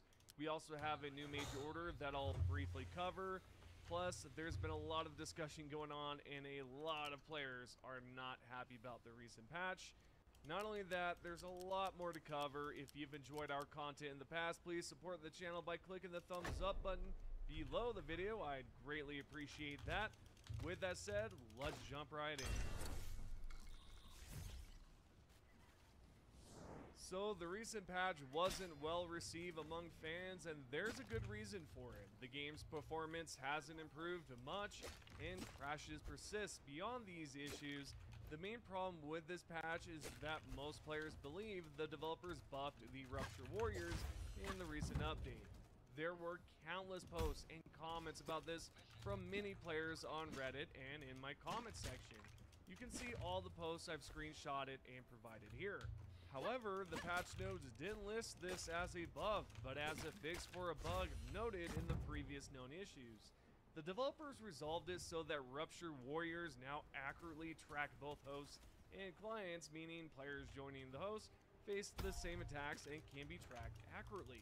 Now, Arrowhead's QA lead responded to several Helldivers regarding this issue. The conversation started when a player questioned why the developers buffed the Rupture Warriors. Another Helldiver chimed in, stating that the developers misunderstood their concerns. A third player quickly replied to that comment, prompting Arrowhead's QA lead to clarify that the Rupture Warriors were not buffed. In another post, Arrowhead's QA lead continued on, explaining that they had resolved a networking issue that previously targeted only non-host players. He noted that Rupture Warriors weren't the only enemies addressed in this fix. He then acknowledged that it's unfortunate players are facing unfair attacks, and emphasized that the fix was necessary. So, in his final sentence, he mentioned that they're assessing all enemies. Now, I consider this positive because it suggests they're working to address some of our concerns. However, I'm uncertain whether they'll succeed. It seems that every new enemy that is introduced to us sparks some sort of backlash. A recent example is the Leviathans and how they responded in so frequently, not to mention the ragdolling issues as well, which, by the way, the Leviathans no longer spawn on planets currently controlled by the Illuminates anymore. I haven't seen this mentioned anywhere online by the developers or the community managers. Nevertheless, we have one more final response from the QA lead regarding the Rupture Warriors. In this screenshot, he said dodging warriors is a balance issue and that they're currently looking into it as well. He even brought up how the networking issues was a problem and how they had to patch it, stating that it needed to be fixed. Anyway, it seems Arrowhead needs to find a better way to address the situation with the Rupture Warriors. If you have any thoughts on the current situation, let me know what you think, and also tell me how you would handle the Rupture Warriors and what the developers should do to improve this particular enemy. Now, what about other enemies like Flesh Mobs, War Striders, Roach Dragons, and Ruptures? Are they going to be rebalanced? Is it possible? Sure, it's possible. A Helldiver asked the QA lead about this, and JoJo said he couldn't comment on any specific changes, but nothing is static, meaning things can change. They're currently paying attention to the community's response about the recent changes in the latest patch. So it's very well possible that we'll see something positive out of this situation, especially if they're actually taking a glance at what the community has been saying lately. Besides the Rupture Warrior discussion, the QA lead also replied to a question that many of us had, was whether there's any status on the issue with stratagems landing on top of caves. Arrowhead's QA lead quoted the exact patch notes about the reinforcements. However, in that note, it didn't have anything to do with stratagems. It only addressed reinforcements, right? Well, it turns out the recent patch was intended to address some issues with stratagems landing on top of caves as well.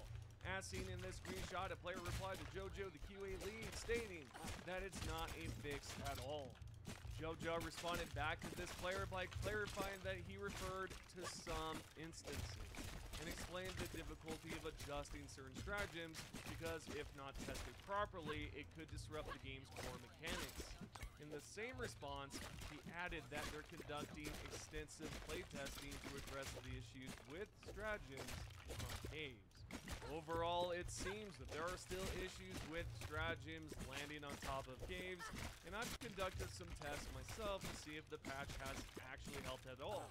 In this clip, you can see that I called down the nursery drill and it just hovered there and it wouldn't drop. However, when I threw down other stratagems, they landed perfectly fine. I'm not sure if it depends on the size of the cave's roof or whatever the situation is. Either way, there are still problems with the stratagem dropping onto cave roofs, and there are still reports that are talking about this. So if you have experienced this as well after the recent patch, let me know in the comments. Next up, there appear to be reports of Helldivers 2 crashing on Xbox, and we have yet another response from Arrowhead's QA lead regarding the recent crashes. You can see that he discussed how the recent patch should help with the crashing issues and that they can track Xbox crashes separately. The problem with Helldivers 2 is that the game will likely have crashes no matter what. I've said this before in my previous video, but I'll say it again here. If you check the patch notes from the last few months, you'll see several notes about resolving crashes. So, Xbox players, be prepared because this won't be the last time you'll see a crashing game, nor will it be the last time a crash issue is resolved and mentioned in the patch notes. It's going to pop up every single time. I mean, literally go back and check all of the notes. You'll see something mentioned about crashes being resolved. Lastly, there's one more post I'd like to cover. A Helldiver asked if the developers at Arrowhead are planning to nerf the Coyote or keep it as it is. Well, we have an answer because Arrowhead's QA lead replied that he doesn't make design calls. Instead, he informs the design team about how things are performing.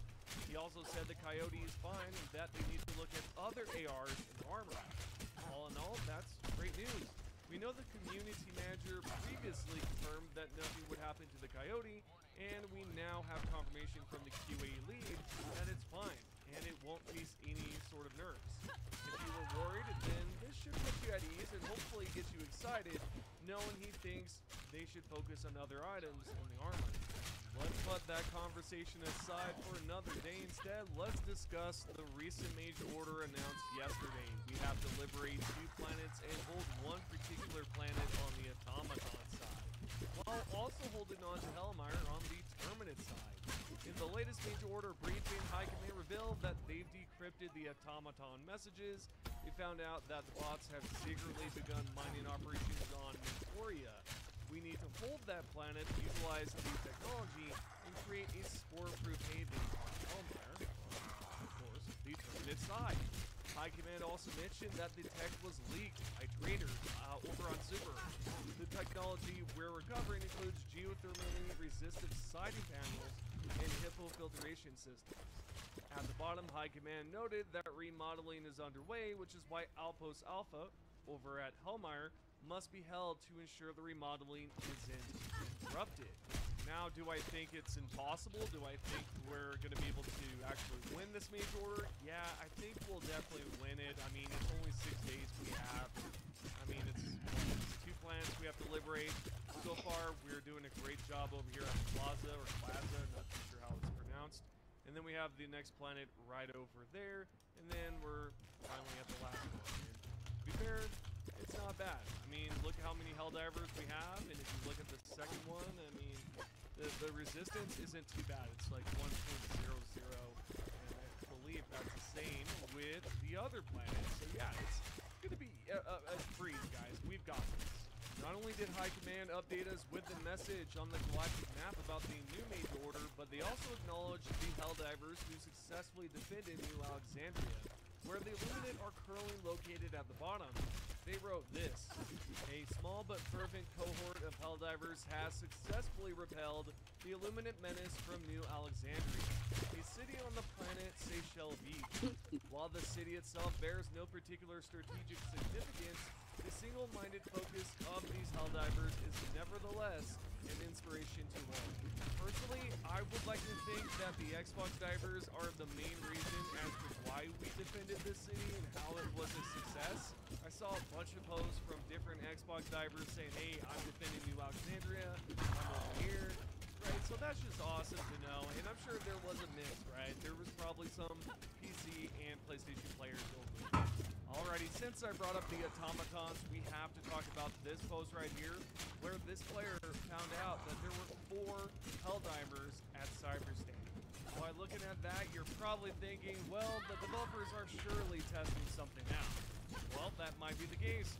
Or, again, it could be like I've said prior. You know, it could be possibly some players that modified the file so that they can access these planets, and that's how it's pretty much done. But who knows? I thought this was very interesting. If you have any thoughts on this, let me know. Do you think there's going to be some Cyberstand content, especially now that we see 4 players there? If so, leave a comment below and let me know what you think.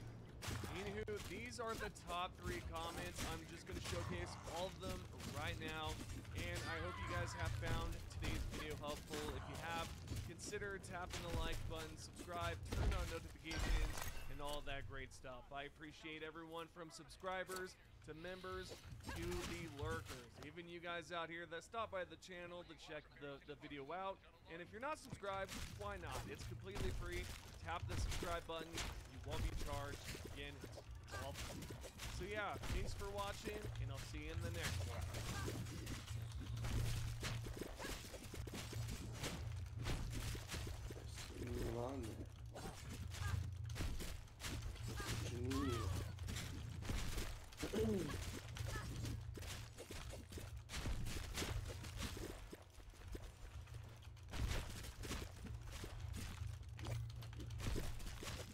Yes, izvolite.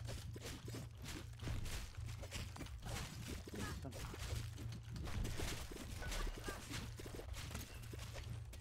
O, lepo, lepo. Kako se tebi čini?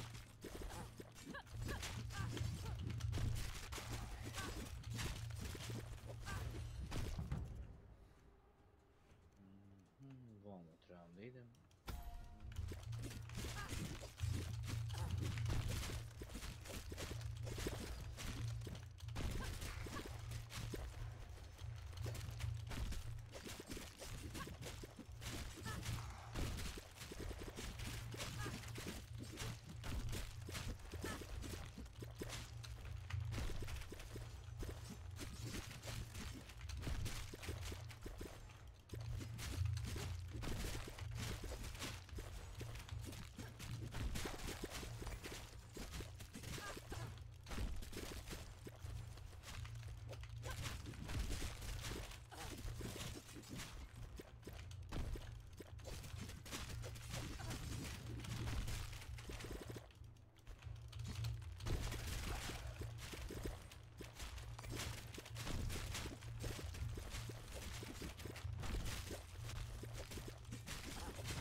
Na chapteru sam 3, ajde.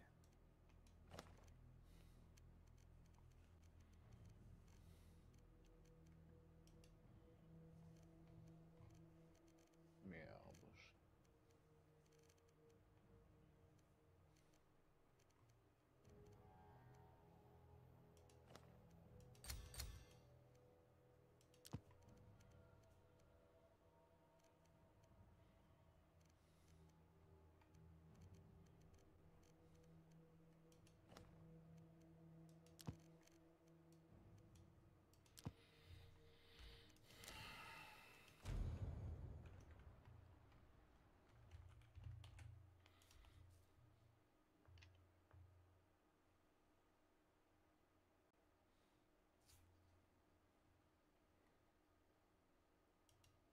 In this video, we'll explore the origins behind the events of Fear and Hunger, a horror role-playing game set in a grim fantasy world, where players delve into a dungeon steeped in despair, death, and ancient forces.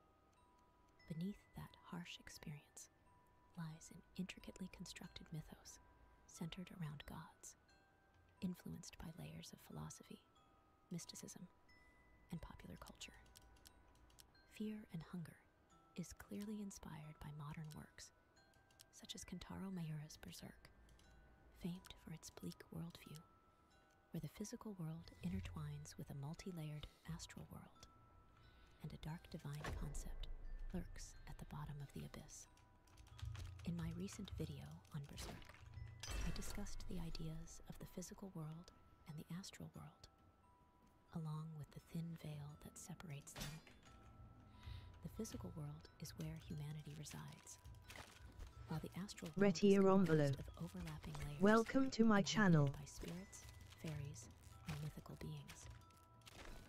The deeper you go, the closer you get to the primal concepts of the universe.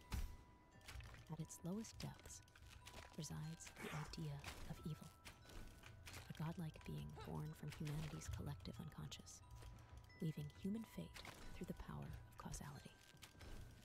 Similarly, fear and hunger introduces us to a mysterious realm known as the Void, inhabited by ancient primordial gods.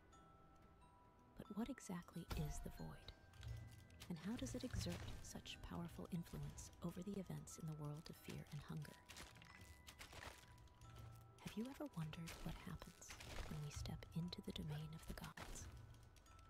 Fear and hunger doesn't just answer that question, it elevates it, forcing you to contemplate it through the concept of the Void.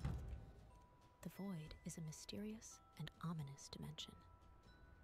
It is where the storyline pushes you to the final threshold, both literally and metaphorically. To reach the highest endings, you must step into the Void, and once you fall into it, there is no turning back. All we know about the Void is fragmented and incomplete. It is described as an endless void composed only of gray matter. But the Void is not entirely lifeless or mindless as it may appear. Though life is not vibrant here, the Void still harbors bizarre entities, and it holds an eternal hostility towards outsiders. Deep within the Void, there exist chasms emitting strange green light, known as the Green Hue. Interestingly, ancient texts reveal that the old gods, the first deities of the fear and hunger universe, and their servants emerged from this very light. When we encounter Meniba, one of the old god's servants, it reveals its origin through a strange psychic communication. By directly injecting images into the mind, Meniba paints a scene of a deep realm shrouded in green hue. Simultaneously, Meniba suggests that this is a place caught outside the flow of time. This is a critical clue that helps us understand the Void more clearly. Accordingly, deep within the Void lies the Green Hue, a place free from the rules of time, and the very point of origin for the old gods and their servants. But aren't you curious about what this green light symbolizes? Well, after conducting research, I discovered surprising connections between this color and religion, ancient philosophy, and especially alchemy. One such symbol is the green lion, a mysterious symbol in alchemy depicting the image of the green lion devouring the sun. Bashkalik. It symbolizes the first Welcome to my channel. magnum opus, the great work, whose ultimate goal is to transform base material into a precious metal, the Philosopher's Stone. The stone is believed to grant immortality to its possessor and turn base metals into pure gold. Philosophically, this process represents a three-stage journey: dissolution, purification, combining the refined parts, and finally rebirth, reaching a state of completeness and enlightenment. This final stage is referred to by mystics as the union of God and man. Back to fear and hunger. The ascension ritual in the game shows that when one sits on the throne of ascension, they are pulled into the Void, immersed in the green hue, and reborn in a divine physical form. Sounds familiar? Yes. The ascension ritual in Fear and Hunger directly parallels the alchemical creation of the Philosopher's Stone. I believe that sitting on the throne is the initial step of dissolution, meant to destroy the mortal body and will. This prepares the soul, imbued with the owner's ego, to be transported into the void through the throne of ascension, where it is immersed in the green hue to begin purification, neutralization, and finally crystallization into a divine entity. Thus, the green hue acts as a primordial soup, a medium that stimulates the development of any concept linked to it through the 3 stages I mentioned above. However, what happens if this process fails? Entering the void, you immediately realize that this space is not as lifeless as it first appears. MaineXE. Lurking in the darkness. Welcome to my channel. Creatures, molded, fucking sacks of flesh that scream with pain. Blights, half bird, half reptile creatures, resembling prehistoric lizards, soaring under the green sky. They are born from the chaos of the void, and are hostile to intruders. According to the new gods, these prehistoric hybrid creatures are actually failed ascensions beings that nearly attained godhood, but failed, turning into monsters. Notably, some are said to possess godlike power, enough to challenge the gods themselves. The question is, Ne, to neka bakica igra Dark Souls 2. And why are these beings considered failures? If you've been watching from the beginning of the video, you may have already realized the true source behind their power. Yes, the green hue. We all know that the green hue enables transformation and grants divine power through the same alchemical cycle of breaking down, neutralizing, and rebirth. It is not hard to see that these beings once touched the throne of ascension and failed the transformation process. Though they failed, they were still granted tremendous power. However, all that remains within them now is primal instinct. So, where exactly did they fail? And why? Remember the green lion? Besides its ties to alchemy, this image also represents an aspect of psychoanalysis. In this diagram by Carl Jung, the father of analytical psychology, he introduces the concept of individuation. Put simply, it is the process of unifying the conscious mind to reach the highest potential of the self. Significantly, Jung mentions the ego, the self shaped by societal standards, often clashes with the shadow, our repressed primal instincts. For example, you may always try to be kind, because that's what society raised you to do. That's your ego. But the kinder you are, the more you get exploited. At this point, your inner instinct pushes you to resist, to protect yourself. That's the shadow. These two concepts are constantly at odds, creating an imbalance. Finding harmony and a balance between ego and shadow is the key to achieving the self's highest potential. In other words, to become the perfect version of yourself, you must accept the ego and let it coexist with your shadow. It means be kind, but only within the limits you define. Relating this to the green lion devouring the sun, it's easy to see. The sun symbolizes the ego, the personal self. The lion symbolizes the shadow, the primal instinct. Therefore, the key to successful transformation lies in finding the balance between conflicting aspects within one's being. Now, you understand why the molded or blight failed? Exactly. They failed because they let their primal instincts completely devour their ego. Worse, I believe the green hue amplified those instincts. The result is a creature of immense power, but void of personal identity. Hollow beings driven purely by instinct. A failed product. But here's the unexpected part. Those who believe succeeded in the ascension process. The new gods are themselves imperfect products. Shocking, right? Let me explain. Do you remember the ascension ritual? The moment pulled into the void, connected with the green hue, and reborn in a divine physical form. Well, I wonder, did these beings truly succeed as we were led to believe? By transforming themselves into the perfect state, like the Philosopher's Stone, which is said to grant immortality and indestructibility. Then, why then did their era fall into decay and oblivion? And why could they even die like ordinary mortals? Something supposedly impossible for those who had achieved divine immortality. This leads me to two hypotheses. First, that the new gods were in fact imperfect products of the ascension process.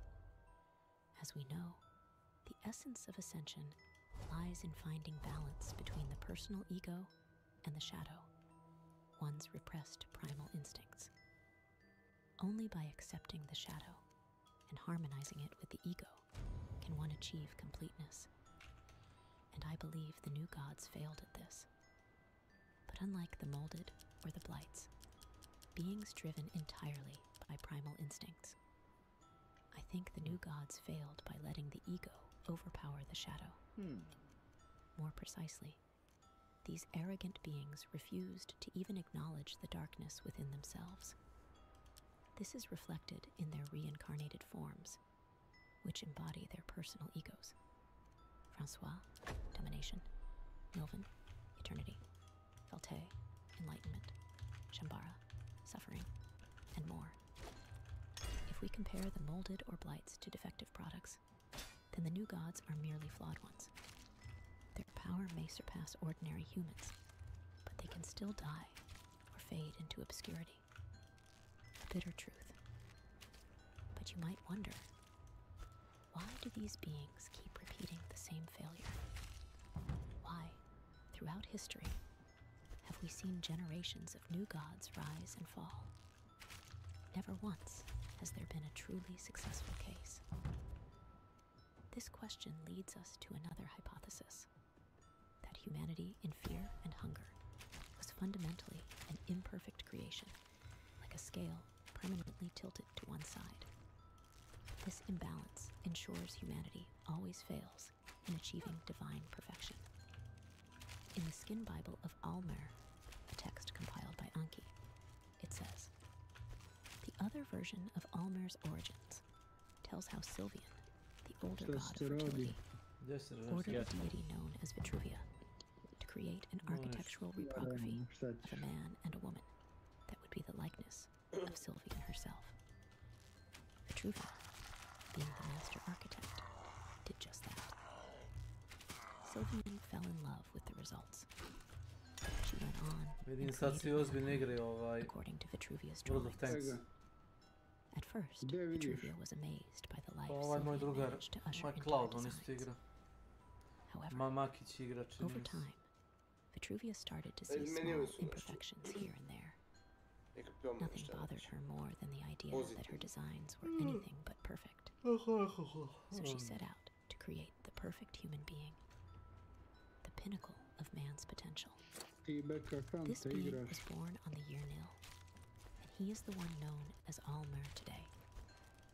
From this account, we learn that humanity was granted life by Sylvian, based on designs drawn by Vitruvia. Interestingly, Sylvian ordered Vitruvia to base the design on her own image. Vitruvia eventually saw flaws in humanity.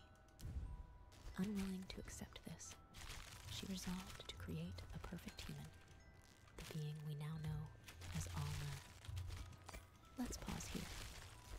The story of Sylvian creating humanity is very likely inspired by the biblical account of God creating humans in Genesis. If the story above is true, then it's likely that humanity in fear and hunger was created in a similar fashion by Sylvian, and may carry traits from their divine origin. Fascinating, isn't it? But it doesn't end there. As we know, the stories of Sylvian and Almer closely parallel biblical accounts of God's creation of man and Jesus' divine origin. And Sylvian creating both a man and a woman draws a direct line to Adam and Eve, the first ancestors, who fell by eating the forbidden fruit in the Garden of Eden. In the Bible, the forbidden fruit symbolizes the desire to transcend limits, temptation for what is forbidden, luscious, and seductive, an act of defiance against God. By eating it, Adam and Eve knew good and evil. Their eyes opened, and they gained moral knowledge, letting sin enter the world. This gave rise to the concept of original sin, explaining why humans lost their innocence, were cast out of Eden, and sentenced to suffer, toil, and die. The fruit symbolizes the birth of consciousness, the separation from primordial unity. Simply put, the forbidden fruit marks the birth of consciousness of ego. Ego is the forbidden fruit that has cast us out of paradise. In fear and hunger, I believe humanity too was once primal and instinct-driven. But Sylvian's boundless love granted them a unique gift, self-awareness. And that variability led to the birth of ego, which in turn gave rise to humanity's 7 deadly sins: pride, envy, wrath, sloth, avarice, lust. Thus, the forbidden fruit given by Sylvian is both a gift and humanity's original sin. It sparked the desire to transcend limits, temptation for the forbidden and seductive. It also caused humanity to deviate from the God's original intent. Back to Carl Jung's diagram. The 7 deadly sins are instincts repressed, deemed inappropriate by social standards, thus rejected by the ego, and pushed into the unconscious shadow. In other words, humanity denies its own dark side. This creates imbalance, tilting completely toward ego, which means that humanity possesses an ego so strong that even Sylvian, their creator, couldn't control them. Even according to Sylvian's skin Bible, she tried to reshape humanity to her will, but failed, leading to the eventual abandonment of humankind. This inflated ego is also the main reason why humans can never achieve the pure, divine state of their creators. Unlike the old gods, who are said to embody perfect balance and purity of concept, humans are inherently imbalanced, an imperfect creation. That's why, no matter how hard they try, they will always fall into the same cycle of failure. A punishment for the selfish and arrogant, those who dare to stand equal to their creators, the old gods. Yet, there's a lesser-known truth, that humanity's efforts have brought them one step closer to immortality.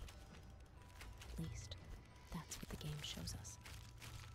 When you set foot in the Hall of the Gods, a hidden region deep within the void, through the use of the Book of Enlightenment, you witness a bizarre sight.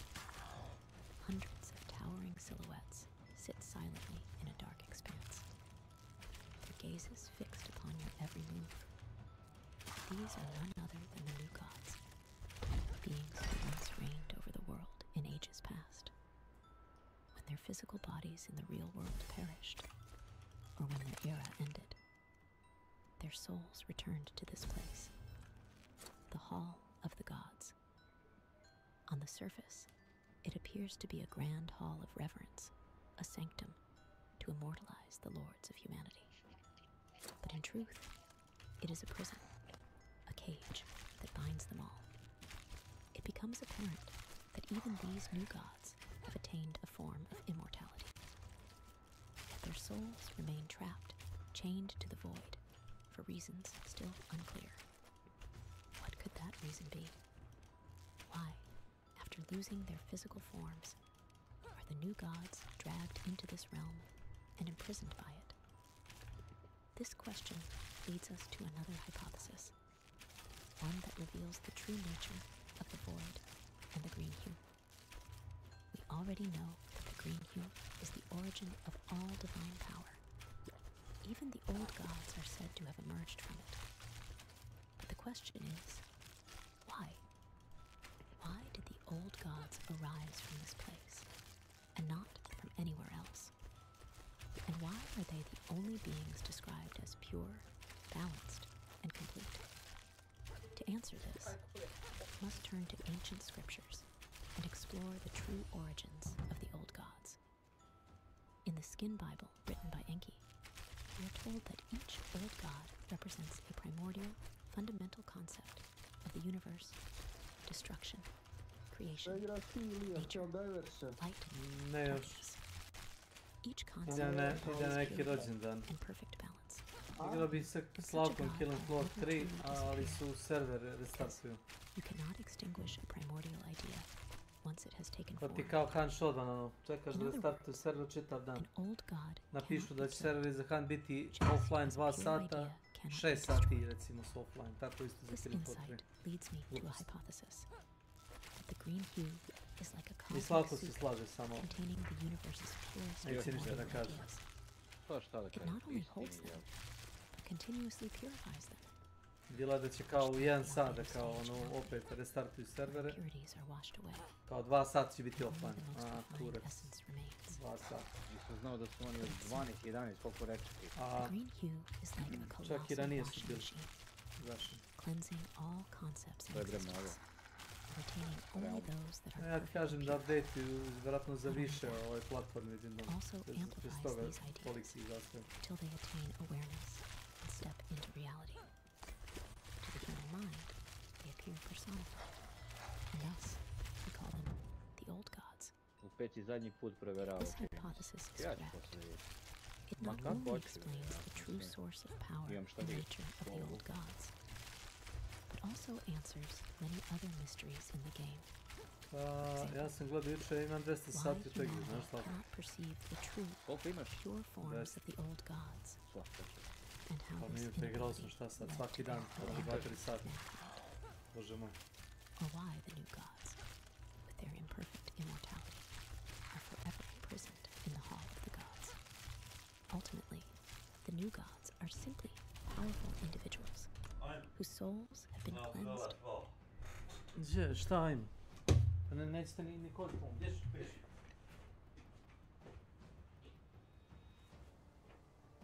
Jesi tu sve? Je. Nisi palio na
Cray crack. Welcome to my channel.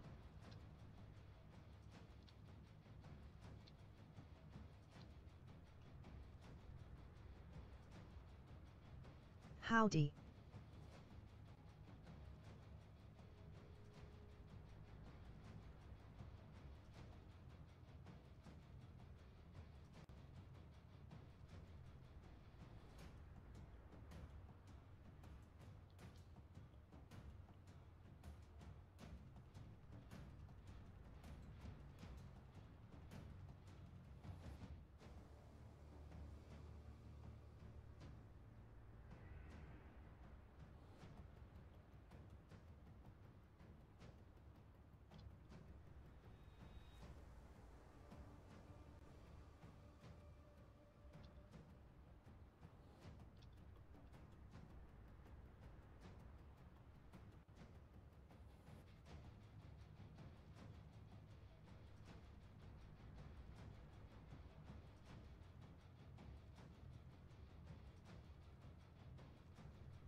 Primal instincts by the void and the green hue. All that remains is a hollow ego, a distorted echo of human ambition.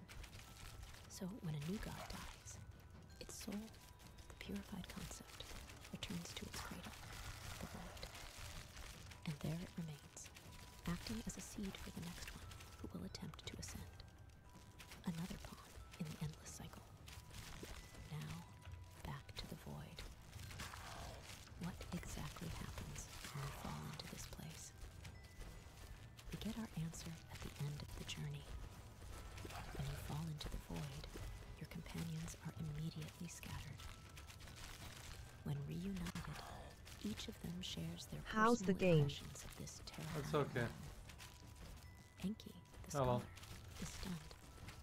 This place, it surpasses anything I ever imagined. It truly That's is a okay. void. Sorry, I had to The world's so hostile. It doesn't even care milk that the life goat, exists. if you believe me. Kahara, the weathered mercenary, when found sitting in despair, admits, I just can't see the light of hope anywhere. Death would be a simple answer.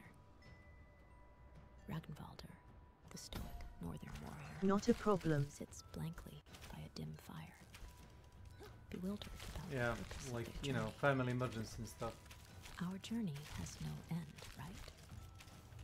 Do you see the pattern? Different people, same fate. The void wears them down. It is a place beyond words, forcing each to face the deepest corners of their psyche. Despair, This guy died. revelation, madness. This echoes a familiar motif in cosmic horror literature, especially from the works of H.P. Lovecraft, where those who glimpse the truth of the universe are forever changed.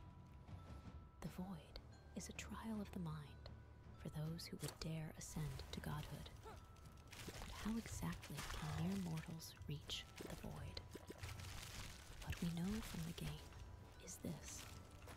The void is connected through a Oh, divine yeah. artifact called the Throne of It's Ascension. I don't know, it's hidden challenging. deep inside the Golden Temple. That's what I can say. This temple lies at the heart of Mahabra, a legendary city said to have been built by the old gods. It does remind me on the Is buried Vampire beneath the Survivors, yet another zombie shooter, Jotun Slayer, Hades, of fear. Death Must Die. The It Golden reminds, but a grand a different, construction, you know, more is the final portal. simpler, maybe? To open its I don't know. gates, one must sacrifice 3 powerful souls, those of new gods, or their equivalents, in a ritual to prove their resolve. Inside, I really liked Vampire Survivors. Yeah, I have it on a mobile phone. legends say that only those I who bought dare all the sit upon DLCs for the. throw That's the. themselves into the void That's the only and game I comprehend bought for the mobile, with all the DLCs. in the universe and ascend into divinity, becoming a new god. Kinda thinking of getting back into Dead Cells as well. According to the former new gods, Nice. the void is the other Approve. side of the coin, a parallel reality, opposing the real world. In their cynical descriptions, they reveal a shocking truth. The void is the land of the gods, where the old gods were born and still reign, the true Mahabra. Thus, the void is a realm opposite to our world, and the rightful domain of the true gods. Sound familiar? Do you remember the concept of the astral world from Berserk, mentioned earlier in this video? The void is, essentially, an alternate version of that world. The dungeon we explore in the game functions as an intersection between the physical world and the void. This explains the supernatural events and grotesque beings encountered throughout the journey. And then there's the throne.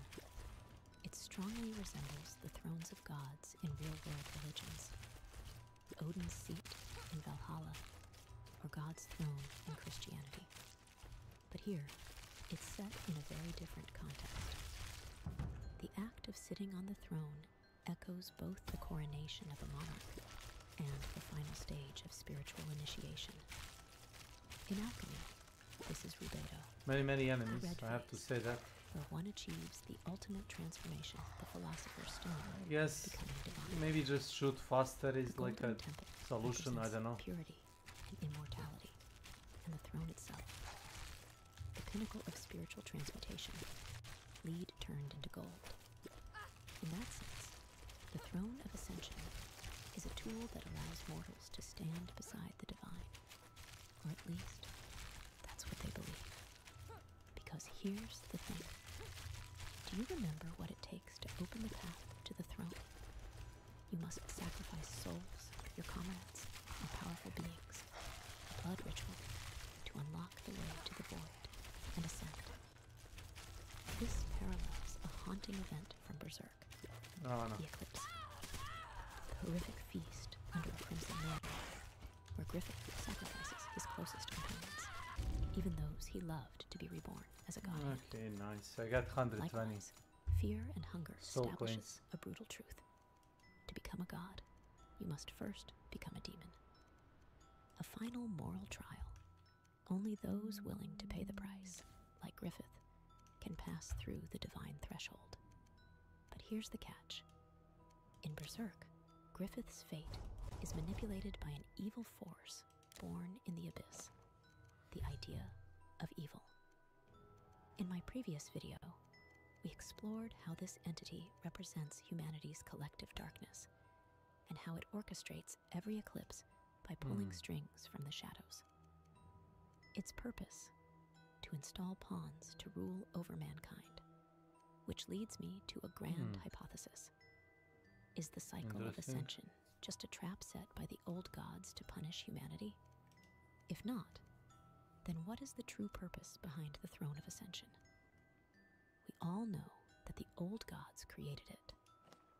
We also know that, like the god hand in Berserk, the new gods in fear and hunger can see everything that happens in the real world through the lens of the void.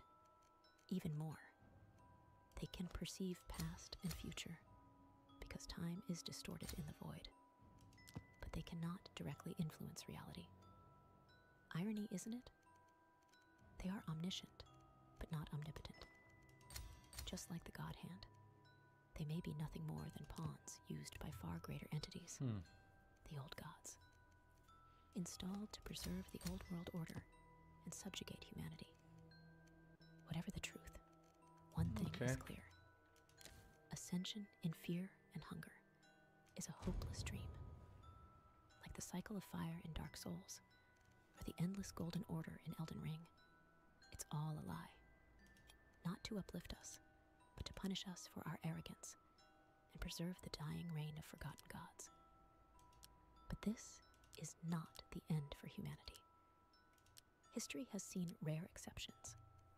The girl, Logic, Almir, or Nasramis, the Forgotten One, who each found their own path.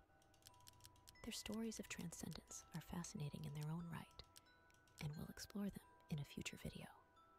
For now, even though many mysteries remain, this unresolved ambiguity is exactly what makes fear and hunger so compelling.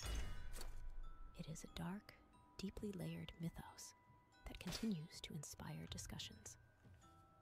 Long after its release, the community still debates and speculates. Everyone has their own interpretation, and there is no absolute truth. But I hope the story I've just told you helps you gain a broader perspective on the nightmarish beauty of fear and hunger. Let me know your thoughts in the comments, and I'll see you in the next video.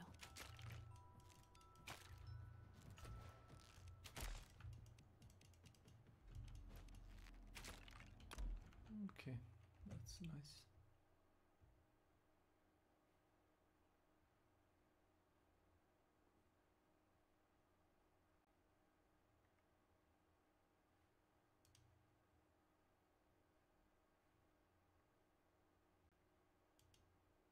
I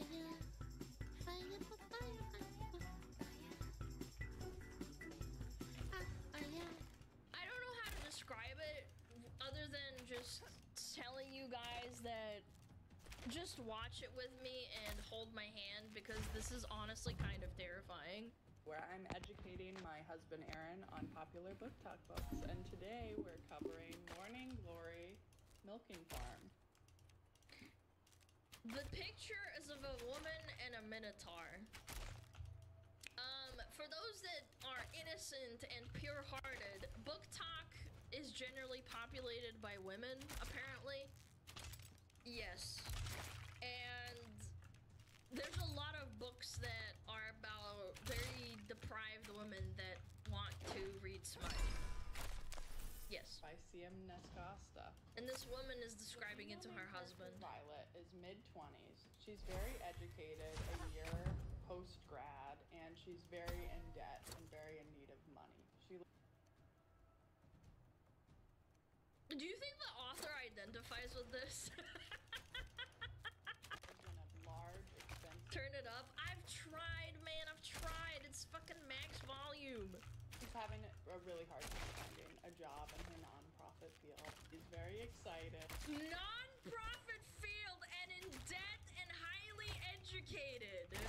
When she finds a job that has great pay, like unheard of pay, great benefits, no experience is needed, as a milking technician at Morning Glory Farm. Yeah.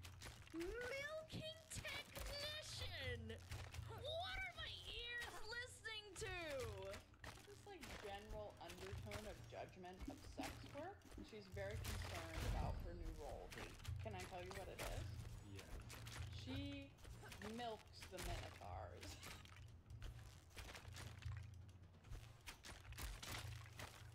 I'm assuming it's not milk, it's something else.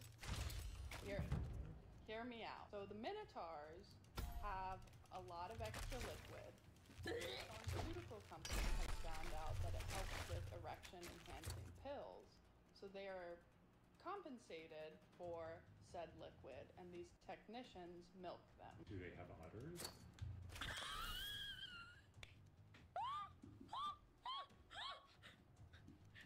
No. Yeah, they're milking their liquid. Dude, you are corrupting your husband to your filthy book talk. Okay. They're happy. It's very medical. It's very clinical. They wear gloves. They have gloves, and they use essentially this machine to suction at the end. So they start off with a hand. They're in a room. They have an appointment. Violet. Yet people make fun of hentai plots and say it's gross and that men are gross when women pretty much do the same thing but somehow even worse. Can I just like point out the hypocrisy of like some girls that like say, oh my god, women are just so fucking like they're so innocent and like lovely and no one ever does anything wrong and all men do is just goon and jerk it. It's like, this is gooning! Yeah. And so Violet can see her client from the waist up, and then they go up a small staircase and basically like a massage table with a hole in it. Oh, it's a oh man, yep. She performs the job. There are 3 types of minotaurs that come to this farm. There are the clock watchers, which are the minotaurs who come in and are in a hurry because they're on their lunch break, like no dilly-dallying. They're the earners. Oh god, there's like subplot to this. Yeah, they just have the bros that are just business bros, the minotaurs. Like machismo finance bros of the minotaurs that really look at how much output they have. Output? Yes, they get compensated. Yeah. Yeah, they have families, they have mortgages. Finally, they're the good little cows who are there for like the fetish and the kink. And that's who the technicians don't usually want to run into.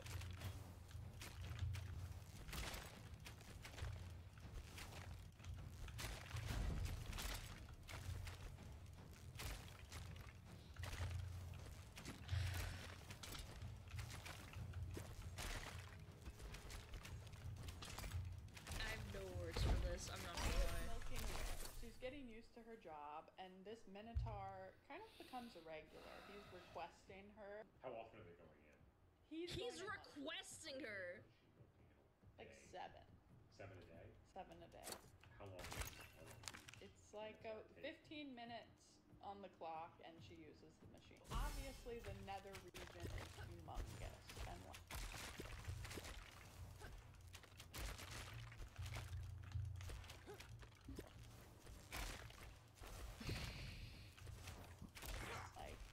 very close to a human anatomy, just large.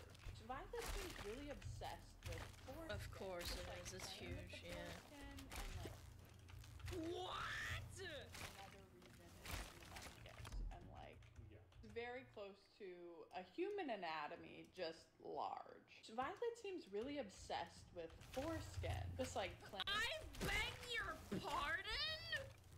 with the foreskin and like being uncircumcised, and I think there's a whole separate conversation. She stops at a end of the book and gets challah, so I think there might be like a Jewish circumcision intersection What? conversation. I don't know. Excuse me? More and more, their relationship is kind of unorthodox. They're talking through the table and through their appointments. She finds out his name is Rourke, and he is a coffee connoisseur. He talks about So he doesn't have a real job either. That's crazy. a lot. He likes this coffee shop nearby, and that's how they go on like their first meet. I like how kind of like the whole subtext of this entire thing is that this is only happening because they can't afford to like have real jobs. Like they don't have the money like to live or something. Like that's the vibe I'm getting. That's the subtext of this entire thing. Like if the woman had enough money coming out of her post-grad, this wouldn't be a situation. Very educated in debt, yes. Drink coffee. I think it's like free money, so they might as well. In this economy, Instead of donating blood, they're donating their fluids. Yeah. I mean, Cambric Creek is really expensive, and so Of course it is. Of course it's expensive. to afford this adorable community, they have to have some form of financial supplement. They have 24 ounces of liquid per session. Do you know how much 24 ounces is? It's an insane amount. Ew! It's like a Stanley Cup. That's not a little. Fill up this like 1950s style like milk carton.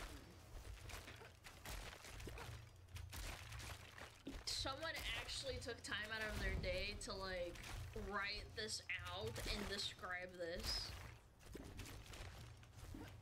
Yeah, of course you would mention a Stanley Cup. I mean, she's a white woman. What do you expect? Dude, this is crazy. Well, they get to know each other. I hate more. this. There's definitely some timing. And Rourke is basically this a sugar daddy minotaur who buys her coffee, buys. What job does he have? Maybe I'm getting hyper fixated on this whole like how much money he makes, but like this makes no sense. For dinner, like expensive jewelry. He's all just this a stuff. coomer, I guess. She couldn't even afford brand name orange juice. She's like really stuck on the idea that she just had to have generic brand orange juice. So she's Oh my god, yes. This is actually, women are the perfect materialism target. Women are the best consumers. Oh my god, like in my entire life, I've never been like, oh my god, I had to eat like, I don't know, drink like cheaper milk or something, as opposed to like the brand milk. Like, in what universe who gives a fuck about that? like living large now. They seem really into each other. The sex is wild. Oh, they do have sex. They do have sex. Oh, like the milk in the floor?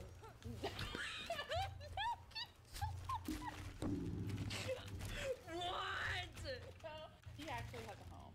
Back at his home, everything is made for like a humongous person. For a cow. For a bull. cow. He calls himself a bull. Of course he does. Other than having a huge dong and hooves, the sex is actually pretty normal, and it ends pretty wholesomely. They fall in love. Violet falls in love with the community, moves there, and finds a job in her field, but still works 2 days a week at the farms, and she's Of course she does. fallen in love with that work. Where is she getting Drenched? Inside? There are towels. You need water.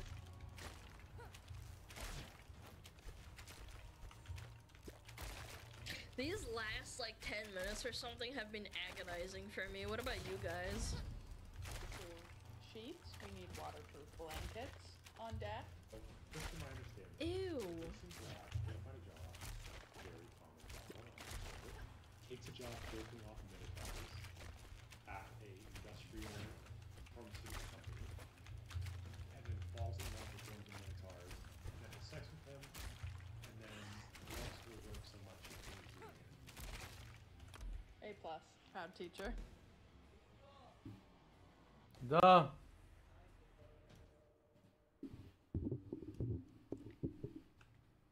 So, are women okay? Gotta go. Is he even allow her to Gura. continue? Welcome to my channel. Probably because it's kind GC of funny. bio. It's a little bit funny, like in a sad Yeah. kind of funny way. Ne treba It's da te to funny. brine. Yeah. Ne treba te to brine. So, chat. Do you guys want a book talk girly? Or are you okay? Ne treba to da te brine. I hope you stub your treba te wrinkly toe zanima je after this torture. kad se vraćam. A vraćam se sad, pošto sad idem. Pošto sad idem do sestre. Ne pitaj me ništa. Redi bih radio 100 drugih stvari. Običaj. Stani, udarit ćeš me u glavu sa vratima, stani. Stani. Obično držim pored vrata, šta da otvorim? Ne varam ni širi. Misliš da se otvorim prozor da se malo proveći.